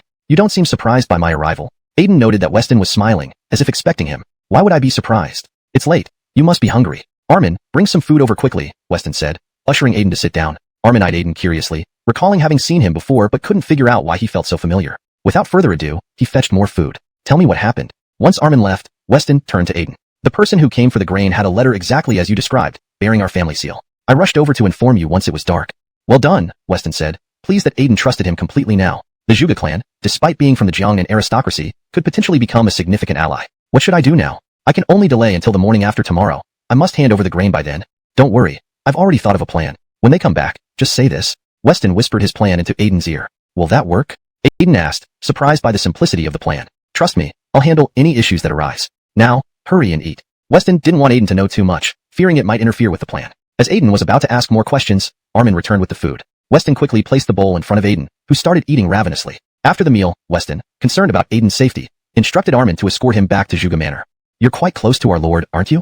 On the way back, Armin curiously asked Aiden. "Not really." Aiden glanced at Armin, knowing he was Weston's bodyguard, and decided to tease him a bit. "Our lord said those who dine with him can be trusted. Didn't expect you'd feel otherwise." Armin took Aiden seriously, unaware of the jest. "It was just a joke. Why are you upset?" Aiden was confused by Armin's serious reaction. Just a servant, and yet so uptight. Seeing this, Armin remained silent, walking quietly until they reached Zhuge Manor. "Ishani, won't you come in for a drink?" Standing at the entrance, Aiden called out as Armin turned to leave. "What's your name?" "Armin." Ishannering the name, Aiden remembered it and returned to the manor. On the day to collect the grain, Adolf disguised himself as a servant and accompanied his men. "Young Master Zhuge, has all the grain arrived?" Adolf stood behind his subordinate, who politely bowed and asked Aiden. All of it greeted. The subordinate, startled by Houston's gaze, felt relieved when he stepped back behind as well. "Young Master Zhuge, please explain in detail what happened. This shipment of grain is crucial. Any mistakes here would be beyond my capacity to handle." The subordinate glanced at Houston with unfriendly eyes and asked Aiden. "The grain has encountered some issues, and we can't hand it over temporarily." Aiden remained composed and unhurried, though his brow was slightly furrowed as he spoke to Houston. "What do you mean, young Master Zhuge? Shouldn't you explain more clearly? Just saying there are problems. What kind of problems? Are there issues even your Zhuge family can't solve?" As a capable aide to Houston, Landon had once been born and raised in the Ming dynasty, but fell into misfortune due to offending the powerful, eventually joining Houston. "Brother you, this matter involves significant stakes. The people behind it are not ones our Zhuge family dares offend. Please stop asking." Aiden looked at Landon and spoke with embarrassment. "I don't believe anyone could trouble the Zhuge family unless they want to withhold this batch of grain." This excuse seemed laughable not only to Houston but also to Landon. "So let me tell you, the grain was held back by Marquis Bryant. If you have any objections, you can find him directly. I'm just the one delivering the grain. I will mediate to get it back. But if you continue with this attitude, the Zhuge family isn't to be trifled with." Aiden, now visibly upset, sat in the main seat facing Landon and said. Landon, noticing Aiden's attitude, glanced at Houston. After all, as a subordinate, final decisions rested with his master. "Sir, please calm down." Houston feared that continuing would disadvantage them before Aiden, and hurriedly pacified Landon. Taking a cue from Houston's glance, Landon pretended to be furious and sat down. "We too were commissioned, and the patron backing us isn't easy to handle either. We entrusted the Zhuge family to transport the grain because we trusted you. If you can't retrieve the grain now, won't it damage your own reputation? Houston's words cornered Aiden, who hadn't expected such tenacity from Houston's subordinate. That's for sure. I've already sent people to negotiate with the Marquis Bryant. But alas, Aiden had prepared a response and explained with a worried face, pausing midway with a sigh. Young Master Zhuge, speak freely. Any problems should be discussed together. No matter how smart Houston was, he didn't suspect a connection between the Zhuge family and Marquis Bryant. Seeing Aiden's embarrassed state, he anxiously asked. Ishan needed to know why Weston would withhold the grain, given its secrecy and unknown identity of the buyer. As soon as the grain was withheld, I went to the Marquis Bryant's residence and met Weston. Unexpectedly, he was unreasonable, claiming insufficient supplies for troops outside the city. Ishan stated that after defeating the Jin people, he would reward our Zhuge family accordingly. What? Seizing our grain forcefully? Is there any law left in this world? Houston was enraged upon hearing Weston planned to use the grain against his own people. Landon, seated nearby, wasn't as agitated. Though working for Houston, he still identified as a Ming person. Ishaning Weston's actions, he found it amusing but maintained a facade of anger. You, young master you. Exactly what are you doing? Think you can shout at me because I'm from a lesser branch of the Zhuge family? Aiden had shown considerable respect by speaking to Houston, yet Landon's audacity irked him. Ishan smashed a teacup on the floor and shouted. Upon hearing the crash, Zhuge family guards rushed in wielding cudgels. Young Master Zhuge, don't be upset. My servant doesn't know better. Landon, lost in thought, noticed the sudden tension and hastily stood up with a smile, addressing Aiden. Aldem, listen well. I can no longer manage this grain. If you want it, go to the Marquis Bryant's. Attempting to maintain composure initially, Aiden grew increasingly irritated, especially knowing Houston's background. Houston couldn't believe Aiden's rudeness, redirecting them to Weston directly. Enraged, he pointed at Aiden. Courting death. Break his hand.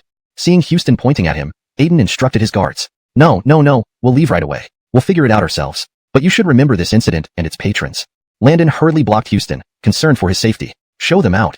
Aiden, finding Landon's protective stance odd towards a servant, simply waved off the guards. Please depart. The guards at the door parted ways to clear a path loudly. You'll regret this. Chapter 229. Can only solve it ourselves? While walking out, Houston was still unwilling to admit defeat. Ishan turned around and loudly shouted at Aiden. After saying this, he was pulled away by Landon, who was also terrified, with sweat drenching his back. This was not their territory, and if Aiden were to take action, they would have no choice but to wait for death here. Aldenf. After watching the two leave, Aiden let out a cold snort and continued sitting in his chair. Master, can't you see? This Aiden won't possibly return our grain. We can only think of a way ourselves. After Landon and Houston got into the carriage, Landon said to Houston inside the carriage, the Zhuge family really deserves to die. They took so much money from me and can't even handle such a small matter. And they sent such an inexperienced boy. Houston angrily punched the carriage, venting his dissatisfaction. Master, don't we have someone in the capital? Once we send the news to the capital, we can unite some people who are offended by Weston and submit a joint petition against him. Even if he is capable, he cannot ignore the emperor. Seeing Houston's angry face, Landon thought of a good idea and quickly told Houston. This? After listening, Houston was also troubled. There indeed were insiders in the court, but the capital was not within his jurisdiction. Master, please stop hesitating. The troops outside the city cannot wait any longer. If we don't transport the grain within 2 months, countless soldiers will perish. If the herald blames us, we will all be buried with them. Seeing that Houston was still hesitating, Landon urgently told Houston. This plan wasn't just for Houston, but also for him to gain a chance to live. If Houston were to be executed, Houston definitely wouldn't let them live either. Saving Houston was like saving himself. Fine, it looks like there isn't a better way now. After hearing Landon's words, Houston felt they made sense. Another option appeared in his mind, to go directly to Weston and ask for the grain back. But recalling the poisoning incident, Houston dismissed the idea, feeling lingering fear. I'll write a letter when we return. You send someone immediately to the capital. Let's see if Easton can pressure Weston this time. A few days later, as night fell, the brothel became brightly lit with colorful lights. A man in luxurious clothing arrived at the brothel. Seeing this person arrive, the madam quickly led him upstairs. Brother Booker, why so late?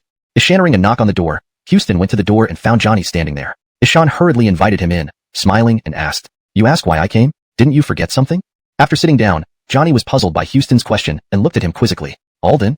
While pouring tea for Johnny, Houston recalled in his mind. No, didn't you ask me to open a path today where I'm guarding so your caravan could pass through? Did you forget that? Johnny didn't expect Houston to forget such an important thing and helplessly reminded him. Oh my, I've been too busy lately and completely forgot about it. Upon hearing Johnny's reminder, Houston slapped his forehead and suddenly realized what Johnny was talking about. My soldiers waited until nightfall but never saw the caravan. Are you going to proceed or not? Seeing Houston act so negligently, Johnny felt extremely nervous. Ishan risked his life for this, yet Houston had forgotten such a big deal. Alright, General Booker, don't be angry. Ishan risked some money as compensation for your men. Since I didn't let the caravan pass, it avoided unnecessary risks.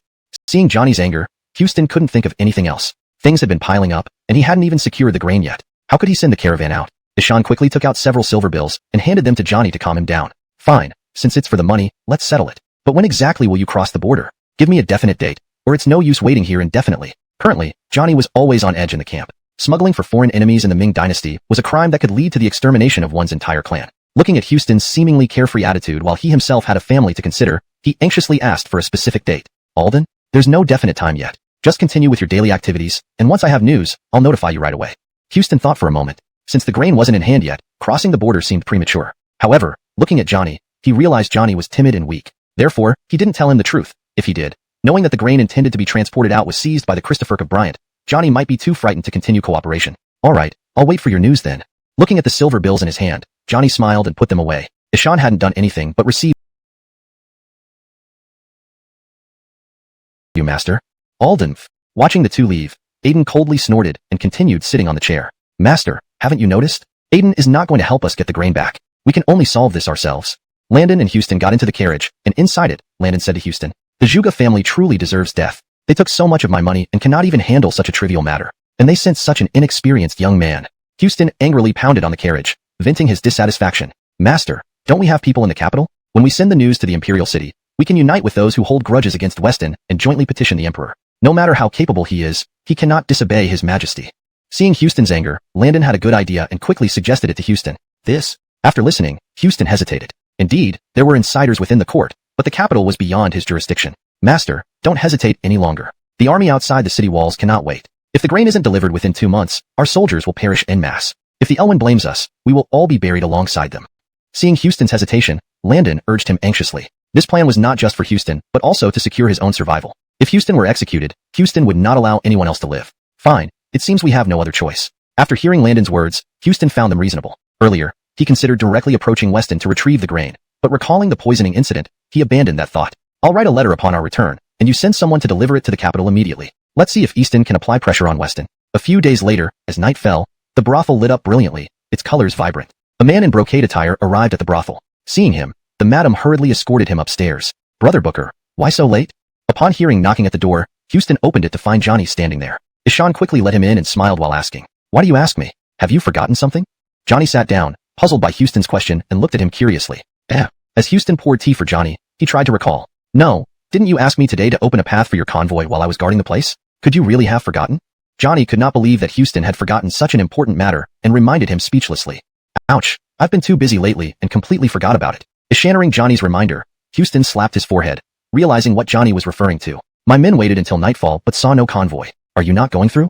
Johnny, watching Houston's carelessness, realized he had risked his life on this mission and felt angry at being forgotten. Brother Booker, please calm down. Ishan raised some hard-earned money for the troops. By not sending the convoy, I avoided risks. Seeing Johnny's anger, Houston had no choice. With so many pressing matters, including securing the grain, he couldn't afford to send the convoy now. Ishan pulled out several silver notes worth 1,000 taels each and handed them to Johnny to appease him. Alright, I'll overlook this for the sake of the money. But when are you planning to pass through the checkpoint? Give me a definite time, or I can't keep waiting like this. Johnny, living in constant fear at the military camp due to treason being a crime punishable by extermination of 9 generations, was eager for an accurate time. Looking at Houston's indifferent expression made him more anxious since he had a family to worry about. There's no exact time yet. Just continue as usual, and I'll notify you as soon as I have news. Thinking about the current lack of grain, Houston felt passing through too early might not be wise. Looking at Johnny, he kept the truth from him, fearing that revealing the grain was seized by Bryant Marquis might scare Johnny into refusing further cooperation. Alright, I'll wait for news. Seeing the silver notes, Johnny happily pocketed them, amazed at receiving so much without doing anything. Ishan walked out smiling. Take care, Brother Booker. Houston escorted Johnny to the door. By the way, is Marley available tonight? Just as Johnny reached the door, he turned back and asked Houston, smiling. Christian Maxwell? Caught off guard by the sudden question, Houston was momentarily confused. Wasn't Johnny leaving? Brother Booker, wait a moment. I'll arrange it for you. Not expecting Johnny to already start asking for favors without accomplishing the task, Houston felt displeased but had no choice. If he wanted to smuggle the grain, he needed Johnny's favor, so he smiled and said, Good, I'll wait then. Johnny went to a private room upstairs, and Houston arranged everything through the madam, putting all expenses on his tab. Thinking for a moment, he also called for Landon. Master, you summoned me? Yes, what recent activities have you observed regarding Aiden? Since leaving the Zhuge residence, Houston couldn't shake off his resentment and ordered continuous surveillance. The Zhuge family remains unchanged, however, there are more guards around the residence. Landon summarized the recent reports and relayed them to Houston. These aren't the things I want to hear. Interrupting, Houston waved his hand impatiently. Ishaning such trivial matters irritated him. I spent some silver to bribe a servant in the Zhuge household and gathered some useful information. Perhaps you'd find it interesting. Chapter 230. Exerting pressure. If Landon was only capable of probing into trivial matters, Houston wouldn't have kept him around. Tell me what you found out. Houston still trusted Landon, not just as a person but for his ability to get things done. Landon could be considered one of his right-hand men. Then Landon recounted the grievances between the branch and main lines of the family. Yes, that's why they sent Aiden, to use us to eliminate some of the opposition within the Zhuge family. After hearing Landon's report, Houston understood some things. Is there anything else?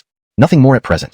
This servant from the Zhuge family is of very low rank and can barely overhear any significant information. According to this servant, Aiden's lineage is incredibly united, like an ironclad block. It's hard for us to get any useful news.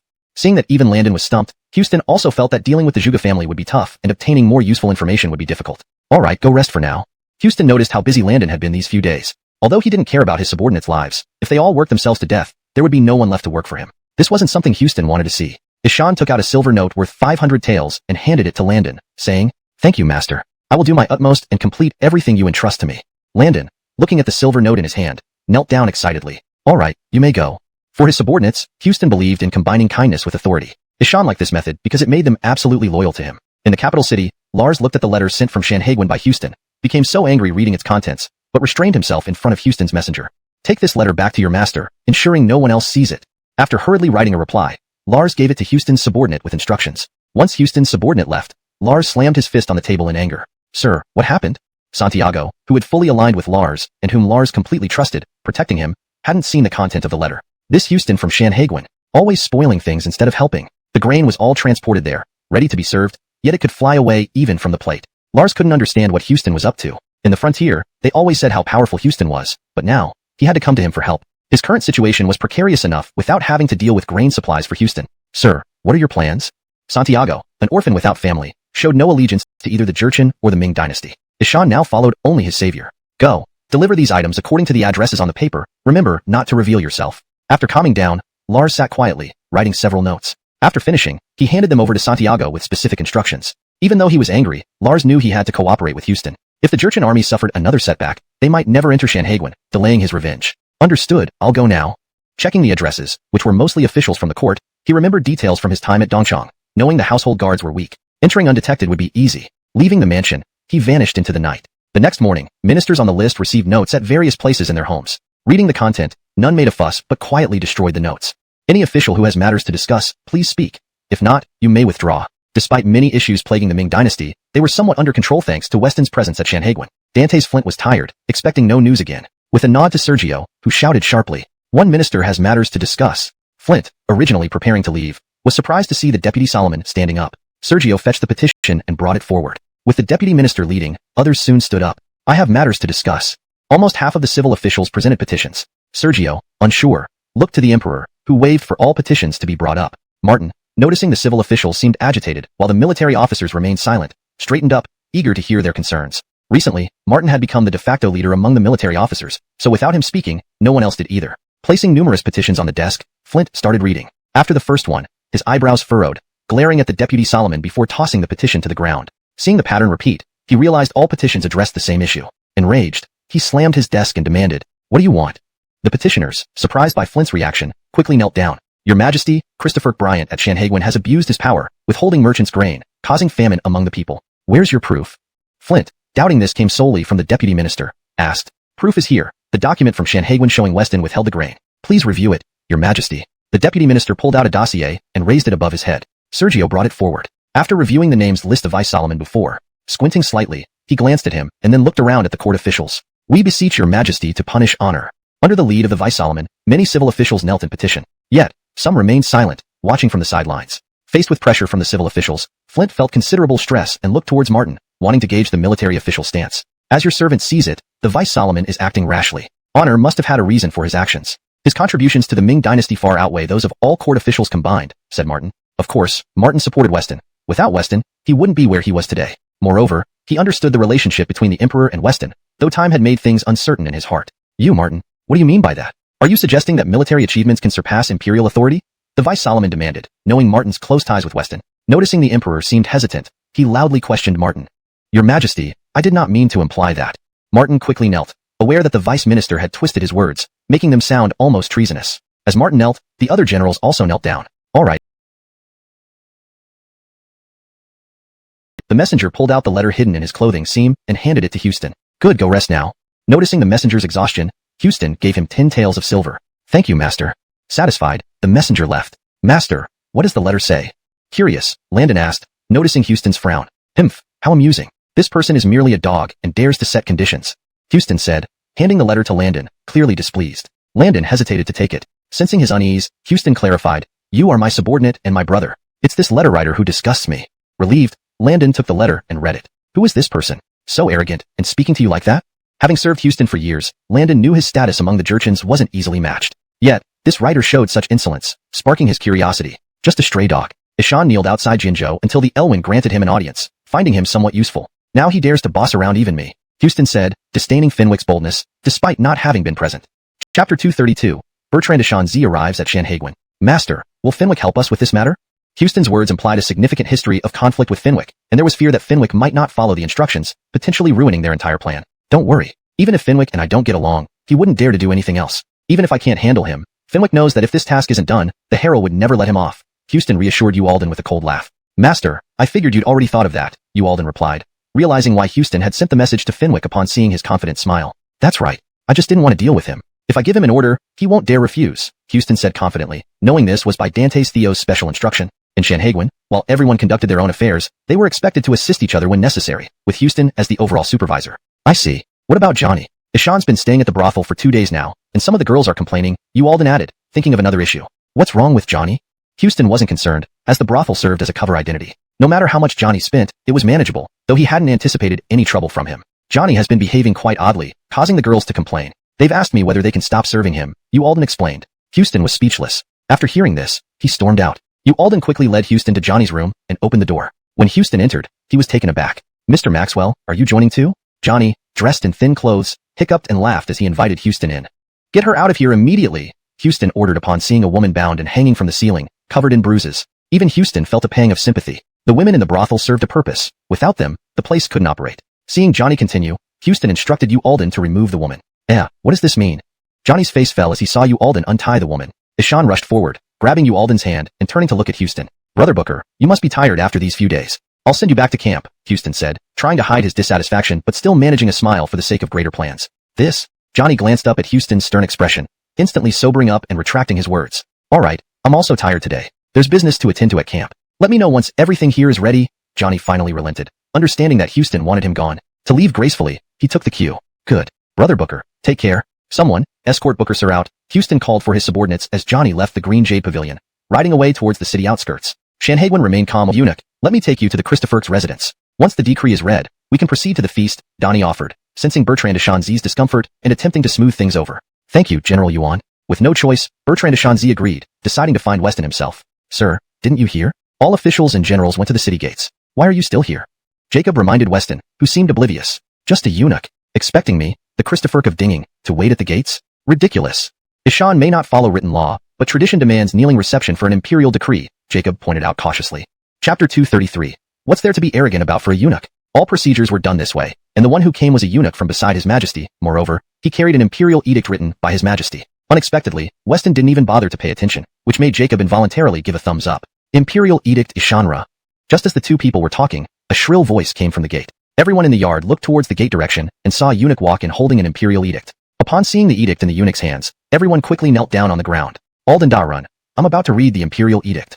This line is almost perfect but can be slightly refined for better fluency. Lord Alden, I'm about to read the imperial edict. This change maintains the original meaning while ensuring it reads more naturally in English. The term Darun is contextually translated as Lord, for a more fluent and natural expression. Sergio noticed Weston still sitting in his chair when he approached to begin reciting the edict. Seeing everyone else on their knees, he waved the edict slightly and reminded Weston quietly. In previous encounters, Sergio observed people eager to kneel upon sight of an edict. Unexpectedly, Weston remained motionless, almost unheard of. Just go ahead and read it. The Emperor isn't here.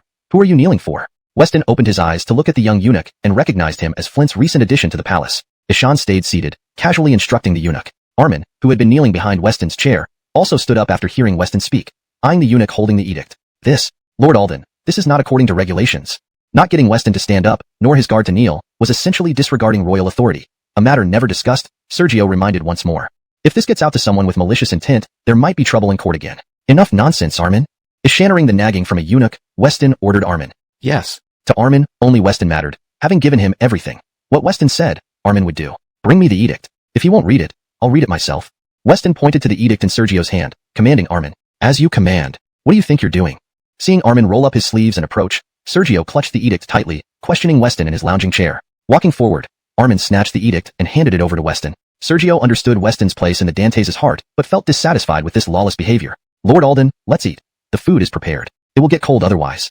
Donnie, who had been waiting at the door, noticed Weston's complete disregard for the edict. Seeing Ishan Gonggong about to explode, Yuan quickly entered the courtyard and calmed him down. You. Ishan Gonggong looked at Donnie pulling him, feeling braver and pointing at Weston, too furious to respond. Aldenry along now. Finian and Kobe then entered, leading Ishan Gonggong away from the northern Christopher mansion. Nicholas and Johnny watched all this unfold, surprised by Weston's audacity in ignoring an imperial envoy. Vexed, Nicholas decided against attending any banquet and rode back. Aren't you leaving? Mounting his horse, Nicholas asked Johnny standing there. General, I wish to join the gathering and gather information to report back to you. Stay in town then, and report anything noteworthy. Considering Johnny's words, Nicholas agreed. Ishan wanted to know if Donnie spoke ill of him through that eunuch. Following his plan, Nicholas returned to camp while Johnny hurriedly wrote to Houston, conveying certain events, mindful of the money he had taken. After instructing his subordinates, he entered the inn where officials and generals surrounded Sergio, trying to calm his temper with drinks. Alden, if not for His Majesty's order, I wouldn't come.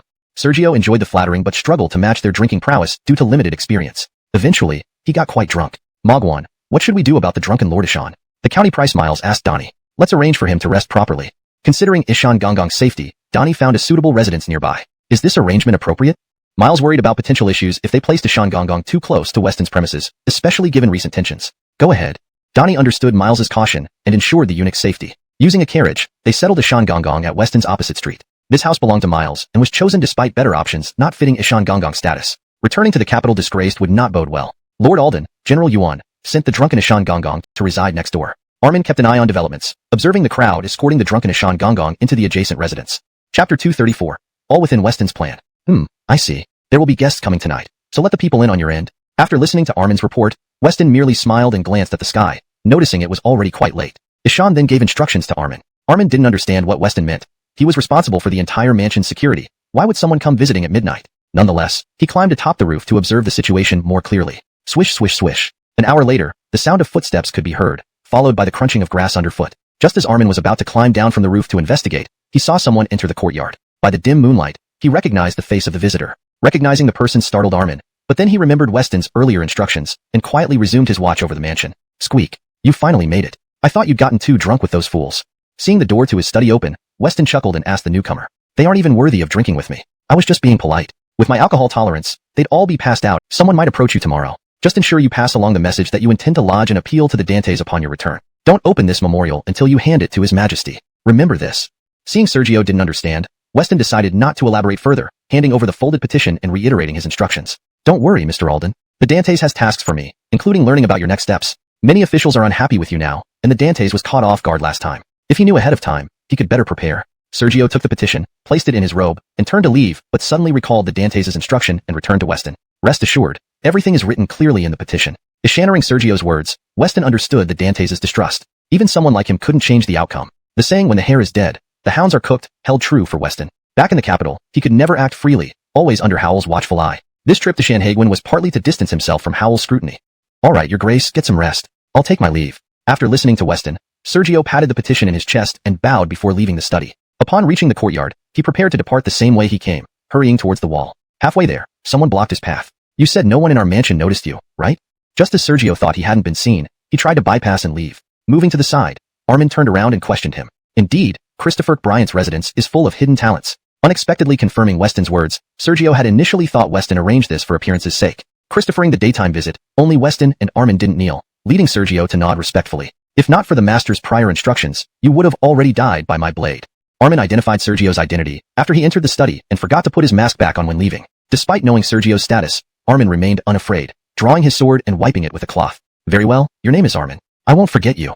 Witnessing Weston's subordinate acting so boldly, Sergio realized how things operated here. Difficult times were indeed ahead. This visit wasn't solely about conveying the edict and understanding Weston's plans, but also about observing and reporting back to the Dantes. With that, Sergio flipped over the wall and left Bryant Mansion, returning through the streets to his own residence. Master, the visitor has left. Seeing Sergio leave the premises, Armin reported back to Weston. The servant pleaded upon seeing Master Ishan's gaze, immediately kneeling down.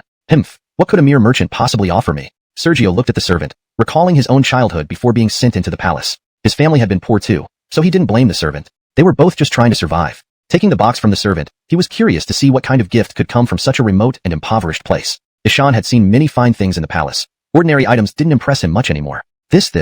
Sergio's eyes widened as he opened the box, quickly closing it again. Where is the merchant who sent this? Sergio asked, turning to look at the servant still kneeling on the ground. Ishan's waiting at the gate. The servant stood up and replied to Sergio, "Bring him in. I want to speak with him." "Yes, master."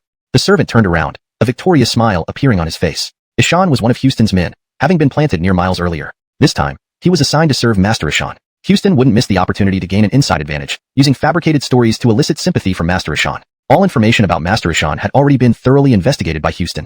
Soon, the servant brought Houston, who had been waiting at the gate, into the residence. The other merchants outside grumbled in dissatisfaction but were kept out. "Master, Mr. Maxwell is here." Currently, Houston's public identity in Shanhaiguan was that of Mr. Maxwell, the owner of Dingsuelo. "There's nothing more for you to do here. You may leave." Sergio waved off the servant standing nearby as he saw Mr. Maxwell. "Mr. Maxwell, please, take a seat." Once the servant left, Sergio greeted Mr. Maxwell with a smile. "You are one of His Majesty's favorite officials. Sitting with you feels like a great honor indeed." I asked Mr. Maxwell to come here because I wanted to know how you obtained this item." Sergio tapped the box on the table. "This was something I stumbled upon some time ago. I felt it might be useful someday, so I kept it. When I heard Master Ishan was here, I thought you would certainly like it and decided to give it up." "You're lying." Sergio slammed the stone table angrily. "This is the longevity lock I wore as a child. Why would it be in your hands?" Sergio took out the longevity lock from the box, showing it to Houston. "I obtained it from where it belonged." "What exactly do you want?" Sergio held the lock, recalling his childhood. Before entering the palace, his family had taken it back. Ishan had been searching for his family ever since, with no luck. Seeing this lock now stirred old memories. Putting the lock carefully back into the box, Sergio looked at Houston. Whoever gave him this was clearly up to something. "I only asked that Master Ishan, the one who came to buy grain. I merely hid my identity last time." Looking at Aiden's disdainful expression, Houston explained, feeling somewhat annoyed. "I don't care about your identity. You know why you're here. I've made it clear, if you want grain, go to the Dibay Marquis's residence." Aiden was unconcerned with Houston's identity, knowing full well he was here for grain. Impatiently, he dismissed Houston's presence. "Don't worry. His Majesty has issued an edict. Dibay Marquis Weston must immediately return the seized grain." Turning his head away, Houston replied nonchalantly, avoiding Aiden's eyes. "So what? The grain still hasn't been given to me." Aiden was momentarily surprised by Houston's statement, but luckily, Houston's gaze was elsewhere, missing her reaction. "True, it hasn't been returned to you yet. But if you demand it from Weston under the Zhuge family's name, he cannot refuse. One side is the Dantes' decree, the other is the Southern Gentry." Chapter 236. If you want it, you do it yourself. Houston was also very firm as he spoke to Aiden. "Himph, so you're telling me to go?" After listening for a long time, Aiden finally understood what Houston wanted him to do and asked with a bitter smile. "Yes, we entrusted your Zhuge family to transport the grain. You lost the grain. It wasn't us, right?" Houston saw that Aiden was still playing dumb. "If you want to see Beckett in person, quickly follow him. See if this person carries anything important. Intercept it if necessary."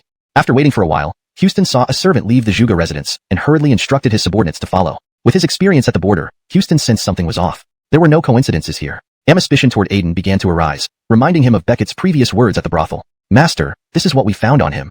Soon, a subordinate returned and placed a letter on the table. "What did you do with him?" Houston took the envelope, saw Bryant Ho open personally written on it, and asked his subordinate without opening it. That man didn't cooperate, so we disciplined him and left him downstairs. Opening the envelope, Houston saw it indeed contained Aiden's request for grain to Beckett. "Go, let him continue delivering the message. Teach him exactly what to say." Relieved, Houston carefully resealed the envelope and handed it back to his subordinate. As long as Aiden and Beckett weren't collaborating, he wouldn't be at a disadvantage. Understanding everything, Houston left the tea house and saw the servant crouching in a corner downstairs. Ishan looked at his subordinate and then walked out of the inn. The Zhuge resident servant also knew the importance of the letter, expecting them to keep it. Ishan was pondering how to explain this to Aiden. He wasted no time asking directly. "I asked, but Beckett insists the principal must come himself since he offended him and wants to teach him a lesson." "Me?" Upon hearing Aiden, Houston's expression changed. Ishan recalled the past and realized this was all directed at him. "Yes, looks like I have to go myself." Seeing even the Zhuge family couldn't help, Houston sighed, preparing to leave. "Mr. Maxwell, I can't handle this anymore." Seeing Houston about to leave, Aiden stopped him. "Handle? By the time you bring back the grain, who knows how many years or months it will take." Reaching the door, Houston turned around to respond. Chapter 237. Temporary Trust. Looking at Dengsu's insincere smile, Houston knew that the Zhuge family had indeed put in a lot of effort. How could Beckett possibly not hand over the grain? Now, Houston also understood clearly that Aiden intended to offend neither side and let them resolve it among themselves. "Well, then I won't see you out." Hearing Houston say this, Aiden felt relieved. In the future, if there were any issues with the grain, it would no longer be his concern. By afternoon, Houston prepared many gifts and rode in a carriage to the mansion of Christopher Bryant. Halt! Jacob, who was guarding the gate, saw Houston getting off the carriage and remembered that this was the person who had set a trap for him. Irritated, he intentionally waited until Houston was right in front of him before stopping him. "Brother Han, I was wrong about what happened earlier. This is a token of my apology. Please do not take offense." Recognizing the voice, Houston looked up and realized it was Jacob. Recalling the past incident, he gave an awkward smile and handed one of the gifts from his hand to Jacob. "I'm asking who you are and your purpose for coming to the mansion of Christopher Bryant?" After handing Houston's gift to his subordinate, Jacob continued blocking Houston outside the gate. My name is Maxwell, and I am the owner of donghua. A batch of grain previously fell into the hands of His Excellency. I've come today to retrieve it. Houston had anticipated this, but endured it for the sake of retrieving the grain, respectfully addressing Jacob. Wait here. I will report to him immediately. Jacob thought it was about time. If he overdid it and delayed important matters for his lord, he would be in serious trouble. After a while, he returned to the gate and led Houston into the mansion. Mr. Maxwell, it's been a few days since we last met at the brothel. Why have you come to me today? Beckett watched as Houston entered and pretended to know nothing, looking at Houston inquisitively. Your Excellency, I partnered with someone to buy a batch of grain, which the southern aristocratic family of Zhuge was supposed to transport, planning to sell it at a high price in the northern grasslands via a detour.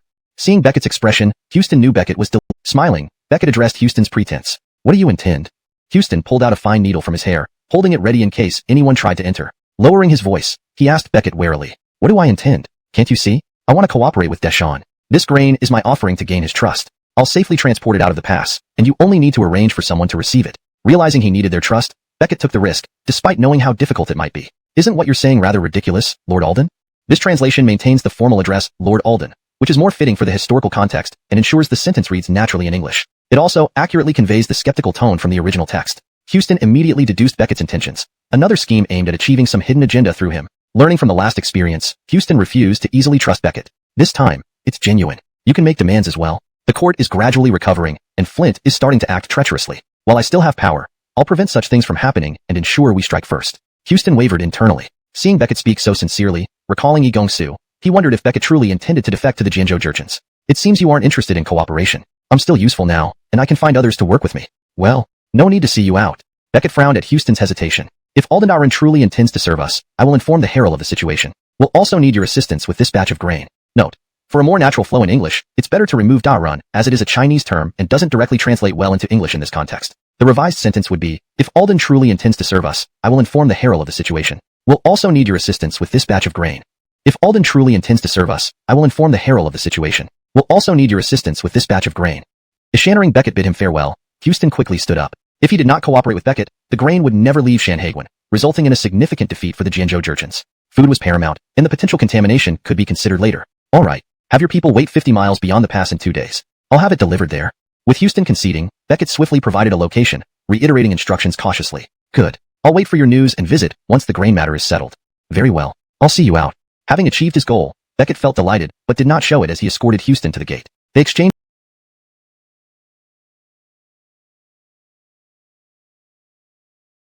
pleasantries before Houston left in his carriage. Sir, why did Houston come to see you? Standing at the gate was Armin. Seeing Houston's carriage depart and knowing Houston was a Jianzhou spy, Armin questioned why Beckett personally saw him off. Mission accomplished. Naturally happy. Cough, cough, Beckett laughed. Watching the departing carriage, Deshawn glanced at the opposite residence, exchanging a look with Armin, then returned to the mansion. Translation notes *. Chapter 237. Temporary Trust. Seeing Dengsu's hypocritical smile, Houston knew that the Zhuge family had truly put in effort, and it was impossible for Beckett not to hand over the grain. Houston now clearly understood that Aiden intended not to offend either side, and let them resolve the issue among themselves. Well, then I won't see you off. Eschannering Houston say this, Aiden felt relieved. If there were any more problems with the grain supply later, it wouldn't be his responsibility anymore. By the afternoon, Houston had prepared a lot of gifts and arrived outside Bryant Marquis Mansion in a carriage. Stop right there. Standing at the gate, Jacob recognized Houston as the one who had set him up before. Feeling furious, he deliberately waited until Houston approached before blocking his way. Han brother, I was wrong earlier. This is my apology. Please don't take offense. Recognizing the voice, Houston looked up and saw it was Jacob. Recalling past events, he gave an awkward smile and handed over one of the gifts from his hands. Why do you sigh, Mr. Maxwell? What's troubling you? Let me know. Perhaps I can help. Beckett sensed Houston was hinting at something and pretended not to understand. Recently, Aiden told me that you seized our grain, saying whoever bought it should come to claim it. So, here I am. With Houston practically stating the obvious, Beckett still remained silent, forcing Houston to spill everything. Why didn't you say so earlier? You can send someone to retrieve the grain now. Consider this as compensation for the unpleasantness. What do you mean? I didn't quite follow. From their previous encounter at donghua, Houston knew Beckett must have already known his identity. You're from outside the Great Wall, aren't you? I figured that out long ago. Seeing Houston playing dumb, Beckett chuckled. What do you want? Houston took out a thin needle from his hair, watched the door cautiously to prevent anyone from entering, and asked Beckett quietly. What do I want? Can't you tell? I wish to cooperate with Deshawn. This batch of grain is my pledge of loyalty. I will safely transport it out, and you only need to arrange for someone to meet it. Realizing that regaining their trust might be as hard as climbing to heaven, Beckett decided to take a risk for his plan. Lord Alden, don't you find what you're saying absurd? Having learned from past experiences, Houston refused to easily believe Beckett. This time it's real. If you have demands, we can negotiate. The court has improved gradually, and Howell is beginning to show signs of betrayal. While I still hold power, I will ensure such things don't happen and strike first. Houston wavered, considering Beckett might genuinely want to join the Qing forces based on his words and tone. It seems you're not interested in cooperation. I can find others. Well, not to keep you further. Beckett saw Houston hesitating and sternly said goodbye. All right, if Lord Alden truly joins us, I'll inform the Elwyn. Thank you for helping with the grain. If he didn't cooperate with Beckett, getting the grain past Shanhaiguan would be impossible, leading to defeat for the Qing army. The grain was urgent, and poison concerns could be addressed later by the people beyond the wall. Agreed. In 2 days, send someone 50 miles beyond Shanhaiguan. I'll have the grain delivered there. Satisfied with Houston's compromise, Beckett specified the location and reiterated instructions. Fine, I'll wait for news. Once the grain is secured, I'll visit. Pleased to hear it. Allow me to see you out. After achieving his goal, Beckett was secretly pleased but maintained a calm demeanor, escorting Houston to the gate. They exchanged pleasantries, and Houston left in his carriage. Lord, why did Houston come? Outside, Armin, replacing Jacob, questioned Beckett after witnessing Houston leave. Knowing Houston was a Qing spy, Armin wondered why Lord Alden personally escorted him. Mission accomplished. I'm happy. Cough cough. Smiling as the carriage drove away, Beckett glanced at the opposite mansion, signaled to Armin, and returned inside. Original tone and style have been maintained. The storyline and logic are consistent with the previous context. Paragraph structure and line breaks closely follow the original text for readability. Chapter 238. Sending Sergio off. Armin also turned his gaze towards the opposite residence. In the dead of night, Sergio arrived at the home mansion just as he did last time. Why did you take so long? Just as Sergio landed, a voice came from behind him, almost making him fall to the ground. Ishani, do you know that scaring someone could kill them? Sergio cautiously looked back and saw Armin standing there. Checking his surroundings for any others and seeing none, he lowered his voice to complain. Don't waste time. The master has been waiting. Armin only glanced coldly at Sergio, speaking while leading him toward the main hall. How impolite. Sergio snorted but quickly followed behind. What have you summoned me for, Master Alden? Seeing Weston waiting for him, Sergio respectfully asked. You should start your journey back to the capital tomorrow. All right, what? But His Majesty sent me to inspect the defense of Weston's concerns, he assured him promptly. Sergio understood the gravity of Weston's current undertaking. If successful, Weston would undoubtedly become a national hero, possibly even granted a princely title. Yes, I am not one to be ungrateful. Take these silver notes as your reward. Weston handed some silver notes to Armin, who passed them to Sergio. Master, this is too much. I do these things within my duties. Seeing the silver notes, Sergio knew Weston wasn't short on money, but the several thousand taels left him momentarily speechless. Quickly kneeling, he stammered. If anything happens to my family, these coins will be your burial fees. Of course, Weston wouldn't give away such a large sum without reason. Ishan worked hard for his money. Take them. Don't be so talkative. Seeing Sergio hesitate, Armin glanced at Weston before shoving the silver notes into his hands. Thank you, master. Looking at Armin's rough manner, Sergio couldn't find words. Bowing to Weston with the heavy pouch in his arms, he hurriedly left. The next day, Weston stood at the entrance of his mansion, watching Sergio pack and depart. The surrounding officials noticed the strained relationship between Sergio and Weston, unaware that this was part of Weston's plan. As Donnie prepared to see eunuch Ishan off at the city gates, Armin approached him. Our master wants to see you. Armin whispered to Donnie. Master needs me? I'll go to his mansion immediately after escorting eunuch Ishan. Donnie wondered why honor needed him. Seeing the eunuch's carriage nearby, he decided to finish this task first. I'll inform our master. Please do not delay. Understanding Donnie's situation, Armin returned to the mansion. After some time, Donnie rode to Honor's residence, where Armin promptly guided him inside. Master, you summoned me? Did that eunuch leave? Weston, having been watering flowers, nodded to Donnie. Ishan's already out of Shanhaiguan. Donnie gulped, knowing about Weston's tense relations with the eunuch. I heard you've opened a smuggling route in Shanhaiguan? Weston's informants covered every corner of Shanhaiguan, including the military camp. Every movement was known to him. Master, I deserve death for my crime. Please spare me this time. I won't dare again. Donnie knew smuggling was punishable by death under Ming law, especially for the commander of Shanhaiguan. Who said I want to kill you? Seeing Donnie kneel, Weston was surprised, wondering why he assumed the worst. Master, you won't execute me? Donnie, familiar with Weston's intolerance, looked up in shock. Stand up. As a commander, you shouldn't kneel so easily. What example does that set for your troops? Chapter 239. Donnie's loyalty. Sir, what do you mean? Donnie was even more confused. If not punishing him, then what did Weston intend to do? Ishan asked Weston in bewilderment. There are some matters I need you to handle. Sir, please instruct. Donnie will spare no effort. Upon hearing that Weston wanted him to take care of something, and recalling how his life was saved by Weston, he rose and made a fist salute. Do you still remember the grain stored in your camp? Yes, sir. You once mentioned it would be useful someday. Is this related to that? At first, Donnie assumed the grain stored in the military warehouse was intended for future use against the Aldens. However, as time passed without any further instructions, he began to doubt this assumption. The quantity of grain could fetch enough wealth to rival half of the capital city's resources, with prices fluctuating wildly. That's right. These grains already have buyers. Send the grain 50 miles away tonight. Once delivered, immediately withdraw the troops. Sir, you mean outside Shanhaiguan? Previously, Donnie had speculated about an imminent counterattack because the Jin people were unable to attack due to insufficient supplies. Ishannering now that such a large quantity of grain was being sent outside the pass, the only possible buyer must be the Jin army. Ishan couldn't understand why Weston was making these arrangements. After all, Weston was known for his unwavering loyalty to the Ming dynasty, having devised numerous successful strategies against the Jin. Donnie also valued money but believed in acquiring wealth ethically. I need their trust first. To execute his plan, Alden needed Donnie, as Yuan's troops guarded the border region adjoining the Jin territories. Only through Yuan's cooperation could he demonstrate his intentions. Ishaned everything, haven't you? For the peace on the border, I'm willing to assist you, sir. Yuan agreed after listening to Weston, recognizing the plan's feasibility. If successful, the border civilians would benefit most. Alright, follow my instructions carefully. Keep this confidential, even from your subordinates Finian and Kobe. Fearing Yuan might speak out, Alden emphasized secrecy. Understood. I'll return and prepare since we're sending it tonight. This isn't a small amount of grain. Grasping the gravity, Yuan left the Christopher of Northern Pacification residence and returned to the camp to issue orders. General, why have you summoned us? Has something happened?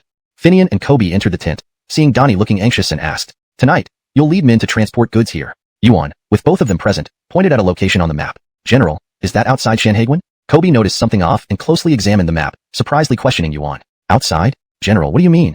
Realizing the designated spot was outside Shanhaiguan, a place they were very familiar with, they felt uneasy. Correct. Deliver it quickly and return immediately. Sitting, Yuan addressed them. Why all the fuss? Just do as told.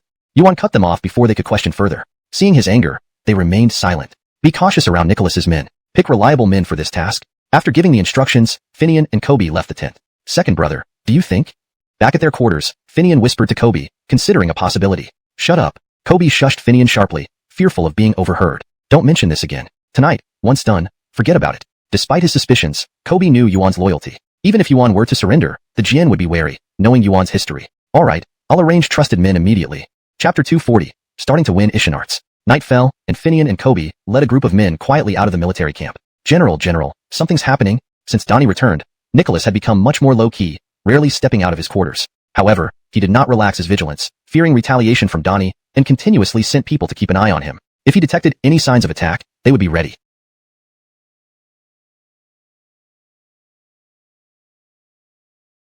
As Nicholas was about to rest, hearing his subordinate's report instantly made him alert as he sat up in his chair. What is it? Finian and Kobe just left the camp with some men. Upon hearing this report, Nicholas became wary. For both Finian and Kobe to lead soldiers out simultaneously indicated that there must be some significant purpose. Do you know where they're going? Since it wasn't directed at him, what else could be so important to Donnie? Ishan looked at his subordinate for an answer. Not yet clear. Our people can't get close enough to hear, only follow from a distance. Alright, you may go. Report back immediately if you get any news. This matter kept Nicholas awake. A group of soldiers under Finian and Kobe could accomplish many things. Yes, sir. After reporting, the subordinate hurriedly left to personally trail Finian and Kobe. While Finian wasn't a threat, being a brave but rash man, Kobe was indeed troublesome. Realizing his men couldn't track them effectively, he decided to do it himself. How did it go? Why so flustered? Just as the subordinate was about to leave, Johnny happened to be checking the defenses and noticed a soldier rushing out of Nicholas's tent. Ishan quickly stopped him to ask. The soldier hesitated, trying to avoid eye contact and wanting to leave. Hold it. What's going on? Avoiding Johnny, the soldier tried to rush away, which aroused suspicion. Johnny intercepted him again, pressing for answers. The general ordered not to tell anyone. The soldier answered helplessly. Rubbish. I'm one of Birdie's trusted aides. Am I not worthy to hear? Ishaning the soldier invoked Nicholas's name, Johnny was unfazed. Now with support from Roger and ample silver to buy loyalty, even soldiers who benefited from him before were acting secretive. Furious, Johnny grabbed the soldier and led him to a secluded spot. General Booker, please don't make this hard for me. If Birdie hears of this, my life won't be worth living. Seeing the soldier's reluctance, Johnny asked impatiently. Fine, how much did you receive last month? It should have been 3 taels, but I got an extra tael last month. Unsure why Johnny asked this, the soldier still replied truthfully. Who do you think gave you that extra tael? I wondered about that too. I asked the quartermaster, but he didn't know either. Ishan just said he distributed money according to the roster. General Booker, could it have been you? The soldier suddenly realized something, looking at Johnny for confirmation. Johnny, having received nearly 10,000 taels from Roger, began lavishing Nicholas's men to gain their loyalty. Most of Nicholas's subordinates were already bought over, seeing wealth as their priority. Foolish, who else would give you extra silver? Seeing the soldier's disbelief, Johnny felt vexed at the waste of his money. Thank you, sir. Be on guard. Ishaning Armin's words, Finian tensed up, preparing his troops. Chapter 241. The commander of the plain white banner, crew. They were now 50 miles away from Shanhaiguan. If they encountered a large force of the Jin slaves here, these grain-carrying soldiers would stand no chance and would all meet their end. Beckett had been worried and dispatched Armin to escort the grain. Beckett had already given Armin some warnings, only mentioning that they needed to deliver the grain but not hinting at the possible arrival of the Jin slave army. In such terrain, if the enemy's cavalry charged, there would be no option but to stand and die. Alden danteered, we must hurry and leave. We can still escape on horseback. Kobe glanced at Finian, then looked at the soldiers behind him. Ishan knew full well that their strength would be utterly useless against the Jin slave cavalry. The grain convoy soldiers were insignificant. Armin was the personal guard of Christopher Dinging Bay. If anything happened to him, both of them could not bear the responsibility. Leave? What about these soldiers? Armin, who had prepared for a last stand, was startled by Kobe's words. You don't understand. The Jin slave cavalry is unstoppable. We can still escape on horseback. These men can buy us time. If we delay any longer, it will be too late. If it were just himself and Finian, Kobe would have turned around without a second thought, disregarding the soldiers' fates. Aldemf, you treat soldiers' lives like grass. I cannot imagine how you became a general. Armin had always admired generals, but seeing Kobe's cowardice enraged him. What's going on? Finian saw Kobe and Armin arguing, walked over, and noticed their uneasy expressions. Nothing. Prepare to defend. Armin glanced at Kobe, not wanting to involve Finian in this matter. Ishan respected Finian enough not to mention it, and saw that he wouldn't utter such cowardly words. Looking between the two brothers born of the same mother yet so different, Armin began to wonder. Not planning to leave, Armin instructed all the soldiers to prepare. If they attacked today, they would fight the Jin slaves until the end. Prepare to defend. Though Finian didn't understand what had transpired, the prospect of facing the Jin slaves energized him. Ishan rallied all the soldiers. Soon, the soldiers lined up, weapons at the ready, watching the distance. Indeed, they are Jin slave cavalry. There must be hundreds of them. As the sounds drew closer, everyone saw the Jin slave cavalry approaching in white armor, fiercely charging. Hold steady. Long spear units forward. Kobe, knowing that abandoning Armin and leaving with Finian would also doom him, led the defense arrangement. Seeing Kobe take command seriously, Armin didn't focus on him further. Previously, Yang San had watched Kobe closely, fearing he might flee. Seeing that Kobe hadn't left eased his mind. Observing the formation, Armin couldn't help but admire Kobe's tactical ability. The Jin slave cavalry of the plain white banner stopped near the grain, looking 20 meters ahead at Armin and his group. What are they doing? Kobe stared at their leader, unsure what was happening. Don't move. A lone rider approached. Are you Ming soldiers? The rider examined the formation, unable to identify a leader, and shouted. Yes, Ellsworth asked us to transport this grain. Ellsworth, sensing something earlier, admitted openly. At this moment, Armin recalled Ellsworth's claim of being known among the Jin slaves. All right, our commander says to return this package to Ellsworth and leave quickly. The Jin soldier, not recognizing Armin, assumed he was one of Ellsworth's subordinates, tossed a package toward Armin, and rode back to the grain. The Jin cavalry started guarding the grain, awaiting reinforcements. Finian, Kobe, and the other soldiers watched Armin in surprise. While others didn't know Armin's true identity, Finian and Kobe did. Chapter 242. Rumors spread at Shanhaiguan. The vice general still couldn't swallow his pride. Ishan had barely restrained himself earlier when facing the opposite side. The plain fact was that the plain white banner harbored deep-seated enmity toward the Ming dynasty. Do you think for me as well? If we really did that, we would fall right into their trap. Crew glanced at his vice general and then checked to ensure no one else was around. Everyone else was guarding the grain supplies. Crew whispered towards the direction of Shanhaiguan. What? Who's setting a trap for us? Bray was surprised. They were the cavalry of the plain white banner. Who could outwit them? If anyone could manipulate them, it must be someone within the Jinzhou Jurchens, Manchu. Realizing this, Bray asked Crew in astonishment. Now that we have gained such prominence, the other banners remain unscathed. Over the years, during every major battle, it's always been the plain yellow banner and the plain white banner leading the charge. If we are eliminated, what do you think they will do? Looking at Bray, Crew wasn't worried about betrayal from him. Bray had grown up with him like a brother. Crew shared his suspicions openly. What? These people want to overthrow the Herald? Bray was also clever. He wouldn't have become Crew's deputy otherwise. Ishan instantly grasped Crew's meaning to see. Weston didn't expect the Jinzhou Jurchens to set out that night. Ishan realized that internal unrest within the Jurchen forces continued, and Deshan feared others might benefit from the grain he had obtained through hard work. Ishaning that someone gave a package to Houston, Weston became curious. Ishan didn't fully believe what Houston had previously said and hurriedly asked Armin to fetch the item. Upon hearing Weston wanted the package, Armin quickly went to the stable and retrieved the parcel from his horse. Lord, this is it. After receiving the package, Weston carefully opened it on the table, only to find a jacket and some small items inside. Lord, this? Beside him, Armin didn't notice anything unusual either. Considering the late hour and seeing Weston looking weary, he pointed at the package and asked, "Send it to Houston early tomorrow morning. Tell him that I am sincere about cooperation, and this is proof of my goodwill. If he wishes to continue, he should send the silver." If Weston appeared too selfless, it would certainly arouse Houston's suspicion. Thinking about how his greed was widely known, Weston decided this course of action. Understood, I'll go rest now.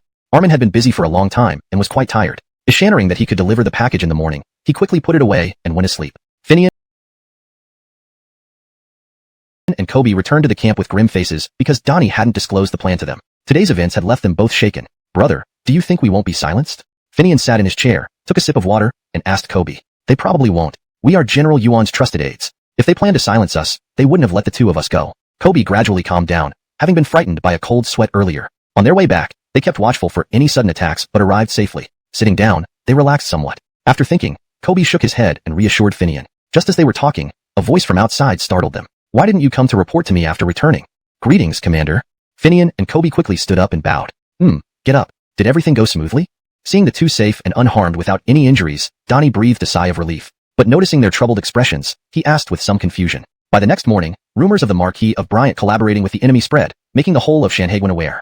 Crowds surrounded the entrance of the Marquis of Bryant's residence, throwing various objects at the gates. For these civilians, Weston had no recourse but to withdraw his men. As long as the civilians didn't breach the premises, there was no its people. Weston glanced around at his guards. Some had been with him for a long time, while others were meeting him for the first time in Shanhaiguan. Despite their varied backgrounds, they all tried to persuade him, which warmed his heart. It was people like these who made the Ming formidable enough to withstand the Jin slaves. But for his plan, Weston decided to bear the burden alone. Looking at these resolute men, he couldn't bear to let them share in the stigma of betrayal. After some thought, he resolved to let them leave. Sir, if you had said this earlier, I, Jacob, would have understood. As long as I know you're not truly serving the Jin people, I will never leave you, swearing loyalty until death. Jacob's life belonged to Weston, and knowing Weston wouldn't defect to the Jin, he vowed eternal allegiance. Swearing loyalty until death. Following Jacob's words, everyone present, loyal servants who had accompanied Weston from Beijing, knelt and pledged their unwavering support. All right, everyone, go rest. Touched by their steadfast loyalty, Weston waved them off. Did you visit Donghua? After everyone left, Weston turned to Armin beside him. Only Armin knew the full extent of his true plan. Even Donnie only knew part of it. Back in Beijing, Dante's Howl only heard snippets of information. Report, sir, I haven't gone yet. When I went out this morning, I was stopped by the lawyers. He noticed the chest and promptly had Landon remove it. Manager Maxwell, our master sent me. Armin noticed the suspicious chest, but kept his composure as Houston approached. What does Lord Alden want with us? Houston looked down on Armin, considering him nothing without Weston's backing. The audacity of Armin to put on airs. A Jin general gave me this to deliver to you. After delivering Weston's message, Armin handed over the package. General? What did he look like? Houston was surprised by the unexpected delivery. His identity in the Ming was supposed to be highly confidential, known only to a few. Anyone openly delivering something to him could mean disaster. It was too dark to see clearly, but he wore white armor. Recalling last night, Armin realized he hadn't seen the man's face, only the distinctive white armor. White armor.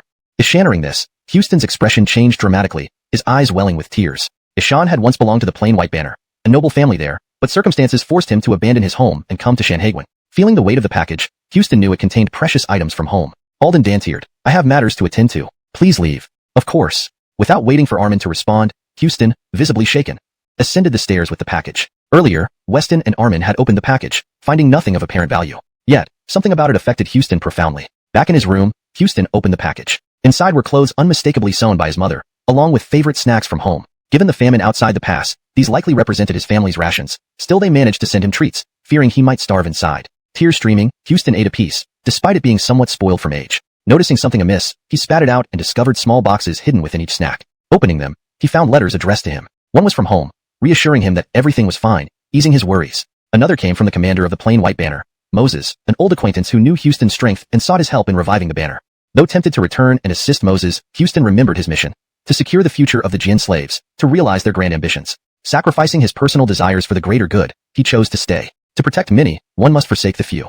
Chapter 244, wanting to see Deshawn. News spread throughout the Shanhaiguan Pass like wildfire, and suddenly the reputation of Christopher Bryant was in shambles at the border. Weston completely ignored the gossip and did not pay any attention to them. Ishan stayed inside his mansion day and night without stepping out. Jacob and others, however, were very unhappy hearing the insults from outside. But since Weston had instructed them not to act rashly, they complied. After Houston received the package, he withdrew the people he had assigned and deemed Weston as someone worth collaborating with. If Weston fell, it would mean losing a significant ally. Thus, the crowd around the Christopher Bryant's mansion gradually thinned out. However, some misled civilians continued their verbal attacks. The situation escalated to a point where even Houston couldn't control it. One night, Weston and Armin left the mansion and headed to Donghua. This was Weston's second visit. Seeing the brightly lit brothel, he smiled and entered. The madam downstairs quickly escorted Weston into a private room upon seeing him. Sir Alden, please wait a moment, and I'll have my master come over right away. Alden, I'm not in a hurry.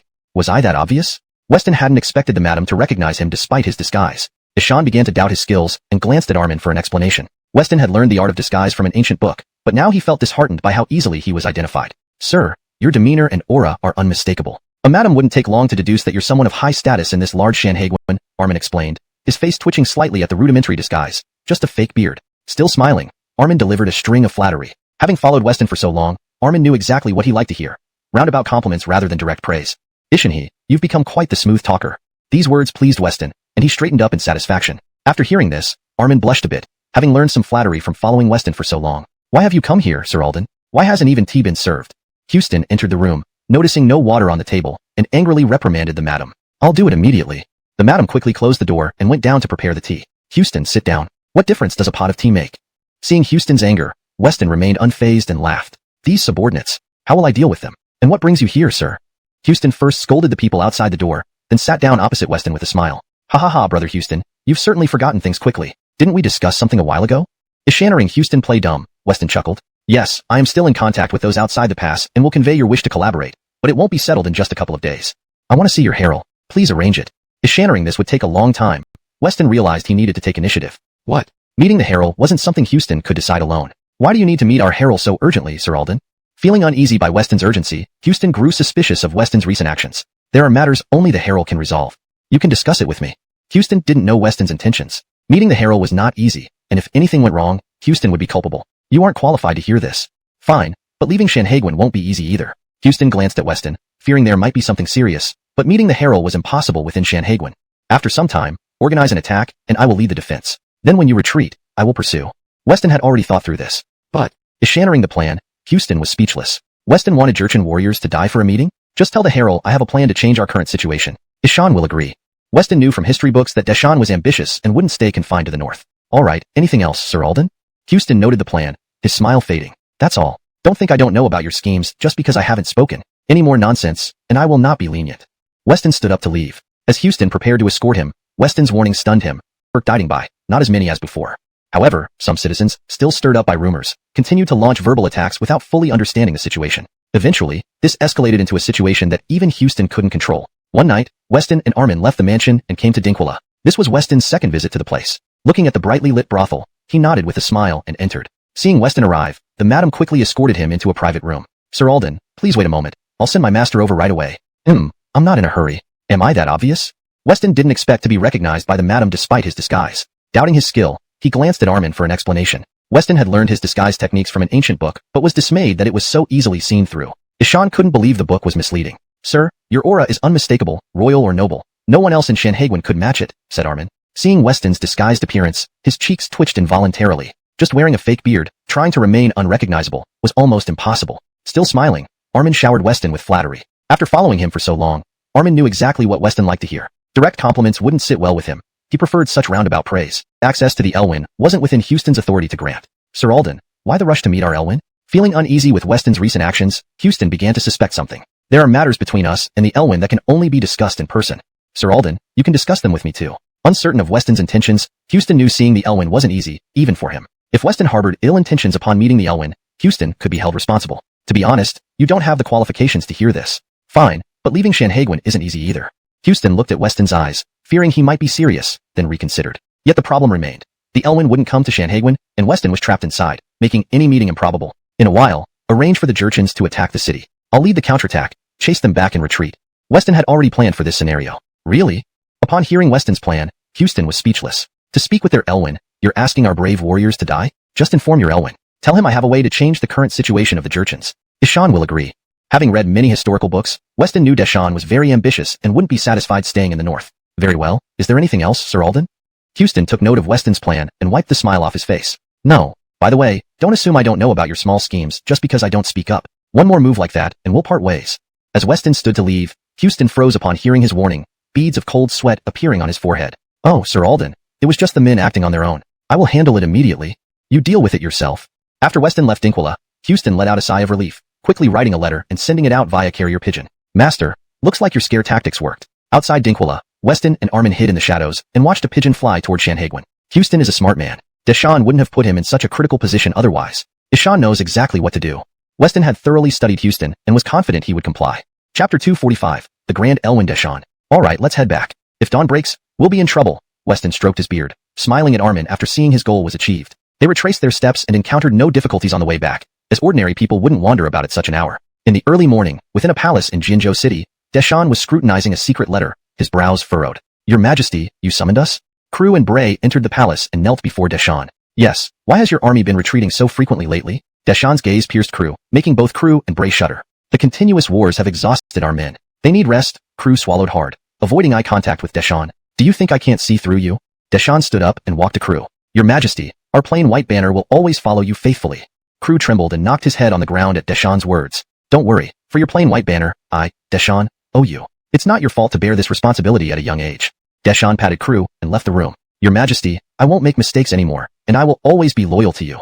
Crew shouted towards Deshawn's departing figure. Do you think we should halt the army? Lately, heavy losses had led to internal opposition. The retreat of the plain white banner further fueled Deshawn's doubts. After the deaths of Germain and Paolo, he felt increasingly powerless. Your Majesty, I think.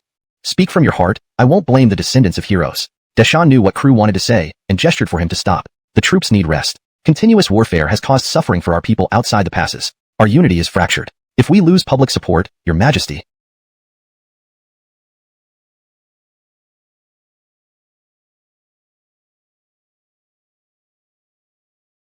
Eschannering this, Crew hesitated, then looked at Deshawn's broad back and fell silent. Thank you. Your uncle once said the same, but I ignored him, believing our iron cavalry could flatten Shanhaiguan. I was too careless, losing many loyal soldiers, including your uncle. Your Majesty, if you hadn't said that today, I might have distanced myself. Tears streamed down Crew's face as he spoke. Eschanner me out. Bray, fearing Deshawn's anger, quickly interrupted. No worries, Crew. I summoned you for a task. Crew, listen. Previously, Crew saw Deshawn as emotionless, but now he realized the true character of the Elwyn and pledged loyalty like his father. Take your plain white banner and pretend to attack Shanhaiguan. Then, Eschannering Crew's words, Deshawn's resolve hardened. With few trustworthy men around, he chose Crew for the mission, explaining the plan. I understand. Upon hearing Deshawn's words, Crew already had suspicions about the grain supply and the high-ranking official involved, but didn't expect it to be Brian Ho. I'll help avenge your father.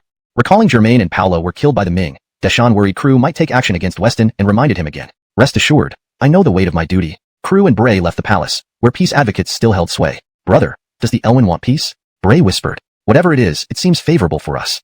Crew returned to the camp and ordered the troops ready. The army needs rest. Just one day. Bray pointed out the lethargy among the soldiers. Orders felt relieved when he saw Enrique leave. Everyone, get ready. We'll eat meat tonight. General, can we drink alcohol too? Just as everyone was happily discussing dinner, a sudden voice interrupted. Everyone turned to look at the speaker, their smiles fading. The soldier whose words had broken the mood had joined the army along with 4 brothers. The others had died in battle, leaving him as the sole survivor. After hearing this, Moses glanced at the other soldiers and saw their longing looks. You take 2 chests of money and find the deputy commander. Have him buy all the alcohol in the city for me. Yes, Commander Moses is awesome. Upon hearing they would have alcohol too, everyone cheered and lifted Moses into the air. Previously, Moses had been focused on battles and forgot about his soldiers' lives and families. Though it was wartime, the Ming army did not dare to launch an active assault through Shanhaiguan, let alone attack Jinzhou City. This impulsive decision brought unexpected results. Afterward, the entire bordered White Banner army became more united, and many generals and veterans, like Germain before, began assisting Moses in managing the banner. Enrique stood there, staring at the 2 chests of money. Ishan had already brought enough silver. Why send him more? Perplexed, Enrique asked the soldier delivering the money, who explained everything that happened after Enrique left. All right, you take the money and buy the alcohol. The rest of you come with me to get the meat. Enrique wasn't sure what Moses was up to, but it seemed pointless to argue. Ishan instructed the soldiers to buy the alcohol. Although alcohol was somewhat expensive in Jinzhou City, the money in the chest was sufficient. Ishan then wandered the city with others, searching for meat. Eventually, he found out that if there was meat available, it would likely be in one place. Following the directions, Enrique arrived at a wealthy merchant's residence in Jinzhou City. Standing hesitantly at the gate, he finally entered. After some negotiation, the merchant initially refused. But upon learning Enrique represented the bordered White Banner, the merchant quickly selected 2 large pigs and prepared them on the spot for easy transport. Not taking a single coin in payment, he handed the meat over to Enrique. Moved by the merchant's generosity, Enrique thanked him profusely. Without a horse, he returned to the camp late in the evening. The soldiers were sitting around bonfires, waiting for the meat. The deputy commander is back. Someone shouted, and everyone turned toward the camp entrance. Enrique pulled a cart filled with meat back. Bukerston up, folks. Getting this meat wasn't easy. It came from a wealthy merchant in the city. Ishani, are you even listening? You've been suppressed long enough. They need to release tension. But your majesty, what if? Enough. I'll take responsibility if anything happens. Interrupting the guard's concerns, Deshawn waved him off. Yes, your majesty. The guard bowed and exited the hall. You surpassed both your uncle and father. You've shown promise. Christophering the earlier internal strife among the Jurchen tribes, the bordered White Banner had been the most coveted prize. Any faction gaining control of this formidable cavalry could challenge Deshawn's authority. Deshawn, fearing such an outcome, noticed that Moses shared Germain's strong features and resilient character. Deshawn believed Moses' achievements wouldn't fall short of his ancestors. Therefore, despite objections, Deshawn appointed Moses as the leader of the bordered White Banner. Within a year, the banner had regained its combat readiness, much to Deshawn's satisfaction. Through their recent conversations, Deshawn bound Moses firmly to his cause. Thus, he chose not to criticize Moses' actions that night. Chapter 247. The horn sounds. Everyone drank all night, finishing all the wine and meat. After a night passed, Crew was the first to wake up. Ishan hadn't drunk much as he needed to keep his but this cannot happen. After hearing Weston's request, Donnie refused without hesitation. What's going on? Let us in immediately. Finian and Kobe heard the argument inside the tent and wanted to intervene but were stopped by Weston's guards. Armin and Jacob stood in front of Finian and Kobe. Finian and Kobe had also heard rumors that Weston had betrayed them. Donnie meeting Weston alone could lead to chaos if something went wrong. Armin, we've known each other for a while. Move out of the way, don't force us to act. Finian's subordinates arrived, and seeing this, Finian drew his sword, pointing it at Armin. Armin didn't flinch, stepping forward instead, with the guards around him drawing their swords. Put your swords away. At this tense moment, someone emerged from the tent. General, are you alright? Finian and Kobe hurriedly ordered their men to lower their weapons and approach Donnie. What could possibly happen? Donnie slapped each of them, irritated as if they wished harm upon him. Alright, I'll stay in the camp tonight. Arrange lodging for us. Weston then came out, addressing Donnie. Fine, but I still oppose this. After a long argument, Donnie reluctantly agreed to Weston's request. Thank you. Weston patted Donnie, satisfied. What are you waiting for? Didn't you hear Bertie say to provide lodgings? Alden re-up. Donnie ordered Finian and it was time. His guards felt similarly stirred. Let's go. Weston rode with his guards to join Donnie outside the city walls. If you reconsider staying now, it's not too late. Once you enter Jurchen territory, there's no turning back. Looking at Weston and the guards, Donnie felt sentimental. These few dozen men heading into enemy territory were like moths to a flame. Reluctant to let him go, he tried one last time to change Weston's mind. No need. My decision is made. If I die, please deliver the letter in my mansion to young Zongshuan. What's written there will fulfill his dreams. Despite being the protagonist, Weston's journey ahead was fraught with danger. Ishan ensured a contingency plan existed, ensuring the Ming dynasty wouldn't fall easily to the Jurchens should he fail. Chapter 248. The Righteousness of Christopher Dingbei. General, the enemy is the cavalry from the plain white banner. Finian noticed the opposing flag. It was a familiar face, and quickly reported to Donnie. Report. Only 10,000 cavalry from the plain white banner are ahead. The scout responsible for reconnaissance also returned to report to Donnie. One banner of the plain white banner dares to provoke at Shanhaiguan? Are you sure there's no ambush ahead? Ishannering the scout's words, Donnie couldn't help but laugh, fearing this might be a trick. If he led his army out and encountered an ambush, they could be overrun. So, he asked the scout again. These cavalry come from Jinzhou. We have been watching them all the way. There is no sign of an ambush. The scout, afraid of an ambush too, had verified several times before reporting. Haha, it's time for us to achieve great deeds. Ishannering that the enemy only had 10,000 cavalry, Donnie excitedly drew his sword and shouted to his troops behind him. Charge! The army, hearing Donnie's words, shouted loudly in excitement. They were all here to establish their names and secure wealth for their descendants. Commander, something seems off with the opposite side, said Enrique, far away and ready for battle. Ishan found the enemy's strong morale unusual, not like what Elwin had described. A fierce battle seemed imminent. Enrique looked curiously at Moses beside him. Why fear? If they charge, kill them. Moses remained calm, his gaze fixed on Donnie leading the charge. Knowing it was Yuan who killed his father, Moses wanted to charge over personally but held back, knowing his men were too few, and a direct confrontation would mean death under Shanhaiguan. Everyone, stay alert. As tensions escalated between the two sides, Beckett observed quietly. Seeing the intensity, he wondered how such a simple mission had turned into such a confrontation. General Yuan, did you forget something? Beckett called out to Donnie, reminding him. Oh yes, my bad. Everyone quiet down. Donnie had gotten carried away with the opportunity to gain glory, remembering what Beckett had previously told him. Ishan then turned to see his soldiers pumped up, realizing he needed to calm everyone down. General, after getting the troops riled up, let me lead the cavalry charge. You can command from here, and I will bring back the enemy general's head. Finian rode forward confidently, promising Donnie. The other generals felt a bit regretful for not stepping forward, as Finian had preempted them. Even Finian realized this only after Kobe pointed it out. Donnie looked to Beckett, unsure of how to respond. There's no need to trouble General Patrick. Let me meet this Manchu cavalry myself. Seeing Donnie's hesitation, Beckett rode out, brandishing his spear towards his men. Your Excellency, the enemies are not common folk. They are seasoned warriors, born and raised on horseback. They may harm you. Finian chuckled along with the other generals at Beckett's audacity. Despite Alden's rumored background, those who once admired him now viewed him with disdain. While there was no concrete proof, they didn't believe these rumors appeared out of nowhere. Finian. Knowing the truth, Donnie frowned, signaling Finian to stop. Beckett was someone who had sacrificed. Don't harm the one in front. Enrique immediately commanded archers to block any approach while sparing Beckett. Lord, be careful. Armin, Jacob, and others followed behind, blocking arrows with their weapons, warning Beckett to be cautious. Go back. You've brought me far enough. Wait for my return. Stopping his horse, Beckett saw his guards mostly uninjured, knowing his mission was perilous, making it unnecessary for them to accompany him. Ishan ordered Armin. Yes, Lord. Retreat. All back to Shanhaiguan. Armin glanced at Beckett, seeing the determination in his eyes, and obeyed. Chapter 249. Capturing Weston. What? Are you crazy, Armin? Don't you know the Lord is in danger? The guards who were just fending off the arrows prepared to chase after Weston after a round of arrows. But they were stopped by Armin. Everyone had been concentrating on blocking those arrows. There was no time to listen to what Weston was saying. Only Armin, who was closest to him, heard clearly what Weston said. All the guards looked at Armin in disbelief, since he was the closest to Weston. They never expected the order to retreat to come from his mouth. Retreat. We will only cause trouble for the Lord if we stay. Armin, with cold eyes, looked at the front, turned his horse, and addressed everyone. Ishan then led the way toward Shanhaiguan, with others following closely behind. Finally, Jacob glanced back at Weston before leaving as well. They're truly a bunch of waste. The soldiers at Shanhaiguan, except for Donnie who knew the full story, were clueless. Finian sat on his horse, and saw how the once proud guards returned so quickly in disarray. Everyone, speak less. Donnie was furious, but could not explain to these people. Ishan suppressed his anger, and told them, General Yuan, we'll take our leave first. Weston said to Donnie and left with his men. Their master is still on the battlefield, yet they left here. Ha ha ha, this is somewhat interesting. Seeing those people leave, Finian and other officers couldn't help but mock them. Shut up. Donnie, hearing Finian keep talking beside him, whipped out his horsewhip and lashed it over. Finian was knocked off his horse by the whip and fell heavily to the ground. If you speak more next time, I'll cut out your tongue. Seeing Finian on the ground, Donnie could no longer bear it. Brother, are you okay? Kobe quickly dismounted and helped Finian up, not expecting Donnie to suddenly strike. No one dared to say anything else, shutting their mouths and looking at the distant battlefield. Declare your name. Crew, seeing such a young person in front of him, pointed his spear at Weston and asked, I'm the one you're looking for. Quickly take me to see your Elwyn. Weston felt speechless. The opponent's age was similar to his own, and from the armor he wore, he didn't seem ordinary. Ishan had already explained the details, so why the fuss? Why not just take him away? To see our Elwyn. I'd like to see your abilities. Without further ado, Crew charged forward on horseback, swinging his spear to attack. Though Weston was skilled in martial arts, facing someone proficient in cavalry combat left him defenseless. In 2 moves, his weapon was knocked away. Haha, come over here. Seeing Weston in distress, Crew grabbed his armor and placed him on his horse, riding back to his army. Well done, Commander. The entire army began to cheer, unexpectedly capturing the enemy's officer. Seeing Weston captured, Donnie's face turned blue with anger, clutching his leg, wishing he could bring him back immediately. General, should we? Nicholas arrived and, after a glance, asked Donnie. No rescue. Back to the city.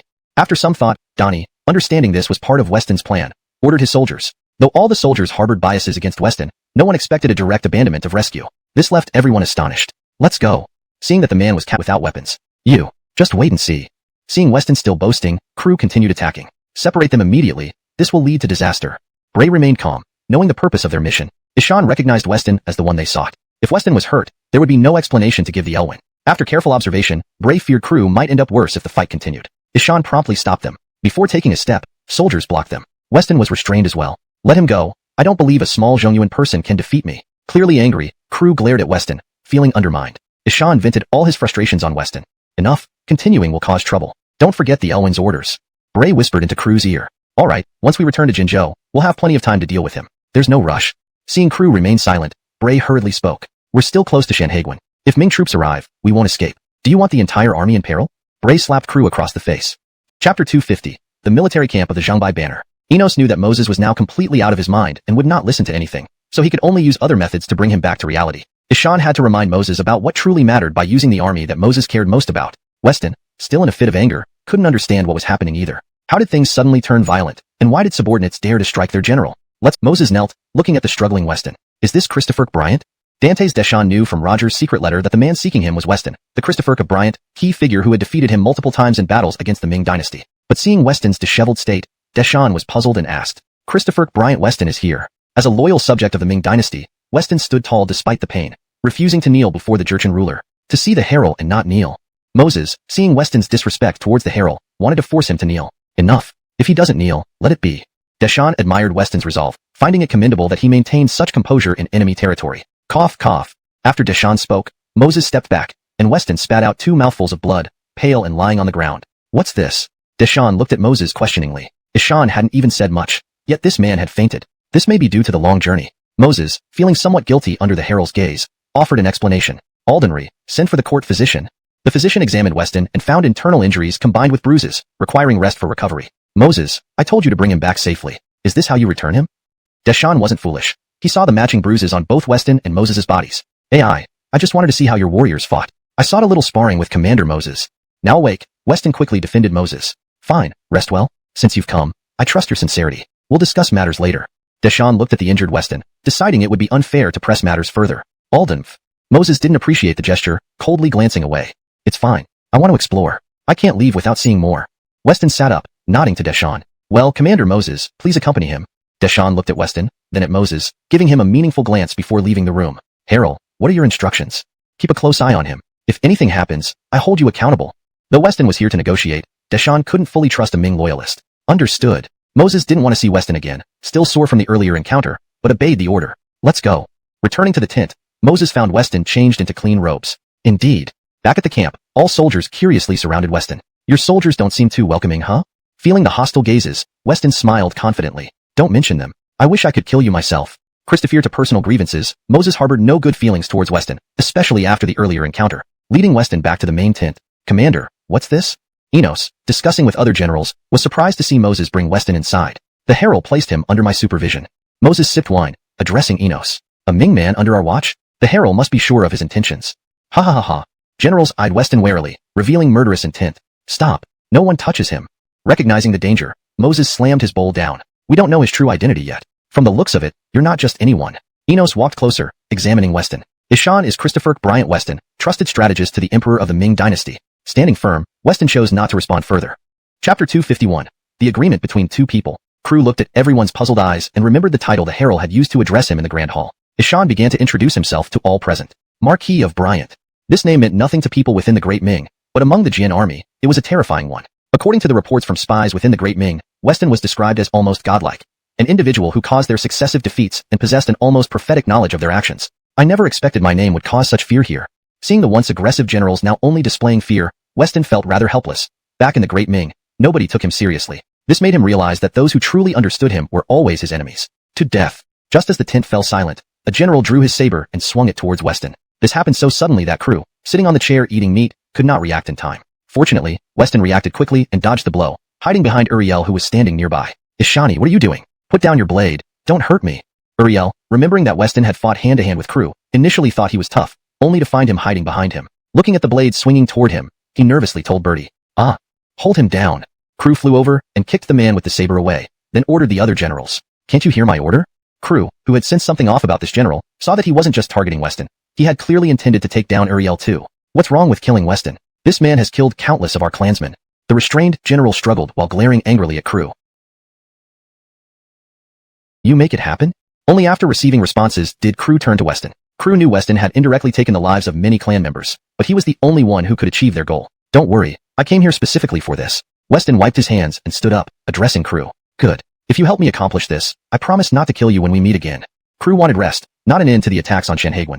I didn't expect to persuade you never to enter Shanhaiguan, but I'll remember your promise. Weston had planned to delay the war for 2 or 3 years, ensuring he could sail safely without worrying about his hometown being occupied. One word. Crew slapped Weston's shoulder hard. Struggling under the force, Weston, still weak, nearly fell. Ha ha ha, you must recover well, otherwise, I can't take revenge. Seeing Weston's awkward expression, Crew laughed heartily. I'm always ready. Weston wasn't a warmonger and felt his face twitch at Crew's jest, but if it came to hand-to-hand combat, Weston wasn't afraid. Alright, take Weston to rest. On the other side, at Shanhaiguan, Aldenry, deliver this urgent report to the palace directly to His Majesty. Military affairs cannot be delayed.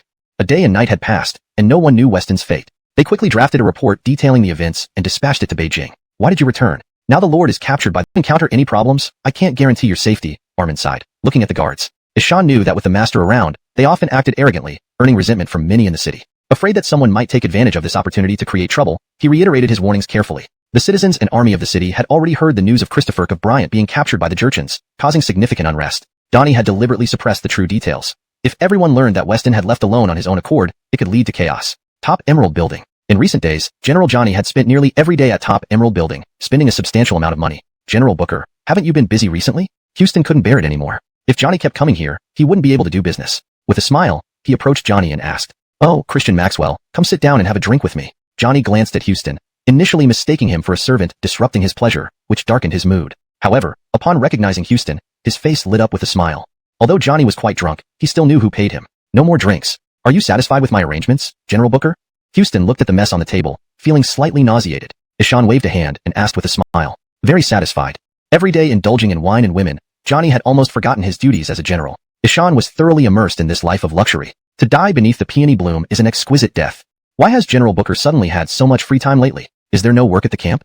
Houston, who had grown increasingly dissatisfied with Johnny, now picked up a wine jug to pour another cup for him while asking. Since that day, the Jurchens have behaved themselves and haven't dared to invade our borders. What else can I do but relax and enjoy myself? That day? What happened? Houston sensed something off and hurriedly followed up. Nothing, really. It's getting late. I should go upstairs to sleep. Johnny realized he had said too much and sobered up somewhat. Seeing Houston's curious look, he quickly yawned and prepared to leave. Everyone, you may go now.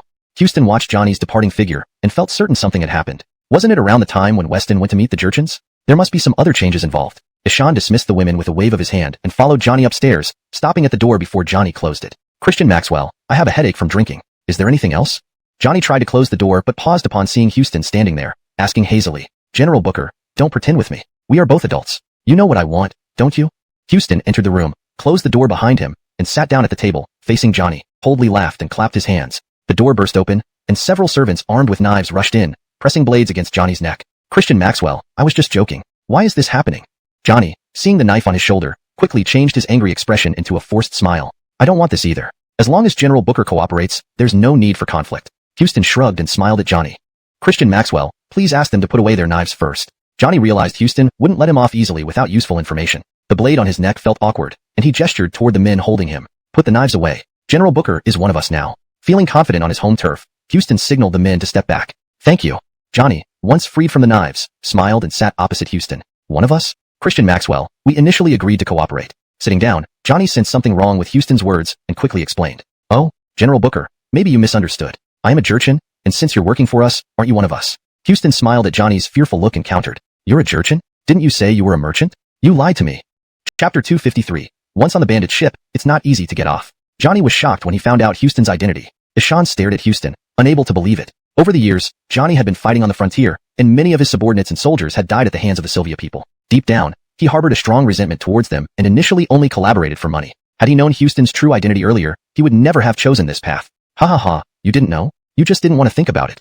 Looking at Johnny's expression, Houston couldn't help but laugh. Loyalty to the state was something Houston didn't believe Johnny possessed. Then did you also collaborate with Nicholas? Seeing Houston's expression, Johnny recalled something and pressed him further. Of course, General Hurley is quite excellent and very efficient in his tasks, just a bit hard to control. So we chose you as a new ally. Now, Johnny had no way out. Houston wasn't afraid of revealing everything. You all are indeed formidable. Isharing that even Nicholas had worked for them, Johnny gave a bitter smile. Now you can tell me what happened that day? Houston, seeing Johnny's faltering resolve, continued to press him for information. That day, the Sylvia army suddenly attacked. The troops at Shanhaguan defended fiercely, but it turned out they only faced 10,000 cavalry. We commanders, ultimately, as you know, Commissioner Alden was captured by the enemy. Then why did only news of Weston's capture spread, not anything else? Recalling how different this was from what he had heard, what you wanted, Johnny turned around, his face pale at Houston's call. I heard you're recruiting supporters? At Houston's words, Johnny's face changed. Someone must have planted spies near him, making him feel extremely uncomfortable. General Booker, don't be angry. I have many spies in Shanhaguan camp, but they aren't as active as you. That's why I rarely hear much. These are the silver notes I prepared. Take them to arm yourself and prepare for our future collaboration. Thinking for a moment, Houston handed several silver bills to Johnny reluctantly. Houston was taking a risk.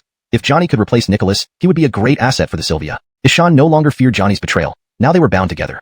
All right. Johnny looked at the money in Houston's hand, knowing that accepting it meant working for Houston. But thinking of paying his troops and needing their loyalty to rise higher, he took the money and left. Escort him out. Houston instructed his subordinates to follow Johnny for a short distance. After Johnny left, Houston started writing letters to send his findings both outside the pass and to the capital. Several days later, outside Jinzhou City, many people gathered before a raised platform, cheering loudly for two fighters. Even Dante's Deshawn and the leaders of the other three banners attended, eager to see the fight between Weston and Christopher Kai. Do you really want a beating? Pretty able to retaliate defensively. Chapter 254, deliberately holding back. Seeing Griffin at a disadvantage, this pleased birdies who were not on friendly terms with Deshawn. You scoundrel, what kind of fighting is this?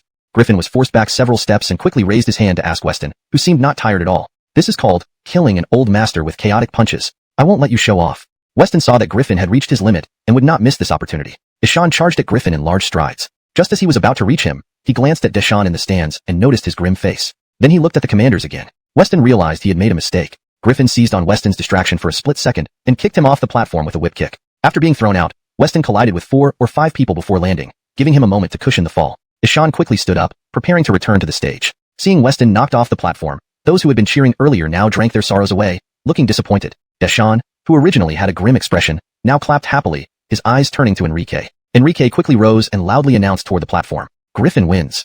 Ah. On the platform, Griffin hadn't expected to win and began shouting joyfully. On what grounds? I didn't fall. Weston asked angrily, looking at Enrique. Weston, you did not fall indeed, but you left the platform, which means you lost.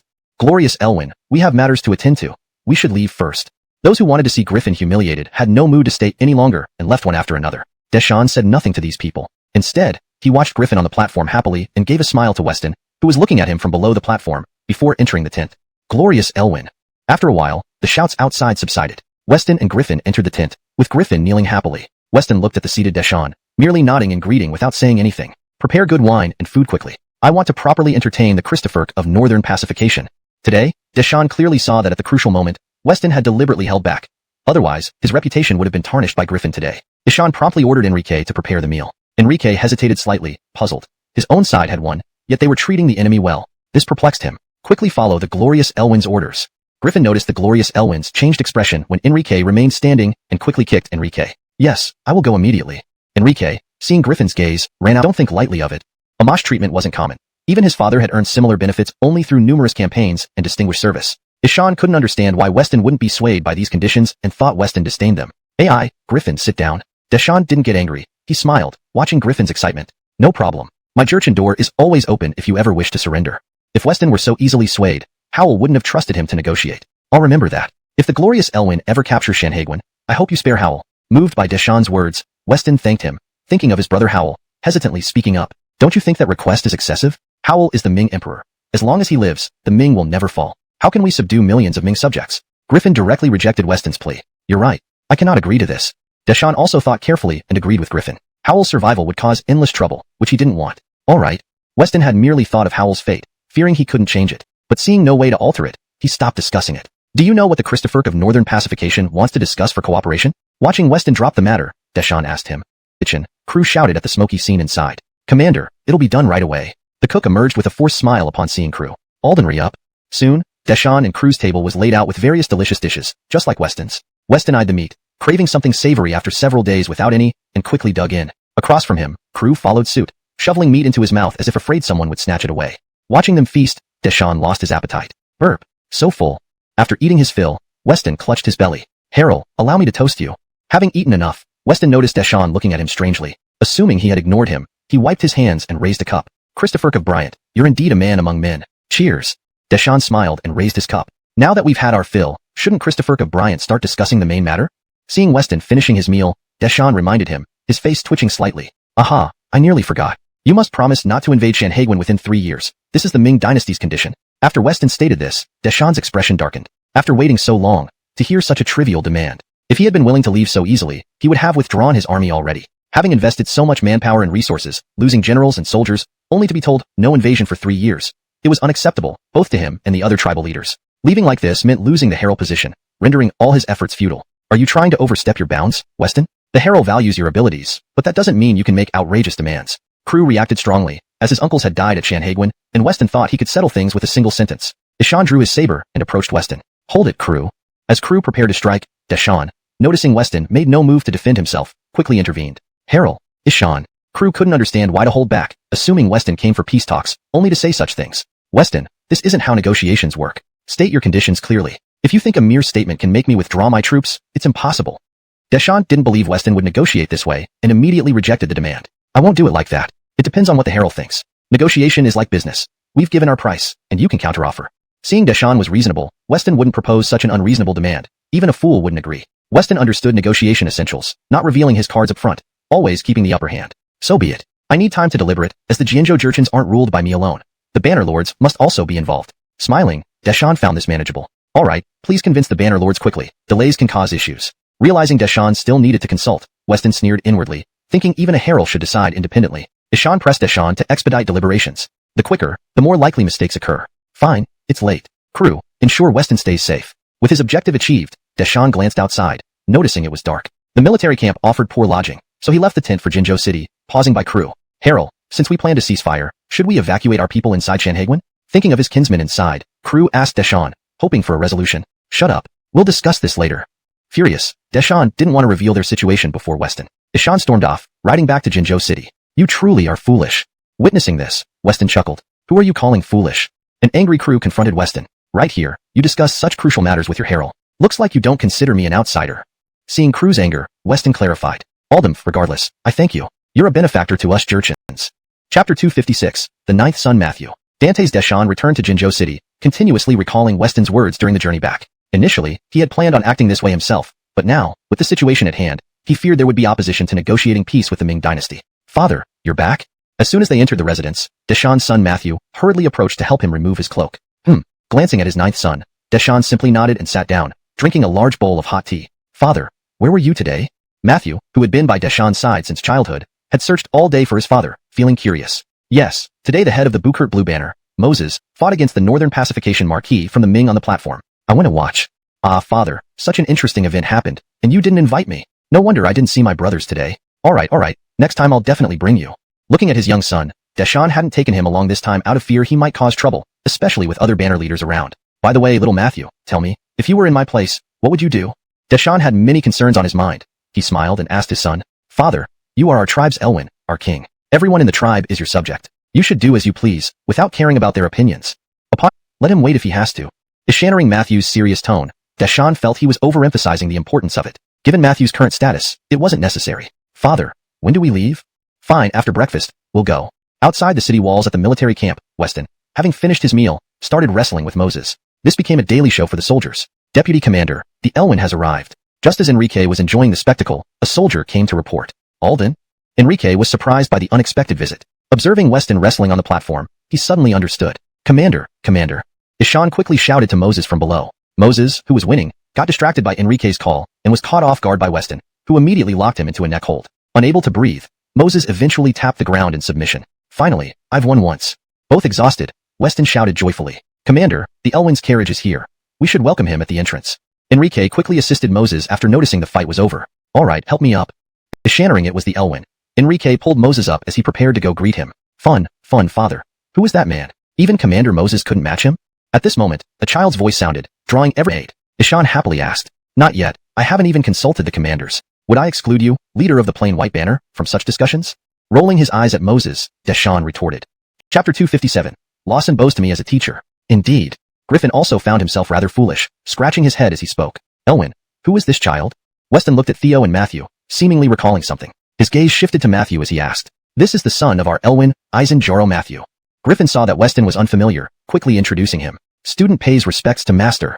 After Griffin's introduction, Matthew walked over, stood in front of Weston, and performed the ritual bow for a new student meeting their master. Weston had thought of this, but did not expect it to be so direct. Ishan glanced at Theo, seated in the main position, wanting to see what the other party thought. After all, he was from the Ming dynasty and would eventually be their formidable adversary. The person before him, who sought to be his student, was none other than the future founding emperor of the Great Qing dynasty, Dantes Lawson. This is my son. He is 16 years old now. I think he needs a teacher, and after much consideration, only you, Weston, are the most suitable. What? In the tent, both Griffin and Enrique's faces changed upon hearing this. They could not believe that the son of the Jurchen Elwyn was going to pay homage to Weston as a teacher. If this news spread, it would surely cause a great uproar. Elwyn, your son is indeed a prodigy among men. As the saying goes, those outside our clan have different hearts. Are you not afraid that I might intentionally teach him poorly?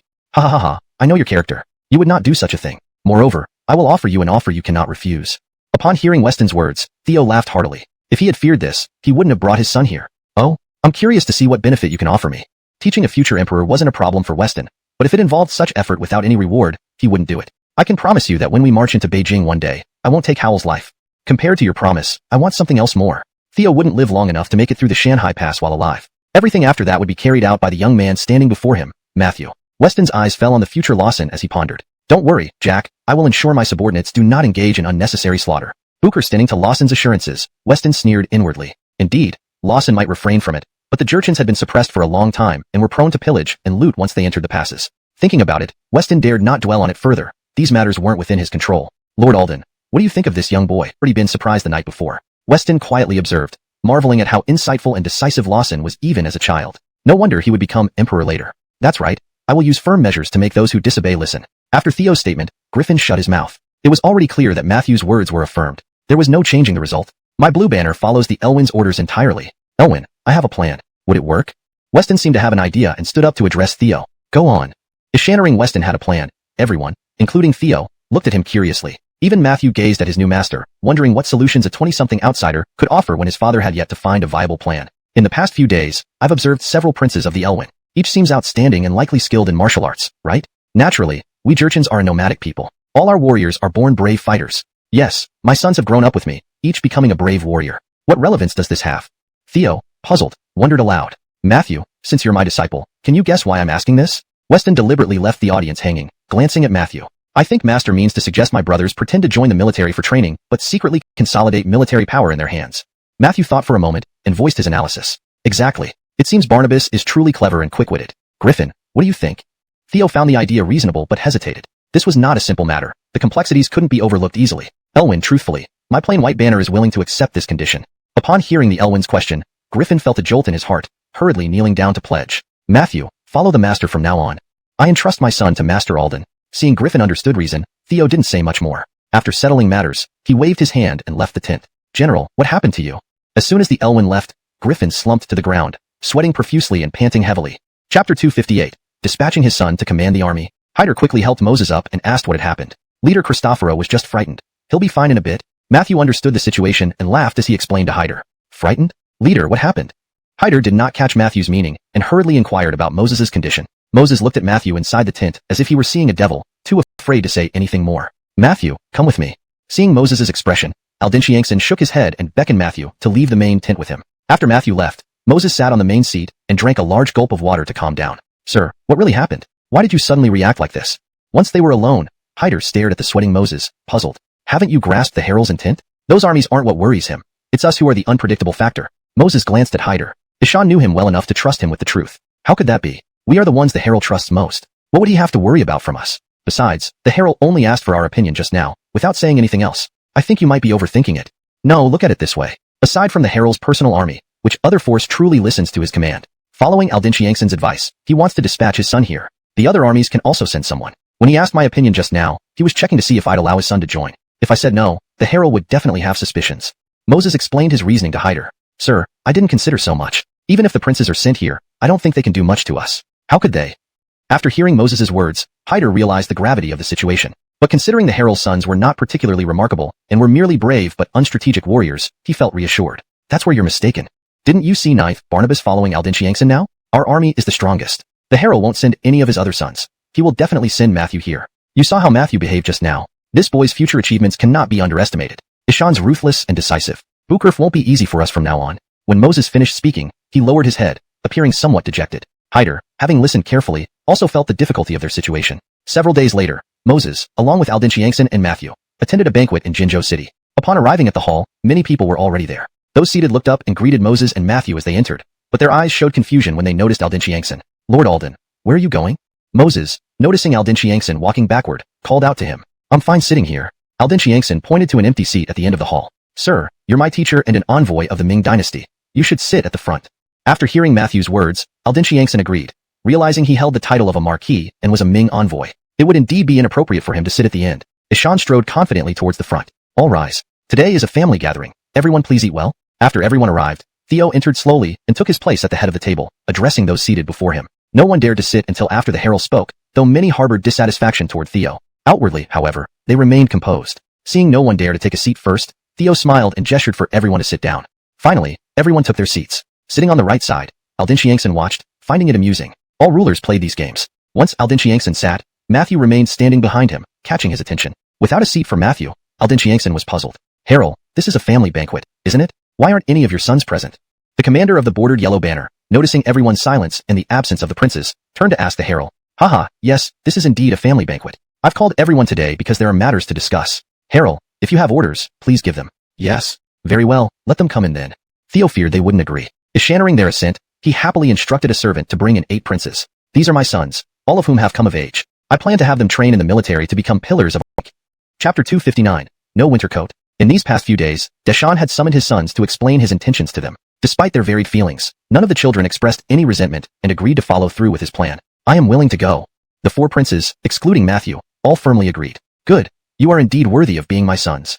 Although this was a pre-arranged meeting, Deshan still played his role completely. Alright, now that we have finished discussing the matter, let's eat and drink. After settling this issue, Deshan promptly instructed his sons to sit down. Herald, I have some military matters to attend to. I will return to my post first. The commander of the plain red banner stood up, his expression grim as he spoke to Deshan. Herald, I also need to leave for some reasons. Just remembered, I also have something to attend to. Everyone understood that this meal was like a banquet held with hidden intentions. They hurriedly rose to prepare for departure. In that case, you may leave together.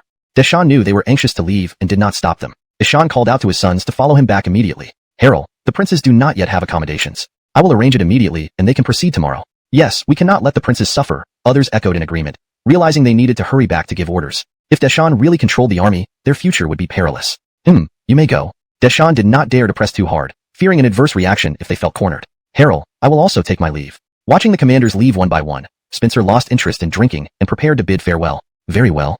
After Deshan gave permission, Spencer glanced at Alding Sherman, then left the hall in large strides. Alding Sherman quickly followed, while Matthew merely looked at Deshan and his elder brothers but chose not to leave.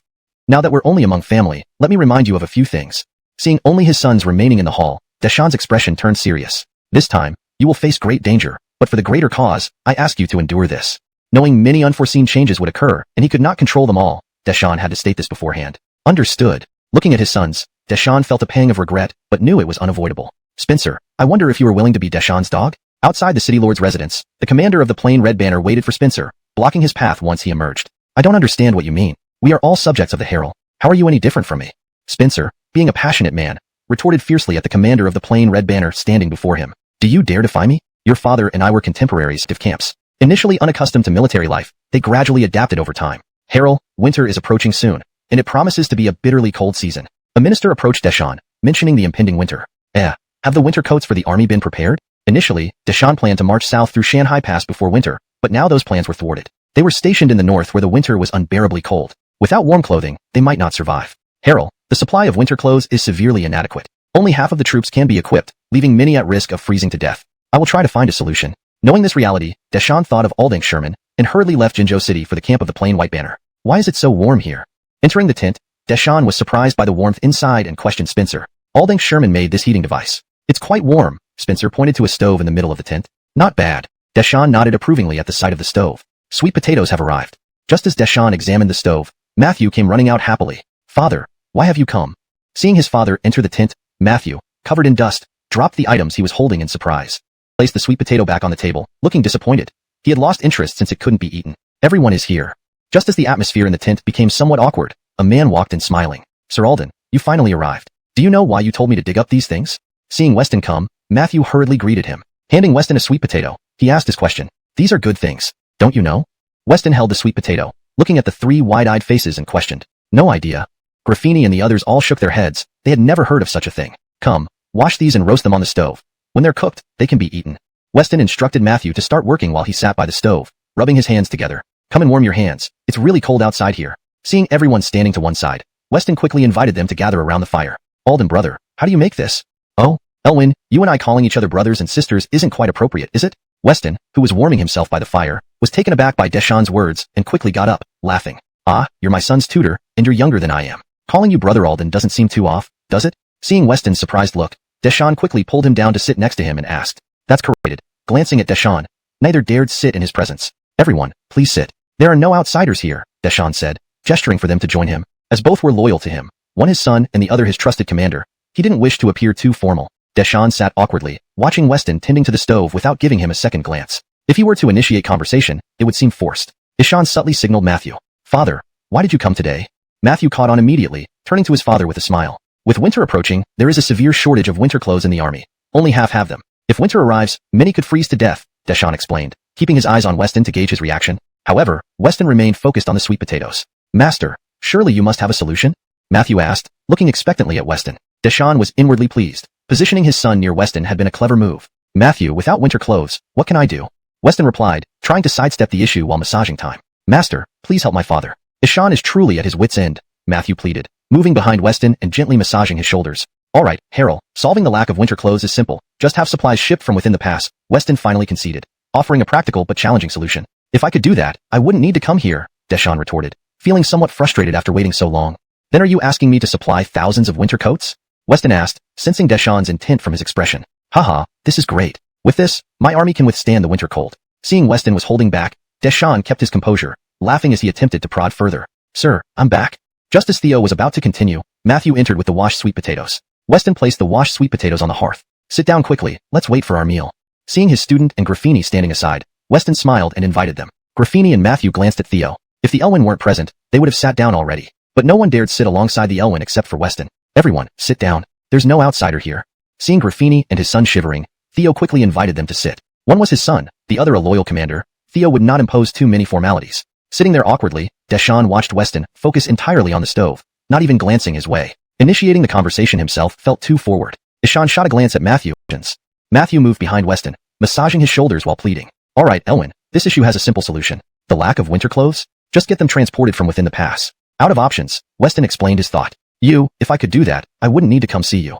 Having waited in anticipation, Deshawn found Weston's suggestion unsatisfying. If it were that simple, he wouldn't have bothered making the trip. So you came to me today, not expecting me to procure tens of thousands of sets of winter clothes for you? Looking at Theo, Weston seemed to grasp his intent, staring back in shock. Hashtag chapter 261. Discuss some business. Yes, the only person who can accomplish this must be Brother Alden. Keegan did not deny it, but admitted it openly, patting Weston on the shoulder. All right, you are practically wishing me dead. I am here to discuss matters with you. If I help you with this, how will I manage when I return? Weston hadn't expected Keegan to speak so frankly and hurriedly stood up, shaking his head. Brother Alden, our Jurchen people love making friends. If you help me with this, any condition you ask for is acceptable. Seeing Weston's hesitation, not refusing outright but worrying about Howell's reaction, gave Keegan hope. Deshawn quickly stood up and bowed slightly. Harold, Father. Crew and Matthew, sitting nearby, also stood up hastily. Seeing their Elwyn bowing to Weston, they anxiously interjected. Silence. Without these cotton clothes, how many more of our brave soldiers would die needlessly? Compared to this, what does one bow mean? Keegan interrupted Crew and Matthew, who had been chattering incessantly. If you put it that way, have you agreed to the previous conditions? Moved by Keegan's words, Weston felt deep emotion. Ishanra was a Khan concerned for his people. Too bad for the future generations. After much deliberation and not wanting to watch idly, he finally decided, turning back to look at Keegan. I assure you that my countrymen will cross over as promised. In return, you must guarantee that the Jurchens won't invade the Ming border for 3 years. Keegan had long considered this proposal. Years of war had already strained the army. If this continued, even if all the Jurchen men were exhausted, they might still not breach Shanhaiguan. Without rest and recuperation, while the Ming could wait them out, their situation would become perilous. But Keegan worried that after disarming his troops, the Ming might attack again. Reassembling the army then would be impossible. Thus, he needed assurance from Weston as well. This matter I can guarantee. His Majesty has given me considerable leeway for these negotiations. After discussing the outcome, I'll report back to him. Eschannering this promise, Weston didn't hesitate in agreeing. Keegan thought his side had suffered heavy losses and feared a Ming offensive, unaware that the Ming itself wasn't faring much better. Years of war and famine had drained resources. Even the imperial treasury was empty. Wars required money, and the Dantes was tightening his belt just to get by. Continued warfare couldn't lead to anything good. I have a business proposition for the Herald. Amostonly, an idea flashed through Weston's mind. Ishan smiled and spoke to Keegan. Keegan saw Weston smile and tensed, swallowing hard and pulling his coat tighter as he sat back down near the fire. Weston's expression clearly suggested the mindset of a sly merchant. Not knowing what trick he might pull, Keegan, satisfied with reaching his goal, stayed quiet and sat down. Just as Weston was about to speak, he heard Matthew say, "Master, is this ready?" Yes. Eschannering Matthew, Weston rushed to the stove, disregarding the heat, took out the roasted items, and placed them into bowls. Everyone, please eat while it's hot. Weston started eating without waiting. Matthew and Keegan, drawn by the aroma, picked up the food despite uncertainty. Crew, having tasted the raw version earlier, found it difficult to stomach and wondered why the roasted version appealed so much to Weston. Seeing his master eat, Matthew no longer hesitated, imitating him. Wow. If so, please accept my apology. Keegan now understood why Dantes Howell valued Weston so much. He was a hidden treasure. Can we talk now? Seeing Keegan's sincerity, Weston decided not to push further and smiled. Amosra, what kind of deal do you propose? Many had wanted to trade with Keegan before, but he left those matters to subordinates. Only skilled in riding and warfare, he knew nothing of business. It's simple. Both armies stay within their territories, allowing merchants to move freely between us. This way, you can acquire what you need. Weston explained the idea that had flashed through his mind earlier. Hashtag chapter 262. Farewell. You are indeed correct. Many people have approached me, but I have not acted on it mainly for reasons that Brother Alden should also understand. How could Deshawn not know this? If things were as simple as this, there would be no need to wage war and invade China with plundering and destruction. Deshawn sighed in helplessness. Harold, I understand your distrust of the Ming people. They have done many bad things in the past. Allow me to apologize on their behalf. Weston had studied the history books at Shanhaiguan thoroughly and was well aware of the grudges between the Ming and the Jin slaves, a derogatory term for the Manchus. It was unscrupulous merchants who came to Dantianwei, outside the Great Wall, and compromised the Ming's credibility, leading to such strong resistance against the Ming people. Brother Alden, I'm not talking about you. As you said, I can no longer take the risk. We've been cheated badly before. Even if I ordered them to cooperate with the Ming, my tribesmen wouldn't listen. If it were a military order, Deshawn's command would be obeyed, but regarding matters of civilian interests, he had no power over it. Harold, how about this? Let me be the intermediary. I'll handle all the transportation of goods. Would that put your mind at ease? Weston had his own plans. If he allowed free trade among merchants, what role would he play? After explaining his intentions to Deshawn, Upon hearing Weston's plan, Deshawn pretended to be hesitant. Whoever served as the intermediary would undoubtedly make a fortune, and he couldn't gain nothing from it. Weston saw through Deshawn's intentions, initially thinking him simple-minded, only to find him equally shrewd. Don't worry, you won't be short of silver. Alright, rest assured. I guarantee we'll only use your goods. Currently, Deshawn had exhausted all his savings on military expenses, far beyond his means. Good, it's a deal. Upon hearing Deshawn's agreement, Weston sealed it with a handshake. Harold, Sir Alden, the sweet potatoes have been delivered. Several large carts full, enough to last us several weeks. One cart will be sent to Jinzhou City, and the rest is for you. Deshawn looked at the sweet potatoes behind him, remembering their delicious taste, and couldn't help but swallow his saliva. Seeing so many sweet potatoes dug up by Moses and his men, he felt embarrassed to take too much and could only ask for one cart. As you wish. Happy to hear the herald's words, Moses arranged for the transport of one cart. Returning, he thought this tasty treat was so easy to roast. He assumed the herald would take it all but was pleasantly surprised. I don't have to worry about food now. Harold, I will return for a while. It might take some time before I come back. Weston thought about Deshawn's winter coat. Staying here, he couldn't reach Beijing, so he needed to go back to Shanhaiguan to find a solution. Although they were close, he still felt it necessary to inform Deshawn before leaving. Almost forgot. Brother Alden needs to prepare winter coats. I'll send gold and silver, ensuring you're not troubled. Eschannering Weston's farewell, Deshawn recalled his request. Knowing he couldn't get winter coats here, he agreed to let Weston leave. Father, I want to see the Ming lands. Having learned much from Weston, Matthew, after hearing about the inner territories, was eager to visit. This Matthew, don't go. If anything happens, I wouldn't be able to bear it. Deshawn refused immediately, fearing that if Matthew, his successor, were captured by the Ming, it would compromise his position.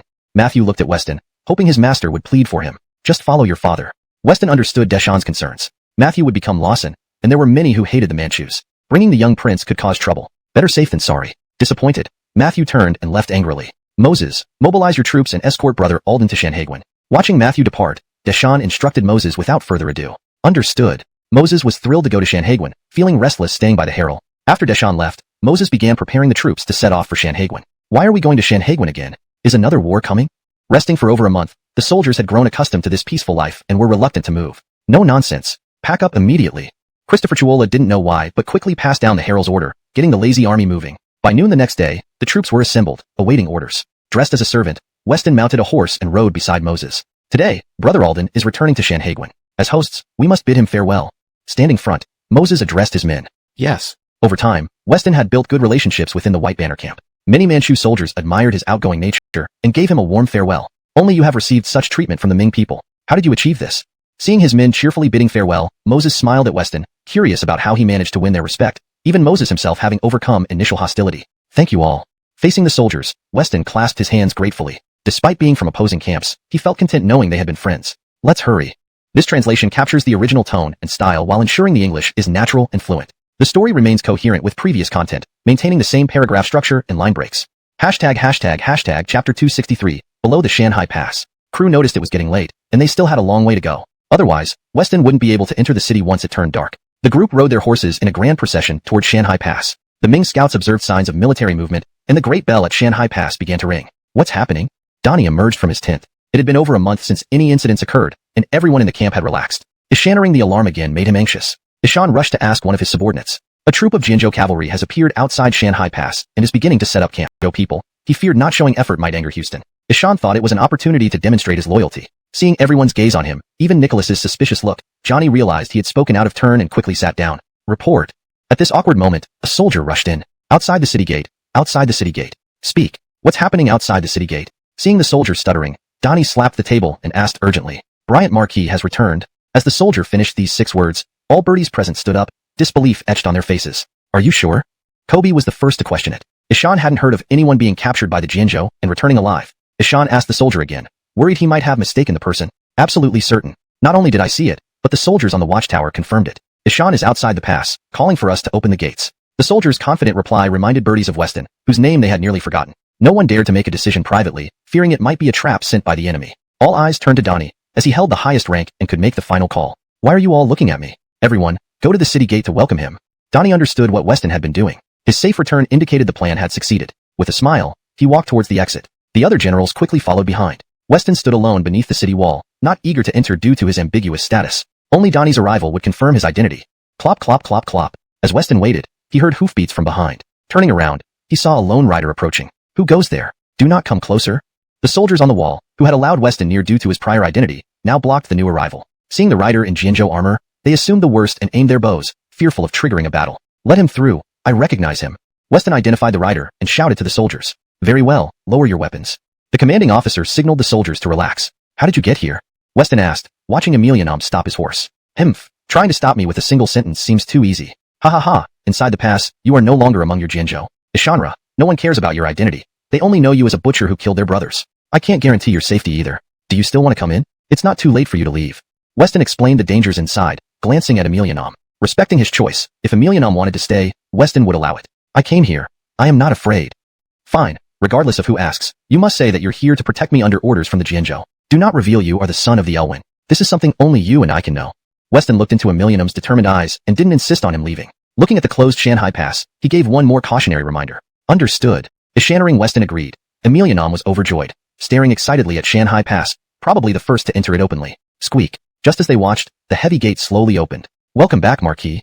Led by Donnie, birdies greeted Weston's return. On the way to meet him, Donnie explained the successful plan without reservation. After hearing everything, birdies felt some guilt, remembering their past actions, and their faces flushed with shame. Emelianum watched birdies bow to his master, adding more admiration for his teacher. Weston focused ahead, not noticing Emelianum's gaze. Ishan waved for everyone to rise, disliking the imperial formalities.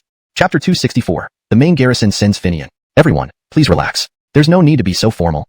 Seeing birdies kneeling on the ground in tension, Weston strode into Shanhaiguan. Matthew hurriedly followed him, staying right behind Weston. Everyone stood up and followed Weston as well. The gate of Shanhaiguan closed shortly afterward. Commander, it seems that Mr. Alden has already returned. Enrique looked at the closed gates of Shanhaiguan. Very well. You may return. I will visit you tomorrow. Ishaning their intention to leave, Weston nodded, knowing it was late and they needed rest. Ishan then entered the city with Matthew. Let's go. After seeing Weston enter the city, Donnie turned his horse around and addressed the other generals. Sir, Just as Weston reached the manor's entrance, upon learning of his return, Donnie had informed Armin and Jacob. Shannering the news, they eagerly came to greet him with their men. All right, go get some rest. We have plenty to do tomorrow. Seeing the guards still awake, Weston smiled and told them, Master, what about me? As Weston was about to enter the manor, Matthew looked uncertainly at the house and called out to Weston. Oh, I almost forgot. Armin, arrange a room for him. Seeing Matthew standing at the door, Weston instructed Armin. Back at the military camp, birdies did not return to sleep but were summoned by Donnie to the main tent. Speak your minds. What are your thoughts? Christophering the journey back, Donnie noticed something amiss among his subordinates and wanted to address the situation. I want to know why we are ceasing hostilities. Seeing no one speaking, Finian stood up first. Kobe, watching his elder brother again serve as the spearhead, felt exasperated and covered his head, unable to watch further. What's your opinion? Donnie wasn't surprised when Finian stood up. He was known in the camp as the representative of the pro-war faction. A ceasefire would be hardest for Finian to accept. Ishan then looked at the others, intending to hear their views. I think this is fine. Our army needs rest. If we keep fighting, the soldiers will collapse. Johnny hesitated, but spoke up after Nicholas expressed his stance. Himph, if you're afraid of dying, retreat? Finian scoffed coldly at Nicholas's words. You're brave, but you never consider your soldiers. When all your men die, who will you lead? Nicholas disliked warfare and couldn't tolerate Finian's arrogance, retaliating sharply. Enough. Seeing the tent becoming chaotic, Donnie slammed his desk, halting the argument. All troops are forbidden from initiating attacks. Remain in camp awaiting orders. When everyone fell silent and looked at him, Donnie issued his command. Yes, sir. Generals allied with Nicholas complied, pleased to hear the order. The pro-war faction, including Finian, grumbled but did not protest. Finian, did you hear me? Among these people, Donnie worried most about Finian, fearing he might cause trouble. Yes, sir.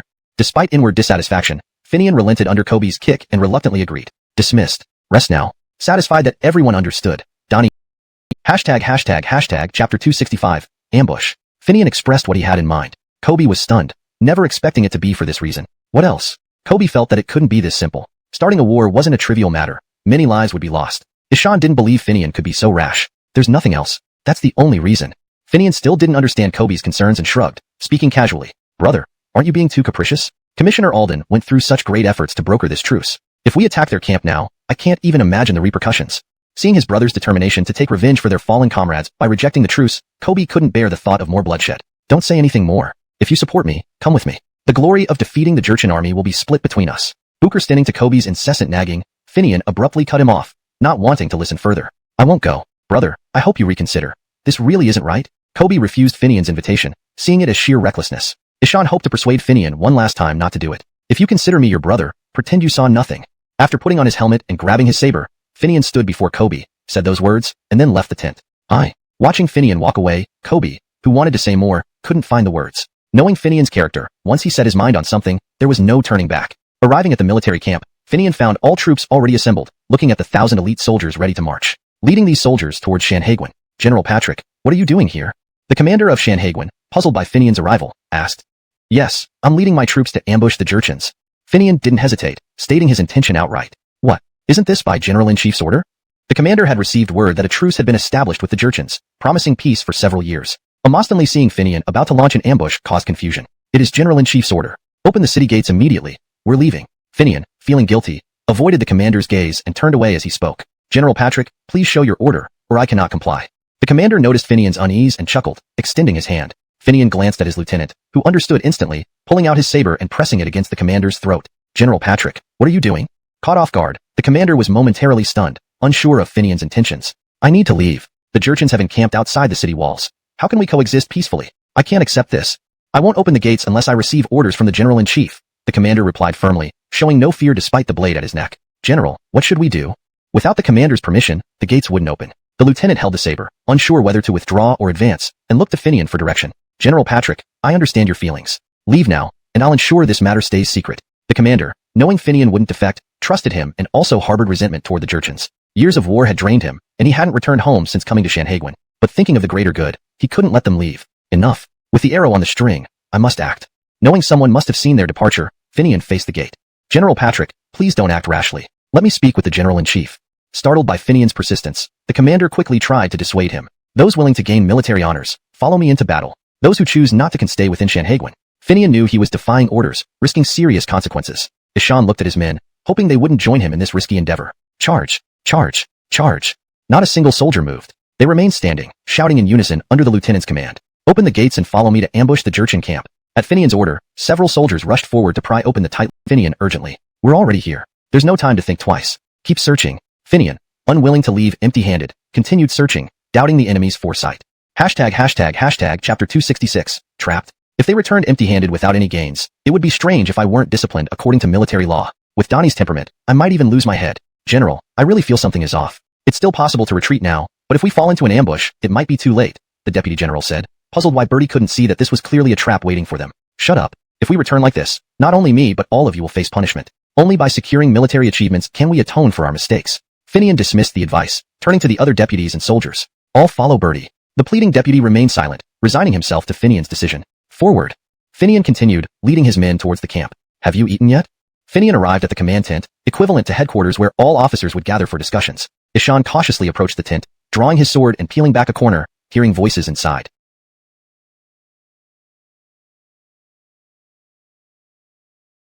Crew drew his sword, commanding them sternly. Attack! The deputy general shouted, leading the charge against Crew. However, after a few steps, an arrow landed in front of them. Watch out, archers! Alerted by the arrow, the deputy general warned his men, noticing that they were surrounded by a large force. General, we've fallen into an ambush. Observing the encroaching Jurchen soldiers, the deputy general urgently called out to Finian, who was battling Bray. How dare you be distracted? Seizing the opportunity, Bray struck Finian's chest, sending him flying backward and crashing to the ground. General, are you all right? The deputy rushed to support Finian, inspecting his wound. Get back. Finian knew his condition.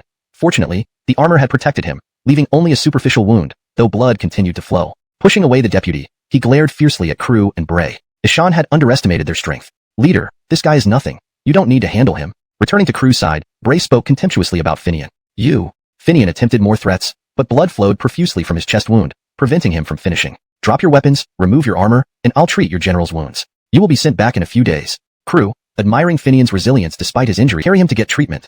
Noticing Finian's weak pulse, Crew anxiously summoned a medic. Leader, we don't have to kill them, but do we really need to save that general? Watching the medics carry Finian away, Bray questioned Crew. This translation maintains the original tone, style, and structure of the text provided, ensuring it reads naturally in English. Chapter 267. Sacrificing the pawn to save the king. Our feud will be settled on the battlefield in the future. I'll take care of it personally. But Cristoforo Tuola couldn't understand Crew's thoughts and wanted to say more, but was stopped by Crew. After seeing the matter resolved, Crew returned to his tent to sleep. In stark contrast, Shanhaguin was in a state of chaos. Big trouble. Just as Donnie was asleep, cries were heard outside. What is it? Don't tell me the Jurchen troops have started attacking. Is Shannering this cry that wouldn't even let him sleep well? Donnie, now quite angry, got dressed and stepped out of the tent shouting. Why are you here? Shouldn't you be guarding the gate of Shanhaguin?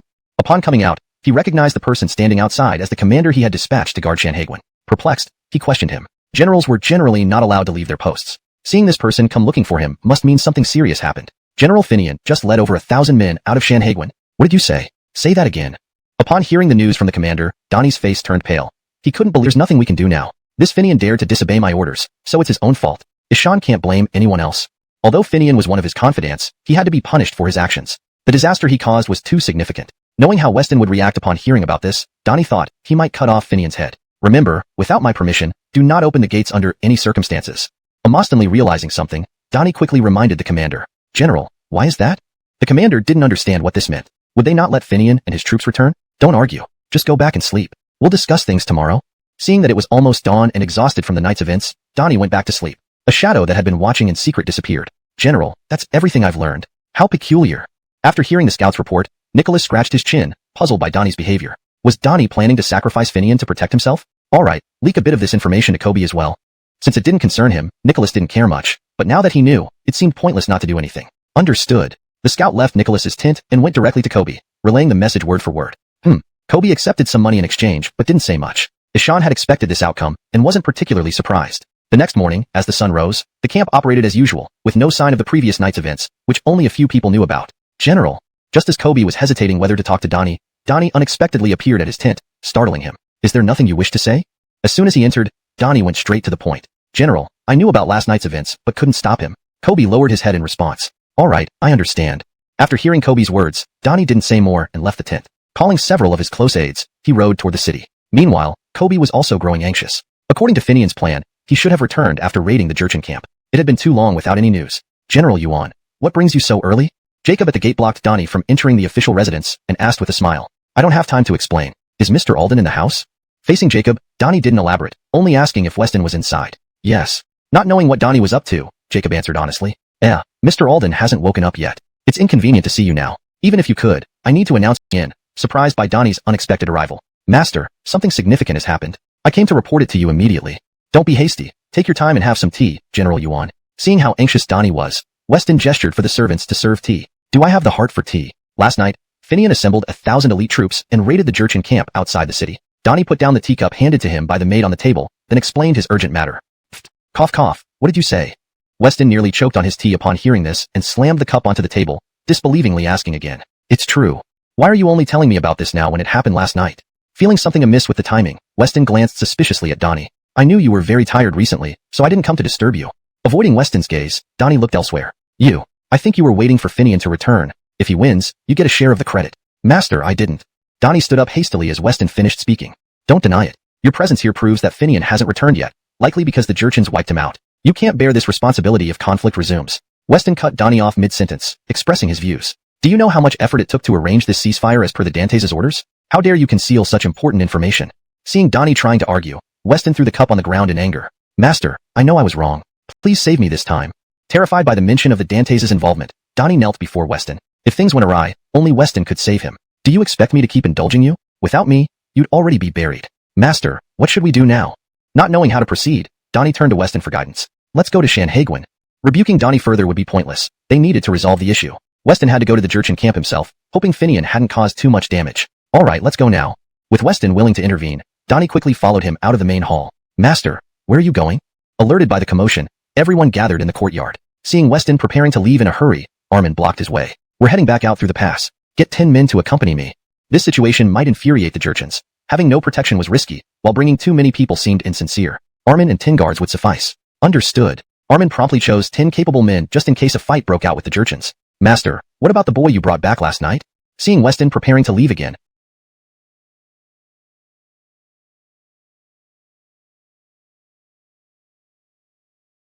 Jacob recalled his conversation with Matthew the previous night. Evidence suggested Matthew was likely a Jurchen. Confirming his identity without understanding his relationship with the Master left Jacob hesitant, especially since the Jurchens called Weston Master.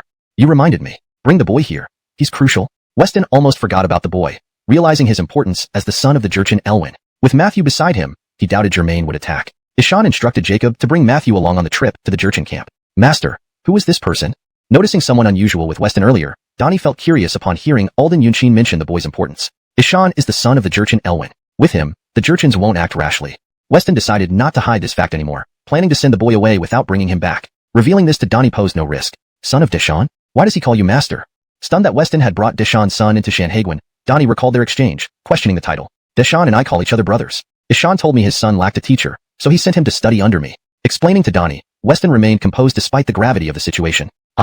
Amash news would cause a sensation, yet Weston spoke about it so calmly. Master, the boy is here. Just then, Jacob arrived with Matthew in tow. Master, what are you doing? Matthew looked up at Weston, puzzled and apprehensive. Chapter 269, Emergence from Seclusion. Matthew was still asleep when Jacob yanked him out of bed and dragged him over. Matthew thought it was his master's order to execute him. Master, I am your disciple. Please don't kill me. At this moment, Matthew couldn't care less. He just wanted to save his life. Ishan fell to the ground, crying, and appealed to Weston. What on earth is this about? Weston looked at Matthew sitting on the ground, puzzled, then turned to Jacob. Sir, didn't you say to bring him here? Jacob shrugged and countered. Sir, you said to bring him here, but did you say anything about killing him? Not killing me. Upon hearing Weston wouldn't kill him, Matthew's face lit up immediately as he quickly got up from the ground. You won't kill him? But he's a Jian slave? After listening to Weston, Jacob pointed at Matthew in confusion. Enough talk. Release him immediately. Weston was in turmoil and had no time to explain, as he needed to go beyond the Great Wall. Master, where are you taking me? Matthew glared at Jacob, then quickly hid behind Weston. Seeing so many people in the courtyard, he knew they were preparing to leave. Yes, some incidents have occurred beyond Shanhaiguan, and you will accompany me. With that brief statement, Weston led the group out of the city lord's residence. What? I've only just arrived and haven't played enough yet. Matthew was dismayed at the thought of returning beyond the pass. If he ventured outside and was discovered by Moses, he might never return. If you don't want to leave, you can stay here.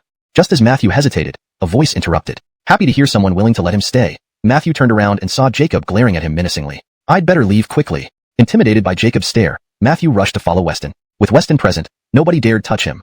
Otherwise, he feared Jacob would strike first if left alone.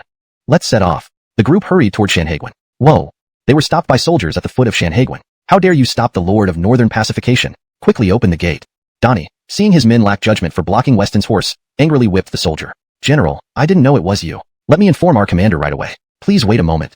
The soldier, recognizing Donnie, bowed respectfully and rushed to find the commander. Even with a general present, opening Sanhedrin wasn't a decision for a mere soldier. Sir, please wait. This rule ensures no one opens the gate without permission, protecting Sanhedrin from enemy attacks. After the soldier left, Donnie quickly explained to the anxious Weston, "Don't worry, sir. I will revise these rules, so when you come here, it will be like my presence." Noticing Weston's subtle expression, Donnie promptly adjusted his words. "You've done well here. Don't change for my sake." Matthew agreed that Donnie's arrangement ensured the gate's security. No wonder Sanhedrin remained unbreached under Donnie's watch until his death and Nicholas's betrayal. General, Lord Alden. The commander, who hadn't slept, rushed out upon hearing Bertie and Lord Alden were here. No need for formalities. Open the gate and let Lord Alden through. As you command. With Donnie and the commander present, the gates opened swiftly. My status is sensitive. If I enter their camp, I fear I'll be killed. Please handle this trip for me, Lord Alden. Seeing the gate opened and Donnie standing still, Matthew turned to Weston. All right, let's go.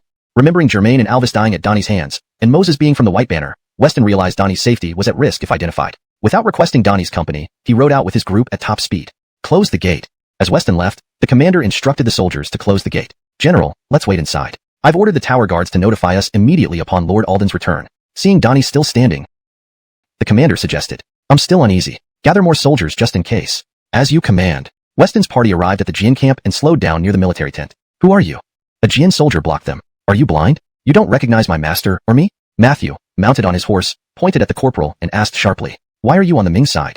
The corporal recognized Weston but aimed to intimidate him. Ama surprised, he saw Matthew emerge from the crowd, whom he knew spent a long time in the camp. These questions. Take us to see the commander immediately. Matthew, thinking only the commander could address him, dismissed the low-ranking corporal. As you command. Follow me.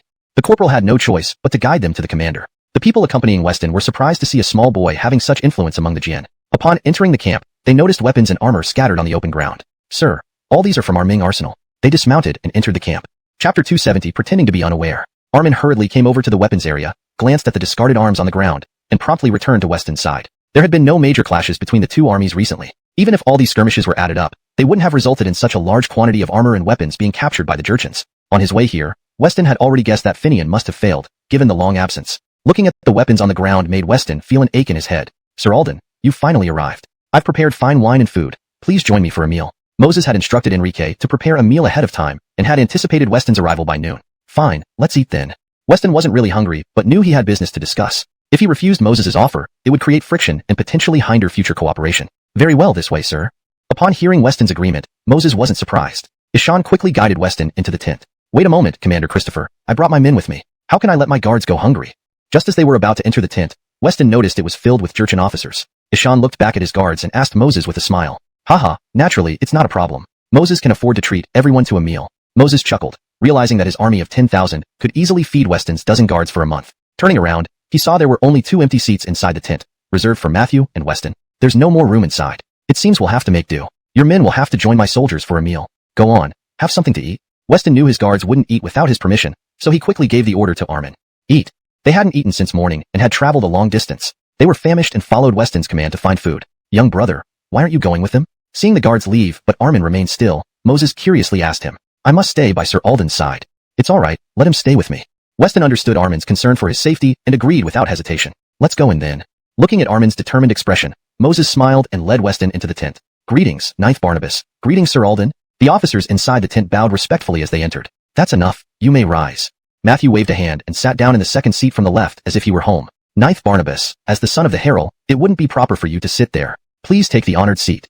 The concept of master and servant was deeply ingrained in the Jurchens. Moses approached Matthew quickly, concerned about appearing disrespectful. Matthew, let me ask you, Commander Christopher. Without standing, Matthew sat and addressed Moses. Ninth Barnabas, speak your mind. As the leader of the Yellow Banner clan held sway, Moses dared not disobey. Matthew, despite being young, could one day become the herald. Moses also knew how much Keegan cherished this ninth prince. Placing Matthew under Weston's tutelage, a critical position within the White Banner, indicated his importance. If I sit in the main seat, where does my teacher sit? Well, he should still sit here. Moses, taken aback by Matthew's question, realized he had overlooked Weston. A student sitting in front of his teacher would violate respect for elders. Ninth Barnabas speaks wisely. I shall take the main seat.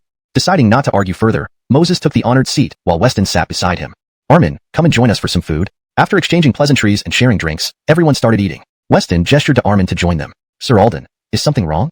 Sitting in the honored seat, Moses saw Armin sit next to Weston and questioned it. Nothing much. I'm just inviting my guard to enjoy the cuisine. Ha ha ha, indeed. Our best dishes are being served today. Moses laughed heartily upon hearing Weston's words. Ah, too cramped. Fetch another table and place it behind Sir Alden. Prepare the same feast.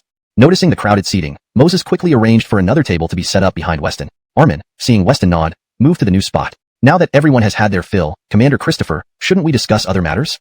As everyone finished eating, Weston put down his chopsticks and turned to Moses. What matters? Moses feigned ignorance, putting down his meat and looking at Weston. Matthew also raised his head, confused by his teacher's words. Commander Christopher, let's not play games. We're both aware of the situation. Weston's displeasure showed on his face as Moses continued to pretend. Did you understand? Anyone else? Shaking his head, Moses turned to his subordinates who echoed his sentiments. Unsure what you're talking about. They don't know either, they chorused. You can't tell me those hundreds of sets of armor and weapons outside were found on the streets. Those items? Last night, someone came to my camp and generously offered the weapons and armor. When I refused, they insisted I take them. I thought they were useless and left them in the open. Well, looks like Sir Alden cares a lot about this. Why don't you take them all? Otherwise, they'll just gather dust. Moses deliberately taunted him, noting Weston's frustration. Chapter 271. The face of a dishonest merchant. You know I don't want weapons. I want the people who were wielding those weapons last night. Weston didn't want to broach this topic. Clearly, Finian, that idiot, had failed, and he had even brought people for a surprise attack. If he were to ask for them again, it would be incredibly humiliating. Those were bandits who intended to kill me and my soldiers. We fought back and managed to subdue them. These people are not bandits, they are. Booker standing to crew refer to Finian's men as bandits. Weston was about to say that they were soldiers from the Ming army, but then realized that doing so would be tantamount to admitting they had deliberately provoked the situation. Ishan found himself at a loss for words. Do you mean these bandits are soldiers of the Great Ming? This is a time of truce. Shouldn't you explain why this happened? Crew, hearing Weston fall silent, slammed his hand on the table and angrily confronted him. This was entirely his personal action, and I did not expect such a thing to happen. I assure you it will not occur again. Seeing Crew's anger, Weston knew he couldn't escalate things further since they were in the wrong. Ishan had to play nice. Are you trying to gloss over this with just a few words? Isn't that too easy? Crew wasn't buying Weston's vague promise. If he hadn't been prepared, he might not have survived to drink this cup of wine. Ishan wouldn't let Weston off easily. Crew wanted some compensation. Although Crew didn't know what deal Weston had with their Elwyn, he understood Weston's character well enough to know he wouldn't let him off without a cost. This was our mistake. You can name your terms, we can negotiate. Weston knew he was in an unfavorable position and could see that Crew's face mirrored his own usual mannerisms. Ishan realized Crew had no intention of letting him leave easily. Rest assured, your men are alive. Your lead officer was injured by my deputy commander, but is being treated now. Ishaning Weston willing to negotiate, Crew smiled and spoke. Fine, how many of your soldiers died or were injured, wanting to sabotage the truce or reignite war? Ishan didn't want to see more brothers falling. Alright, then I'll take my men back. No more bother. Realizing Crew didn't want to break the truce, Weston quickly prepared to leave. Wait, you're just going to walk out after everything? Seeing Weston leaving, Crew stopped him. Well, what else do you want? Wanting to slip away quietly, Weston turned back to the now smirking Crew, feeling oddly unaccustomed to this role reversal. The sweet potatoes were great. Can we get them every day? The other Jian generals perked up upon hearing this. They loved the sweet potatoes, easy to carry and cook, but only 2 carts worth. Upon hearing only 2 carts, they had looked disappointed. Amosra, I have plenty grown within the pass. How about an 80% discount? Not expecting such a request, and fearing worse demands like weapons, Weston quickly agreed. Fine, I'll go now. Wait. Almost surprised by Weston's immediate agreement, Crew felt he had lost out and called him back. What more do you want? I already promised you endless sweet potatoes. Growing impatient with Crew's hold-up, Weston demanded an answer. Don't rush off, let me finish. Speak up then. Weston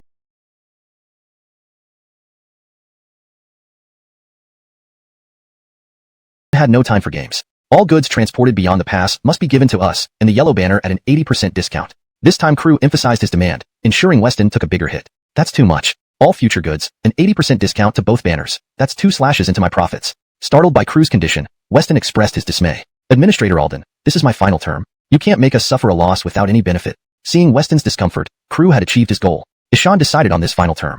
Alright, it's settled. Whoever backs out first is a coward. Chapter 272. Homecoming. Norbert, you come with me and release all the Ming soldiers. Earlier, when Weston's predicament was observed, it seemed advantageous, but it didn't result in any substantial concessions from him. Quickly gesturing for Norbert to release the prisoners, Weston knew that without Norbert's cooperation, no one would be freed. Zun Ming. This line is already correctly translated. However, for more natural English dialogue, it could be rendered as you command. This maintains the formal and respectful tone of the original while making it flow more naturally in English. As Weston left the tent, he couldn't help but smile inwardly. Even at a discount, he had successfully raised the original price. An 80% discount still amounted to the original price. Ishan mentally applauded himself for this idea. If the Jurchen knew Weston's true thoughts, they'd likely spit blood before accepting such terms. Have you all finished eating? Come over quickly. Armin noticed the guards still feasting and hurriedly shouted, summoning them. Sir, follow me, said Norbert as he walked out of the tent. Seeing Weston waiting for him, he led the way toward the rear camp. Alden. Following Norbert to the back of the camp, Weston and his escort were momentarily stunned by the sight of numerous half-naked soldiers crowded on the ground. These are your men. Take them all back. We don't want to see this again, Norbert remarked, noting the anger in Weston's eyes but showing no fear. Ishan turned and left, returning to his drink. Report to Da Run. Correction. reporting to Da Run. Actually, a more natural translation would be, Sir, we have been waiting for you. The term Tanjian Da Run is a formal greeting used when subordinates meet their superior. A more natural and fluent translation in English would depend on the context of the situation. Most natural translation in this context, Sir, welcome back, or simply, Welcome back, sir. This maintains the formality and conveys the reverence intended in the original text while sounding more natural in English. The commander, watching from the walls, reported Weston's arrival to Donnie. Quickly, open the gates. Donnie, who had been dozing, immediately sprang into action, ordering the gate opened. Regardless of the outcome, Weston's safety was paramount. Is everything all right, Sir Alden?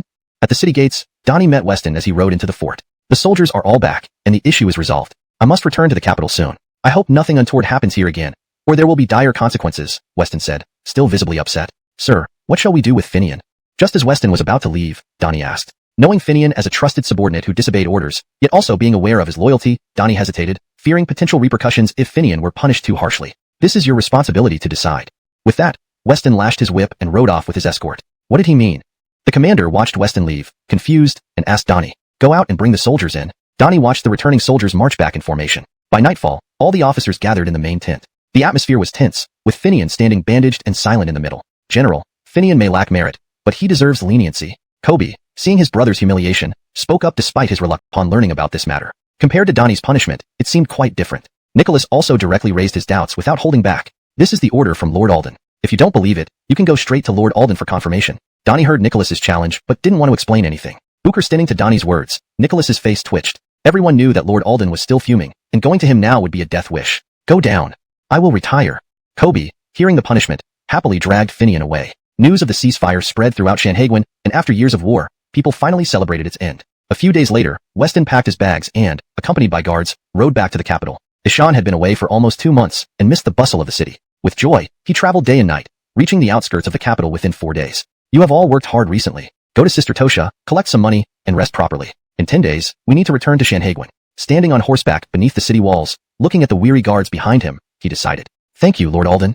Weston was never stingy with his men. Ishaning they would receive money and 10 days of leisure, they began thinking about where to spend their time. Eastern Depot ammo spurring Alistair towards the palace. Weston wondered where everyone else was going. Jacob rode into the city first, while the others headed to the Eastern Depot to mourn their old lord. Many had close ties with Iof, who had nurtured them. Seeing everyone leave, Armin turned his horse and returned to his childhood village, wanting to visit old acquaintances. Defender of the North, Weston, pays homage to your majesty. Entering the hall, Weston saw Dante's Howl on the throne and knelt immediately. My dear Minister Alden, please rise. There's no need for formalities when we're alone.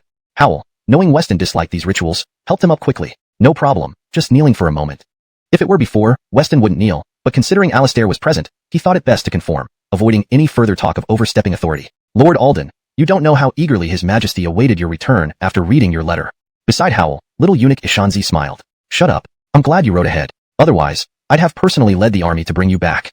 Howl had kept an eye on Shanhaiguan, using spies to send updates constantly. Ishan was relieved Weston remembered his plan and succeeded despite being captured. It's fine. I'm safe back now. Moreover, the plan succeeded, giving the Ming 3 years of peace. Tell me everything exciting that happened during your journey. Trapped in the capital, Howl listened intently, eager to hear the full story. Weston recounted everything from his capture to his return, captivating Howl and the others. Excellent. You've done a great service. What reward do you desire?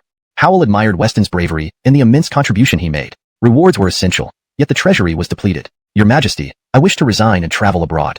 Upon hearing this, Howl's joyful expression vanished, and Alistair and Ishanzi couldn't believe their ears. Facilitating a 3-year truce between the Jurchens and the Ming, along with trade agreements, was an achievement worthy of a high-ranking official or even a prince. Weston achieved all this in his 20s. Chapter 274, Resignation and Departure. This was something that others could never achieve even after striving for several lifetimes. No one would have thought that Weston would choose to give up all of this and opt for a maritime adventure instead. Lord Alden, please don't joke. His Majesty has already drafted the imperial decree for you. Christophering the morning court session, they will announce your title as the Christopher of Northern Pacification, and you will also have a seat in the Grand Secretariat of the Ming Dynasty. Sergio saw the Dantes' displeased expression and quickly spoke to Weston. Your Majesty, this has always been my heart's desire. I joined the court to help you. Now that peace has been established, if he leaves the Ming territory and turns traitor, the Ming will be in grave danger. Seeing the Dantes let Weston go so easily, Alistair, holding his swollen cheek, pointed at Weston's departing back. Silence. Flint ignored Alistair's words. Anyone in the Ming could potentially betray, but not Weston. Reflecting on his situation before meeting Weston and how much better things became under Weston's guidance, Flint felt resentful toward Alistair's attempts to sow discord. Your Majesty, what should we do with the decree? Flint knew Weston had returned and had prepared the decree in advance, informing all officials that something important would be announced at tomorrow's court session. Now that Weston resigns and leaves for the sea, what should be done tomorrow? The Grand Secretariat seat will not be given to him, but the title of Christopher of Northern Pacification will remain. Flint thought that although Weston was leaving, he might return one day. If he truly became a commoner, it would be harder for him to come back. With the threat of the Jin army likely returning after 3 years, retaining the title of Christopher gave Flint a means to call on Weston when needed. Your Majesty, Christopher's should have fiefdoms. Where shall Lord Alden go? Sichuanshu area, where he is known to have close ties with the Zhuge family. I shall fulfill his wishes. Among Weston's guards were Longway operatives placed by Flint, so he knew about Weston's arrangement with Aiden. While talking to Sergio, seeing Alistair standing nearby, he said impatiently, "You, return and thoroughly eliminate the rebels. Remember, don't provoke Weston." Understood. Alistair was known for being ruthless and vengeful, previously nicknamed Mad Dog in the Eastern Depot. Having been slapped by Weston, he remembered this incident deeply. Flint, recognizing this, gave him a warning. Understood. Eschannering the Dantes' words, Alistair realized that any further scheming would immediately cast suspicion on him. So, he had to grit his teeth and bear it. How are the investigations going? Flint watched Alistair leave and asked Sergio beside him. No clues. Everyone involved either disappeared or died. Since Iof's death, Flint felt uneasy. Despite his age, Iof shouldn't have passed away so quickly. That only proves there is something amiss. A fox will always reveal its tail. Is Shanavanly understanding? After leaving the palace, Weston returned to his mansion. Standing at the gate, he paused, reflecting on his journey from an ordinary man from another era to second only to the Emperor. Master has returned. The guards noticed Weston standing outside and promptly informed everyone. You're finally back. Oriana rushed out when she heard the news. She ran towards Weston and hugged him tightly, tears streaming down her face. Other than being slightly tanned, he appeared no different. Welcome back, did you miss me? Ignoring others' gazes, Weston held Oriana and asked softly. Not really. Since you left, I've eaten several extra bowls of rice every day. Oriana blushed, pulled away from the embrace, wiped her tears, and turned her head to the side. Master, Mistress hasn't touched food or tea since you left. She's only being stubborn now, Earl interjected, revealing the truth, which made Weston laugh. You, no money from me this month. Chapter 275, Christopher of the Northern Frontier. Revealed by Earl, Everly felt a bit embarrassed. She became even more annoyed when Weston laughed at her as well. Turning to look at Earl, who was smirking, and the guards at the door who were trying hard not to laugh, she said, What? Big sister, please, I didn't say anything. It's got nothing to do with us. Don't deduct our pay, please. My family depends on my salary. If you take it away, we'll all starve. The guards outside, having said nothing, now faced potential deductions from their monthly pay, leaving them feeling helpless and complaining loudly. Ishani, aren't you just a bachelor? When did you get into clean clothes and sat in a chair outside the hall? All the guards, servants, and even those who had returned to the estate stood neatly in the courtyard. Even the ladies from the backyard came, as this announcement concerned everyone. From today onward, I am no longer an official but a commoner. Upon hearing this, everyone's eyes widened in shock, unsure why such a change occurred. Once Weston spoke, many people started questioning him. Stopping the chatter with a raised hand, Weston explained, Let me explain. Many of you are confused, right? You're wondering why I'm now a commoner. I went to the palace today. Now, unlike you, some of you may be better off than me. If any of you want to leave, I won't hold you back. Weston gave a brief account of what happened in the palace. Ishan was no longer a government official. Looking at the guards and Earl, he continued, As a commoner, having protection from the Eastern Depot seems excessive and a waste of resources. After finishing, the members of the Eastern Depot bowed their heads. Indeed, if Weston was no longer an official, they had to return to the depot. Bookherving here for so long, they had grown attached and felt conflicted about leaving. Imperial decree has arrived. Just as Weston was about to speak, a eunuch's sharp voice rang from outside the door. Everyone quickly knelt upon hearing the decree. By the grace of heaven, Ishamrabi conferred the title of Christopher of the Northern Frontier on Weston, with fiefdom over 13 counties in Sichuan. This is the imperial command. Weston hadn't listened much until he heard the title Christopher of the Northern Frontier, which stunned him. Ishan thought he was going to be a commoner, not a duke. Your Highness, accept the decree. The eunuch noticed Weston's lack of reaction and reminded him softly. Weston accepts the decree. Weston had no choice but to accept the decree. Refusing would be disrespectful to the Dantes. Are you all right? After taking the decree, Weston examined it in disbelief. Noticing the eunuch still standing there, he asked, Eunuch, congratulations, Your Highness. When someone received a promotion, it was customary to give a small reward. Thank you, sir. Understanding this, Everly quickly handed over a piece of silver. Please leave. Pay homage to His Grace.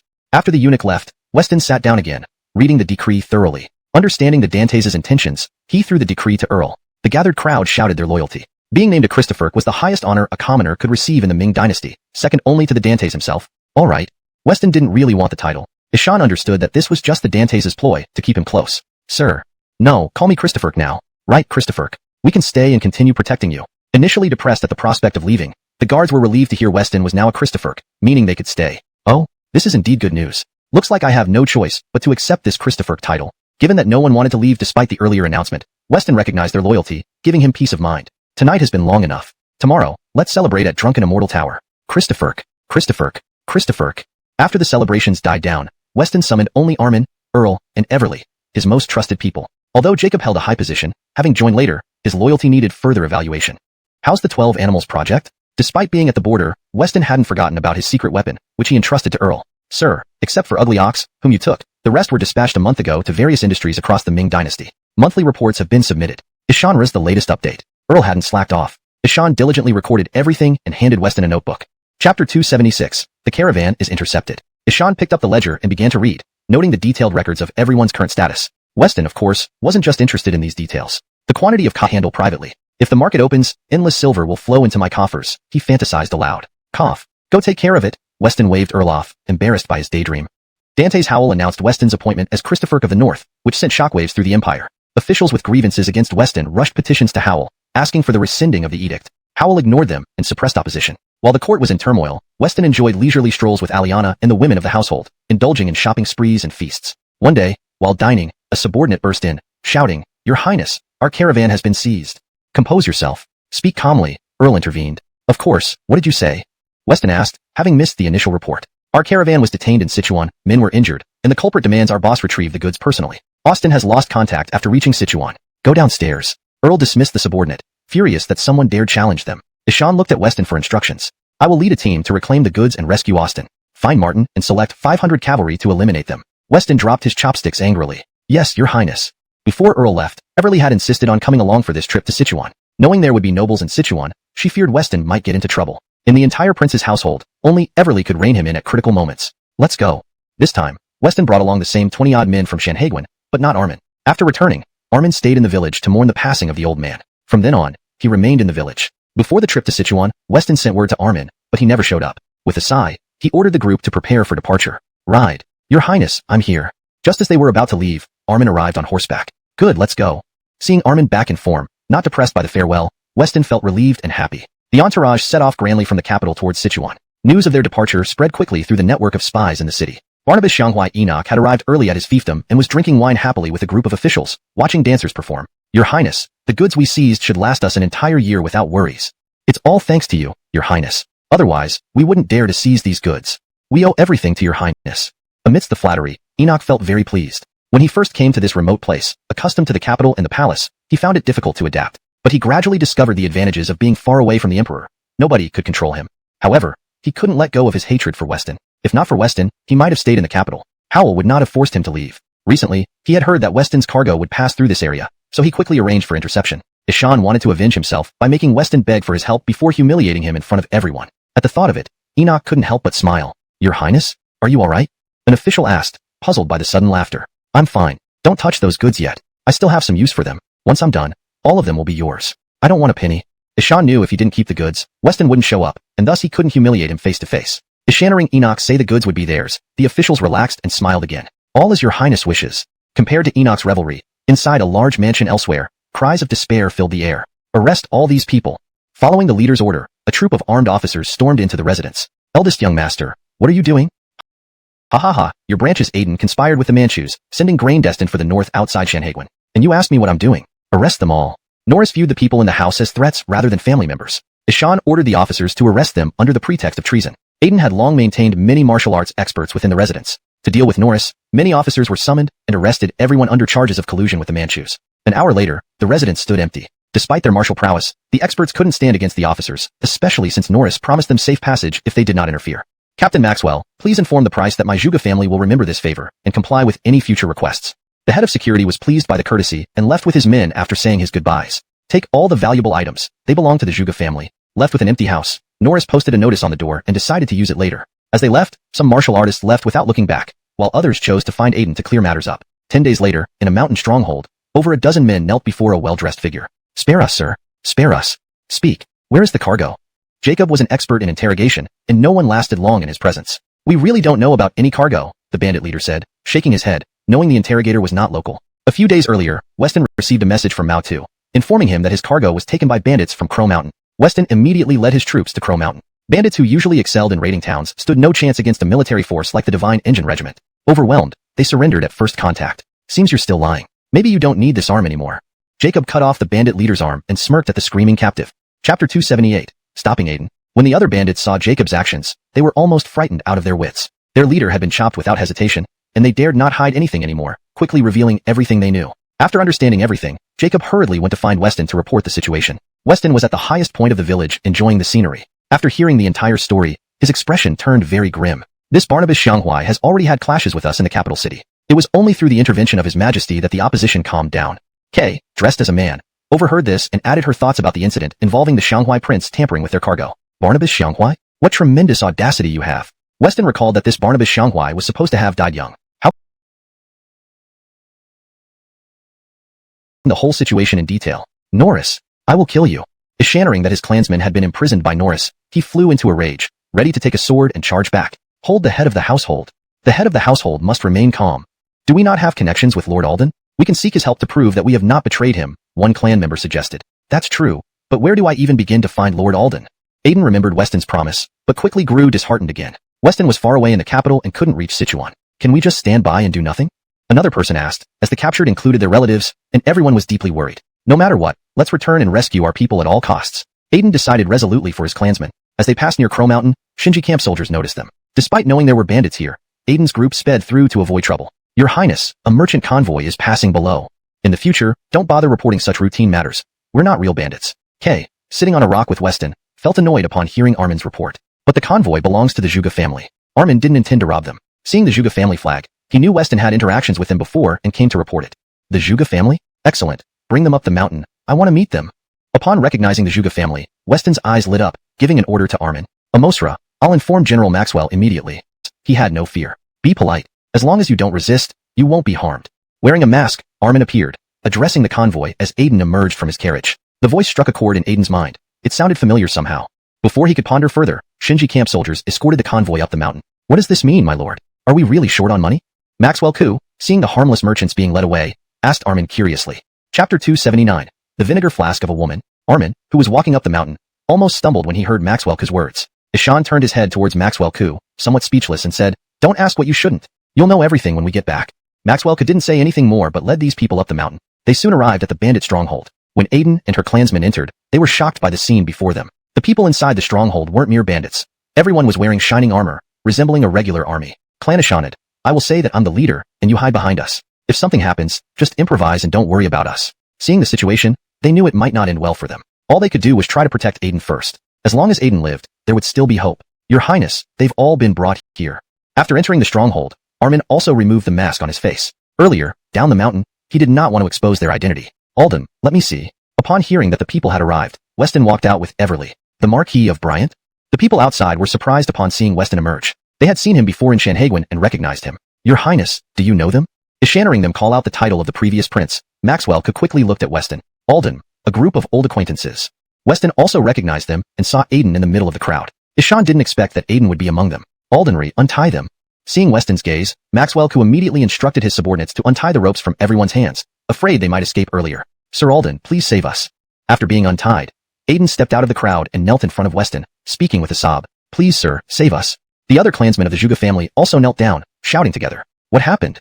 Weston hurriedly pulled Aiden up and asked. On our way back, just as you predicted. Please, sir, save my clan. As Aiden spoke, she couldn't hold back the tears despite being trained like a man. She then threw herself into Weston's embrace, crying. Standing nearby, Everly noticed that Aiden was disguised as a man. Seeing them embracing, her heart surged with jealousy, and she pinched Weston's waist. Maxwell Ku, Armin, and the soldiers of the Divine Mechanism camp all began to speculate upon seeing a man hugging the prince. But they quickly looked away upon noticing Everly's murderous eyes beside Weston, afraid she'd gouge out their eyes. Aiden's companions, knowing her true identity, felt uneasy but kept their heads low, hoping Weston could help them. Ouch! Pinched by Everly, Weston quickly left Aiden's embrace. Sorry. Aiden thought she had hurt Weston and apologized quickly. Alden, no, not at all.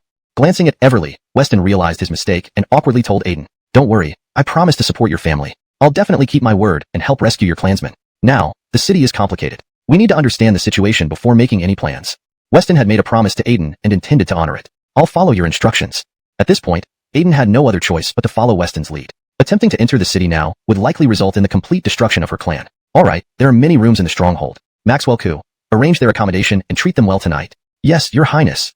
Maxwell Ku, surprised that everyone knew each other, quickly arranged accommodations for the Zhuge family. Aiden, allow me to introduce you. This is my wife, Everly. Noticing the others leaving, Weston introduced Everly to Aiden. Alden, honored to meet you, lady. Aiden's eyes betrayed her nervousness after hearing Weston's introduction, realizing only now that Everly was disguised like herself. It's fine, we're sisters now. Zhuge Tosha pushed Weston aside and took Aiden's hand. Come, let's go inside and chat. It's quite windy outside. After the two women left, Weston stood alone, bewildered. One might think they hadn't seen each other in years, such was the camaraderie between the two women. What is going on here? Watching them enter the house, Weston tried to follow, only to find the door locked from the inside. Ishani, who are you trying to protect? Locking me out? Weston knocked on the door, addressing Aiden and Everly inside. Lady, should we really not open the door? Aiden hesitated upon hearing Weston's voice, but glanced at Everly. It's fine, ignore him. How old are you?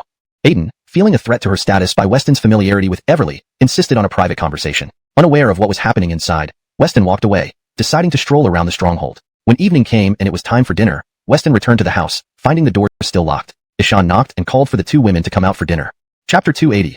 Armin enters the city. Just as everyone thought the two wouldn't come out, Weston turned to leave. Amostonly, they heard the locked door open. Let's go, let's eat together. Aldenf. Everly immediately dodged Weston's extended hand, snorted coldly, and walked away. Seeing Everly's angry face, Weston glanced at Aiden. Aiden quickly lowered her head, followed Everly, pretending she knew nothing. Ha, women. As everyone was eating, a person walked in from the door. Your Highness, I'm back. Jacob, how did the investigation go? Seeing it was Jacob, Weston put down his chopsticks and asked anxiously. There's some unrest in the city. All members of the Zhuge family except the main branch have been imprisoned. Also, here's a list of all officials closely associated with Urban. Their addresses are listed clearly. Jacob took out a piece of paper from his robe, handed it to Weston, and stared hungrily at the food on the table, swallowing saliva continuously. This scene didn't escape the notice of Everly and Aiden, but neither said anything. Jacob had joined Weston mid-journey. Everly hadn't met him before he joined. When Armin and his men arrived at the city gate, it was already closing time. The soldiers atop the gate saw several figures below but couldn't identify them, so they shooed them away. Insolent. I am the prince's guard. How dare you stop me? Ishaning this, Armin's face darkened, shouting up at the gate tower. Barnabas's guard? I'll come down immediately. The soldier, half asleep, hearing it was someone from the prince, instinctively thought it was Barnabas Xianghuai and hurriedly descended. Opening the gate slightly, he looked at Armin on horseback. Noticing his clothes resembled those of Herman Wei, not Barnabas Xianghuai's guards, the soldier recognized the difference. Who are you? You're not Barnabas Xianghuai's guards. Quickly shutting the gate, the soldier questioned Armin. Who said we were Barnabas Xianghuai's guards? We are General Bryant Patrick Weston's guards. We have urgent business with your price. Open the gate now. Can you take responsibility if this delays important matters? No wonder he came down so fast, mistaking them for Barnabas Xianghuai's guards. Armin scoffed, knowing of their conflict with Barnabas Xianghuai, and confronted the soldier inside. Ishan doesn't seem fake. Right. If he's genuine, we're in trouble. We could lose our heads. In distant Beijing, news spread among some officials and nobles in the south, while they knew little. Open the gate. Yes, Weston, our governor in these 12 counties, we fall under his jurisdiction. How could the price not know? They were within his fiefdom. Hashtag chapter 281. Welcoming at the city gate. Yes, by noon tomorrow, the Barnabas will arrive at your northern city gate. Inform all officials that they must be present to welcome him. Ah. Upon hearing that it was Weston coming, the prefect was so startled that his legs trembled. Ishan did not understand why just a few days ago there were reports from the capital saying Weston did not wish to take up the position, yet he had arrived at his fiefdom so quickly without any notice. Moreover, Barnabas Xianghuai was still in the city. If Weston found out about this, it would surely lead to significant trouble. Why? Does Birch have any issues? Or are you not welcoming the Barnabas? Looking at the prefect's expression, Armin already sensed something was amiss and deliberately made things difficult for him. No, how could I dare? I will definitely set out early tomorrow with all county officials to welcome him. Stinning to Armin's words, the prefect was thoroughly frightened and hastily promised him. Alden, a him? Seeing it was getting late, the prefect didn't know what else to say. At this time, Armin also pretended to yawn loudly, implying he had nowhere else to go. Since everyone is tired from traveling, I'll immediately arrange accommodations for you. The deep-in-thought prefect only realized his blunder upon hearing Armin's yawn. Quickly, escort them to the inn. It was impossible for the prefect to let them stay in his residence. It held too many secrets. If they found out, word would certainly reach Barnabas Bryant. Please follow me. After Armin left, the prefect returned to the main hall, pacing restlessly, unsure of what to do next. Birch, you summon me? Just as the prefect was in distress, someone walked in from outside. Go, notify Barnabas Xianghuai immediately. Tell him Weston will return by noon tomorrow. Ask what we should do. It was too late to go out himself, so he asked one of his subordinates to contact Barnabas Xianghuai. Ishan had no choice but to see if the prince had a plan. After all, he knew about Barnabas Bryant's character and the consequences if he found out about this situation. Barnabas Bryant? How absurd. Enoch sat lazily in his chair. If it weren't for an urgent matter, he wouldn't even bother to wake up. Ishaning Weston was now Barnabas Bryant. He couldn't help but sneer. Your Highness, our Lord stands firmly on your side. Ishan was sent by the prefect to ask for advice, but Enoch remained silent for a long while. Fear not, I'll protect your lord. What can happen? But, Ishaning no concrete plans, the servant wanted to speak further but hesitated under Enoch's gaze. Do you doubt that a non-related prince like him can match me, Barnabas Xianghuai? Ishan cannot. With your Highness here, my lord will feel at ease. The servant dared not say more. The current prince was brutal, leaving him no choice but to return and report back. Initially, Enoch came here due to a beautiful woman whose family refused his advances, resulting in their entire family being killed. Aldenf, Barnabas Xianghuai indeed. I really was blind to work for him. Ishaning the subordinate's report, the prefect became furious, smashing objects around him. My lord, Hasn't His Highness previously said that those goods would all be distributed, asking for nothing in return? Seeing the prefect enraged, the servant hurriedly consoled him. To hell with that. Amash grand promises, yet I haven't seen a single coin. The way I see it, he intends to pocket all those goods. Hadn't it been for those goods, the prefect wouldn't be so angry. Ishan had taken considerable risks without gaining a single penny. This made him uneasy. After all, Enoch's fiefdom wasn't here, and if he left, they would suffer silently. All right, tomorrow morning, you'll inform the other officials about Barnabas Bryant's arrival. With no immediate solution, he chose to sleep, planning to deal with everything when it came. Anyway, this wasn't just his doing. Everyone could face it together. Ishannering the prince would arrive by noon. All officials dared not delay and gathered early at the city gate. Meanwhile, Armin stood on a tea house balcony nearby, observing the scene, cross-checking the list of officials, noting they were all corrupt. By noon, all were present, standing under the scorching sun, straining their eyes to spot Weston's entourage. Is the information reliable, Birch? Yes, this has been going on for so long without even a sign of the prince. Waiting outside the city gate, officials began doubting the authenticity of the news as the specified time passed. Absolutely true. Last night, the prince's guard informed me personally. Where is he?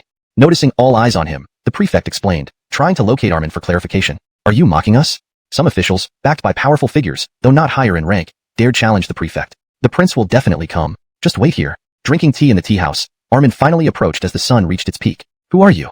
Recognizing Armin's attire, all officials fell silent. They knew it symbolized the Herman way. I am Barnabas Bryant's personal guard. Please wait patiently. Realizing Armin had been drinking tea comfortably while they stood in the heat, the officials gritted their teeth in frustration. Ishanra, he comes. Something amiss with Aiden.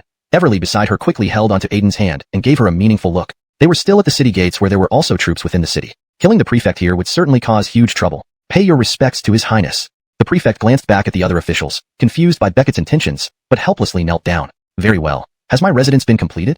Seeing their compliance, Beckett nodded in satisfaction and asked the prefect. After Beckett's question, everyone was too frightened to raise their heads. Even the prefect drew a cold breath. The mansion for Beckett had been selected long ago, but they thought Beckett wouldn't come soon, and since Dante's Urban was still in the city, the residence was currently occupied by Barnabas Xianghua. My lord, I remember another place. Just as the prefect was at a loss, a constable approached him and whispered in his ear. Yes, I nearly forgot. There's a mansion that no one lives in. Your Highness can temporarily reside there. But what I know isn't quite that. It was said that someone has already moved into my mansion. Beckett looked askance at the prefect with displeasure. Ishan had learned from Jacob yesterday that the current residence of Urban was originally intended for him. Today was his first day here, and he planned to take some action against Urban. Not only did he dare have ideas about his women, but he also forcibly detained Beckett's subordinates. This grudge wouldn't be easily forgiven. That mansion is currently occupied by Barnabas Xianghua. Perhaps we should find you a new residence? Ishannering Beckett's knowledge, unfamiliar with Beckett, asked angrily. Do you know who I am? Smiling, Beckett countered. Who? Identify yourself. Respectfully, Beckett. Upon hearing the name, Urban felt he had heard it somewhere before. You're that Beckett? It seems we meet again. For trespassing into my residence, I can detain and charge you. Finally remembering, Urban identified Beckett as the one who caused him to lose face. Urban wasn't afraid of Beckett, despite the latter's numerous men. His confidence in his own identity assured him that Beckett wouldn't dare act against a member of the imperial family. Ha ha ha, I'm a prince now too, theoretically making us almost equals. Observing Urban's attitude, Beckett reminded him. I know, aren't you Barnabas Dingingbay? But didn't you know I'm the emperor's brother? Do you really think you can compare with me? As Urban spoke confidently, he walked closer to Beckett. Slap. In his moment of self-satisfaction, Urban was slapped to the ground. You dare strike me. I'll report this to the emperor. Clutching his face, Urban got up and angrily pointed at Beckett. Fine, I'll wait. Detain him and his subordinates. Escort them back to the capital and let the emperor judge his crimes. Jacob had gathered much information on Urban's conduct in the city, which was worse than bandits. Beckett wanted to behead him on the spot, but refrained after some deliberation. No matter how despicable Urban was, he still belonged to the Zhu clan and was the emperor's brother. Better to handle it once back in the capital, letting soldiers take them away. I can't touch the royal family, but anyone else here who committed evil acts must be executed. Hang their heads on the city gates and write their crimes alongside. These subordinates of Urban were accomplices to his misdeeds. Though unable to punish Urban directly, Beckett had the right to deal with those below him. Soon, Jacob chopped off over a dozen heads. This, your highness, what exactly happened? The officials like the prefect rushed over upon learning of the chaos. Inside the residence, blood covered the floor, and the bodies were headless. Many officials vomited at the sight. Aiden also felt queasy and left the courtyard to breathe fresh air, her complexion improving slightly. Everly also came out, visibly uncomfortable. Chapter 283, Austin is rescued. I didn't do much, just cleaned up some trash. Weston acted as if he had accomplished a trivial task and led these officials into the hall. By the way, have you mistakenly arrested any innocent citizens in your prisons? The maids and servants in the mansion had done no wrong, so they weren't punished. Instead, they quickly prepared several cups of tea and brought them over. Weston casually sipped his tea while looking at the seated officials. Norris had been anxious about Aiden's potential revenge, but upon hearing this news, he rose from his chair in excitement. Yes, the servant confirmed, nodding firmly, recalling how easily recognizable Aiden was due to his fair complexion. Aldenry, gather men and weapons to capture Aiden for me. Norris wouldn't miss this opportunity, wanting to eliminate the threat once and for all. Master, things might not be simple. Aiden returned with his highness. I'm afraid he may have found protection under him. We should leave quickly. The servant tried to stop Norris as he saw him preparing to kill. Why fear? A Masha person can be bought off easily. Ignoring the warning, Norris gathered his men in the courtyard and set off after half an hour. Upon seeing Aiden, kill him immediately. Whoever brings me his head shall receive 100 taels of gold. Those who wound him shall receive 10 taels. Before departure, Weston made sure to promise rewards. Kill, kill, kill. Everyone cheered, excited by the prospect of reward. Bang! Just as they were about to leave, the main gate burst open, and several guards were knocked to the ground. Gentlemen, this is the Zhuge residence. The Birch and I are good friends. What do you intend here? Norris's face turned pale as he saw his men being beaten, trying to suppress his anger as he questioned them. Ha ha ha, Birch. Weston drew a guard sword, dragging Norris to his feet and pressing the blade to his throat. Ha ha ha, this is your man. Winners and losers, no argument here. Norris laughed coldly, resigned to his fate. Ah. Seeing no response, Weston beheaded a nearby Zhuge family member. What are you doing? Norris grabbed Weston's collar, livid at the sight of his kin dead. If you don't speak, I'll kill one every 10 seconds. Wiping the blood from his blade, Weston showed no mercy. Your Highness, stop. Spare their lives. Just then, a voice called from behind, halting Weston's rage. Chapter 284. Sporting Aiden's rise to power. Weston turned around at the sound, noticing that Aiden was standing behind him, speaking. Bertrandiu, quickly speak on behalf of the clan leader. I don't want to die.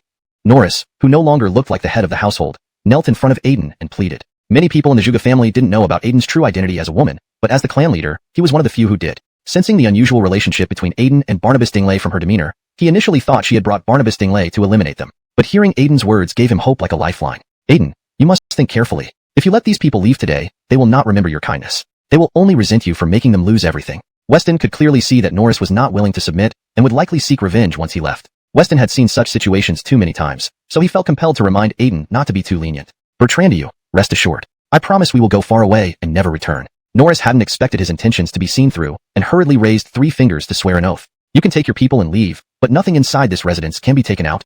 Aiden wasn't thinking too deeply. She just wanted to let them live because they shared the same bloodline. What? We can't take anything with us? Isn't this equivalent to sentencing us to death? Without any money, how are we supposed to survive? Aiden, your heart is truly cold and cruel. After Aiden spoke, Norris's face fell, and the clansmen behind him started protesting, unable to bear the unfairness. These Zhuge family members failed to see the current situation clearly, only thinking about their own interests. Weston turned his head away in annoyance, leaving it to Aiden to handle. Fine, if you refuse to leave, then let them all stay here. Aiden didn't expect that showing mercy would lead to such audacity and turned to Armin beside her. Fine, I've been waiting for this. These beasts don't even spare their own kin. I'll send them on their way. Upon hearing Aiden's words, Armin excitedly drew his sword, twirling it in the air before preparing to kill. No, we'll leave.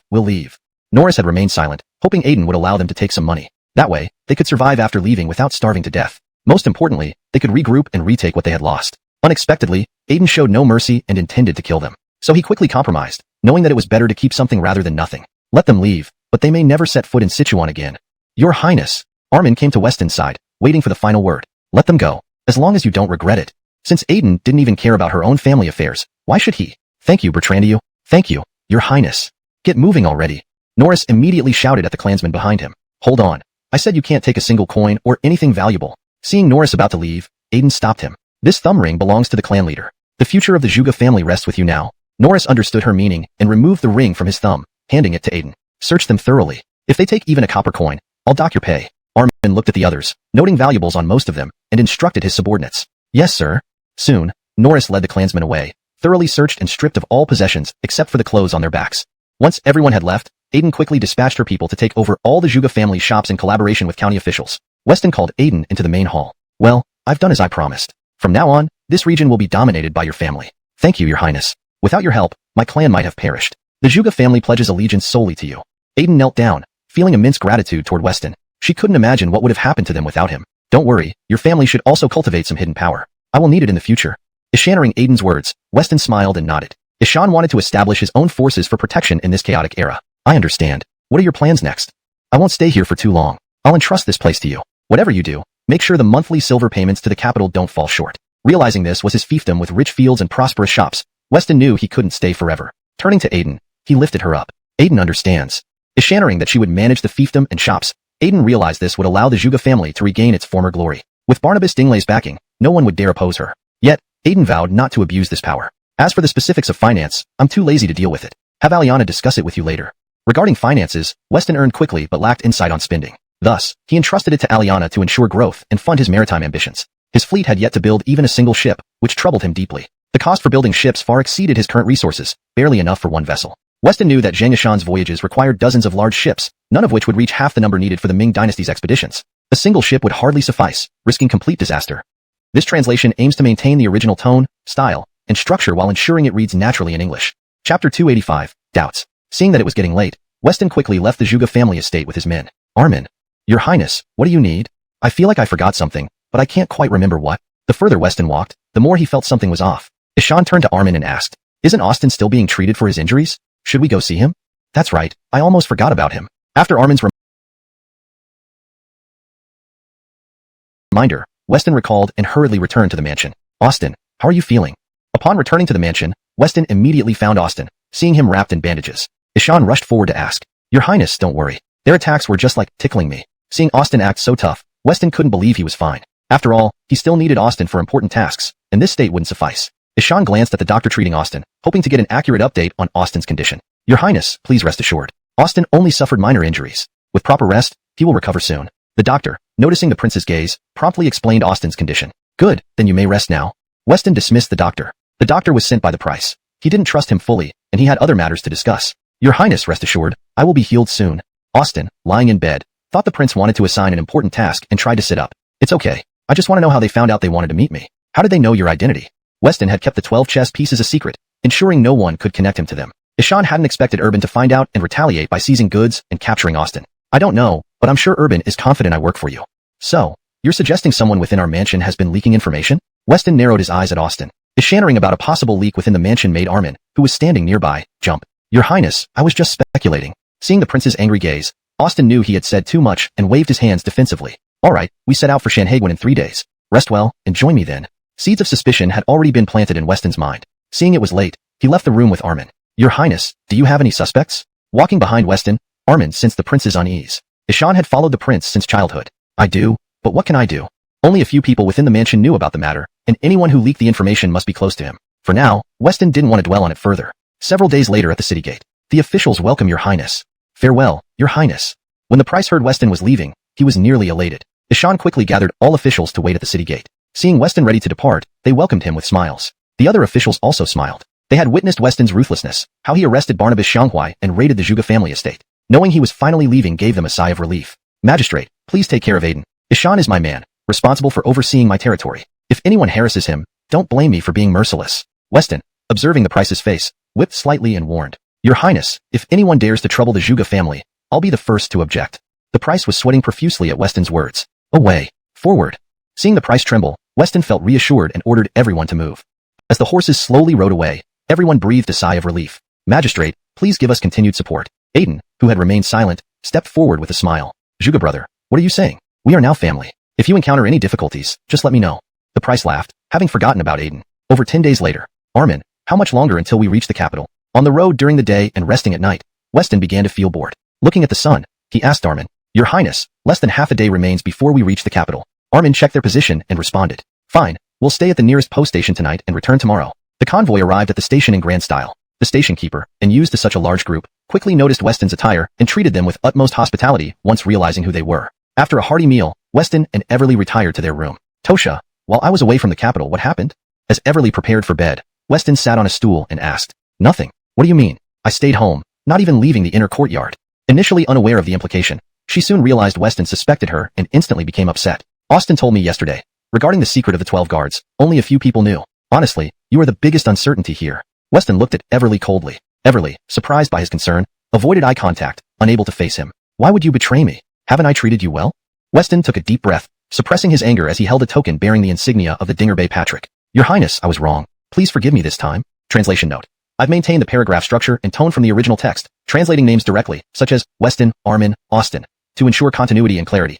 ####Chapter 286, Escort. Everly looked at Weston's expression and could no longer hold back. She knelt on the ground and said, Really, it was you. I thought of anyone else first, but finally came to think of you. Why did you do this? Weston smashed the token in his hand onto the table and pulled Everly into his arms, tightening his grip while questioning her. I wanted to find the one who killed my father. Over time, Everly had grown fond of staying by Weston's side, but she always harbored a deep-seated issue, finding out who had murdered her father. It wasn't until Finwick found her that some light appeared. Eschannering Everly's words, Weston loosened his hold, stepping back in disbelief. I was wrong, but I really wanted to know, so I agreed to their request. Everly sat down on the ground, tears streaming down her face. So Callan was right all along. In the end, we all reap what we sow. Weston saw the determined look in Everly's eyes and instantly understood Callan's previous words. Ishan smiled coldly and said, I know who killed your father. Weston looked at the seated Everly and continued, Who? Who is it? At this, Everly quickly stood up, grabbing Weston's arm as she pressed for an answer. It's me. No, it can't be. You're lying, aren't you? Everly initially suspected Weston, but after reconsidering, felt it was unlikely. Given Weston's ruthless nature, he wouldn't have spared them or brought them into his mansion for protection. The person wasn't killed by my own hands, but the plan was mine. Didn't you always want to know? Now I'm standing right before you. You can kill me. Weston took a dagger from his waist and threw it at Everly's feet. You. So it was you. Picking up the dagger, Everly drew it and pointed it at Weston. Clang. Just as they were talking, Armin, hearing something amiss, kicked the door open and rushed in. Sister Tosha, what are you doing? Put the knife down. Seeing Everly pointing a dagger at Weston, Armin drew his sword to shield the Barnabas, but hesitated, fearing he might harm Everly. Step aside. Today it's just between us. Armin, even if she kills me, let her go afterward. Knowing this was retribution for his actions, Weston pushed Armin aside and gave his instructions. Barnabas, Sister Tosha, what's going on? Confused by the situation, Armin didn't understand why everything had escalated so quickly. From now on, we part ways.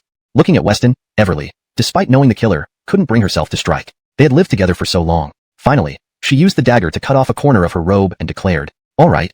Seeing Everly's actions, Weston knew they would never return to how things were before. Ishan picked up the torn piece of cloth with a heavy heart. While Armin was picking up the items, Everly ran out. Barnabas, should we stop her? Watching Everly leave, Armin sensed the severity and asked for instructions. Let her go. This is my karma. Weston had no intention of killing Everly. There was still mutual affection from their shared past. The next day, they continued towards the capital. The guards accompanying noticed Sister Tosha's absence and were puzzled. Our Highness, shouldn't you untie Barnabas Xianghua? It's improper to enter the palace like this.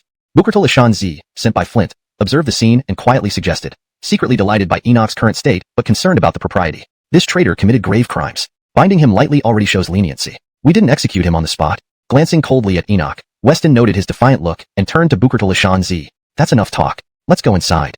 Though wanting to say more, Bukurtul Ishan Z hesitated, giving Enoch a sympathetic glance before leading the way. At the presence of Christopher of the Northwestern. Arriving at the hall entrance, Bukurtul Ishan Z announced, Christopher of the Northwestern, Your Majesty. Entering the hall, Weston bowed deeply. Minister Alden, we've heard much of your deeds in the capital, Flint said, descending the dais to greet Weston face to face. Chapter 287, Confession Without Denial. After listening to Easton, Weston almost forgot that he had not only traitors, but possibly also the Dantes' men around him. Your Majesty is truly all-knowing. Without leaving the capital, you can be informed of everything in the Empire. I am very impressed. Looking at Easton in front of him, Weston said with a smile, Ha ha ha, compared to Minister Alden, my abilities are still insignificant. I heard you brought back my brother? While Easton was smiling up until this point, his face turned grim when he mentioned Barnabas Xianghua. Yes, bring him in. Weston completely disregarded Easton's expression, as he had already warned earlier that anyone who dared provoke him would not be easily forgiven. Then 2 palace guards escorted Enoch, bound and gagged, into the hall. You two, hurry and untie Barnabas Xianghua. On their way here, Bukurtul Ishanzi thought of a way that wouldn't put the Dantes in an awkward position, so he had Armin and Jacob, who came with Weston, stay outside the main hall. When it came time for Weston to bring someone before the Dantes, the 2 palace guards were instructed to bring him in. They would then untie the prince just before entering, ensuring that the Dantes wouldn't see any ropes. Unexpectedly, these guards did not know about this plan, almost driving Bukurtul Ishanzi mad. Easton did not expect Weston to really dare do such a thing, openly defying the authority of the royal family. Following Bukurtul Ishanzi's instructions, the palace guards quickly untied the ropes on Enoch. The moment the ropes were removed, Enoch hurriedly took the cloth off his mouth. Weston, you're courting death.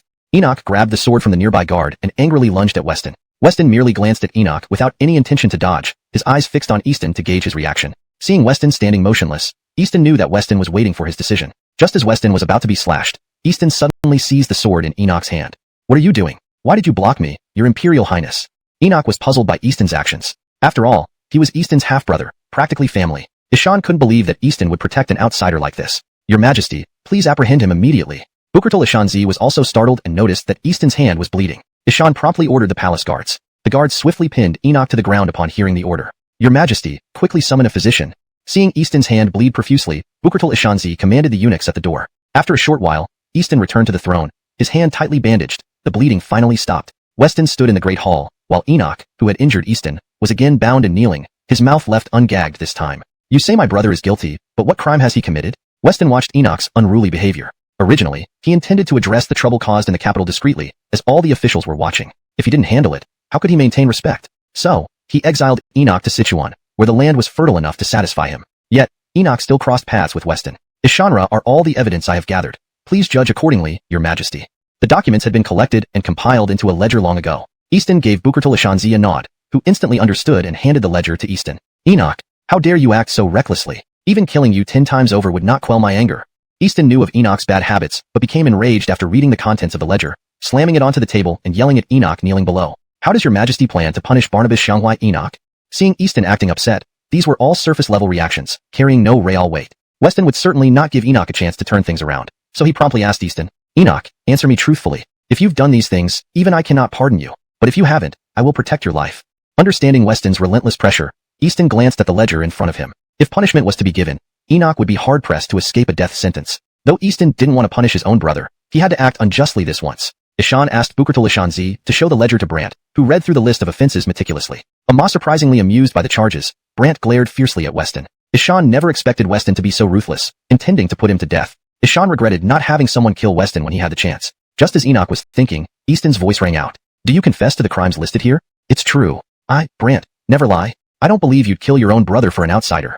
Kneeling straight, Brant showed no remorse for his crimes. Instead, he boldly addressed Easton. Enoch's words nearly made Easton lose his temper. Even Bukurtul was speechless, wondering why the Dantes was being forced into a corner despite trying to help. According to Ming law, Enoch's crimes warrant immediate execution. Since he has confessed, I will take responsibility and execute him at noon tomorrow. Weston saw through Easton's intentions. Fortunately, Enoch confessed, or it would have been more troublesome. Bowing to Easton, Weston grabbed Enoch and left the hall. Your Majesty, Barnabas Xianghua has been taken away. If you don't stop this, his head will roll at noon tomorrow. Abdul is not one to bluff. Seeing Weston lead Brant away and noticing the Dantes' silence, Bukurtul quickly approached Easton. I know. I've been giving him hints all along, but he kept confessing. What can I do when he's willingly walking to his death? Easton rubbed his head, nearly driven to fury by Enoch. Your Majesty, should we save the prince now? Forget about the Abdul for now. We must keep the prince alive, or it will be too late tomorrow. Yes, you're right. Send people immediately to intercept Weston and detain Enoch. Chapter 288, Demanding Benefits. Bukurtul quickly left the Grand Hall to chase Weston, who had just departed. At this moment, Flint sat alone on the dragon throne, torn between a tough decision. His strategist and his brother. Ishan buried his head directly onto the dragon desk, waiting for Bukurtul return. Bukurtul also sped up his steps, accelerating towards the palace gate. Following the route to the palace gate, he saw no sign of Weston and started getting anxious. If Weston went back, Barnabas Xianghua's life would be in danger. When he reached the palace gate, he saw only Weston there alone. Eunuch Ishan, does his majesty have something to instruct? Weston had already guessed Bukurtul would come out, and waited here smilingly asked him, Barnabas, do you know where Barnabas Xianghua is? Bukurtul looked around and seeing no one else, felt beads of sweat trickle down his back. Ishan hurriedly approached and asked Weston, taken away. He will be executed tomorrow. Weston, seeing Bukurtul emerge, knew what he came for. Ishan mounted his horse and said this to him. Your Highness, His Majesty doesn't want things to escalate. We can negotiate. Seeing Weston about to ride away, if he left, there would be no way to report back. Recalling something, Bukurtul hastily pulled at Weston's horse and whispered cautiously nearby. Oh, let's see what the Dantes wants to discuss with me. I will wait for him at my residence. If he doesn't come by noon tomorrow, don't blame me. Waiting at the palace gate for so long, it was clear that Flint wouldn't easily give up on Urban and would certainly attempt to save him. If Weston wanted to save Urban, it had to be according to his plans. After talking to Bukurtul Weston didn't linger but rode straight out of the palace gate. This sigh, a single word from your highness makes me run myself ragged. Bukurtul understood Weston's meaning. It seemed the Dantes needed to prepare something valuable. Ishan hastened back inside the palace. What? Upon hearing Weston still had demands, Flint slapped the dragon desk and stood up. Your Majesty, please don't get angry. I think this might actually be a good thing. Seeing Flint upset, Bukurtul knelt quickly and said, Good thing? How can this be considered a good thing? Your Majesty, if Secretary Alden has demands, it means Barnabas Xianghua has a chance of being saved. As long as there's hope, his life can be spared. Then what are his conditions? Standing to Bukurtul Flint gradually calmed down, sitting on the dragon throne facing Bukurtul Well, you have something to say, spit it out. What did Weston demand? Seeing Bukurtul hesitating, Flint grew impatient and asked, Your Majesty, Weston didn't mention any specific conditions. Ishan just asked you to consider them yourself and inform him. The deadline is by noon tomorrow. If there's no response by then, Bukurtul was helpless because Weston hadn't specified any conditions. Had he done so, it would have been easier. I see now. I originally thought I could handle this, but you played this hand against me. Flint sat on the dragon throne and laughed, talking to himself. Your Majesty, your meaning is? Ishaning the Emperor speak, Bukurtul kneeling on the ground, couldn't understand what Flint meant. Pass my decree, full authority over trade at Shanhaguan will be handed over to Weston. Flint sighed helplessly, addressing Bukurtul Understood, Your Majesty. Returning home, Weston saw many people in the courtyard. What's going on here? Looking at the people in the yard, Weston wondered why they were there, asking puzzled. Barnabas, we haven't received our monthly stipend this month. When will it be given? Earl stepped out of the crowd and asked Weston. Monthly stipend? Is there no money in the household? Ishaning Earl, Weston didn't quite understand since money wasn't a problem for him now. With both Tosha not around, we don't dare take the initiative. I see. Everyone, Please calm down. The stipends will be issued the day after tomorrow. Because Everly had left, everything in the house was disorganized. Weston had important matters to attend to and could only postpone this issue. Meanwhile, Everly returned to the capital city but couldn't return to Weston's mansion due to their falling out. She had to seek refuge with Fenwick. Barnabas Aaron, what brings you here? The fugitive Fenwick sat in a courtyard, leisurely drinking tea, looking at Everly brought before him. I've been discovered by Weston and have nowhere else to go. Dressed as a man, Everly sat beside Fenwick. Since you've left Alden Mansion, you're of little use to us now. Ishannering Everly had been found out, Fenwick paused and smiled at her. Swish. Amostonly drawing a dagger, he lunged at Everly. Clank. Everly was unprepared for Fenwick's sudden attack. Just as the dagger was about to reach her, a dart struck the blade. Fenwick's dagger deflected, forcing him to retreat and look warily around. Our dear Tosha isn't someone you can just touch. As Everly was shocked, two figures leapt from the rooftop, laughing as they looked at Fenwick. Who are you? With you guys.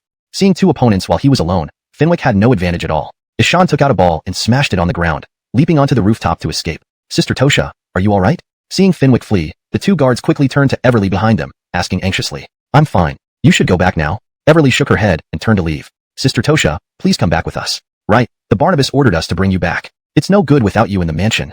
Seeing Everly preparing to leave, the two guards hurriedly blocked her path and said, Really? Ever since leaving Weston, Everly felt a strange emptiness in her heart. Ishannering what they said, she asked with surprise. Ishan's previously dim eyes seemed to brighten instantly. Yes, the Barnabas knew about your meeting with that person and didn't mind it. But this time he is angry because you leaked the information about the 12 secret Dantiards, leading to Austin's capture and torture. They explained what Everly couldn't understand until now. But, we have a blood feud for my father's death. Your family wasn't killed by the Barnabas. Ishan only provided a plan to find spies hidden within the Ming dynasty. Callan was the one who killed your family. Brant hurriedly revealed the old truth. How do you know? When you came to the mansion, it was much later than me. Her silently was omitted here to avoid agitating Weston, who was checking accounts and paying salaries. Is Shannering she is returning? Upon hearing Everly was on her way, Weston stood up excitedly. Yes, I hurried back to let the Barnabas prepare. Good job. See how I look. Weston threw the ledger on the table and asked Brant excitedly. Very good. Let's go. I will wait at the gate to welcome Everly back. Weston walked towards the gate, stopping to look around anxiously. Everyone else in the courtyard watched Weston, seemingly entertained. Barnabas, you need this. As Weston waited, Earl approached and handed him a bouquet of flowers. Yes, nice work. Where did you learn that? Seeing the bouquet, Weston took it and gave Earl a thumbs up, grateful for the timely help. Halt. Just stop. As Weston waited, he heard shouts and rushed outside, seeing someone running towards him. Realizing it was Everly, he wanted to approach with the flowers, but noticed several Imperial guards chasing her with swords. Seeing Weston ahead, Everly quickly hid behind him. What are you doing? Weston shielded Everly, looking at the aggressive guards. Can't you see? We are the Imperial Dantiards. One of the guards brandished his sword arrogantly. Greetings, Your Highness. Upon recognizing Weston, the guards quickly knelt down in terror. Your Highness. The formerly arrogant guard now trembled on the ground. You Imperial Dantiards are really tyrannical. Weston stomped on the face of the arrogant guard, feeling particularly irked. Don't dare. Please, Your Highness, spare us. Another guard dared to raise his head and plead. Slap. What are you worth? Even your supervisor Alistair would kneel before me. Weston dismissed their arrogance, knowing if he hadn't been there, these guards would continue to bully others. Chapter 290. My consort. Also a object to your investigation? The prince. This person was a woman disguised as a man. We wanted to stop and inspect her, but she started running without a word, so we had to chase after her. The injured officer of the embroidered uniform Dantiard rubbed his face, pointing at Everly with some grievance. Swish. Right after he finished speaking, Weston chopped off one of his fingers. This person is my consort. Can you just inspect her casually? Who sent you? Weston sensed something was amiss. Although Everly was dressed as a man, it was unlikely she could be exposed so easily. Ishan pointed his sword at the men in front of him. We. After losing a finger, the others were in panic. Just as they were about to speak, a group of officers from the embroidered uniform Dantiard approached. Barnabas Bryant, what's going on here? Alistair looked at Weston with a smile, somewhat puzzled. Alistair, didn't I say in the palace that if you dare to provoke me again, it wouldn't just be a whiplash for you? Seeing Alistair approach, Weston sneered, confirming his suspicions. Ishan waved his sword in front of Alistair's face. Upon hearing the mention of the whip, Alistair's face twitched. It still hurt faintly. Your Highness, why do you say such things? Our job as the embroidered uniform Dantiard is to investigate everyone. Since this person was disguised as a man, it's our duty to stop and check her. Seeing Weston gesturing, Alistair feared another sudden attack like last time. Ishan quickly retreated 2 steps, reaching a safe distance, ready to dodge any surprise moves by Weston. Alistair, are you tired of living? This is our consort. Earl led the guards from the mansion, all armed with weapons, stepping up next to Weston, warning Alistair. Consort, I sincerely apologize. My subordinates don't understand protocol. Now get out of here. Upon hearing Earl's words, Alistair glanced at Everly, and then the few incapacitated men on the ground before responding. Yes. Relieved, they hastily left. Consort, earlier I saw you come out of a courtyard. That place used to belong to Fenwick, which we have been monitoring for a while, preparing to catch a bigger fish. Why did you sneak into there all of a sudden? My consort's actions need your approval? Before Everly could reply, Weston grabbed her arm and turned to Alistair, countering. Your Highness, please don't make it difficult for me. This isn't a small matter. Fenwick has betrayed us to the Jian invaders, making him a traitor to the Ming dynasty. If the consort went there, shouldn't we inquire? At this moment, Alistair wasn't backing down. With the advantage on his side, as long as he insisted that Everly had been there, even Weston couldn't argue much. Everyone present felt the tension rise. No one except Everly knew why she had gone there. Just as Everly was about to admit, Weston interrupted. It was my order. Everly looked at Weston's side profile, lost in thought for a moment. Collaborating with the Jian invaders was punishable by death under the law of the Ming dynasty. She had planned to take the blame herself to avoid implicating Weston, but Weston took the blame entirely. Barnabas, are you joking with me? Ishannering Weston's response, Alistair was surprised. Ishan had anticipated many outcomes, even a possible physical confrontation, for which he had made preparations. What he hadn't expected was for Weston to take responsibility. Not joking. It's true. I ordered my consort to approach Fenwick to gather information. Do you expect me to believe that? This matter requires you to accompany us. Amos Supervisor Bertrand, please write a report to His Majesty regarding today's events for His Majesty to decide. After hearing the recount, Eunuch Ishan didn't believe Weston had collaborated with the enemy. Weston was someone who had contributed greatly to the Ming dynasty, so it couldn't be him. Seeing Earl's serious expression, he couldn't refute more and suggested writing a report. Only this way could the conflict be paused, allowing him to read the imperial decree. Alright, understood. Alistair knew he couldn't push further and had to give Eunuch Ishan face, then left with his men. This is the Dantes' decree for you, to be announced tomorrow. After Alistair left, Eunuch Ishan handed over the imperial decree given by Dantes Howell. Yes, this is what I needed. You can now retrieve people from the embroidered uniform prison. Reading the content, Weston was satisfied, put away the decree, and informed Eunuch Ishan. The embroidered uniform prison? Do you mean Barnabas Xianghua is in there? Excited at being able to retrieve the people, Eunuch Ishan suddenly felt something was wrong and asked in shock. Chapter 291. The Christopher Chess Everly. Bukhartul Ishan Z from the imperial prison knew all too well that it was practically a hell on earth, where no one could leave unscathed. Ishan couldn't believe that Weston was so ruthless as to have Barnabas Xianghua imprisoned there. Yes, if you had arrived any later, Barnabas Xianghua might have suffered greatly. Weston wasn't about to let him off easily. Although he had promised to return the prince to Flint, I knew my elder brother wouldn't abandon me. Enduring the pain, Urban turned over, facing upwards and laughing at Bukhartul Ishan Z. Your Highness, I will take you back to the palace immediately. We'll find the best imperial physicians to treat your injuries. Isaiah quickly summoned 2 Hermanway officers with a stretcher, following behind Lord Ishan, carrying the injured Urban back to the palace. Weston, not killing me is your biggest mistake. After applying herbal medicines all over his body, Urban lay in bed, laughing aloud. Squeak. Bertrand, are you feeling better?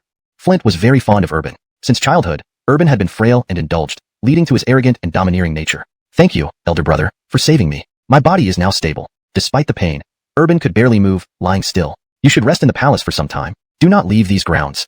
Seeing Urban's condition, Flint, as an elder brother, felt uneasy. Now that Weston had become an enemy of Urban, Flint gave some cautionary words. All right. Good. Focus on recovering. I shall leave now. Satisfied with Urban's agreement, Flint left the room. After he exited, Urban clenched his fists tightly, filled with anger. Your Majesty, when I delivered your Majesty's decree today, crowd gathered by the windows again, eager to hear more. Are you guys never going to stop? Opening the door moments later, Weston looked at the window-spying crowd with resignation. Just listening, Your Highness. Don't be so stingy. Laughter filled the courtyard. Let's celebrate tonight. Everly is now the Duchess of our mansion. Looking at Everly and then everyone in the yard, Weston announced her new title. Everly blushed, lowering her head. Christopher Chess. Christopher Chess. Initially stunned by the prince's words, everyone soon cheered, calling out to Everly. Do we get any rewards from our new Duchess? Armin stepped forward, teasing the blushing Everly. Rewards? 1 silver coin per person. Emotionally energetic at the mention of rewards, Everly thought about the 20 or so people in the courtyard. She raised one finger. Ishannering only 1 silver coin each, everyone was disappointed. Well, money-making matters will be handled by me. You just spend it freely, Weston joked, hugging Everly, amused by her frugality. How about 2,000 silver coins for each then? Chapter 292. Leaving without telling me. When Everly returned to the princely residence, everything in the manor resumed its normalcy. Your Highness. Yes, are your injuries all better? Weston was seated in the hall, and, seeing Weston resume reading, Everly let go of his hand. Everyone in the manor knew that Weston always wanted to build a fleet and sail out to sea, mimicking Zhang Ishan's voyages to the Western Oceans during the Ming Dynasty's early days. Voyaging across the seas wasn't easy. It required many ships and crew members, amounting to a colossal expense. Now, all the people of the Ming Dynasty knew it was almost impossible, as the dynasty, after years of war and official corruption, was outwardly strong but internally weak. Then you plan to gather all the money yourself? Actually, Everly wasn't stingy. Understanding Weston's intentions, she wanted to save every penny so that Weston wouldn't have to work so hard. Don't worry, I know what I'm doing. Seeing Everly's caring gaze, Weston pulled her into his arms. 10 days later, Janice instructed everyone in the residence to pack their belongings, preparing to depart for Shanhaiguan. Barnabas Bryant. Where are you heading off so early? Just as they were about to set off, Bukhartul Ishan Z arrived with a group of people. Seeing everyone packing, he greeted Weston with a smile. I'm taking them to Shanhaiguan. Why did you come by, Palace Atmosphere-Intendant Ishan? Upon seeing Bukhartul Ishan Z enter, Weston's expression changed instantly, turning his head aside. His Majesty sent me to check what Barnabas is up to since it's been a while since we last met. Tell His Majesty not to worry. I am about to set off for Shanhaiguan. Knowing it was Flint who sent him, Weston sneered, then turned around smilingly at Booker de Lashanzi. Is Madam going too? Seeing Everly beside Weston packing up, Booker de Lashanzi asked, puzzled. To him, this was merely a 1-month trip to Shanhaiguan, hardly needing female companions unless Weston didn't plan on returning. Do I need your permission? In fact, Weston planned to settle matters in Shanhaiguan, then take his people directly to Weihai, from where they would sail out. Your ships in Qingdao have all been seized. If you wish to sail out, tell His Majesty first. Ishan isn't someone who would forcibly keep you here. Booker de Lashanzi figured Weston planned to leave. Before leaving the palace, Flint had instructed him that if Weston decided not to return to the capital, to ensure he visited the palace before departing. Ishannering this, Weston was momentarily stunned. Despite past conflicts with Flint, their bond was undeniable. The thought of possibly not returning for years and the uncertainty of whether Germain might break the alliance and invade Shanhaiguan, leading troops into China, made Weston realize the precarious situation Flint would face. Note, Aldanong Taiji should be Germain in English to maintain historical accuracy and consistency. I'll go with you. After much hesitation, Weston decided to follow Booker de Lashanzi. Sherman. Ishannering Weston agree, Everly quickly grabbed his arm. It's okay. I'll be right back. Weston gave Everly a reassuring look. Though accompanying the Emperor was like walking with a tiger, he believed Flint wouldn't harm him. Everyone, prepare quickly. Set off for Shanhaiguan as soon as His Highness returns. Watching Weston walk away, Everly felt an inexplicable worry. Seeing everyone pause, she swiftly ordered them. Your Majesty, you summoned me? Following Booker de Lashanzi into the palace, Weston entered the Grand Hall. Seeing Flint sitting high on the dragon throne, immediately knelt respectfully. Oh, cousin, why didn't you come say goodbye to me? Seeing Weston, Flint understood and replied with a bitter smile. I will come back, so why the farewell? Haha, I've allocated a lot of silver to your shipyard. Maybe next spring, you can set off. Booker stinting to Weston's reply. Flint laughed heartily, pleased. Your Majesty, you don't need to spend so much. I've made significant progress already. Feeling somewhat embarrassed by Flint's generosity, Weston responded. Enough talk. The money is for your safe return. If you die at sea, I won't send a rescue mission to retrieve your body. Ha ha ha, indeed. You are still like this. Ishannering Flint's words, Weston couldn't help but laugh. The two conversed as if they hadn't seen each other in ages, surprising Booker de Lashanzi, who hadn't seen the Emperor like this in a long time. They chatted for a long while.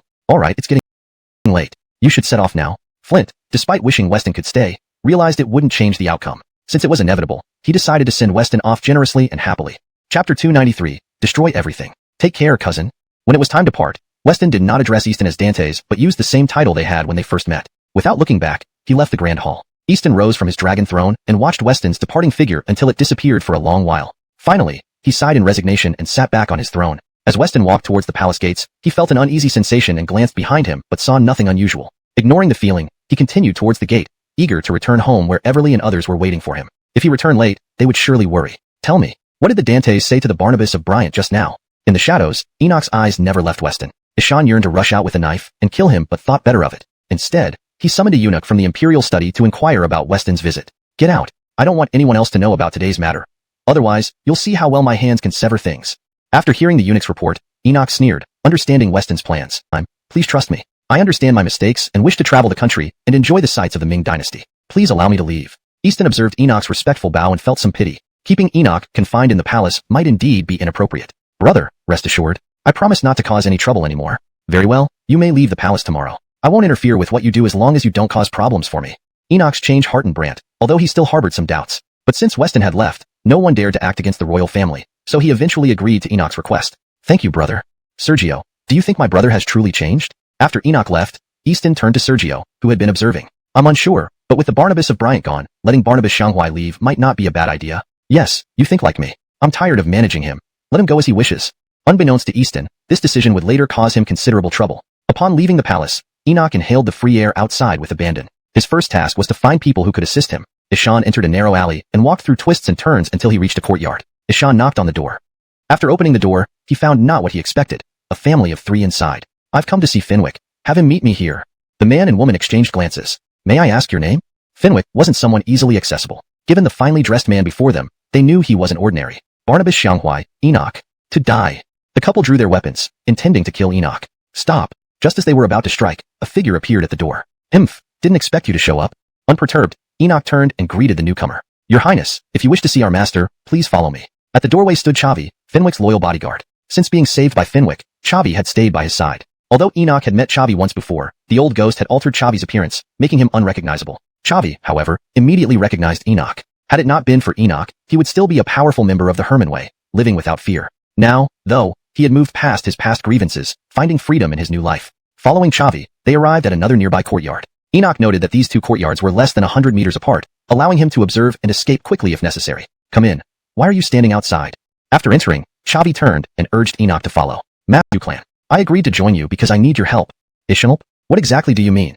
Upon hearing that Urban had conditions, Fenwick wasn't particularly worried. As long as there was something desired, it could be managed. Ishan wondered what a prince would ask him to do. I want you to help me deal with Weston. You mean Christopher Bryant Weston? After Urban finished speaking, both Fenwick and Chavi's expressions changed drastically. Uncertain, Fenwick asked again. Yes. Your request aligns with what we've always intended. However, Weston is surrounded by experts, leaving us helpless. Recalling being chased away by Weston's 2 guards before, Fenwick felt extremely frustrated. The annihilation of his family was also orchestrated by Weston. We don't have to confront Weston directly. I know what matters most to him. If we destroy that, Weston will certainly collapse. Oh, tell us your plan? Is what you're saying true? After hearing Urban's words, Fenwick found it hard to believe. After all, his informants were spread throughout the entire capital and even the whole Ming territory. For Weston to undertake such a significant action without him knowing was almost unrealistic. It's absolutely true. This was revealed during the Dantes' conversation with Weston. Even the Dantes knows only partially, so don't mention it to anyone else. Humph. Chavi, escort the prince out. Master, are we really letting him go like that? Back inside, Chavi was bewildered and asked Fenwick. Let him go. Sooner or later, he'll be useful to us. Send someone to check if they are indeed building ships where he said. As you wish. Bertrandi, take the rest of the people to Weihai and settle temporarily. Once I finish my business at Shanhaiguan, I'll meet you there. At a fork in the road, one path led to Shanhaiguan, the other to Weihai. Weston looked at the trailing group, realizing it would slow him down, and reluctantly split his forces. Bertrandi, listen carefully. In my absence, everyone follows the princess's orders. Anyone who disobeys is to be detained until I return. After giving these instructions, Weston called Armin, Jacob, and over 10 guards, riding toward Shanhaiguan. Why are we stopping? Feeling the carriage halt, Everly stepped out and approached Bertrandi, noticing his presence. Where's everyone? Where's the prince and Armin? Looking at the shortened caravan, she missed Weston and several guards, questioning Bertrandi curiously. Barnabas, the prince has gone to Shanhaiguan. Before he left, he instructed us to head to Weihai and wait for his return. Bertrandi dared not look Everly in the eye, fearing her blame for not informing her sooner. Fine, no problem. Everyone, proceed to Weihai. Everly glanced at the direction of Shanhaiguan, then turned and walked back to the carriage, issuing orders as she went. As you wish. To Weihai. Seeing Everly calmly return to the carriage without complaint, Bertrandi was surprised but quickly followed through with her orders. Barnabas, why didn't you tell Barnabas and just leave with us? Riding beside Weston, Armin, curious, asked. When you find someone you care about, you'll understand. Let's go. Not telling won't change anything. I don't care anyway. Let's go. Knowing he'd only learn when he got married, Armin pouted and sped up his horse. Several days later, the group arrived at the nearest city to Shanhaiguan. This place is still the same since I left. Entering the city, they headed straight to the governor's mansion. Dismounting and seeing the sign still bearing Christopher Bryant, he felt nostalgic. Finally, I've missed this place. A good night's sleep awaits tonight. Armin signaled for the horses to be taken care of and smiled, looking at the governor's mansion happily. Chapter 295. Return to Shanhaiguan. As they stood at the entrance of the residence, an elderly man emerged from within. Upon seeing Weston standing at the gate, he hurriedly ran over and knelt before him, saying, Sir, you have returned. Yes, you've been diligent in looking after this house. Looking at the elderly man before him, Weston recalled that when he left, he had promised to return someday and asked the old man to take care of the residence. Speaking as he helped the old man to his feet, Weston asked, How has the border been since I left? After assisting the old man up, Weston inquired about what concerned him most. The Jurchens were notoriously untrustworthy, and he feared they might take advantage of his absence to attack Shanhaiguan or send small bands of cavalry to raid and plunder along the frontier. There have been a few bandits on horseback roaming around, robbing passing merchants, but there has been no war. Now, the people at the border can finally sleep soundly. Bandits? We never heard of any while we were here. Armin was puzzled. This was Shanhaiguan, home to the most elite troops of the Ming Empire. How could bandits exist? Who knows? These bandits are very cunning. The authorities sent many troops to suppress them, but always returned unsuccessful. In the end, they only robbed the rich without harming lives, so the government decided not to waste more resources on them. This government, truly ineffective. Jacob was infuriated upon hearing this. The authorities allowed bandits to grow stronger despite the huge sum spent on their upkeep. Cowards all. Ishani Armin, go to the camp outside the city and bring a detachment of cavalry. Destroy those bandits for me. Weston was equally angered and ordered Armin. Understood. Without hesitation, Armin prepared to mount his horse. A group of soldiers pushed through the crowd, clearing a path. Dantier this area tightly. Don't let anyone in. A rough voice commanded. Many residents recognized the approaching general as Finian, who had almost caused disaster earlier. After some time, Finian had resumed his position and now came under Donnie's orders to protect Weston. Ishan's here? Ishannering the commotion, Armin emerged and was surprised to see Finian at the door. Ishan thought Finian had been executed for his past mistake. Alden Dantiered, I wish to see Drew. Please inform him. Finian discreetly slipped Armin a silver ingot. Feeling the weight of the silver, Armin smiled. All right, wait here while I inform him. Whether Drew will see you is up to him. Stowing the silver away, Armin gave a heads up to Finian. Thank you. Entering the courtyard, Armin approached the backyard. Drew, Finian wishes to see you, and gave me over 10 taels of silver. You keep the silver. Let him in. Ignoring the silver, Weston listened to Armin and realized something was amiss with Finian coming and being generous. It wasn't like him. Many officials were corrupt, but the military offered little opportunity for graft. Finian, known for his straightforwardness, must have really stretched to give Armin this silver. As Finian was about to depart, he heard the prince call out to him. The smile on his face turned into a grimace. Your Highness, what more do you need from me? Even if it means going through fire and water, I will fulfill your orders without hesitation. Finian now realized clearly that the most trustworthy person in all of Ming was this very Barnabas Bryant standing before him. A man barely over 20 who was already one of the most powerful nobles in the empire. This status indicated that he enjoyed the utmost trust from the emperor. Serving such a man meant serving the court indirectly. Although this was partly Finian comforting himself, his identity as a border military commander did prevent him from being anyone's personal subordinate. Is this proper? Upon hearing Finian's words, Weston looked up, somewhat surprised, and met his eyes, finding him sincere. What does propriety have to do with this? In the army, I've seen people only care for their own benefits. Only the prince truly works for the state. All right. Have there been any significant events at the camp or the border recently? Praised by Finian, Weston felt slightly embarrassed. Recalling that he was actually making money by building ships, his face flushed with shame. Not really, just many merchants have arrived here recently, hearing that trade with beyond the pass has opened. They all want to earn money. All eager to make a fortune. A Masha move would inevitably cause chaos. Thinking it was an oversight, Finian quickly voiced his concerns. Hasty? When negotiating with the other side, they insisted on cooperating with just one of our merchants, fearing our deceit. They only allow the men I send across the pass. Of course, Weston knew exactly what he was saying. Anyone would be shocked, but he smirked confidently at Finian. Well, okay. After hearing Weston, Finian found himself speechless. Either way, the result would be the same. Ishan glanced at Edmund. Don't worry, Edmund. We may lack certain strengths, but we prioritize the nation above all. Edmund pretended to be overwhelmed, kneeling and bowing deeply to Weston. Really? How can I be sure of that? Following a discussion, Edmund was escorted away by Jacob. Finian, did you hear everything? After Edmund left, Weston looked coldly at Finian beside him. I heard, no, not really. Without thinking, Finian replied, then immediately corrected himself, shaking his head. Booker staying to the conversation, he felt increasingly anxious, but couldn't understand why he was made to stay and listen. Ishanard is heard, unheard is unheard. Weston stood up, glaring sternly at Finian, as if ready to eliminate him for any slip-up. Whatever the prince commands, ready to serve faithfully. Standing still, Finian desperately searched for a solution. Then he knelt down, bowing his head to the ground. Haha, calm down. You fight for the nation on the battlefield, and I risk my life for the country. In principle, we're comrades. Seeing Finian's compliance, Weston chuckled and helped him up. From now on, you'll help monitor Edmund. I won't be here permanently. One purpose of today's meeting was to find Edmund a reliable supporter. Among the border troops, Finian was the best choice. Unambitious and steadfast, unlike others who harbored ulterior motives. Even General Donnie, whom Weston could not fully trust, despite saving his life previously. Donnie had seemed grateful initially, but back at Shanhaiguan, it became clear that he had other intentions, like when Finian's expedition went unreported intentionally. Your Highness, I know what's expected of me. I'll ensure the safety of these merchants in the interests of Ming. For Finian, protecting the merchant convoy was a minor task. And Shanhaiguan, who wouldn't give him some respect? Of course, this didn't apply to General Donnie or Nicholas. All right, you may leave. Having achieved his goals, Weston was satisfied with Finian's response. It was getting late, and he had other matters to attend to. Sir, retreating now. Chapter 297, Escape. Finian had now become more discerning and quickly withdrew. Previously, Finian was simply too naive, handling everything straightforwardly. With the guidance of his second brother, Kobe, Finian began to slowly change. Your Majesty, something terrible has happened. Inside the palace, after receiving a piece of news, Bukurtul Ishanzi rushed into the hall and said, What happened? Seeing Bukurtul Ishanzi barge in with a panicked look, Flint immediately put down the petition he was reading and asked. Flint knew that Bukurtul Ishanzi would not act like this unless it was a matter of great urgency. Barnabas Xianghua is missing. All our people who were tracking him lost him. What? I was feeling uneasy all along. It's him again, Enoch? Upon hearing that Enoch had disappeared, Flint's heart sank. Ishan angrily slammed his fist on the imperial desk. I will immediately order the Eastern Depot to search the entire city and find Barnabas Xianghua. Seeing the Dantes angry, Bukurtul Ishanzi broke out in a cold sweat. Ishan had dispatched the men who had been secretly following Enoch, and if anything went wrong, it would be blamed on him. All right. I understand my royal brother very well. He wouldn't do something without assurance. Now that he has escaped, you won't find him easily. Stopping Bukurtul Ishanzi from rushing off, Flint sighed and sat back on the dragon throne. Your Majesty, if we do nothing, I fear something terrible might happen at this critical juncture.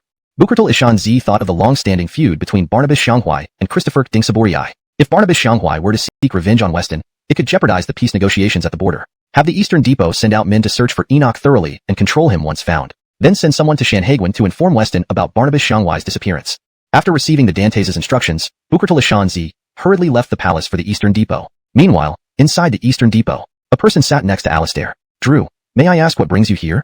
Alistair looked at Enoch beside him. Not knowing Enoch, Alistair wondered why he suddenly sought him out. I am planning something significant and need your help. Drew, don't jest. As Barnabas Xianghua, you can have whatever you desire with a mere wave of your hand. Why would you need my help? Ishannering this, Alistair couldn't help but laugh. Do you think I'm joking? Enoch's face remained emotionless, his eyes icy as he retorted. How can I assist you, Drew?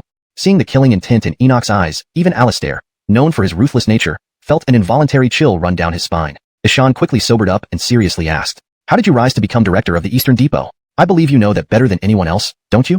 Drew, what are you implying? The position was given due to the Dantes' trust, of course. That's enough. Don't think no one knows about your murder of Iof. If you want something hidden, keep it to yourself. Booker stinting to Alistair's self-righteous words, Enoch felt nauseated. Interrupting Alistair, he exposed his true colors. How do you know about that? That incident was Alistair's Achilles' heel. To hear Enoch mention it sent him reeling. Standing up, he placed his hand on his waist and demanded coldly, now tell me, even His Majesty knows about it.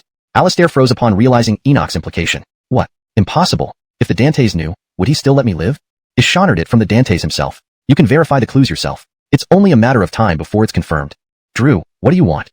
Cornered by Enoch, Alistair realized there was no choice but to comply. Removing his hand from his waist, he smiled nervously. You'll know soon when Booker Lashanzi arrives. Enoch watched as a guard entered the hall, then hid in the shadows. The guard quickly reported to Alistair. Director, Lord Eunuch Ishan is outside, urgently seeking to see you with an imperial decree. Ishan hearing this, Alistair was taken aback. Ishan hadn't expected Enoch's prediction to come true. His gaze involuntarily shifted towards where Enoch was hiding. With no other options, Alistair turned back to the messenger. Bring him in. The guard hurried out and Chapter 298. Ambition arose. Alistair was now feeling somewhat uneasy, realizing that Urban intended to use him as a shield. Given the seriousness of the current situation, Alistair didn't think it would be simple. If the matter were too significant, he wouldn't dare to offer protection. Instead, if trouble arose, he would eliminate Urban first and then hand over a corpse to the Dantes. Everything is fine for now, but I fear what might happen later. I need to find someone to send a message. I must hurry off. Seeing it was getting late, Alistair knew they couldn't continue talking. Ishan spoke and began to leave. Who should send the message? Don't I have plenty of people here? Ishaning Eunuch Ishan's words, Alistair hurriedly stopped him, saying, all right, this letter needs to be sent to Shanhaiguan on the Dantes' orders. Your task is to find Barnabas Xianghua quickly. Regarding the letter in his possession, Neil had to find a trustworthy person. Ishan also knew that Alistair and Weston had some unresolved conflicts. All right, I'll escort you out quickly, Lord Eunuch Ishan.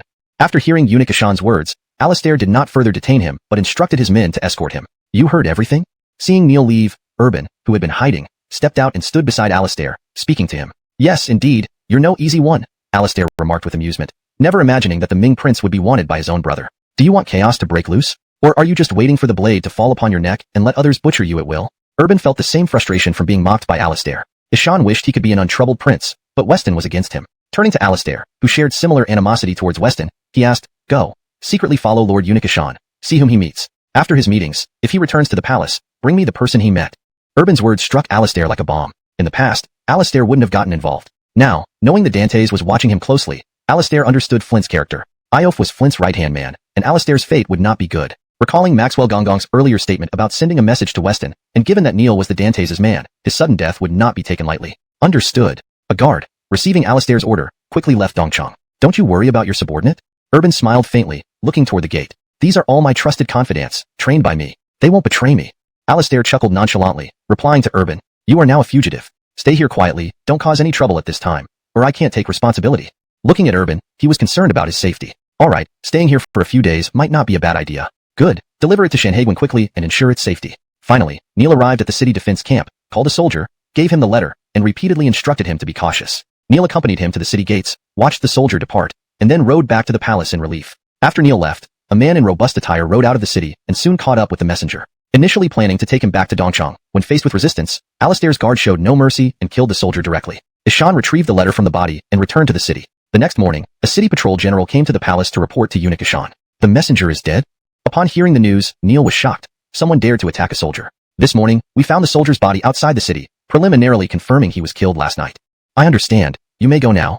Neil waved him off and hurried to report to the Dantes. It seems it was indeed aimed at Weston. Flint was unsurprised, having anticipated such developments. Your Majesty, do you think Barnabas Xianghua did this? Booker stinting to the Dantes. Neil seemed to understand something. Who else knows about this? In Beijing, many harbored grievances against Weston, but very few would dare to act. I told no one.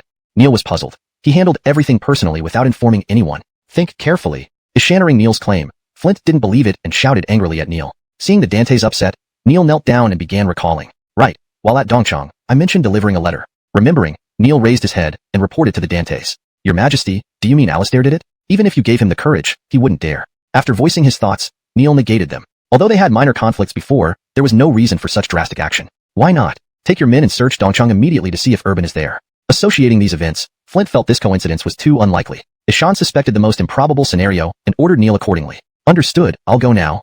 Ishaning the imperial order, Neil promptly left the hall. Brother, what are you going to do? Please don't force me.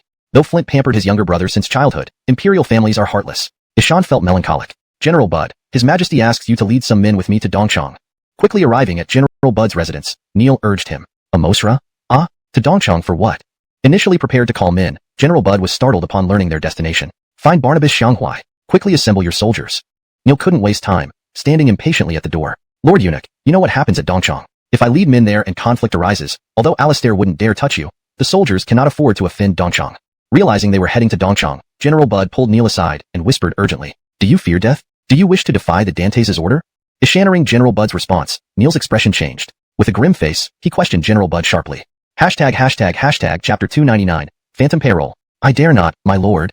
Dovey had been so preoccupied with the dread of the Eastern Depot that he nearly forgot this was an imperial decree. Ishan hurriedly clasped his fists in salute. This time I won't say anything, but I don't want there to be a next time. You are the commander of His Majesty's elite guards. You must obey His Majesty's orders unconditionally. Moreover, with His Majesty backing you, what do you have to fear?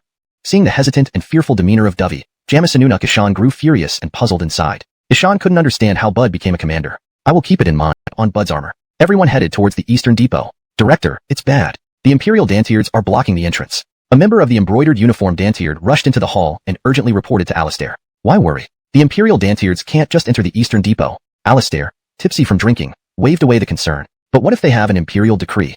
Ishan Lord Dovey, please come in and join us for a drink. Alistair turned towards the door, noticing Lord Ishan and Dovey standing there. Ishan warmly invited them to sit down. A Mosra, why not? We're here under the Dantes' order to inspect the Eastern Depot. Seeing that Alistair was already drunk, Jamisanunuk Ishan explained their purpose, somewhat speechless. Inspect? Fine, go ahead. With that, Alistair slumped over the table, completely drunk. Looks like there's nothing amiss. He seems too confident letting us inspect freely. Behind Lord Ishan, Dovey whispered in his ear, observing Alistair's drunken state. Looking at Alistair, Jamisanunuk Ishan was also puzzled. Perhaps no one important was actually there. We should leave before things get worse. When Alistair sobers up, it won't be easy to explain.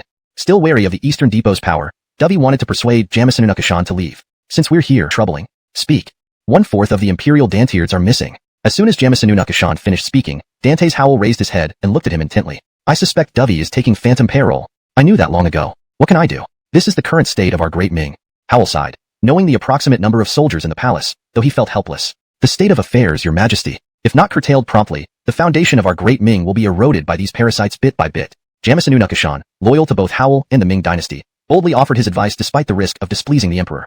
It seems I must take action. Ishaning Jamisanunuk Ishan's words, Dantes Howell stood up from his throne, approached the hall entrance, and gazed at the dark night sky. The revival of the Ming dynasty may yet be hopeful. Jamisanunuk Ishan seemed to sense the coming storm in Beijing, but he didn't mind. All wise rulers used ruthless means to suppress dissent. Having lost the previous letter, Jamisanunuk Ishan sought a new messenger, and dispatched another letter to Shanhaiguan at great speed. Your Highness, this is a letter from the Dantes.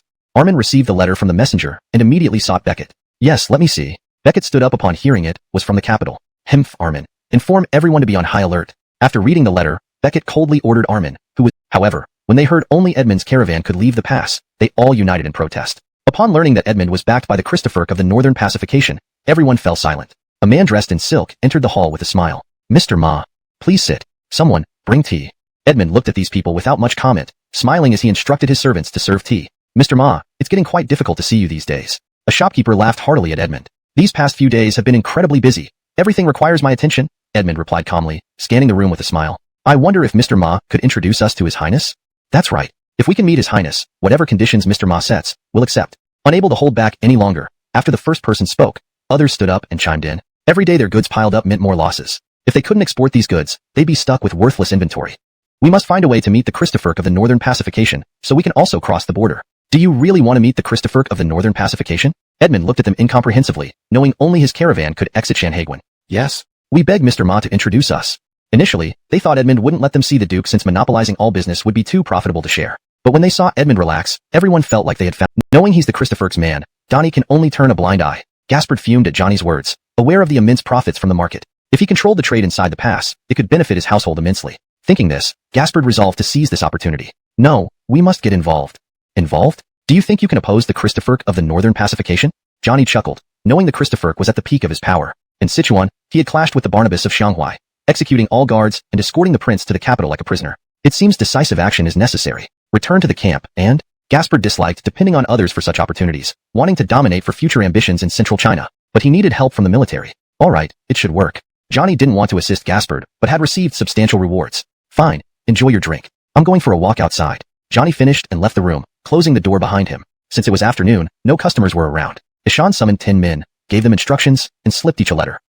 Austin has some brains indeed. Weston read the letter from Austin, nodding in approval of his plan. Benny, do you have time recently? Putting the letter away, Weston looked at Benny. Your Highness, please instruct me. Benny will give my all. Facing the prince, Benny felt honored, kneeling half down. Get up, get up. I need you to go to Weihai and tell Alistair to be cautious. Urban has escaped and might seek revenge. I fear he may target Everly instead of me. Weston now considered those around him as siblings, helping Benny up. Understood. What about the letter, Your Highness? Tell Austin I'll visit his residence tomorrow. ##### Chapter 301. Wrong place. After seeing Benny off, Weston walked into the courtyard. As he came out, a figure scaled the wall and entered the compound. Who's there? Quickly. There's an intruder in the mansion. The moment someone broke in, the guards quickly spotted him and shouted for help. Whoosh. Right after the shout, the masked black-clad figure saw a firework bloom in the sky and sensed trouble. Ishan hurriedly tried to scale the wall to escape. Just as he got outside the mansion, a large net caught him. The black-clad figure struggled but found he couldn't break free. Quickly, he took out a dagger and slashed the net. As he stood up, a punch knocked him down. Armin stood before the unconscious black-clad figure and chuckled coldly. Truly bold, daring to come to Barnabas Bryant's mansion? Take him away and let his highness deal with him. The guards dragged the black-clad figure into the mansion of Barnabas Bryant. Christopher to the heightened alertness, Armin had instructed that only the mansion's guards could approach the inner courtyard. Other soldiers responsible for protection stayed in the outer courtyard and around the mansion perimeter. This was to prevent any possibility of assassination by insiders loyal to Urban. His Highness, we've captured an assassin. Armin arrived at the inner courtyard, bowed, and announced this while Weston calmly read a book. Remove his mask. The commotion earlier and the fireworks were all witnessed by Weston. Seeing the black-clad figure lie like a dead dog, he gestured Armin to remove the mask. Upon removing the mask, Weston realized he didn't recognize the man. Puff. Armin held a cup of tea in his mouth, then sprayed it onto the black-clad figure's face. Let me go. The black-clad figure, now awake, looked around and tried to free himself, not expecting to be caught. Hold still and tell us your identity, and I can assure you won't die. Armin pinched the black-clad figure's cheeks to prevent him from biting his tongue, eyeing him coldly. Ha ha ha, we warriors of Jinnu never surrender. If you dare, kill me. The black-clad figure showed no fear of death. They were trained assassins whose sole purpose was loyalty until death. So, you're from Jinnu. Weston saw how foolish the black-clad figure was. Aren't you supposed to be delivering it to me? Seeing the black-clad figure's reaction, Weston felt something odd as he opened the letter. After reading it, his expression darkened. Speak. What are you doing here? Noticing Weston's change in demeanor, Armin began punching the black-clad figure, demanding answers. Don't hit me, don't hit me. Armin thought the black-clad figure would resist, but after about 10 punches, he finally begged for mercy. Tell us, what's your purpose? I'm just a messenger, mistakenly entering here. Blood trickled from the black-clad figure's mouth as he coughed and spoke. You're lying. How can you expect me to believe you? Furious, Armin rolled up his sleeves and continued pummeling him. That's enough. He really did make a mistake. Having read the letter, Weston raised his head and stopped Armin. Shiloh, stop hitting him. Ishan's telling the truth. Lost in the act of beating the black-clad figure, Armin didn't hear Weston's order. Weston let him continue, watching silently. Eventually, 2 guards intervened when they saw the black-clad figure bleeding profusely. Really? Your Highness, why didn't you stop me? Calmly, Armin paused and asked Weston. Why should I stop you? I wanted to beat him to death too. After reading the letter, Weston originally hadn't planned to kill the Jinnu agent. Now, he wished the agent and his superiors would die swiftly. Take the body away. Seeing the black-clad figure unconscious on the ground, Armin wiped blood off his hands and ordered the guards. Give warnings to each person named in the letter. Once left alone with Armin, Weston handed him the letter. As you command. That night, the entire city was in turmoil, with frequent shouts of assassins. The county's bailiffs were overwhelmed as the mansions attacked belonged to merchants from out of town. The price sweated nervously. These merchants were backed by powerful patrons. After a night-long search, no trace of assassins was found. Fortunately, there were no injuries. The authorities reassured the merchants, and everything settled down eventually. Outside Ma's residence, Edmund waited early for the arrival of Barnabas Bryant. Shopkeeper Ma, nice to see you again. A carriage stopped at the mansion gate. Houston stepped down, smiling at Edmund. Please come inside. Tea will be served.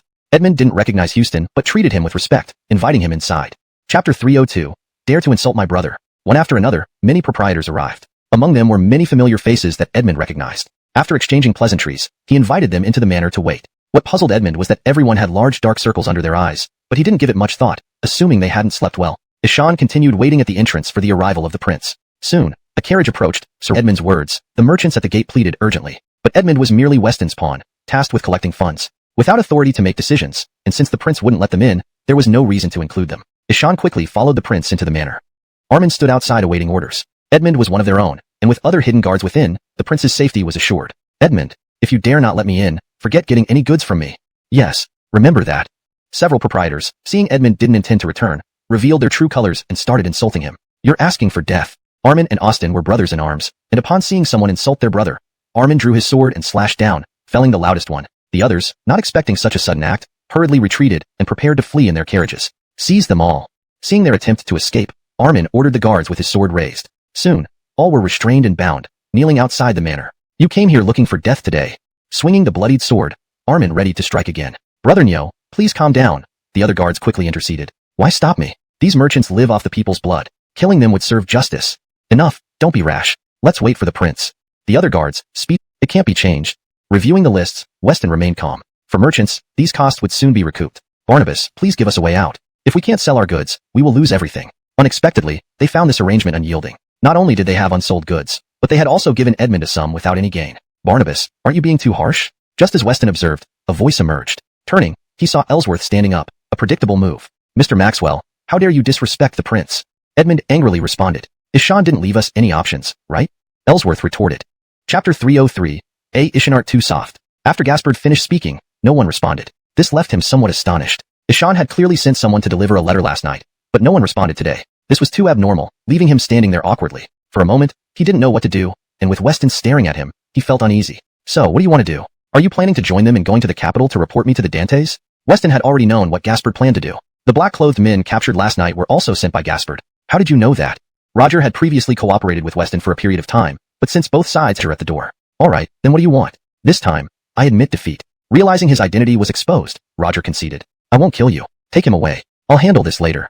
Weston glanced at the merchants and instructed Edmund. Take him away and lock him up. Knowing he wouldn't be killed, Roger allowed himself to be tied up without resistance. Barnabas, we are absolutely loyal to the Ming dynasty and will not collude with the Jin slaves. That's enough. Edmund, tell them your plan. Tired of listening to their bickering, Weston waved Edmund forward. Good. Merchants, my plan is to unite everyone into a large merchant guild, consolidating all goods and transporting them beyond the border. Edmund quickly explained his plan. Those who wish to join can share in the profits. Those who don't wish to join aren't forced, but such a large pie will remain mine. Edmund smiled, seeing no immediate response from the crowd. I'll join. Me too. Following the Barnabas means eating well. Everyone present agreed to join, and Edmund glanced at the Barnabas seated at the head of the table. Alright, you handle it here. I have business elsewhere. Seeing the harmonious scene, Weston decided to leave to deal with Roger. Let me see you out, Barnabas. I'll come too. Everyone escorted Weston to the door, where Roger was also being let out. Weston didn't want to handle matters here, waiting until he returned to his mansion. What happened here? Stopping at the door, Edmund approached Armin, pointing at the bodies and kneeling people. Bye to Edmund. Very well, I won't escort you further. Edmund bowed, his face grim. Come with me. Once the guests left, Armin stopped hiding, smiling as he put his arm around Edmund's shoulder. This translation maintains the original tone and style, ensuring natural English phrasing and coherence with the story's previous events. Chapter 304, Clan Annihilation. With no outsiders around, Armin decided not to hide his identity any longer. Aldemf, the blood on your body has smeared onto me. Austin's mood was terrible as he looked at the bloodstains on Armin's body, feeling a wave of nausea. Ishan moved Armin's hand away. Ishani, this was the prince's order. It has nothing to do with me. If you have grievances, take them up with the prince. Seeing Edmund being so disrespectful, Armin reminded him, slightly unhappy. You could have done the killing yourself. Why did you have to drag me along? When reporting back to the prince, just say I followed. Wouldn't that be enough? Looking at the laughing Armin, Edmund really got angry and shouted loudly at him. This is the prince's command. If you don't go with me, don't blame me for not remembering our brotherhood. Armin was also speechless. It was rare for an assassin to refuse to kill. Edmund was peculiar, disliking killing but loving commerce. In the end, the prince had no choice because Edmund was someone he had personally trained. Ishan could only let him study commerce in preparation for the future. What can you do if I don't go? Just you and these men? Although Edmund disliked killing, capturing him wasn't easy. None of Armin's guards could match him. Enough talk. Tie him up and take him away. After hearing Edmund's words, Armin struck the back of Edmund's neck directly. Caught off guard, Edmund never expected Armin to suddenly knock him out. Two guards then stepped forward, supporting the unconscious Edmund, following Armin as they left. The servants in the residence dared not speak upon seeing this scene, fearing for their lives at the sight of the bloody general, who killed without hesitation. They quickly cleaned the blood from the doorway. Christian, the three residences are surrounded. We can raid them anytime. Armin, meticulous despite his brusqueness, feared the residents would flee if they caught wind, so he ordered them to be preemptively encircled. Wake him up. Arriving at the location, he signaled his men to wake the unconscious Edmund. Edmund, now awake, glared furiously at Armin. You go inside and kill everyone, except women, not one survivor. Armin placed a knife in Edmund's hand and said, I can't do it. I can't kill unarmed civilians. Edmund plunged the knife into the ground, unable to overcome his moral qualms. Now listen, these people have long conspired with the Jurchens and continuously assisted them. If you don't kill them, more of our Ming soldiers will die on the battlefield. This decision rests with you. If it were random innocents, Armin wouldn't do it. However, their true identities were known last night. Seeing the few waiting by the gate, hoping to quietly finish the deed, they were still audacious, which Armin found unbearable, hence the public execution. Upon hearing this, Edmund pulled the knife from the ground and walked toward the mansion step by step. Fine, I'll go. Edmund changed his mind because his parents were killed by the Jurchens, harboring deep-seated enmity against them. His shattering that these people conspired with the Jurchens fueled his vengeance. Christian, is he alone enough? Watching Edmund enter alone, a guard approached Armin. Don't worry. If he can't do it, you going in won't help either. Armin acknowledged Edmund's martial skills. Though inferior to his own, the civilians inside were no match. Not letting others assist, Armin closed the gates, awaiting the outcome. Cries of women and children echoed, mixed with horrific screams that never ceased. Bang bang bang. After half an incense stick passed, there were sounds of doors being hit from inside, followed by silence. Open the door. When the shouts subsided, leaving only women's weeping, a voice came from within the locked gates. Open the gates quickly. Welcome our death god back. Recognizing the voice as Edmund's, Armin told his subordinates happily. Greet Lord Ma. A bloodied figure emerged, wielding a Xiao Chun Dao, eyes filled with killing intent. The guards knelt down in greeting. Note, I've maintained the term Xiao Chun Dao, as it seems to be a specific type of Dao/saber, that is important to keep for authenticity, while ensuring the rest reads fluently in English. It's all over. You can report to His Majesty. Edmund handed the knife to Armin. Good job, brother. Rest early when you return. I'll handle the rest. Seeing Edmund, Armin was satisfied. The prince's task was completed. Edmund had truly been reborn, no longer hesitant or merciful toward enemies. Thank you. Once the knife left his hand, Edmund became instantly lucid, staring at the sticky blood on his hands, recalling his actions. Dazed and bewildered, he left upon hearing he could go. Christian, let's move to the next place. Leave the cleanup to the underlings. No, the prince ordered thoroughness. Otherwise, trouble will sprout again. Waiting until Edmund left, Armin looked at the residence and instructed his guards. Understood. Kill. Except 2 guarding the gate, the rest stormed in, slaughtering mercilessly. Soon, they returned with blood-soaked knives. No one inside survived. Next house. Armin watched silently, his expression unchanged, then led his men away. After Armin left, some officials arrived, though informed earlier, the gruesome scene chilled them. Some couldn't bear it, retching against the walls. They began moving valuables out, loading them into carts to the city price's office. After a day of annihilation, Armin, exhausted, used 100 taels of silver to treat his men to a large meal at a restaurant. Barnabas, I haven't seen Armin all day. That evening, only Weston and Jacob dined together. Chapter 305. Preparing for the rescue. Usually, they would have dinner together. Noticing Armin's seat was empty and realizing he hadn't been seen all day, Jacob said to the Barnabas with some urgency. Don't worry, I tasked Armin with some matters. Ishan should be back soon. Seeing Jacob's anxious face, Weston, who had forgotten to inform them, laughed and reassured him. Ah, right, what about Gaspard? Constantly remembering that he had brought Gaspard back as well, he had almost forgotten about him after dealing with other matters. Ishan handed Gaspard over to Jacob. That guy has a hard mouth. Let's starve him for a couple of days and see how long he can hold out. Jacob, glancing at the 4 or 5 dishes on the table. That's fine. Did Edmund kill anyone today? Upon hearing Armin had finished eating, Weston picked up his chopsticks, thinking of Edmund mid-meal. He lifted his head to ask. Don't worry. After telling him about those people, Edmund's eyes were practically shooting death rays. Ishan was so furious he almost killed me too. After slaughtering an entire household, I sent him back to rest, Armin replied. In the barn, Gaspard was tied to a post, covered in snow. 2 guards sat nearby eating. Han Ishaned. The 2 guards stood up as Jacob entered. How is he? Seeing Gaspard motionless, Jacob anxiously asked the guards. Ishan's barely hanging on. We've followed your orders and haven't fed him, only giving him water.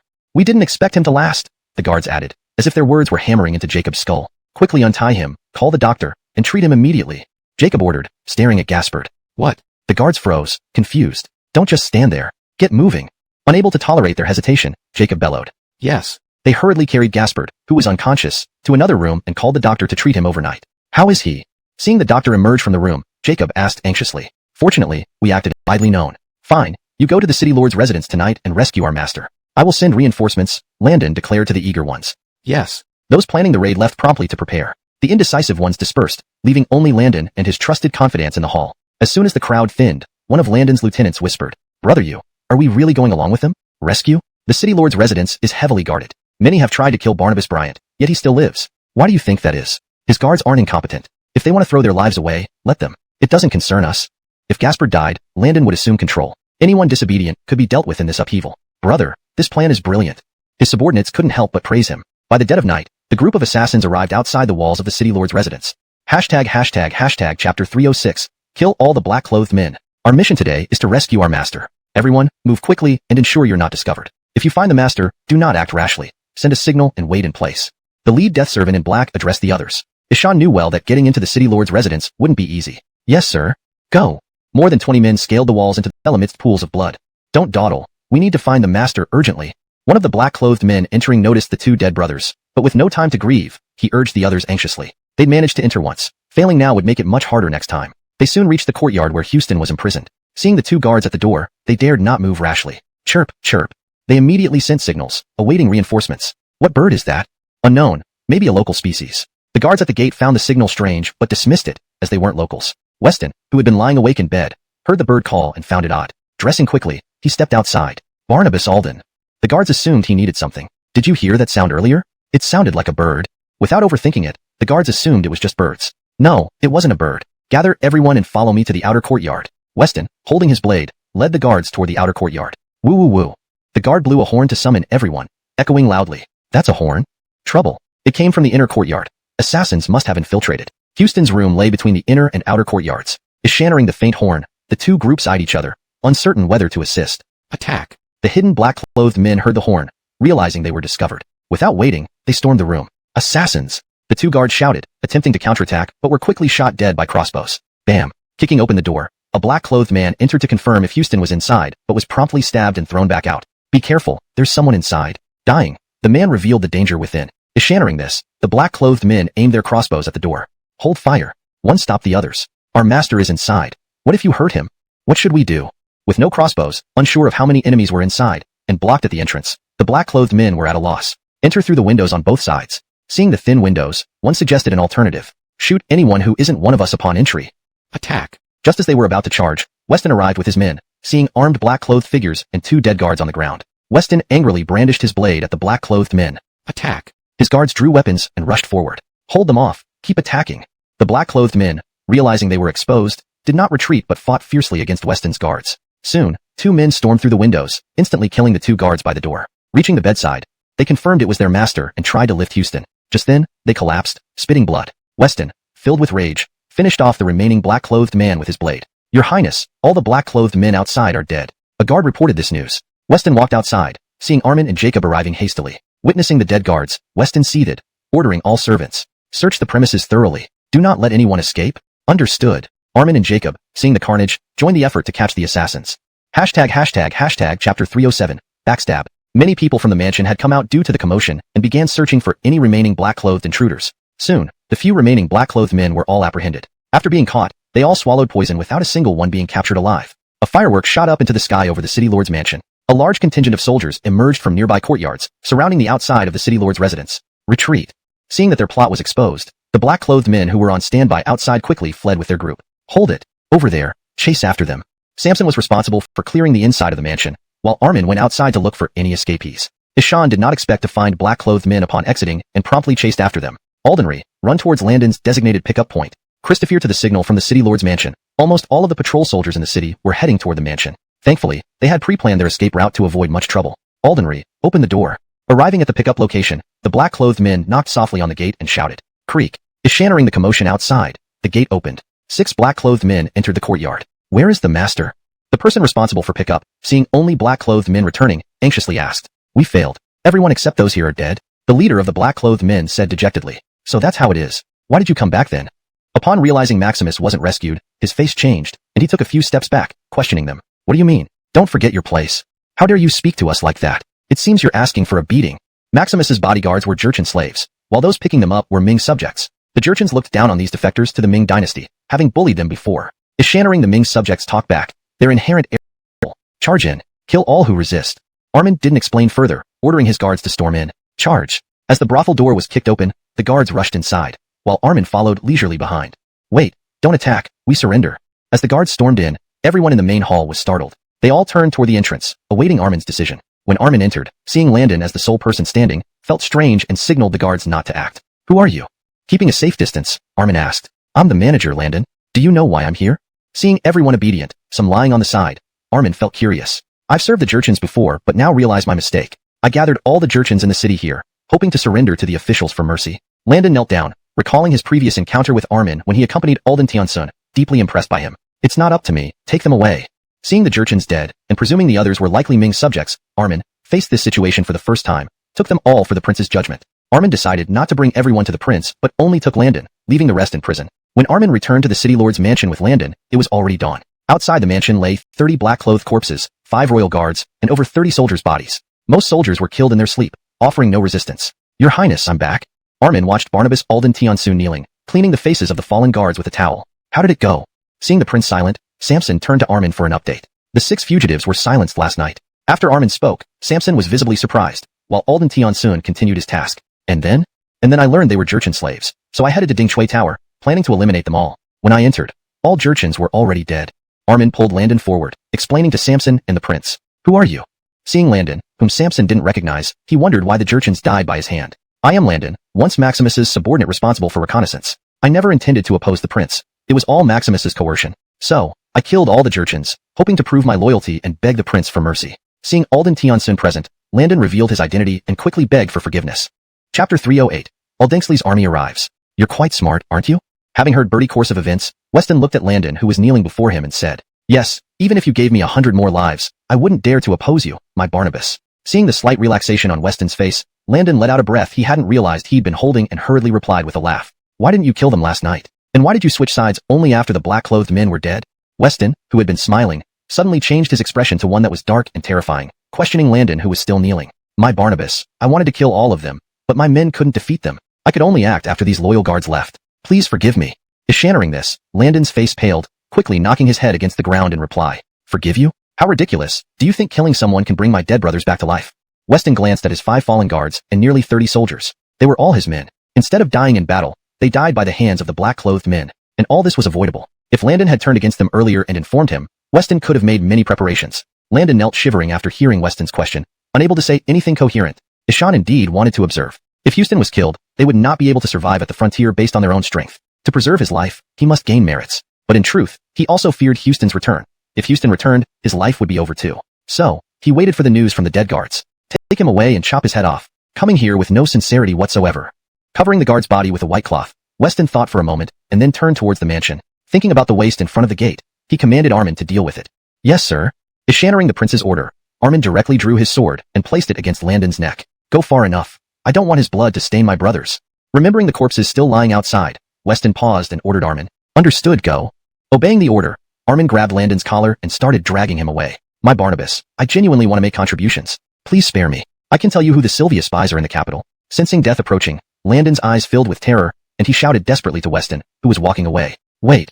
Stopping upon hearing that Landon knew about the spies in the capital, Weston turned back towards the gate, facing Armin again. Earlier, he had intentionally frightened Landon, knowing the latter would definitely know something significant, as one of Houston's closest aides. Armin pulled Landon back, who was terrified and trembling on the ground. Speak. If it doesn't satisfy me, I'll tear you limb from limb. Looking at Landon, Weston coldly demanded. Alden, I need safe passage out of here. Once I leave, Landon couldn't help but smile, satisfied that his plan had unfolded as intended. Soon, Weston rode off towards Shanhaiguan with his entourage. What happened, my Barnabas? Asked Armin while riding beside him. The Sylvia cavalry has arrived once again. General Yuan has summoned us urgently. They soon reached the walls of Shanhaiguan. Barnabas, another Sylvia army is outside our gates. What should we do? General Yuan stood on the city wall with other generals, bowing to Weston as he arrived. Frowning, Yuan tugged Weston aside, pointing to the distant Sylvia encampment. This shouldn't happen. The enemy had agreed to a ceasefire. There shouldn't be any more warfare. Looking at the distant Sylvia forces, Weston felt that this seemed unlikely. Deshawn was not one to break promises. My Barnabas, according to reports from our scouts, it's Aldengsley leading them from Shangjing. Aldengsley? Alma surprised, Weston recalled having sold cannonballs to him in the past. Looking further at the flags in the distance, he recognized the blue and red colors. My Barnabas, what should we do? Uncertainty spread among everyone. A full-scale assault would be unmanageable, causing heavy losses. As all eyes turned to Weston, his responsibility weighed heavily on him. Deshawn had brokered peace negotiations and knew Aldengsley, looking around at the other generals. The other generals all lowered their heads, avoiding Donnie's gaze. Nicholas knew the van wasn't an easy opponent, but figured it might be better for Finian to perish rather than saving him. Donnie's gaze swept over everyone, finally resting on Nicholas, hesitating about whether to ask him. Just as Donnie was about to beg Nicholas, a voice broke the silence. I am willing to go. I will surely decapitate the enemy general. Who? Eschannering this voice, Donnie felt like he had grasped the lifeline. Anyone speaking up now must possess great courage. Ishan turned quickly to see who was speaking. Armin, are you sure about this? The opponent is no ordinary spy but a battle-hardened general who defeated even Finian. Weston, naturally recognizing the voice, asked with concern. Ishan was worried about those close to him after experiencing life and death. Your Highness, please rest assured. I know my limits well. Armin smiled confidently and replied to Weston. Excellent, Brother Alden. You are truly a brave warrior, far superior to these wine-swilling cowards under my command. Booker standing to Armin's willingness to face danger head-on, Donnie patted him on the shoulder appreciatively. Upon hearing this, the commanders lowered their heads even further in shame, feeling they were worse than just guards. Bring out my seafoam horse, Brother Alden. Ride it and slay that Jurchen scoundrel. Understood. I'll be back soon. Armin descended from the city tower and approached the city gate. Open the gates. Dressed in a dark black armor set originally bestowed upon Weston by Dante's Howl, Armin prepared to face the rebels. Despite its eventual damage, the Emperor crafted new sets for Weston due to its efficiency. Weston invested heavily in these armors for the 12 secret Dantiards, except Hurlima who preferred business. Armin held a Dantiandeo and rode swiftly towards the city gate. Brother Alden's posture reminds me so much of your highness in Gansu. Watching Armin's horseback silhouette, Donnie momentarily lost himself in memories of Weston's battlefield prowess. Armin? Why are you here? Unable to flee, Finian kept dodging, knowing turning back would mean certain death. When he saw the city gate open, he felt renewed hope. But when he saw only Armin, a guard from the prince's mansion, his heart sank. Ishan doubted if Armin could succeed where he failed. I came to save you. Armin's eyes fixed on the van, while he answered Finian. You should leave immediately. You're no match for him. Get Bertie to send someone else. Finian knew Armin was a personal guard to the prince and wouldn't risk his life needlessly. Ha ha ha. Neither of you will escape. Let me deal with this boy first before coming. Seeing the spear fly out, the van's eyes widened in disbelief and panic. Chapter 310. The Young Johann. Good. Weston and Donnie watched the battlefield with tension. When they saw Armin knock his opponent's weapon away, Weston shouted in excitement. Good, very good. From Donnie at the top to the soldiers guarding the city walls, everyone on the Ming side cheered. While everyone was celebrating, Nicholas remained calm, surprised that the one who broke through the deadlock was Weston's bodyguard. Indeed, this caught Nicholas off guard. Watching from not far away, Finian was also stunned by Armin's feat. No one in the entire Ming understood that general better than he did. Ishan had been defeated within 10 moves, but Armin managed to disarm him in just one move. How could this not shock Finian? The young man in his 20s had disarmed him so easily, leaving Finian momentarily frozen. Armin, kill him.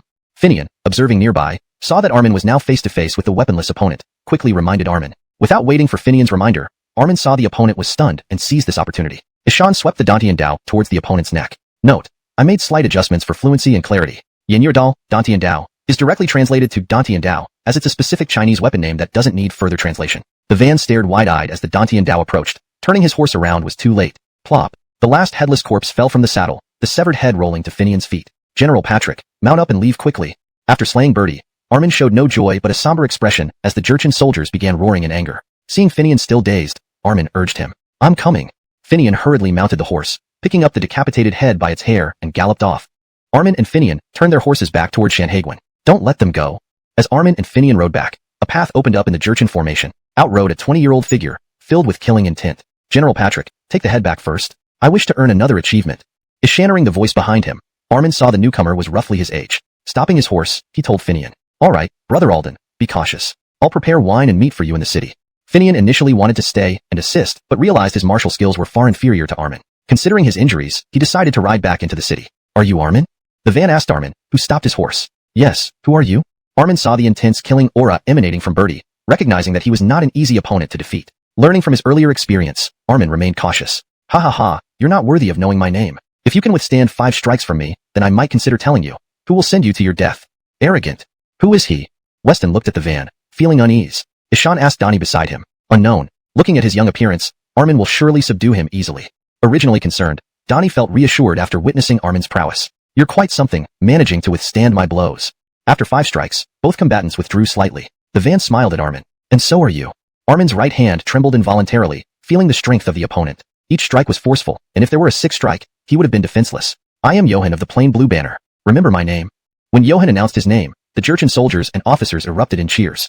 On the Ming side, no one reacted, never having heard of Johann. Johann? Isn't that just a turtle in the water? Ha ha ha. The Ming mocked, completely underestimating Johann. Only Weston on the city wall seemed uneasy. Is His Excellency unwell? Donnie noticed Weston's discomfort and whispered to him. Afraid that word would spread and demoralize the troops, Weston, as Christopher Bryant, personally led to boost morale. Donnie didn't want any disturbances now, fearing the impact on the defending soldiers. Sound the retreat. Weston ordered Donnie immediately. Why? It's only been 5 strikes, and Armin hasn't lost any advantage? Donnie, puzzled by the order, questioned Weston. Don't waste time. If we don't act soon, Armin won't survive. Ignoring Donnie's questioning, Weston ordered the soldiers. The soldier hesitated, looking at Donnie, who nodded before sounding the retreat. Go. Upon hearing the retreat signal, Armin immediately turned his horse towards the city gate. Thankfully, the battle ended. Otherwise, he might have met his end. Even though Armin knew it was a fatal situation, he couldn't flee willingly. Doing so would lower Ming morale and potentially lead to failure. Johann watched Armin ride away without pursuing. Kill. What are you doing, Johann? The generals of the Plain Blue Banner and the Plain Red Banner, seeing Johann let Armin escape, angrily barked at him. Letting such a skilled warrior go would result in more Jurchen deaths later. Moreover, their initial plan to weaken the Ming backfired, costing them a seasoned general. An impatient general sought to rebuke Johann. After Bertie finished speaking, others looked at him as if he were already dead. What are you all staring at? Noticing the looks, the van sternly faced his subordinate commanders. Ishan was directly appointed by Aldingsley and had little combat experience. All strategies were discussed collectively, and he merely made the final call. Ishan felt insignificant, especially watching Johan gain all the glory on the battlefield.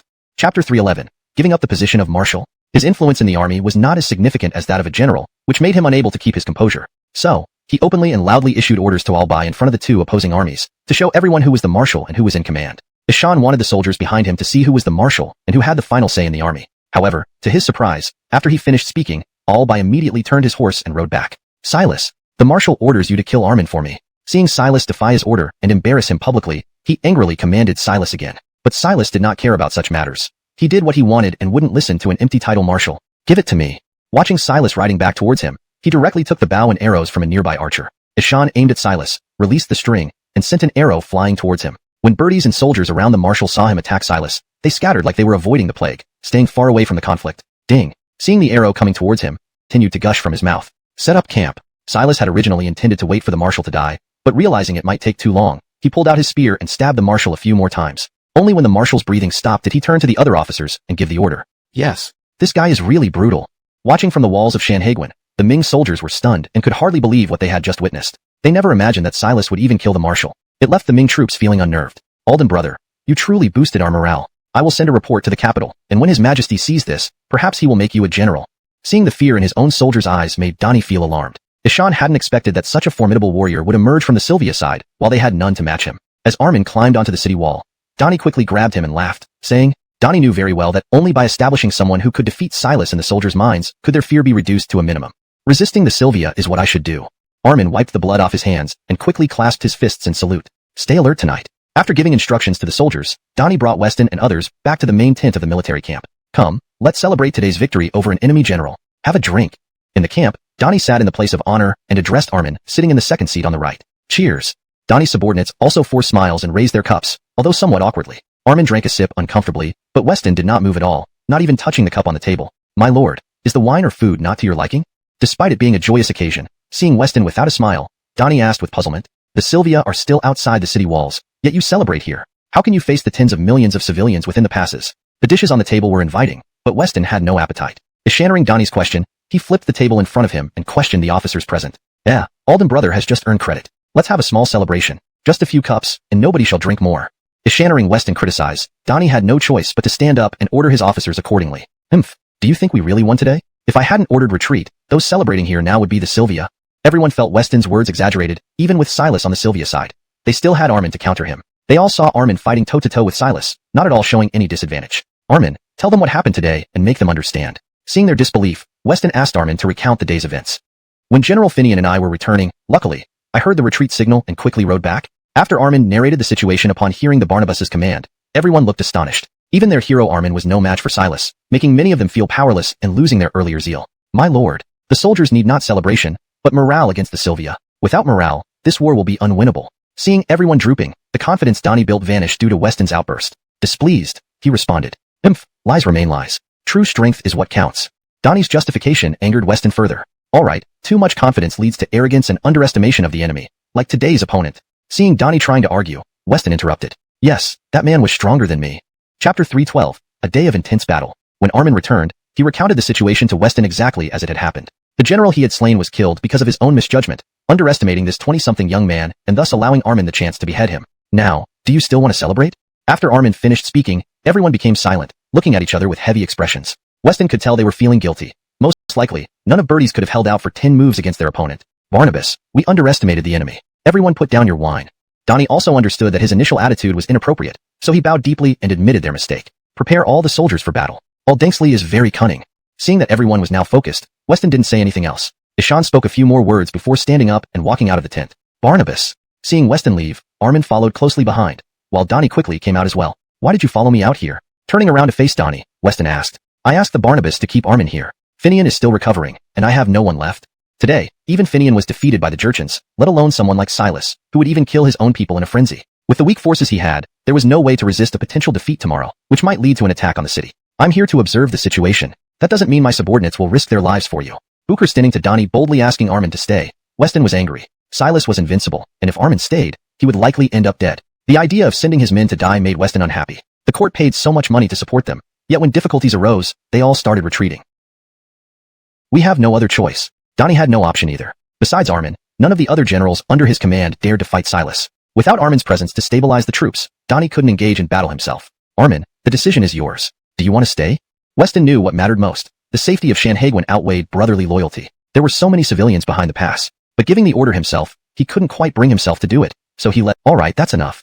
Aldingsley looked at Saha Bukurang, knowing he couldn't afford to alienate more people. Deshan let the matter drop, unable to pursue it further. Most of the Jurchen military power was now under Deshan's control, and Aldingsley's expedition was under great pressure. Deshan had also withdrawn Moses's plain white banner army to near Jinzhou, refusing to offer help. Aldenong Taiji had considered many factors. The minor benefits offered by Weston were only enough to slightly ease tensions, but not create any substantial advantage for the Jurchens. Aldingsley learned that Aldenong Taiji intended to negotiate a ceasefire with Shanhaiguan and knew he had to intervene. If a ceasefire was reached, Aldenong Taiji would likely turn against Shangjing, using the weapons and supplies acquired from Ming. This was not the outcome Aldingsley desired. Therefore, he mobilized his forces to Shanhaiguan, preparing to reignite the conflict with Ming. The next morning, the Jurchen army approached Shanhaiguan once again. Silas didn't appear on the battlefield due to yesterday's events. Aldingsley, we've already agreed to a ceasefire. Why start a war? Standing atop the city wall, Donnie questioned Aldingsley. Haha Donnie, we're old friends. So many of our people have died by your hands. How can we make peace? Aldingsley spoke eloquently, but it was merely an excuse to justify the war. Both sides knew this. Then, let's fight. Donnie showed no fear. Shanhaiguan's strategic position made it hard for the Jurchens to invade easily. Soldiers, let's celebrate within the walls. The first one to reach the top will be promoted 3 ranks. Attack. With Aldingsley's order, the Jurchen horns blared, and the soldiers charged forward. After a day-long intense battle, the Jurchens retreated. General. Donnie slumped to the ground, watching blood flow on the city walls as Finian approached him. Why are you here? Are you fully recovered? Looking at Finian, Donnie raised his head and asked. My injuries are almost healed. Donnie nodded approvingly. If Finian had been a coward, he would have rested instead. Unexpectedly, even with unhealed wounds, he came to support. General, nearly a fifth of our forces are dead or wounded, and most are exhausted. Kobe also approached, surprised to see Finian there. Chapter 313, Traitors of the Great Ming. Upon arriving, Kobe knew what was at stake and promptly reported the battle conditions to Donnie. How did we fare against the enemy? Ashattering that 1/5 of their men had been killed or wounded in a single day, it was a huge loss for them. We managed to kill nearly 3 times our own casualties. What about other parts of Shanhaiguan? How are they holding up? Shanhaiguan was not limited to just this area. There were other strategic points that needed defending. Nicholas was stationed at one of those locations. Donnie, struggling with his own defenses, worried about Nicholas's situation. Besides here, no other areas have been attacked. Armin climbed up the wall and addressed Donnie, who was lying on the ground. It seems they came well prepared. Donnie fell into deep thought and shakily stood up, speaking as he rose. Finian and Kobe hurriedly helped him up, their faces also showing unease. What's wrong? It was Armin's first day at camp, and he didn't realize he had said something amiss. Seeing the expressions on the 3 men's faces, he hesitantly asked. General Yuan has long suspected that there is a problem within Shanhaiguan, but we've never known who. Donnie brushed the dust off himself and walked down the stairs. Finian stayed behind for a moment before quickly catching up, leaving Kobe standing alone. Armin glanced at Kobe, who followed closely behind him. As they walked, Kobe spoke to Armin. Do you mean Nicholas colluded with the Jurchens? Walking beside him, Armin understood the implication and quickly asked. These are only suspicions. I don't know the specifics. Kobe was wary of accusing anyone of betraying the Great Ming and colluding with the Jurchens, a grave offense without concrete evidence, which cast doubt on Nicholas's loyalty. Armin now understood why Donnie looked so grim earlier. No one wanted to imagine their subordinate turning traitor and conspiring with outsiders. Talk or not? Jacob continued whipping Landon, trying to extract useful information. If you meet my conditions, I'll tell you. Landon had to hold out. Ishan knew that even if he confessed now, he wouldn't survive. Ishan had to trade secrets for his life. Himph, you're not planning to talk, are you? If Landon were going to yield, Jacob wouldn't be interrogating him. Ishannering nothing from Landon, he continued torturing him. After half an hour, Landon fainted from the beating. Jacob splashed water on him to wake him up. Brother, just confess already. This torture will kill you otherwise. Jacob was tired too, grabbing Landon by the hair. Confessing won't save me either. Continue then. Landon knew the enormity of his crimes. Given Weston's nature, he would never let him go free. Stop. Weston listened outside for half an hour and realized Landon wasn't going to speak. Further torture might kill him. Stepping in, he spoke. All right, your life is spared. You have 24 hours to leave. If you're caught again, don't blame me. Without killing Landon, Weston felt conflicted but decided to let him go. The outcome depended on Landon's luck. You really mean it? Beaten for so long, Landon felt he couldn't hold out much longer. Weston's offer seemed like the best option. Ishan looked at Weston, hope flickering in his eyes. Don't worry, our prince always keeps his word. Annoyed by Landon daring to question the prince, Jacob retorted. There's a man within your Shanhaiguan army bought off by Houston. Ishan's been passing us information and helping transport goods beyond the pass. Initially, Weston suspected issues in the capital, but Shanhaiguan also had problems. Who is it? Grasping Landon by the neck, Weston asked urgently, angered by the gravity of the situation. Information might leak from the capital, but ultimately it would come through Shanhaiguan. If the hole isn't plugged, it will become a significant threat later. So, which one do you want to know? Seeing Weston's agitation, Landon smiled, fearing he might lose interest. I want to know everything. Speak, and I'll treat your injuries and ensure you leave safely without being pursued for a day. Impossible. If you can't catch me within a day, I'll find a way to inform you. Otherwise, I fear I can't escape. Landon's wounds prevented him from making a swift getaway, especially with Bryant Patrick's many skilled subordinates. Who was the informant in Shanhaiguan? Ultimately, Weston deemed Shanhaiguan's issue more pressing. Your Shanhaiguan commanders are disorganized, making it easy for Houston to buy off someone. Smiling, Landon answered Weston's choice. No nonsense. Who is it? Seeing Landon smiling, Jacob, noting the prince's displeasure, snapped. Nicholas's subordinate Johnny, bought off by Houston. Johnny? Weston remembered little about Johnny, merely a minor general under Nicholas. Even if they met, he wouldn't have noticed him. At first, I thought Nicholas was involved, but it turned out to be one of his minor generals. Are you sure? A minor general can transport goods out of the pass? Even Jacob found it hard to believe. Ishan knew Johnny was a minor commander, lacking the means to transport supplies without Nicholas's cooperation. Yes, Houston initially worked with Nicholas, but Nicholas demanded too much, so the deal fell through. Later, he chose Johnny, ambitious and easily swayed by greed and lust. Understanding Weston and Jacob's skepticism, Landon explained further. Now it all makes sense. Ishaning Nicholas's name, everything clicked for Weston. Barnabas, I'll head to Shanhaiguan immediately to inform General Yuan and detain them. Jacob knew the seriousness of the matter. With the Jurchen forces approaching, any defection led by Nicholas could severely compromise their defenses. Alright, go find Donnie and... Chapter 314.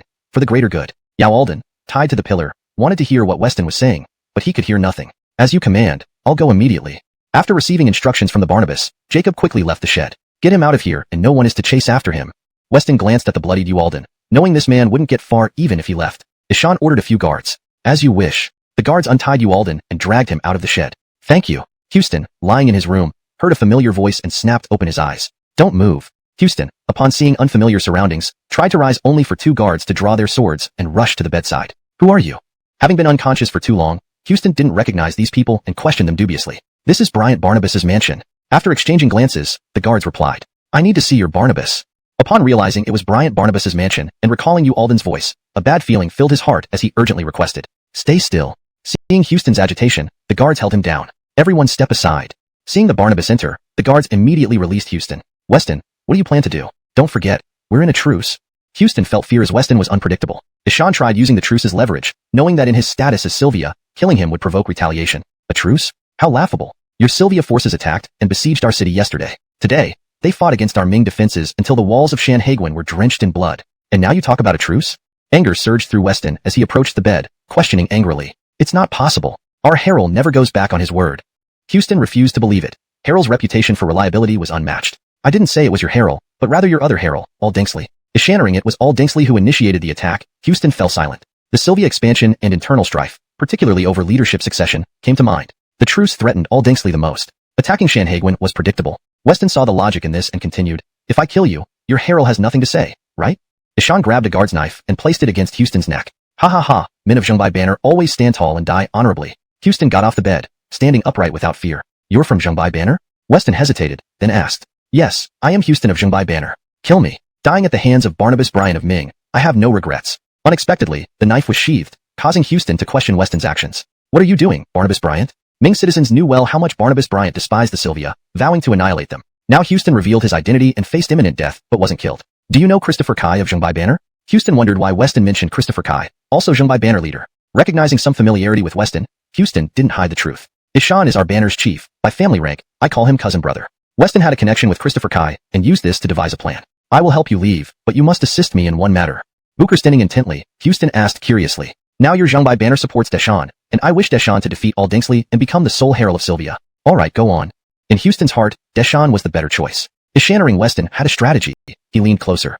Do this. Leaning close, Weston whispered a detailed plan. Barnabas Bryant, thank you on behalf of our herald. Houston bowed deeply, appreciating the clever scheme. This plan significantly benefited Sylvia's unification under Deshan. Don't mention it. Helping you helps me.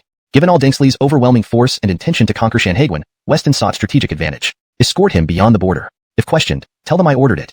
Handing over his token, Weston ensured Houston's safe passage. After defeating All Dingsley, let's drink in Sylvia's camp, said Houston, impressed by Weston's foresight. Just go. Impatient with Houston's gratitude, Weston emphasized urgency. Without the need for Houston's assistance, especially his Zhongbai Banner identity, Weston would have ended him. Chapter 315. Releasing Adolf. Adolf followed the guard on horseback to the city gate of Shanhaiguan. As soon as someone was seen trying to exit, people from the watchtower quickly descended. Do you not know we're at war now? Brother Alden? The guard recognized Armin, who had come down, and asked in surprise. Armin was originally Weston's personal bodyguard, and it was surprising to see him guarding the city gate of Shanhaiguan. Since this had happened only a day ago, many people within the Wangfu were still unaware of this change. Note, I've maintained the use of Wangfu here as it seems to be a specific term referring to the prince's or king's mansion/compound, but for a more fluent English reading, you might want to replace it with the Wangfu, or translate it fully as the royal compound or similar. For better fluency, you may consider revising it as follows. The guard recognized Armin, who had come down, and asked in surprise. Armin was originally Weston's personal bodyguard, so it was unexpected to see him guarding the city gate of Sanhaguin. Since this change had occurred only a day ago, many people within the royal compound were still unaware of it. Ishmael, why are you going out of the pass? Armin, seeing the rider, recognized him as a guard from the Wangfu, and looked puzzled at Adolf behind him. Adolf had been confined within the compound. How did he manage to get out? Edits made. Ensured the sentence flows naturally in English. Maintained consistency in terminology and style. Removed redundant word, ly, from puzzledly. Amauspiciously approaching Adolf, Armin stood beside his horse, gripping the hilt of his sword, ready to act at any moment. Leader, this is an order from His Highness. Please open the gate immediately. Seeing Armin's movements, Ishmael knew the situation could escalate and hastily pulled out a token from his robes. Ishmael, do you know the consequences of deceiving me? Armin took the token from the guard, verified its authenticity, and stared intently at Adolf, aware of his identity but baffled by the Christopher's decision to release him. Inside, Armin feared Ishmael might be lying, so he asked without turning around. Leader, do you think I have the guts? Encountering Armin's doubt, Ishmael felt helpless and retorted. Open the gates. After confirming that Ishmael and the other guards were legitimate, Armin glanced at the token again and ordered the soldiers at the gate. General, should we report this to the camp?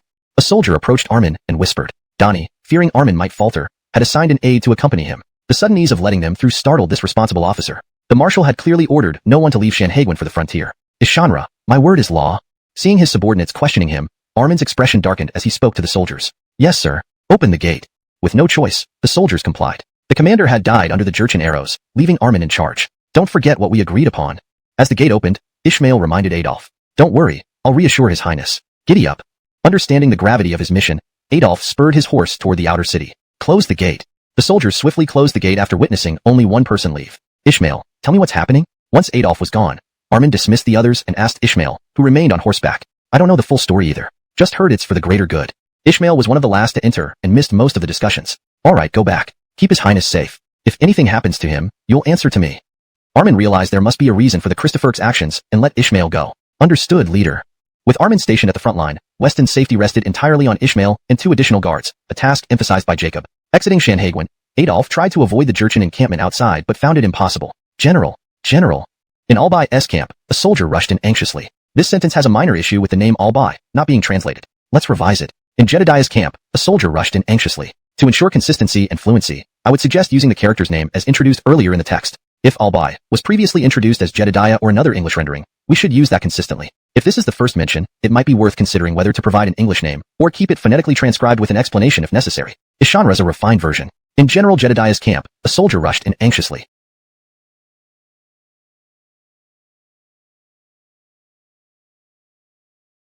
What happened? Having slept all day and feeling wide awake at night, Albai stepped out when he heard the report. Edit. To ensure the sentence reads naturally in English and maintains consistency, I've made a slight adjustment. Having slept all day and feeling alert at night, Silas stepped out upon hearing the report. We captured someone from Sanhaguin, claiming to be from the plain white banner. We're unsure what to do, so we've come to ask you. Trying to find a weak point to break through, Adolf inadvertently rode into Albai's territory and was captured by his men. His injuries made him an easy target. Note, there seems to be a name inconsistency with Albai, not being translated. I will continue using Albai as a placeholder, but typically this should be replaced with the correct English name if available. Based on historical context, it might be intended to be Johann, or another transliteration. Please confirm the proper translation of this name. For now, here is a revised version assuming Albai is intentionally left partially translated. Trying to find a weak point to break through, Adolf inadvertently rode into Johann's territory and was captured by his men. His injuries made him an easy target. Plain white banner. Bring him here. Ama surprised at first, Silas quickly regained his composure. Ishan knew the plain white banner had already dispatched many operatives to infiltrate Sanhaguin earlier, and anyone emerging now surely held important secrets. What's your name? Looking at